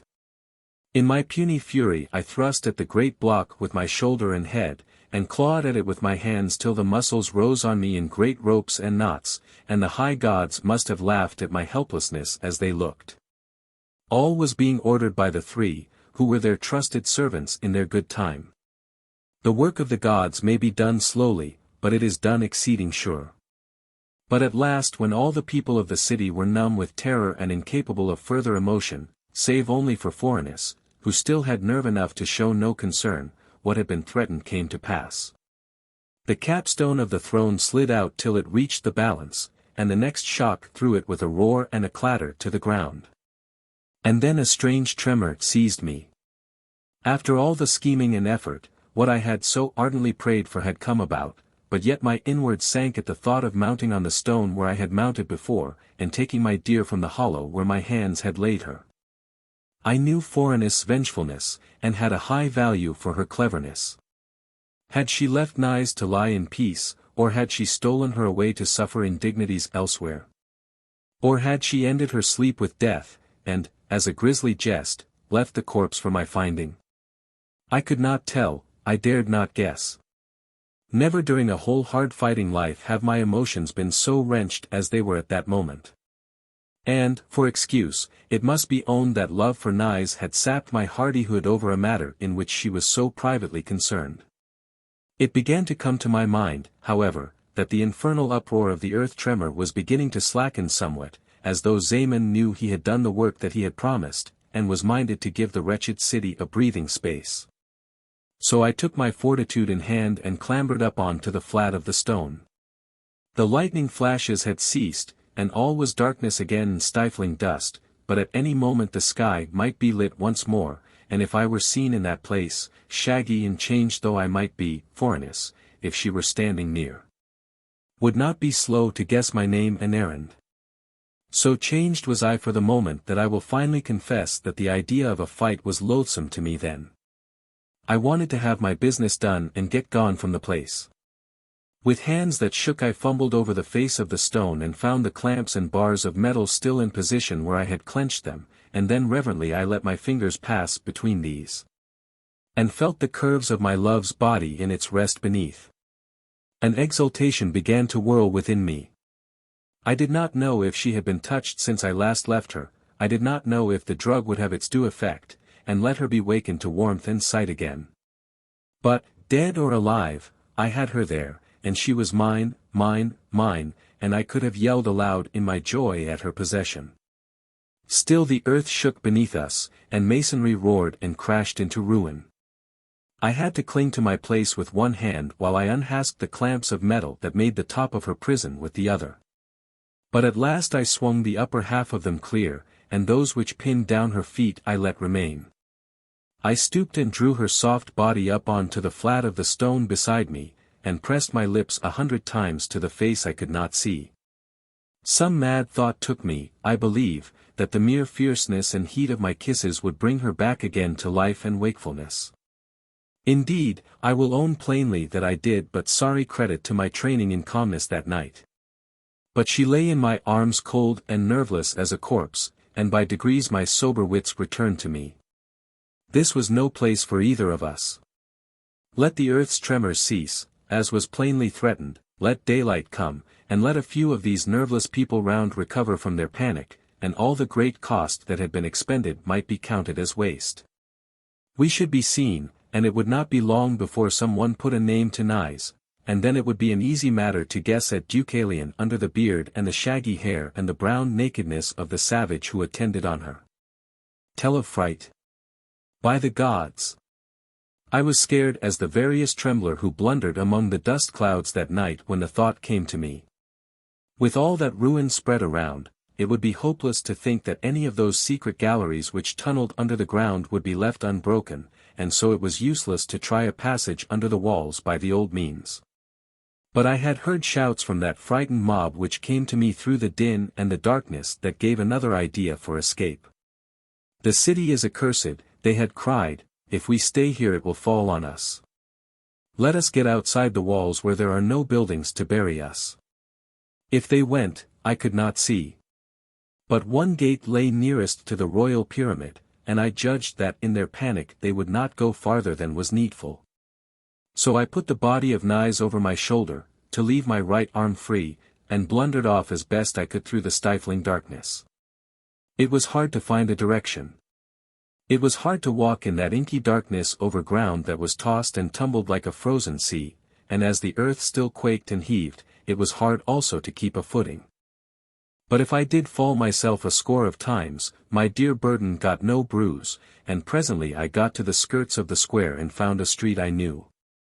The most venomous part of the shaking was done, and no more buildings fell, but enough lay sprawled over the roadway to make walking into a climb, and the sweat rolled from me as I labored along my way. There was no difficulty about passing the gate. There was no gate. There was no wall. The gods had driven their plough through it, and it lay flat, and proud Atlantis stood as defenseless as the open country. Though I knew the cause of this ruin, though in fact I had myself in some measure incited it, I was almost sad at the ruthlessness with which it had been carried out. The royal pyramid might go, houses and palaces might be leveled, and for these I cared little enough. But when I saw those stately ramparts also filched away, there the soldier in me woke, and I grieved at this humbling of the mighty city that once had been my only mistress. But this was only a passing regret, a mere touch of the fighting man's pride. I had a different love now, that had wrapped herself round me far deeper and more tightly, and my duty was towards her first and foremost. The night would soon be past, and then dangers would increase. None had interfered with us so far, though many had jostled us as I clambered over the ruins, but this forbearance could not be reckoned upon for long. The earth tremors had almost died away, and after the panic and the storm, then comes the time for the spoiling. All men who were poor would try to seize what lay nearest to their hands, and those of higher station, and any soldiers who could be collected and still remain true to command, would ruthlessly stop and strip any man they saw making off with plunder. I had no mind to clash with these guardians of law and property, and so I fled on swiftly through the night with my burden, using the unfrequented ways, and crying to the few folk who did meet me that the woman had the plague. And would they lend me the shelter of their house, as ours had fallen? And so in time we came to the place where the rope dangled from the precipice, and after Naïs had been drawn up to the safety of the sacred mountain, I put my leg in the loop of the rope and followed her. Now came what was the keenest anxiety of all. We took the girl and laid her on a bed in one of the houses, and there in the lit room for the first time I saw her clearly. Her beauty was drawn and pale. Her eyes were closed, but so thin and transparent had grown the lids that one could almost see the brown of the pupil beneath them. Her hair had grown to inordinate thickness and length, and lay as a cushion behind and beside her head. There was no flicker of breath, there was none of that pulsing of the body which denotes life, but still she had not the appearance of ordinary death. The Naïs I had placed 9 long years before to rest in the hollow of the stone was a fine-grown woman, full-bosomed and well-boned. The Naïs that remained for me was half her weight. The old Naïs it would have puzzled me to carry for an hour, this was no burden to impede a grown man. In other ways too she had altered. The nails of her fingers had grown to such a great length that they were twisted in spirals. And the fingers themselves and her hands were so waxy and transparent that the bony core upon which they were built showed itself beneath the flesh in plain dull outline. Her clay-cold lips were so white that one sighed to remember the full beauty of their carmine. Her shoulders and neck had lost their comely curves, and made bony hollows now in which the dust of entombment lodged black and thickly. Reverently I set about preparing those things which if all went well would restore her. I heated water and filled a bath, and tinctured it heavily with those essences of the life of beasts which the priests extract and store against times of urgent need and sickness. I laid her chin deep in this bath, and sat beside it to watch, maintaining that bath at a constant blood heat. An hour I watched, 2 hours I watched, 3 hours, and yet she showed no flicker of life. The heat of her body given her by the bath was the same as the heat of my own. But in the feel of her skin when I stroked it with my hand there was something lacking still. Only when our Lord the sun rose for his day did I break off my watching, while I said the necessary prayer which is prescribed, and quickly returned again to the gloom of the house. I was torn with anxiety, and as the time went on and still no sign of life came back, the hope that had once been so high within me began to sicken and leave me downcast and despondent. From without came the din of fighting. Already Phorenice had sent her troops to storm the passageway, and the priests who defended it were shattering them with volleys of rocks. But these sounds of war woke no pulse within me. If Naïs did not wake, then the world for me was ended, and I had no spirit left to care who remained uppermost. The gods in their due time will doubtless smite me for this impiety. But I make a confession of it here on these sheets, having no mind to conceal any portion of this history for the small reason that it does me a personal discredit. But as the hours went on, and still no flicker of life came to lessen the dumb agony that racked me, I grew more venturesome, and added more essences to the bath, and drugs also, such as experience had shown might wake the disused tissues into life. I watched on with staring eyes, rubbing her wasted body now and again, and always keeping the heat of the bath at a constant. From the first I had barred the door against all who would have come near to help me. With my own hands I had laid my love to sleep, and I could not bear that others should rouse her, if indeed roused she should ever be. But after those first offers no others came, and the snarl and din of fighting told of what occupied them. It is hard to take note of small changes which occur with infinite slowness when one is all the while on the tense watch, and high-strung though my senses were. I think there must have been some indication of returning life shown before I was keen enough to notice it. For of a sudden, as I gazed, I saw a faint rippling on the surface of the water of the bath. Gods! Would it come back again to my love at last, this life, this wakefulness? The ripple died out as it had come, and I stooped my head nearer to the bath to try if I could see some faint heaving of her bosom, some small twitching of the limbs. No, she lay there still without even a flutter of movement. But as I watched, surely it seemed to my aching eyes that some tinge was beginning to warm that blank whiteness of skin. How I filled myself with that sight! The color was returning to her again beyond a doubt. Once more the dried blood was becoming fluid and beginning again to course in its old channels. Her hair floated out in the liquid of the bath like some brown tangle of the ocean weed, and ever and again it twitched and eddied to some impulse which in itself was too small for the eye to see. She had slept for 9 long years, and I knew that the wakening could be none of the suddenest. Indeed, it came by its own gradations and with infinite slowness, and I did not dare do more to hasten it. Further drugs might very well stop eternally what those which had been used already had begun. So I sat motionless where I was, and watched the color come back, and the waxiness go, and even the fullness of her curves in some small measure return. And when growing strength gave her power to endure them, and she was racked with those pains which are inevitable to being borne back again in this fashion to life, I too felt the reflex of her agony, and writhed in loving sympathy. Still further, too, was I wrung by a torment of doubt as to whether life or these rackings would in the end be conqueror. After each paroxysm the color ebbed back from her again, and for a while she would lie motionless. But strength and power seemed gradually to grow, and at last these prevailed, and drove death and sleep beneath them. Her eyelids struggled with their fastenings. Her lips parted, and her bosom heaved. With shivering gasps her breath began to pant between her reddening lips. At first it rattled dryly in her throat, but soon it softened and became more regular. And then with a last effort her eyes, her glorious loving eyes, slowly opened. I leaned over and called her softly by name. Her eyes met mine, and a glow arose from their depths that gave me the greatest joy I have met in all the world. "Deucalion, my love," she whispered. "Oh, my dear, so you have come for me. How I have dreamed of you. How I have been racked. But it was worth it all for this." Chapter 18. Storm of the Sacred Mountain. It was Naïs herself who sent me to attend to my sterner duties. The din of the attack came to us in the house where I was tending her, and she asked its meaning. As pithily as might be, for she was in no condition for tedious listening, I gave her the history of her 9 years' sleep. The color flushed more to her face. "My lord is the properest man in all the world to be king," she whispered. "I refused to touch the trade till they had given me the queen I desired, safe and alive, here upon the mountain. How we poor women are made the chattels of you men. But, for myself, I seem to like the traffic well enough. You should not have let me stand in the way of Atlantis's good, Deucalion.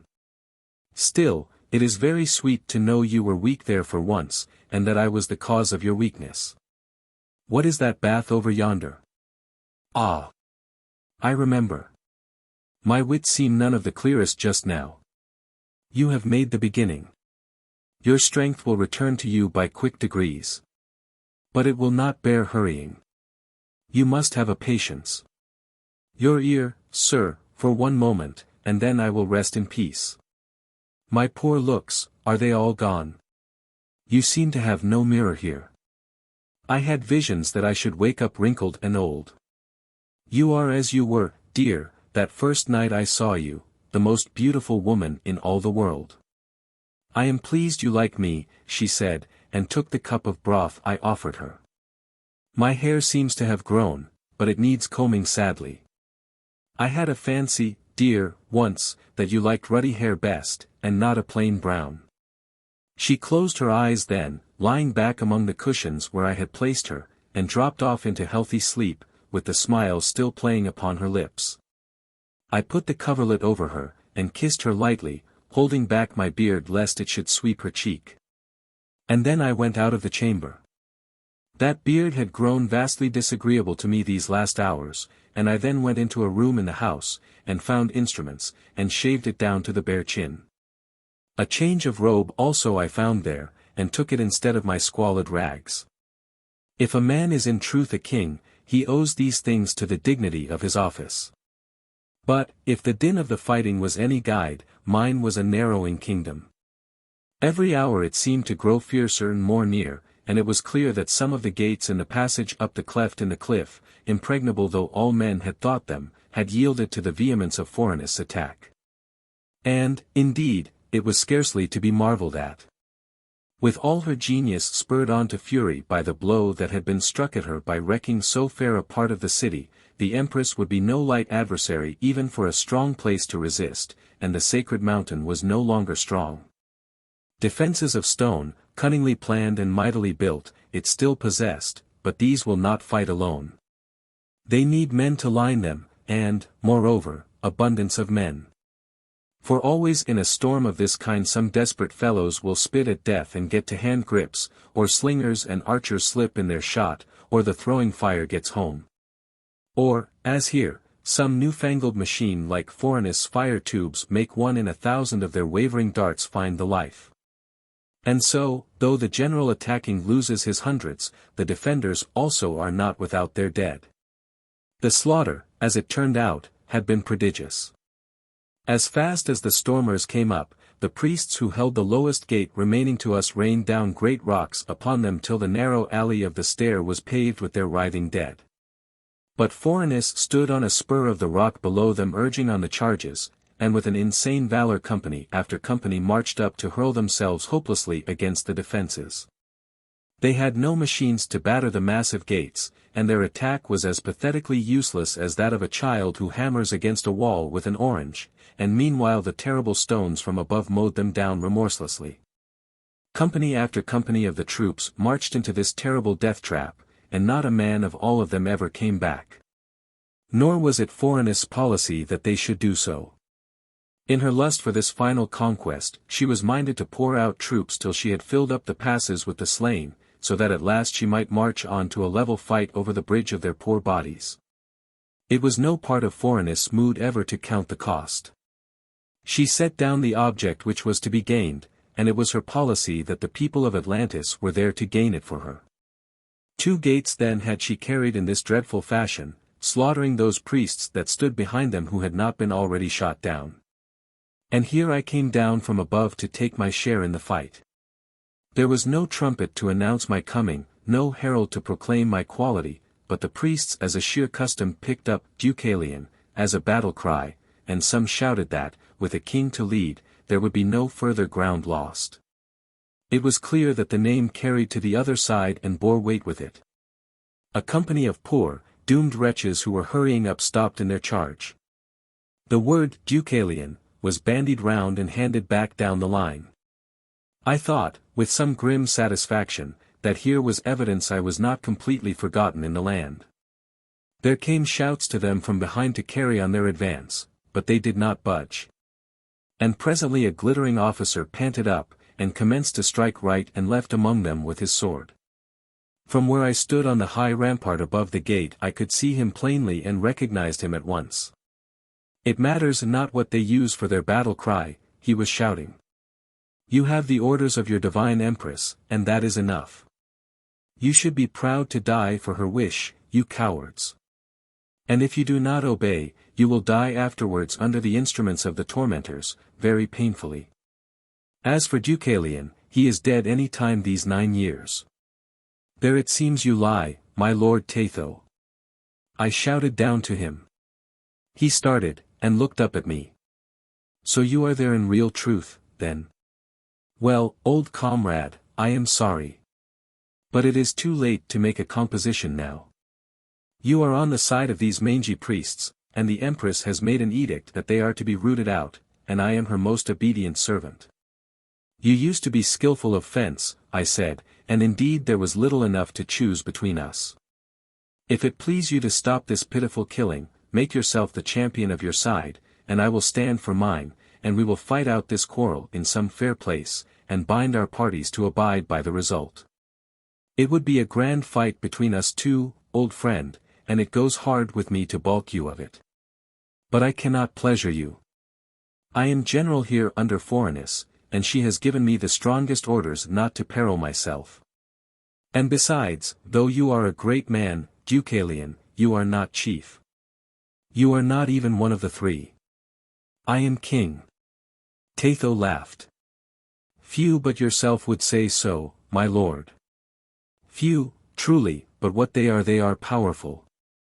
I was given the name for the first time yesterday, and as a first blow in the campaign there was some mischief done in the city. I was there myself, and saw how you took it. You were in Atlantis. I went for Naïs. She is on the mountain now, and tomorrow will be my queen. Tatho, as a priest to a priest, let me solemnly bring to your memory the infinite power you bite against on this sacred mountain. Your teaching has warned you of the weapons that are stored in the Ark of the Mysteries. If you persist in this attack, at the best you can merely lose. At the worst you can bring about a wreck over which even the high gods will shudder as they order it. You cannot scare us back now by words, said Tatho, doggedly. And as for magic, it will be met by magic. Phorenice has found by her own cleverness as many powers as were ever stored up in the Ark of the Mysteries. Yet she looked on helplessly enough last night, when her royal pyramid was trundled into a rubbish heap. Zaemon had prophesied that this should be so, and for a witness, why, I myself stood closer to her than we two stand now, and saw her. I will own you took her by surprise somewhat there. I do not understand these matters myself. I was never more than one of the 7 in the old days, and now, quite rightly, Phorenice keeps the knowledge of her magic to herself, but it seems time is needed when one magic is to be met by another. Well, I said, I know little about the business either. I leave these matters now to those who are higher above me in the priesthood. Indeed, having a liking for Naïs, it seems I am debarred from ever being given understanding about the highest of the high mysteries. So I content myself with being a soldier, and when the appointed day comes, I shall fall and kiss my mother the earth for the last time. You, so I am told, have ambition for longer life. He nodded. Phorenice has found the great secret, and I am to be the first that will share it with her. We shall be as gods upon the earth, seeing that death will be powerless to touch us. And the twin sons she has borne me will be made immortal also. Phorenice is headstrong. No, my lord, there is no need to shake your head and try to deny it. I have had some acquaintance with her. But the order has been made, and her immortality will be snatched from her very rudely. Now mark solemnly my words. I, Deucalion, have been appointed king of Atlantis by the high council of the priests who are the mouthpiece of the most high gods, and if I do not have my reign, then there will be no Atlantis left to carry either king or empress. You know me, Tatho, for a man that never lies. He nodded. Then save yourself before it is too late. You shall have again your viceroyalty in Yucatan. But, man, there is no Yucatan. A great horde of little hairy creatures, that were something less than human and something more than beasts, swept down upon our cities and ate them out. Oh, you may sneer if you choose. Others sneered when I came home, till the Empress stopped them. But you know what a train of driver ants is that you meet with in the forests. You may light fires across their path, and they will march into them in their blind bravery, and put them out with their bodies, and those that are left will march on in an unbroken column, and devour all that stands in their path. I tell you, my lord, those little hairy creatures were like the ants, for numbers and wooden bravery, as well as for appetite. As a result, today there is no Yucatan. You shall have Egypt, then. He burst at me hotly. I would not take 7 Egypts and 10 Yucatans. My lord, you think more poorly of me than is kind when you ask me to become a traitor. In your place would you throw your knives away if the doing it would save you from a danger?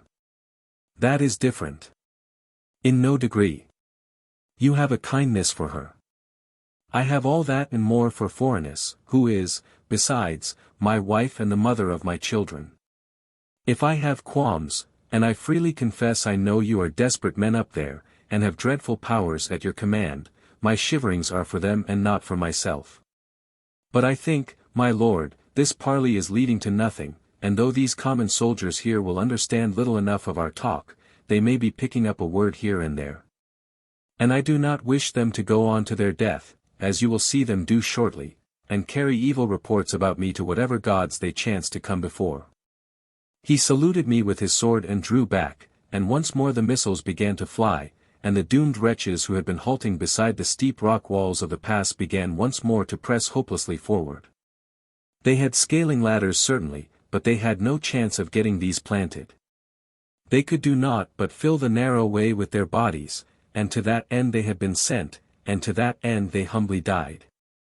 Our priests with crow and lever wrenched from their lodging places the great rocks which had been made ready, and sent them crashing down, so that once more screams filled the pass, and the horrid butchery was renewed. But ever and again some arrow, or some sling stone, or some fire tube's dart would find its way up from below and through the defenses, and there we would be with a man the less to carry on the fight. It was well enough for Phorenice to be lavish with her troops, indeed, if she wished for success, there were no 2 ways for it. And when those she had levied were killed, she could readily press others into the service, seeing that she had the whole broad face of the country under her rule. But with us it was different. A man down on our side was a man whose arm would bitterly be missed, and one which could in no possible way be replaced. I made calculation of the chances, and saw clearly that if we continued the fight on the present plan, they would storm the gates one after another as they came to them. And that by the time the uppermost gate was reached there would be no priest alive to defend it. And so, not disdaining to fashion myself on Phorenice's newer plan, which held that a general should at times in preference plot coldly from a place of some safety, and not lead the thick of the fighting. I left those who stood to the gate with some rough soldiers words of cheer, and withdrew again up the narrow stair of the pass. This one approach to the sacred mountain was, as I have said before, vastly more difficult and dangerous in the olden days when it stood as a mere bare cleft as the high gods made it. But a chasm had been bridged here, and a shelf cut through the solid rock there, and in many places the roadway was built up on piers from distant crags below so as to make all uniform and easy. It came to my mind now that if I could destroy this path, we might gain a breathing space for further effort. The idea seemed good, or at least no other occurred to me which would in any way relieve our desperate situation, and I looked around me for means to put it into execution.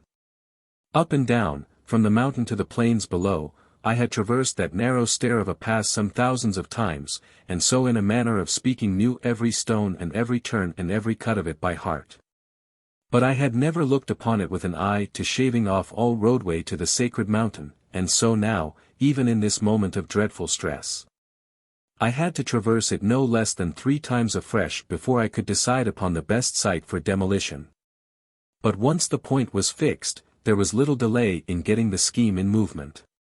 Already I had sent men to the storehouses among the priests' dwellings to fetch me rams and crows and acids and hammers, and such other material as was needed, and these stood handy behind one of the upper gates. I put on every pair of hands that could be spared to the work, no matter what was their age and feebleness. Yes, if Naïs could have walked go far I would have pressed her for the labor. And presently carved balustrade and wayside statue, together with the lettered wall stones and the foot-worn cobbles roared down into the gulf below, and added their din to the shrieks and yells and crashes of the fighting. Gods! But it was a hateful task, smashing down that splendid handiwork of the men of the past. But it was better that it should crash down to ruin in the abyss below than that Phorenice should profane it with her impious sandals. At first I had feared that it would be needful to sacrifice the knot of brave men who were so valiantly defending the gate then being attacked. It is disgusting to be forced into a measure of this kind, but in hard warfare it is often needful to the carrying out of his schemes for a general to leave a part of his troops to fight to a finish, and without hope of rescue, as valiantly as they may. And all he can do for their reward is to commend them earnestly to the care of the gods. But when the work of destroying the pathway was nearly completed, I saw a chance of retrieving them. We had not been content merely with breaking arches and throwing down the piers. We had got our rams and levers under the living rock itself on which all the whole fabric stood, and fire stood ready to heat the rams for their work. And when the word was given, the whole could be sent crashing down the face of the cliffs beyond chance of repair. All was, I say, finally prepared in this fashion, and then I gave the word to hold. A narrow ledge still remained undestroyed, and offered footway, and over this I crossed. The cut we had made was immediately below the uppermost gate of all, and below it there were 3 more massive gates still unviolated, besides the one then being so vehemently attacked. Already the garrisons had been retired from these, and I passed through them all in turn, unchallenged and unchecked, and came to that busy rampart where the 12 priests left alive worked, stripped to the waist, at heaving down the murderous rocks. For a while I busied myself at their side, stopping an occasional fire-tube dart or arrow on my shield and passing them the tidings. The attack was growing fiercer every minute now. The enemy had packed the pass below well nigh full of their dead, and our battering stones had less distance to fall, and so could do less execution. They pressed forward more eagerly than ever with their scaling ladders, and it was plain that soon they would inevitably put the place to the storm. Even during the short time I was there their sling stones and missiles took life from 3 more of the 12 who stood with me on the defense.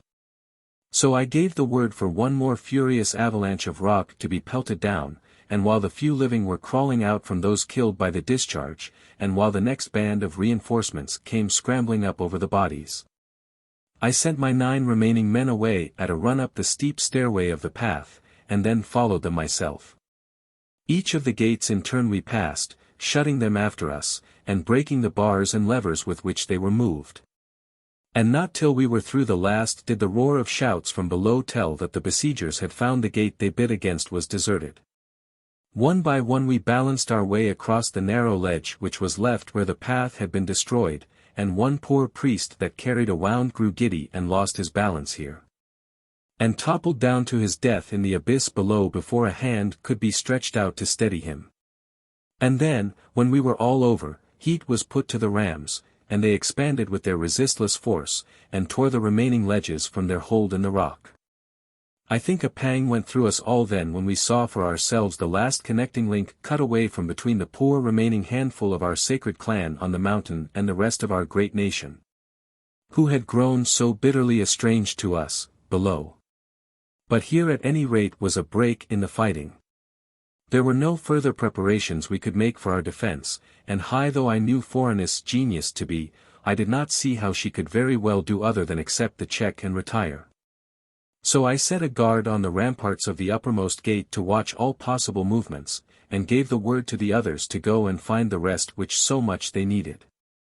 For myself, dutifully I tried to find Zaemon first, going on the errand my proper self, for there was little enough of kingly state observed on the sacred mountain, although the name and title had been given me. But Zaemon was not to be come at.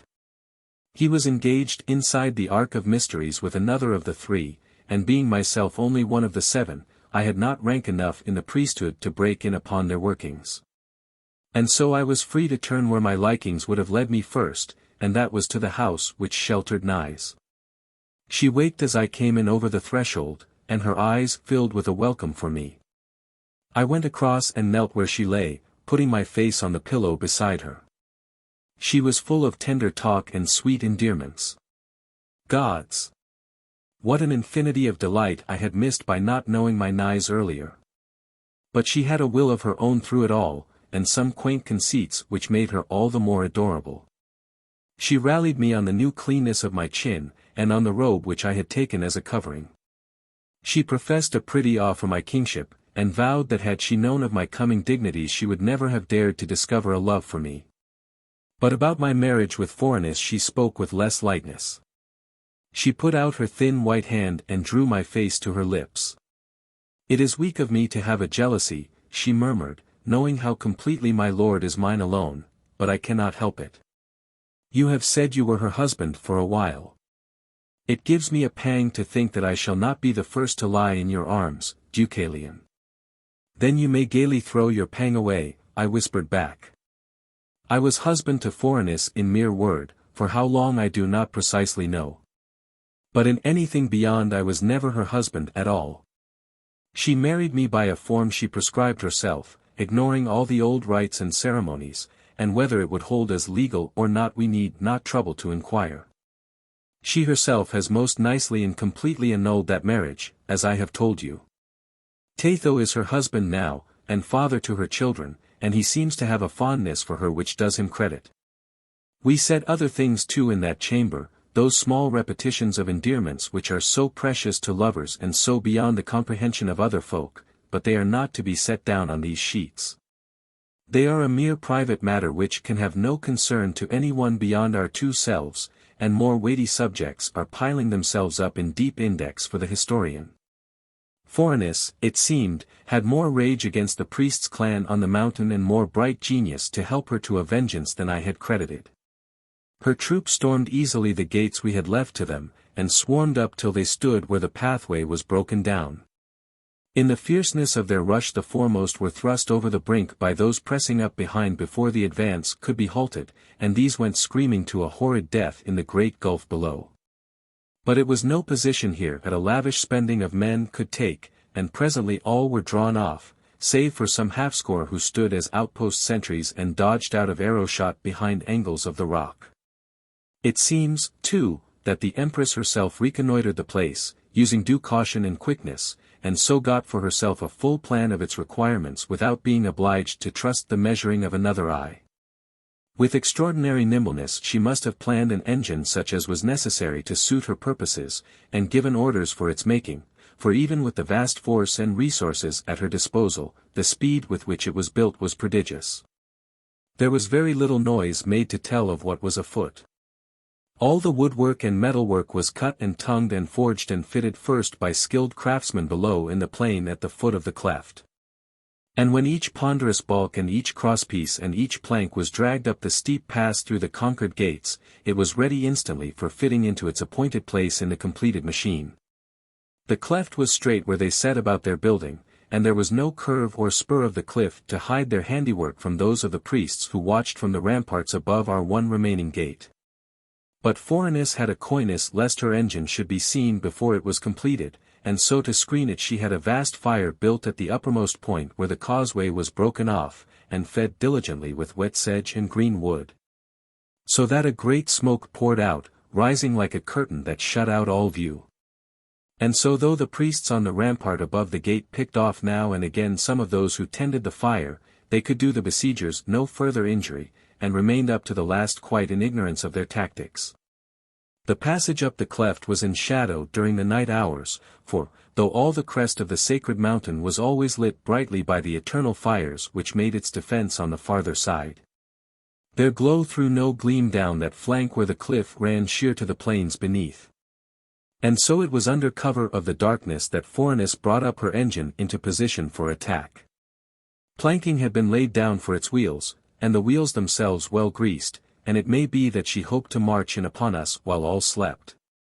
But there was a certain creaking and groaning of timbers and labored panting of men which gave advertisement that something was being attempted, and the alarm was spread quietly in the hope that if a surprise had been planned, the real surprise might be turned the other way. A messenger came to me, running, where I sat in the house at the side of my love, and she, like the soldier's wife she was made to be, kissed me and bade me go quickly and care for my honor, and bring back my wounds for her to mend. On the rampart above the gate all was silence, save for the faint rustle of armed men, and out of the black darkness ahead, from the other side of the broken causeway, came the sounds of which the messenger had warned me. The captain of the gate came to me and whispered, "We have made no light till the king came, not knowing the king's will in the matter. Is it wished I send some of the throwing fire down yonder, on the chance that it does some harm, and at the same time lights up the place? Or is it willed that we wait for their surprise?" "Send the fire," I said, "or we may find that Phorenice's brain has been one too many for us." The captain of the gate took one of the balls in his hand, lit the fuse, and hurled it. The horrid thing burst among a mass of men who were laboring with a huge engine, spattering them with its deadly fire, and lighting their garments. The plan of the engine showed itself plainly. They had built them a vast great tower, resting on wheels at its base, so that it might be pushed forward from behind, and slanting at its foot to allow for the steepness of the path and leave it always upright. It was storied inside, with ladders joining each floor, and through slits in the side which faced us bowmen could cover an attack.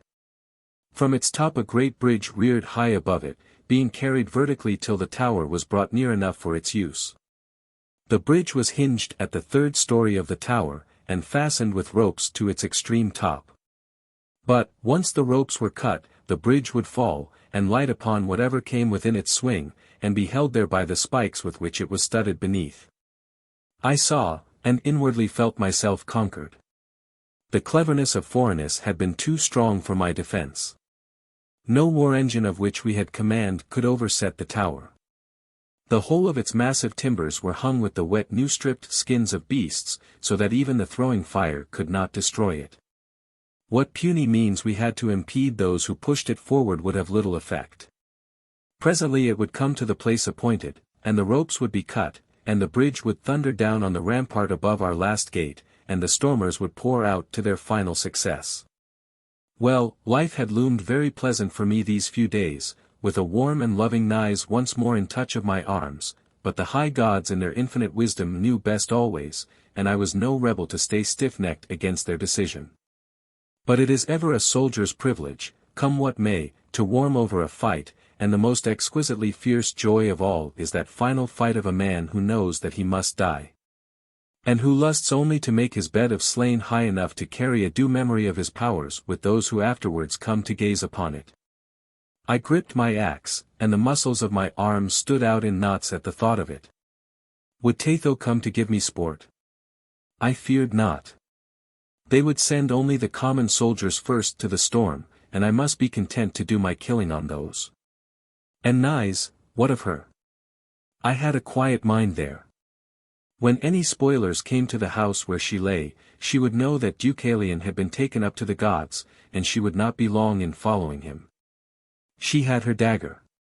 No, I had no fears of being parted long from Naïs now. Chapter 19. Destruction of Atlantis. A tottering old priest came up and touched me on the shoulder. "Well?" I said, sharply, having small taste for interruption just now. "News has been carried to the three, my king, of what is threatened. Then they will know that I stand here now, brother, to enjoy the finest fight of all my life. When it is finished I shall go to the gods, and be there standing behind the stars to welcome them when presently they also arrive. They have my regrets that they are too old and too feeble to die and look upon a fine killing themselves. I have commands from them, my king, to lay upon you, which I fear you will like but slenderly. You are forbidden to find your death here in the fighting. They have further use for you yet." I turned on the old man angrily enough. "I shall take no such order, my brother. I am not going to believe it was ever given. You must have misunderstood.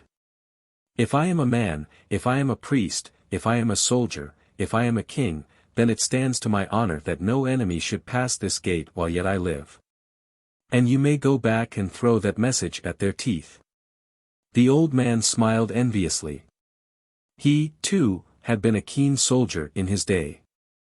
"I told them you would not easily believe such a message, and asked them for a sign, and they bore with me, and gave me one.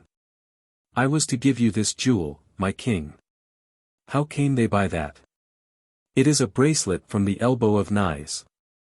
They must have stripped her of it. I did not know it came from Naïs. The word I was to bring you said that the owner of the jewel was inside the Ark of the Mysteries, and waited you there. The use which the three have for you further concerns her also. Even when I heard that, I will freely confess that my obedience was sorely tried, and I have the less shame in setting it down on these sheets, because I know that all true soldiers will feel a sympathy for my plight. Indeed, the promise of the battle was very tempting. But in the end my love for Naïs prevailed, and I gave the salutation that was needful in token that I heard the order and obeyed it. To the knot of priests who were left for the defense I turned and made my farewells. You will have what I shall miss, my brothers, I said. I envy you that fight. But, though I am king of Atlantis, still I am only one of the 7, and so am the servant of the 3 and must obey their order. They speak in words the will of the Most High Gods, and we must do as they command. You will stand behind the stars before I come, and I ask of you that you will commend me to those you meet there.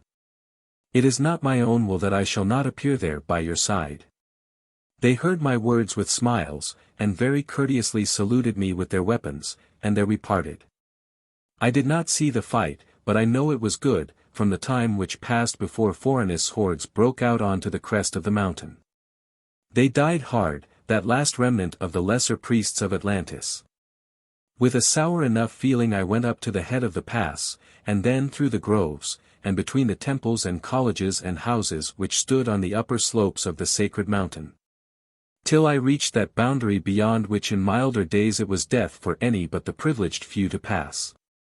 But the time, it appeared to me, was past for conventions, and, moreover, my own temper was hot, and it is likely that I should have strode on with little scruple if I had not been interrupted. But in the temple which marked the boundary there was old Zaemon waiting. And he, with due solemnity of words, and with the whole of some ancient ritual ordained for that purpose, sought dispensation from the high gods for my trespass, and would not give me way till he was through with his ceremony. Already Phorenice tower and bridge were in position, for the clash and yelling of a fight told that the small handful of priests on the rampart of the last gate were bartering their lives for the highest return in dead that they could earn. They were trained fighting men all, but old and feeble, and the odds against them were too enormous to be stemmed for overlong. In a very short time the place would be put to the storm, and the roof of the sacred mountain would be at the open mercy of the invader. If there was any further thing to be done, it was well that it should be set about quickly while peace remained. It seemed to me that the moment was for prompt action, and the time for lengthy pompous ceremonial was done for good. But Zaemon was minded otherwise. He led me up to the Ark of the Mysteries, and chided my impatience, and waited till I had given it my reverential kiss, and then he called aloud, and another old man came out of the opening which is in the top of the ark, and climbed painfully down by the battens which are fixed on its sides. He was a man I had never seen before, hoary, frail, and emaciated, and he and Zaemon were then the only two remaining priests who had been raised to the highest degree known to our clan, and who alone had knowledge of the highest secrets and powers and mysteries. "Look," cried Zaemon, in his shrill old voice, and swept a trembling finger over the shattered city, and the great spread of sea and country which lay in view of us below. I followed his pointing and looked, and a chill began to crawl through me. All was plainly shown. Our Lord the sun burned high overhead in a sky of cloudless blue, and day shimmered, in his heat. All below seemed from that distance peaceful and warm and still, save only that the mountains smoked more than ordinary, and some spouted fires, and that the sea boiled with some strange disorder. But it was the significance of the sea that troubled me most. Far out on the distant coast it surged against the rocks in enormous rolls of surf. And up the great estuary, at the head of which the city of Atlantis stands, it gushed in successive waves of enormous height which never returned. Already the lower lands on either side were blotted out beneath tumultuous waters, the harbor walls were drowned out of sight, and the flood was creeping up into the lower wards of the great city itself. "You have seen?" asked Zaemon. "I have seen." "You understand?" "In part." "Then let me tell you all. This is the beginning, and the end will follow swiftly. The Most High Gods, that sit behind the stars, have a limit to even their sublime patience, and that has been passed. The city of Atlantis, the great continent that is beyond, and all that are in them are doomed to unutterable destruction. Of old it was foreseen that this great wiping out would happen through the sins of men, and to this end the Ark of the Mysteries was built under directions of the gods. No mortal implements can so much as scratch its surface, no waves or rocks wreck it. Inside is stored on sheets of the ancient writing all that is known in the world of learning that is not shared by the common people, also there is grain in a store, and sweet water in tanks sufficient for 2 persons for the space of 4 years. Together with seeds, weapons, and all such other matters as were deemed fit. Out of all this vast country it has been decreed by the high gods that 2 shall not perish. 2 shall be chosen, a man and a woman, who are fit and proper persons to carry away with them the ancient learning to dispose of it as they see best. And afterwards to rear up a race who shall in time build another kingdom and do honor to our Lord the Sun and the other gods in another place. The woman is within the ark already, and seated in the place appointed for her, and though she is daughter of mine, the burden of her choosing is with you. For the man, the choice has fallen upon yourself. I was half numb with the shock of what was befalling. I do not know that I care to be a survivor. You are not asked for your wishes, said the old man. You are given an order from the high gods who know you to be their faithful servant. Habit rode strong upon me. I made salutation in the required form, and said that I heard and would obey. Then it remains to raise you to the sublime degree of the 3, and if your learning is so small that you will not understand the keys to many of the powers, and the highest of the mysteries, when they are handed to you, that fault cannot be remedied now. Certainly the time remaining was short enough. The fight still raged down at the gate in the pass, though it was a wonder how the handful of priests had held their ground so long. But the ocean rolled in upon the land in an ever-increasing flood, and the mountains smoked and belched forth more volleys of rock as the weight increased on their lower parts. And presently those that besieged the mountain could not fail to see the fate that threatened them. Then there would be no withholding their rush. In their mad fury and panic they would sweep all obstruction resistlessly before them, and those who stood in their path might look to themselves. But there was no hurrying Zaemon and his fellow sage. They were without temple for the ceremony, without sacrifice or incense to decorate it. They had but the sky for a roof to make their echoes, and the gods themselves for witness. But they went through the work of raising me to their own degree, with all the grand and majestic form which has gathered dignity from the ages, and by no one sentence did they curtail it. A burning mountain burst with a bellowing roar as the incoming waters met its fires, but gravely they went on, in turn reciting their sentences. Phorenice's troops broke down the last resistance, and poured in a frenzied stream among the groves and temples, but still they quavered never in the ritual.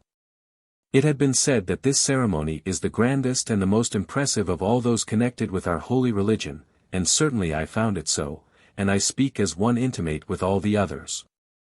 Even the tremendous circumstances which hemmed them in could do nothing to make these frail old men forget the deference which was due to the highest order of the clan. For myself, I will freely own I was less rapt. I stood there bareheaded in the heat, a man trying to concentrate himself, and yet torn the while by 1,000 foreign emotions. The awful thing that was happening all around compelled some of my attention. A continent was in the very act and article of meeting with complete destruction, and if Zaemon and the other priest were strong enough to give their minds wholly up to a matter parochial to the priesthood, I was not so stoical. And, moreover, I was filled with other anxieties and thoughts concerning Naïs. Yet I managed to preserve a decent show of attention to the ceremony, making all those responses which were required of me, and trying as well as might be to preserve in my mind those sentences which were the keys to power and learning. And not mere phrasings of grandeur and devotion. But it became clear that if the ceremony of my raising did not soon arrive at its natural end, it would be cut short presently with something of suddenness. Phorenice's conquering legions swarmed out on the crest of the mountain, and now carried full knowledge of the dreadful thing that was come upon the country. They were out of all control, and ran about like men distracted. But knowing full well that the priests would have brought this terrible wreck to pass by virtue of the powers which were stored within the Ark of the Mysteries, it would be their natural impulse to pour out a final vengeance upon any of these same priests they could come across before it was too late. It began to come to my mind that if the ceremony did not very shortly terminate, the further part of the plan would stand very small chance of completion, and I should come by my death after all by fighting to a finish. As I had pictured to myself before. My flickering attention saw the soldiers coming always nearer in their frantic wanderings, and saw also the sea below rolling deeper and deeper in upon the land. The fires, too, which ringed in half the mountain, spurted up to double their old height, and burned with an unceasing roar. But for all distraction these things gave to the two old priests who were raising me, we might have been in the quietness of some ancient temple, with not so much as a fly to buzz an interruption. But at last an end came to the ceremony. "Kneel," cried Zaemon, "and make obeisance to your mother the earth, and swear by the high gods that you will never make improper use of the powers over her which this day you have been granted." When I had done that, he bade me rise as a fully installed and duly initiated member of the three. "You will have no opportunity to practice the workings of this degree with either of us, my brother," said he, "for presently our other brother and I go to stand before the gods to deliver to them an account of our trust. And of how we have carried it out. But what items you remember here and there may turn of use to you hereafter. And now we too give you our farewells, and promise to commend you highly to the gods when soon we meet them in their place behind the stars. Climb now into the ark, and be ready to shut the door which guards it, if there is any attempt by these raging people to invade that also. Remember, my brother, it is the gods' direct will that you and the woman Naïs go from this place living and sound, and you are expressly forbidden to accept challenge or provocation to fight on any pretext whatever. But as long as may be done in safety, you may look out upon Atlantis in her death throes. It is very fitting that one of the only two who are sent hence alive should carry the full tale of what has befallen." I went to the top of the Ark of Mysteries then, climbing there by the battens which are fastened to the sides, and then descended by the stair which is inside and found Naïs in a little chamber waiting for me. "I was bidden stay here by Zaemon," she said, "who forced me to this place by threats and also by promises that my lord would follow. He is very ungentle, that father of mine, but I think he has a kindness for us both, and anyway he is my father and I cannot help loving him. Is there no chance to save him from what is going to happen? He will not come into this ark, for I asked him. It has been ordained from the ancient time when first the ark was built that when the day for its purpose came, 1 woman and 1 man should be its only tenants, and they are here already. Zaemon's will in the matter is not to be twisted by you or by me. He has a message to be delivered to the gods, and, if I know him at all, he grudges every minute that is lost in carrying it to them.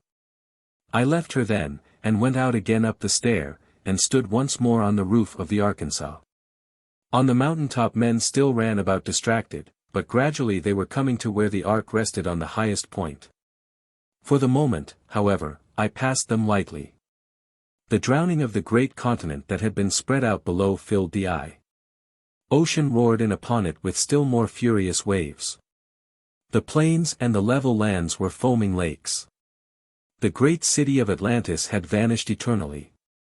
The mountains alone kept their heads above the flood, and spewed out rocks and steam and boiling stone, or burst when the waters reached them, and created great whirlpools of surging sea and twisted trees and bubbling mud. In the space of a few breaths every living creature that dwelt in the lower grounds had been smothered by the waters, save for a few who huddled in a pair of galleys that were driven oarless inward over what had once been black forest and hunting land for the beasts. And even as I watched, these also were swallowed up by the horrid turmoil of sea, and nothing but the sea beasts, and those of the greater lizards which can live in such outrageous waters, could have survived even that stage of the destruction. Indeed, none but those men who had now found standing ground on the upper slopes of the sacred mountain survived, and it was plain that their span was short. For the great mass of the continent sank bodily deeper and more deep every minute before our aching eyes beneath the boiling inrush of the seas. But though the great mass of the soldiery were dazed and maddened at the prospect of the overwhelming which threatened them, there were some with a strength of mind too valiant to give any outward show of discomposure. Presently a compact little body of people came from out the houses and the temples and headed directly across the open ground towards the Arkansas. On the outside marched Phorenice's personal guards with their weapons new bloodied. They had been forced to fight a way through their own fellow soldiers. The poor demented creatures had thought it was every one for himself now, till these guards, by their mistress's order, proved to them that Phorenice still came first. And in the middle of them, borne in a litter of gold and ivory by her grotesque European slaves, rode the Empress, still calm, still lovely, and seemingly divided in her sentiments between contempt and amusement. Her 2 children lay in the litter at her feet. On her right hand marched Tatho gorgeously apparelled, and with a beard curled and plaited into 1,000 ringlets. On the other side, plying her industry with unruffled deference, walked Ilga, once again fangirl, and so still second lady in this dwindling kingdom. The party of them halted half a score of paces from the ark by Phorenice's order. Do not go nearer to those unclean old men. They carry a rank odor with them, and for the moment we are short of essences to sweeten the air of their neighborhood. She lifted her eyebrows and looked up at me. Truly a quiet little gathering of old acquaintances. Why, there is Deucalion, that once I took the flavor of and threw aside when he cloyed me. I have Naïs here, I said, and presently we too will be all that are left alive of this nation. Naïs is quite welcome to my leavings, she laughed. I will look down upon your country cooings when presently I go back to the place behind the stars from which I came. You are a very rustic person, Deucalion. They tell me, too, that 3 or 4 of these foul-smelling old men up here have named you king. Did you swell with much dignity? Or did you remember that there was a pretty empress left that would still be empress so long as there was an Atlantis to govern? Come, sir, find your tongue. By my face. You must have hungered for me very madly these years we have been parted, if new-grown ruggedness of feature is an evidence. Have your jibe. I do not jibe back at a woman who presently will die. Bah! Deucalion, you live behind the times. Have they not told you that I know the great secret and am indeed a goddess now? My arts can make life run on eternally. Then the waters presently will test them hard, I said, but there the talk was taken into other lips. Zaemon went forward to the front of the litter with the symbol of our Lord the Sun glowing in his hand, and burst into a flow of cursing. It was hard for me to hear his words. The roar of the waters which poured up over the land, and beat in vast waves against the sacred mountain itself, grew nearer and more loud. But the old man had his say. Phorenice gave orders to her guards for his killing. Yes, tried even to rise from the litter and do the work herself, but Zaemon held the symbol to his front, and its power in that supreme moment mastered all the arts that could be brought against it. The majesty of the Most High Gods was vindicated, and that splendid Empress knew it and lay back sullenly among the cushions of her litter a beaten woman. Only one person in that rigid knot of people found power to leave the rest, and that was Ilga. She came out to the side of the ark, and leaned up and cried me a farewell through the gathering roar of the flood. I would I might save you and take you with us, I said. As for that, she said, with a gesture, I would not come if you asked me. I am not a woman that will take anything less than all. But I shall meet what comes presently with the memory that you will have me always somewhere in your recollection. I know somewhat of men, even men of your stamp, Deucalion, and you will never forget that you came very near to loving me once. I think, too, she said something further, concerning Naïs, but the bellowing rush of the waters drowned all other words. A great mist made from the steam sent up by the swamped burning mountains stopped all accurate view, though the blaze from the fires lit it like gold. But I had a last sight of a horde of soldiery rushing up the slopes of the mountain, with a scum of surge billowing at their heels and licking many of them back in its clutch. And then my eye fell on old Zaemon waving to me with the symbol to shut down the door in the roof of the ark. I obeyed his last command, and went down the stair, and closed all ingress behind me. There were bolts placed ready, and I shot these into their sockets, and there were Naïs and I alone, and cut off from all the rest of our world that remained. I went to the place where she lay, and put my arms tightly around her. Without, we heard men beating desperately on the ark with their weapons, and some who even climbed by the battens to the top and wrenched to try and move the door from its fastenings. The end was coming very nearly to them now, and the great crowd of them were mad with terror. I would have given much to have known how Phorenice fared in that final tumult, and how she faced it. I could see her, with her lovely face and her wondrous eyes, and her ruddy hair curling about her neck, and by all the gods. I thought more of her at that last moment than of the poor land she had conquered and misgoverned and brought to this horrid destruction. There is no denying the fascination which Phorenice carried with her. But the end did not dally long with its coming. There was a little surge that lifted the ark a hand's breadth or so in its cradle, and set it back again with a jar and a quiver. The blows from axes and weapons ceased on its lower part, but redoubled into frenzied batterings on its rounded roof.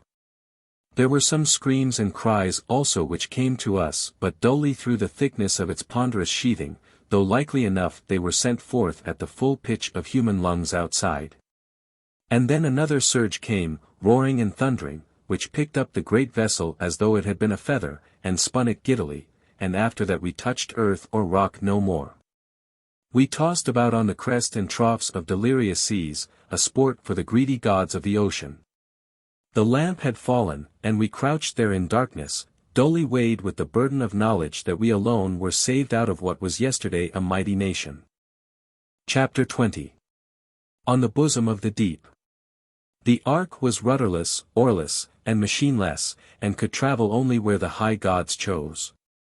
The inside was dark, and full of an ancient smell, and crowded with groanings and noise. I could not find the firebox to relight the fallen lamp, and so we had to endure blindly what was dealt out to us. The waves tossed us in merciless sport, and I clung on by the side of Naïs, holding her to the bed. We did not speak much, but there was full companionship in our bereavement and our silence. When Atlantis sank to form new ocean bed, she left great whirlpools and spoutings from her drowned fires as a fleeting legacy to the gods of the sea. And then, I think, though in the black belly of the ark we could not see these things, a vast hurricane of wind must have come on next so as to leave no piece of the desolation incomplete. For 7 nights and 7 days did this dreadful turmoil continue, as counted for us afterwards by the reckoner of hours which hung within the ark, and then the howling of the wind departed, and only the roll of a long still swell remained. It was regular and it was oily, as I could tell by the difference of the motion, and then for the first time I dared to go up the stair and open had found the gate they bid against was deserted. The sweet salt air came gushing down to freshen the foulness within, and as the ark rode dryly over the seas, I went below and brought up Naïs to gain refreshment from the curing rays of our Lord the Sun. Duly the pair of us adored him, and gave thanks for his great mercy in coming to light another day, and then we laid ourselves down where we were to doze, and take that easy rest which we so urgently needed. Yet, though I was tired beyond words, for long enough sleep would not visit me. Wearily I stared out over the oily sunlit waters. No blur of land met the eye. The ring of ocean was unbroken on every side, and overhead the vault of heaven remained unchanged.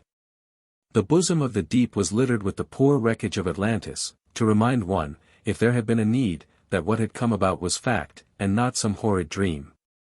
Trees, squared timber, a smashed and upturned boat of hides, and here and there the rounded corpse of a man or beast shouldered over the swells, and kept convoy with our ark as she drifted on in charge of the gods and the current. But sleep came to me at last, and I dropped off into unconsciousness, holding the hand of Naïs in mine, and when next I woke I found her open-eyed also and watching me tenderly. We were finally rested, both of us, and rest and strength bring one complacency. We were more ready now to accept the station which the high gods had made for us without repining, and so we went below again into the belly of the ark to eat and drink and maintain strength for the new life which lay before us. A wonderful vessel was this ark, now we were able to see it at leisure and intimately. Although for the first time now in all its centuries of life it swam upon the waters, it showed no leak or sun-crack. Inside, even its floor was bone-dry. That it was built from some wood, one could see by the grainings, but nowhere could one find suture or joint. The living timbers had been put in place and then grown together by an art which we have lost today, but which the ancients knew with much perfection. And afterward some treatment, which is also a secret of those forgotten builders, had made the wood as hard as metal and impervious to all attacks of the weather. In the gloomy cave of its belly were stored many matters. At one end, in great tanks on either side of a central alley, was a prodigious store of grain. Sweet water was in other tanks at the other end. In another place were drugs, and simples, and essences of the life of beasts. All these things being for use while the ark roamed under the guidance of the gods on the bosom of the deep. On all the walls of the ark, and on all the partitions of the tanks and the other woodwork, there were carved in the rude art of bygone times representations of all the beasts which lived in Atlantis. And on these I looked with a hunter's interest, as some of them were strange to me, and had died out with the men who had perpetuated them in these sculptures. There was a good store of weapons, too, and the tools for handicrafts. Now for many weeks our life endured in this ark as the gods drove it about here and there across the face of the waters. We had no government over direction, we could not by so much as a hair's breadth a day increase her speed. The high gods that had chosen the two of us to be the only ones saved out of all Atlantis, had sole control of our fate, and into their hands we cheerfully resigned our future direction. Of that land which we reached in due time, and where we made our abiding place, and where our children were born, I shall tell of in its place. But since this chronicle has proceeded so far in an exact order of the events as they came to pass, it is necessary first to narrate how we came by the sheets on which it is written. In a great coffer, in the center of the ark's floor, the whole of the mysteries learned during the study of ages were set down in accurate writing. I read through some of them during the days which passed, and the awfulness of the powers over which they gave control appalled me.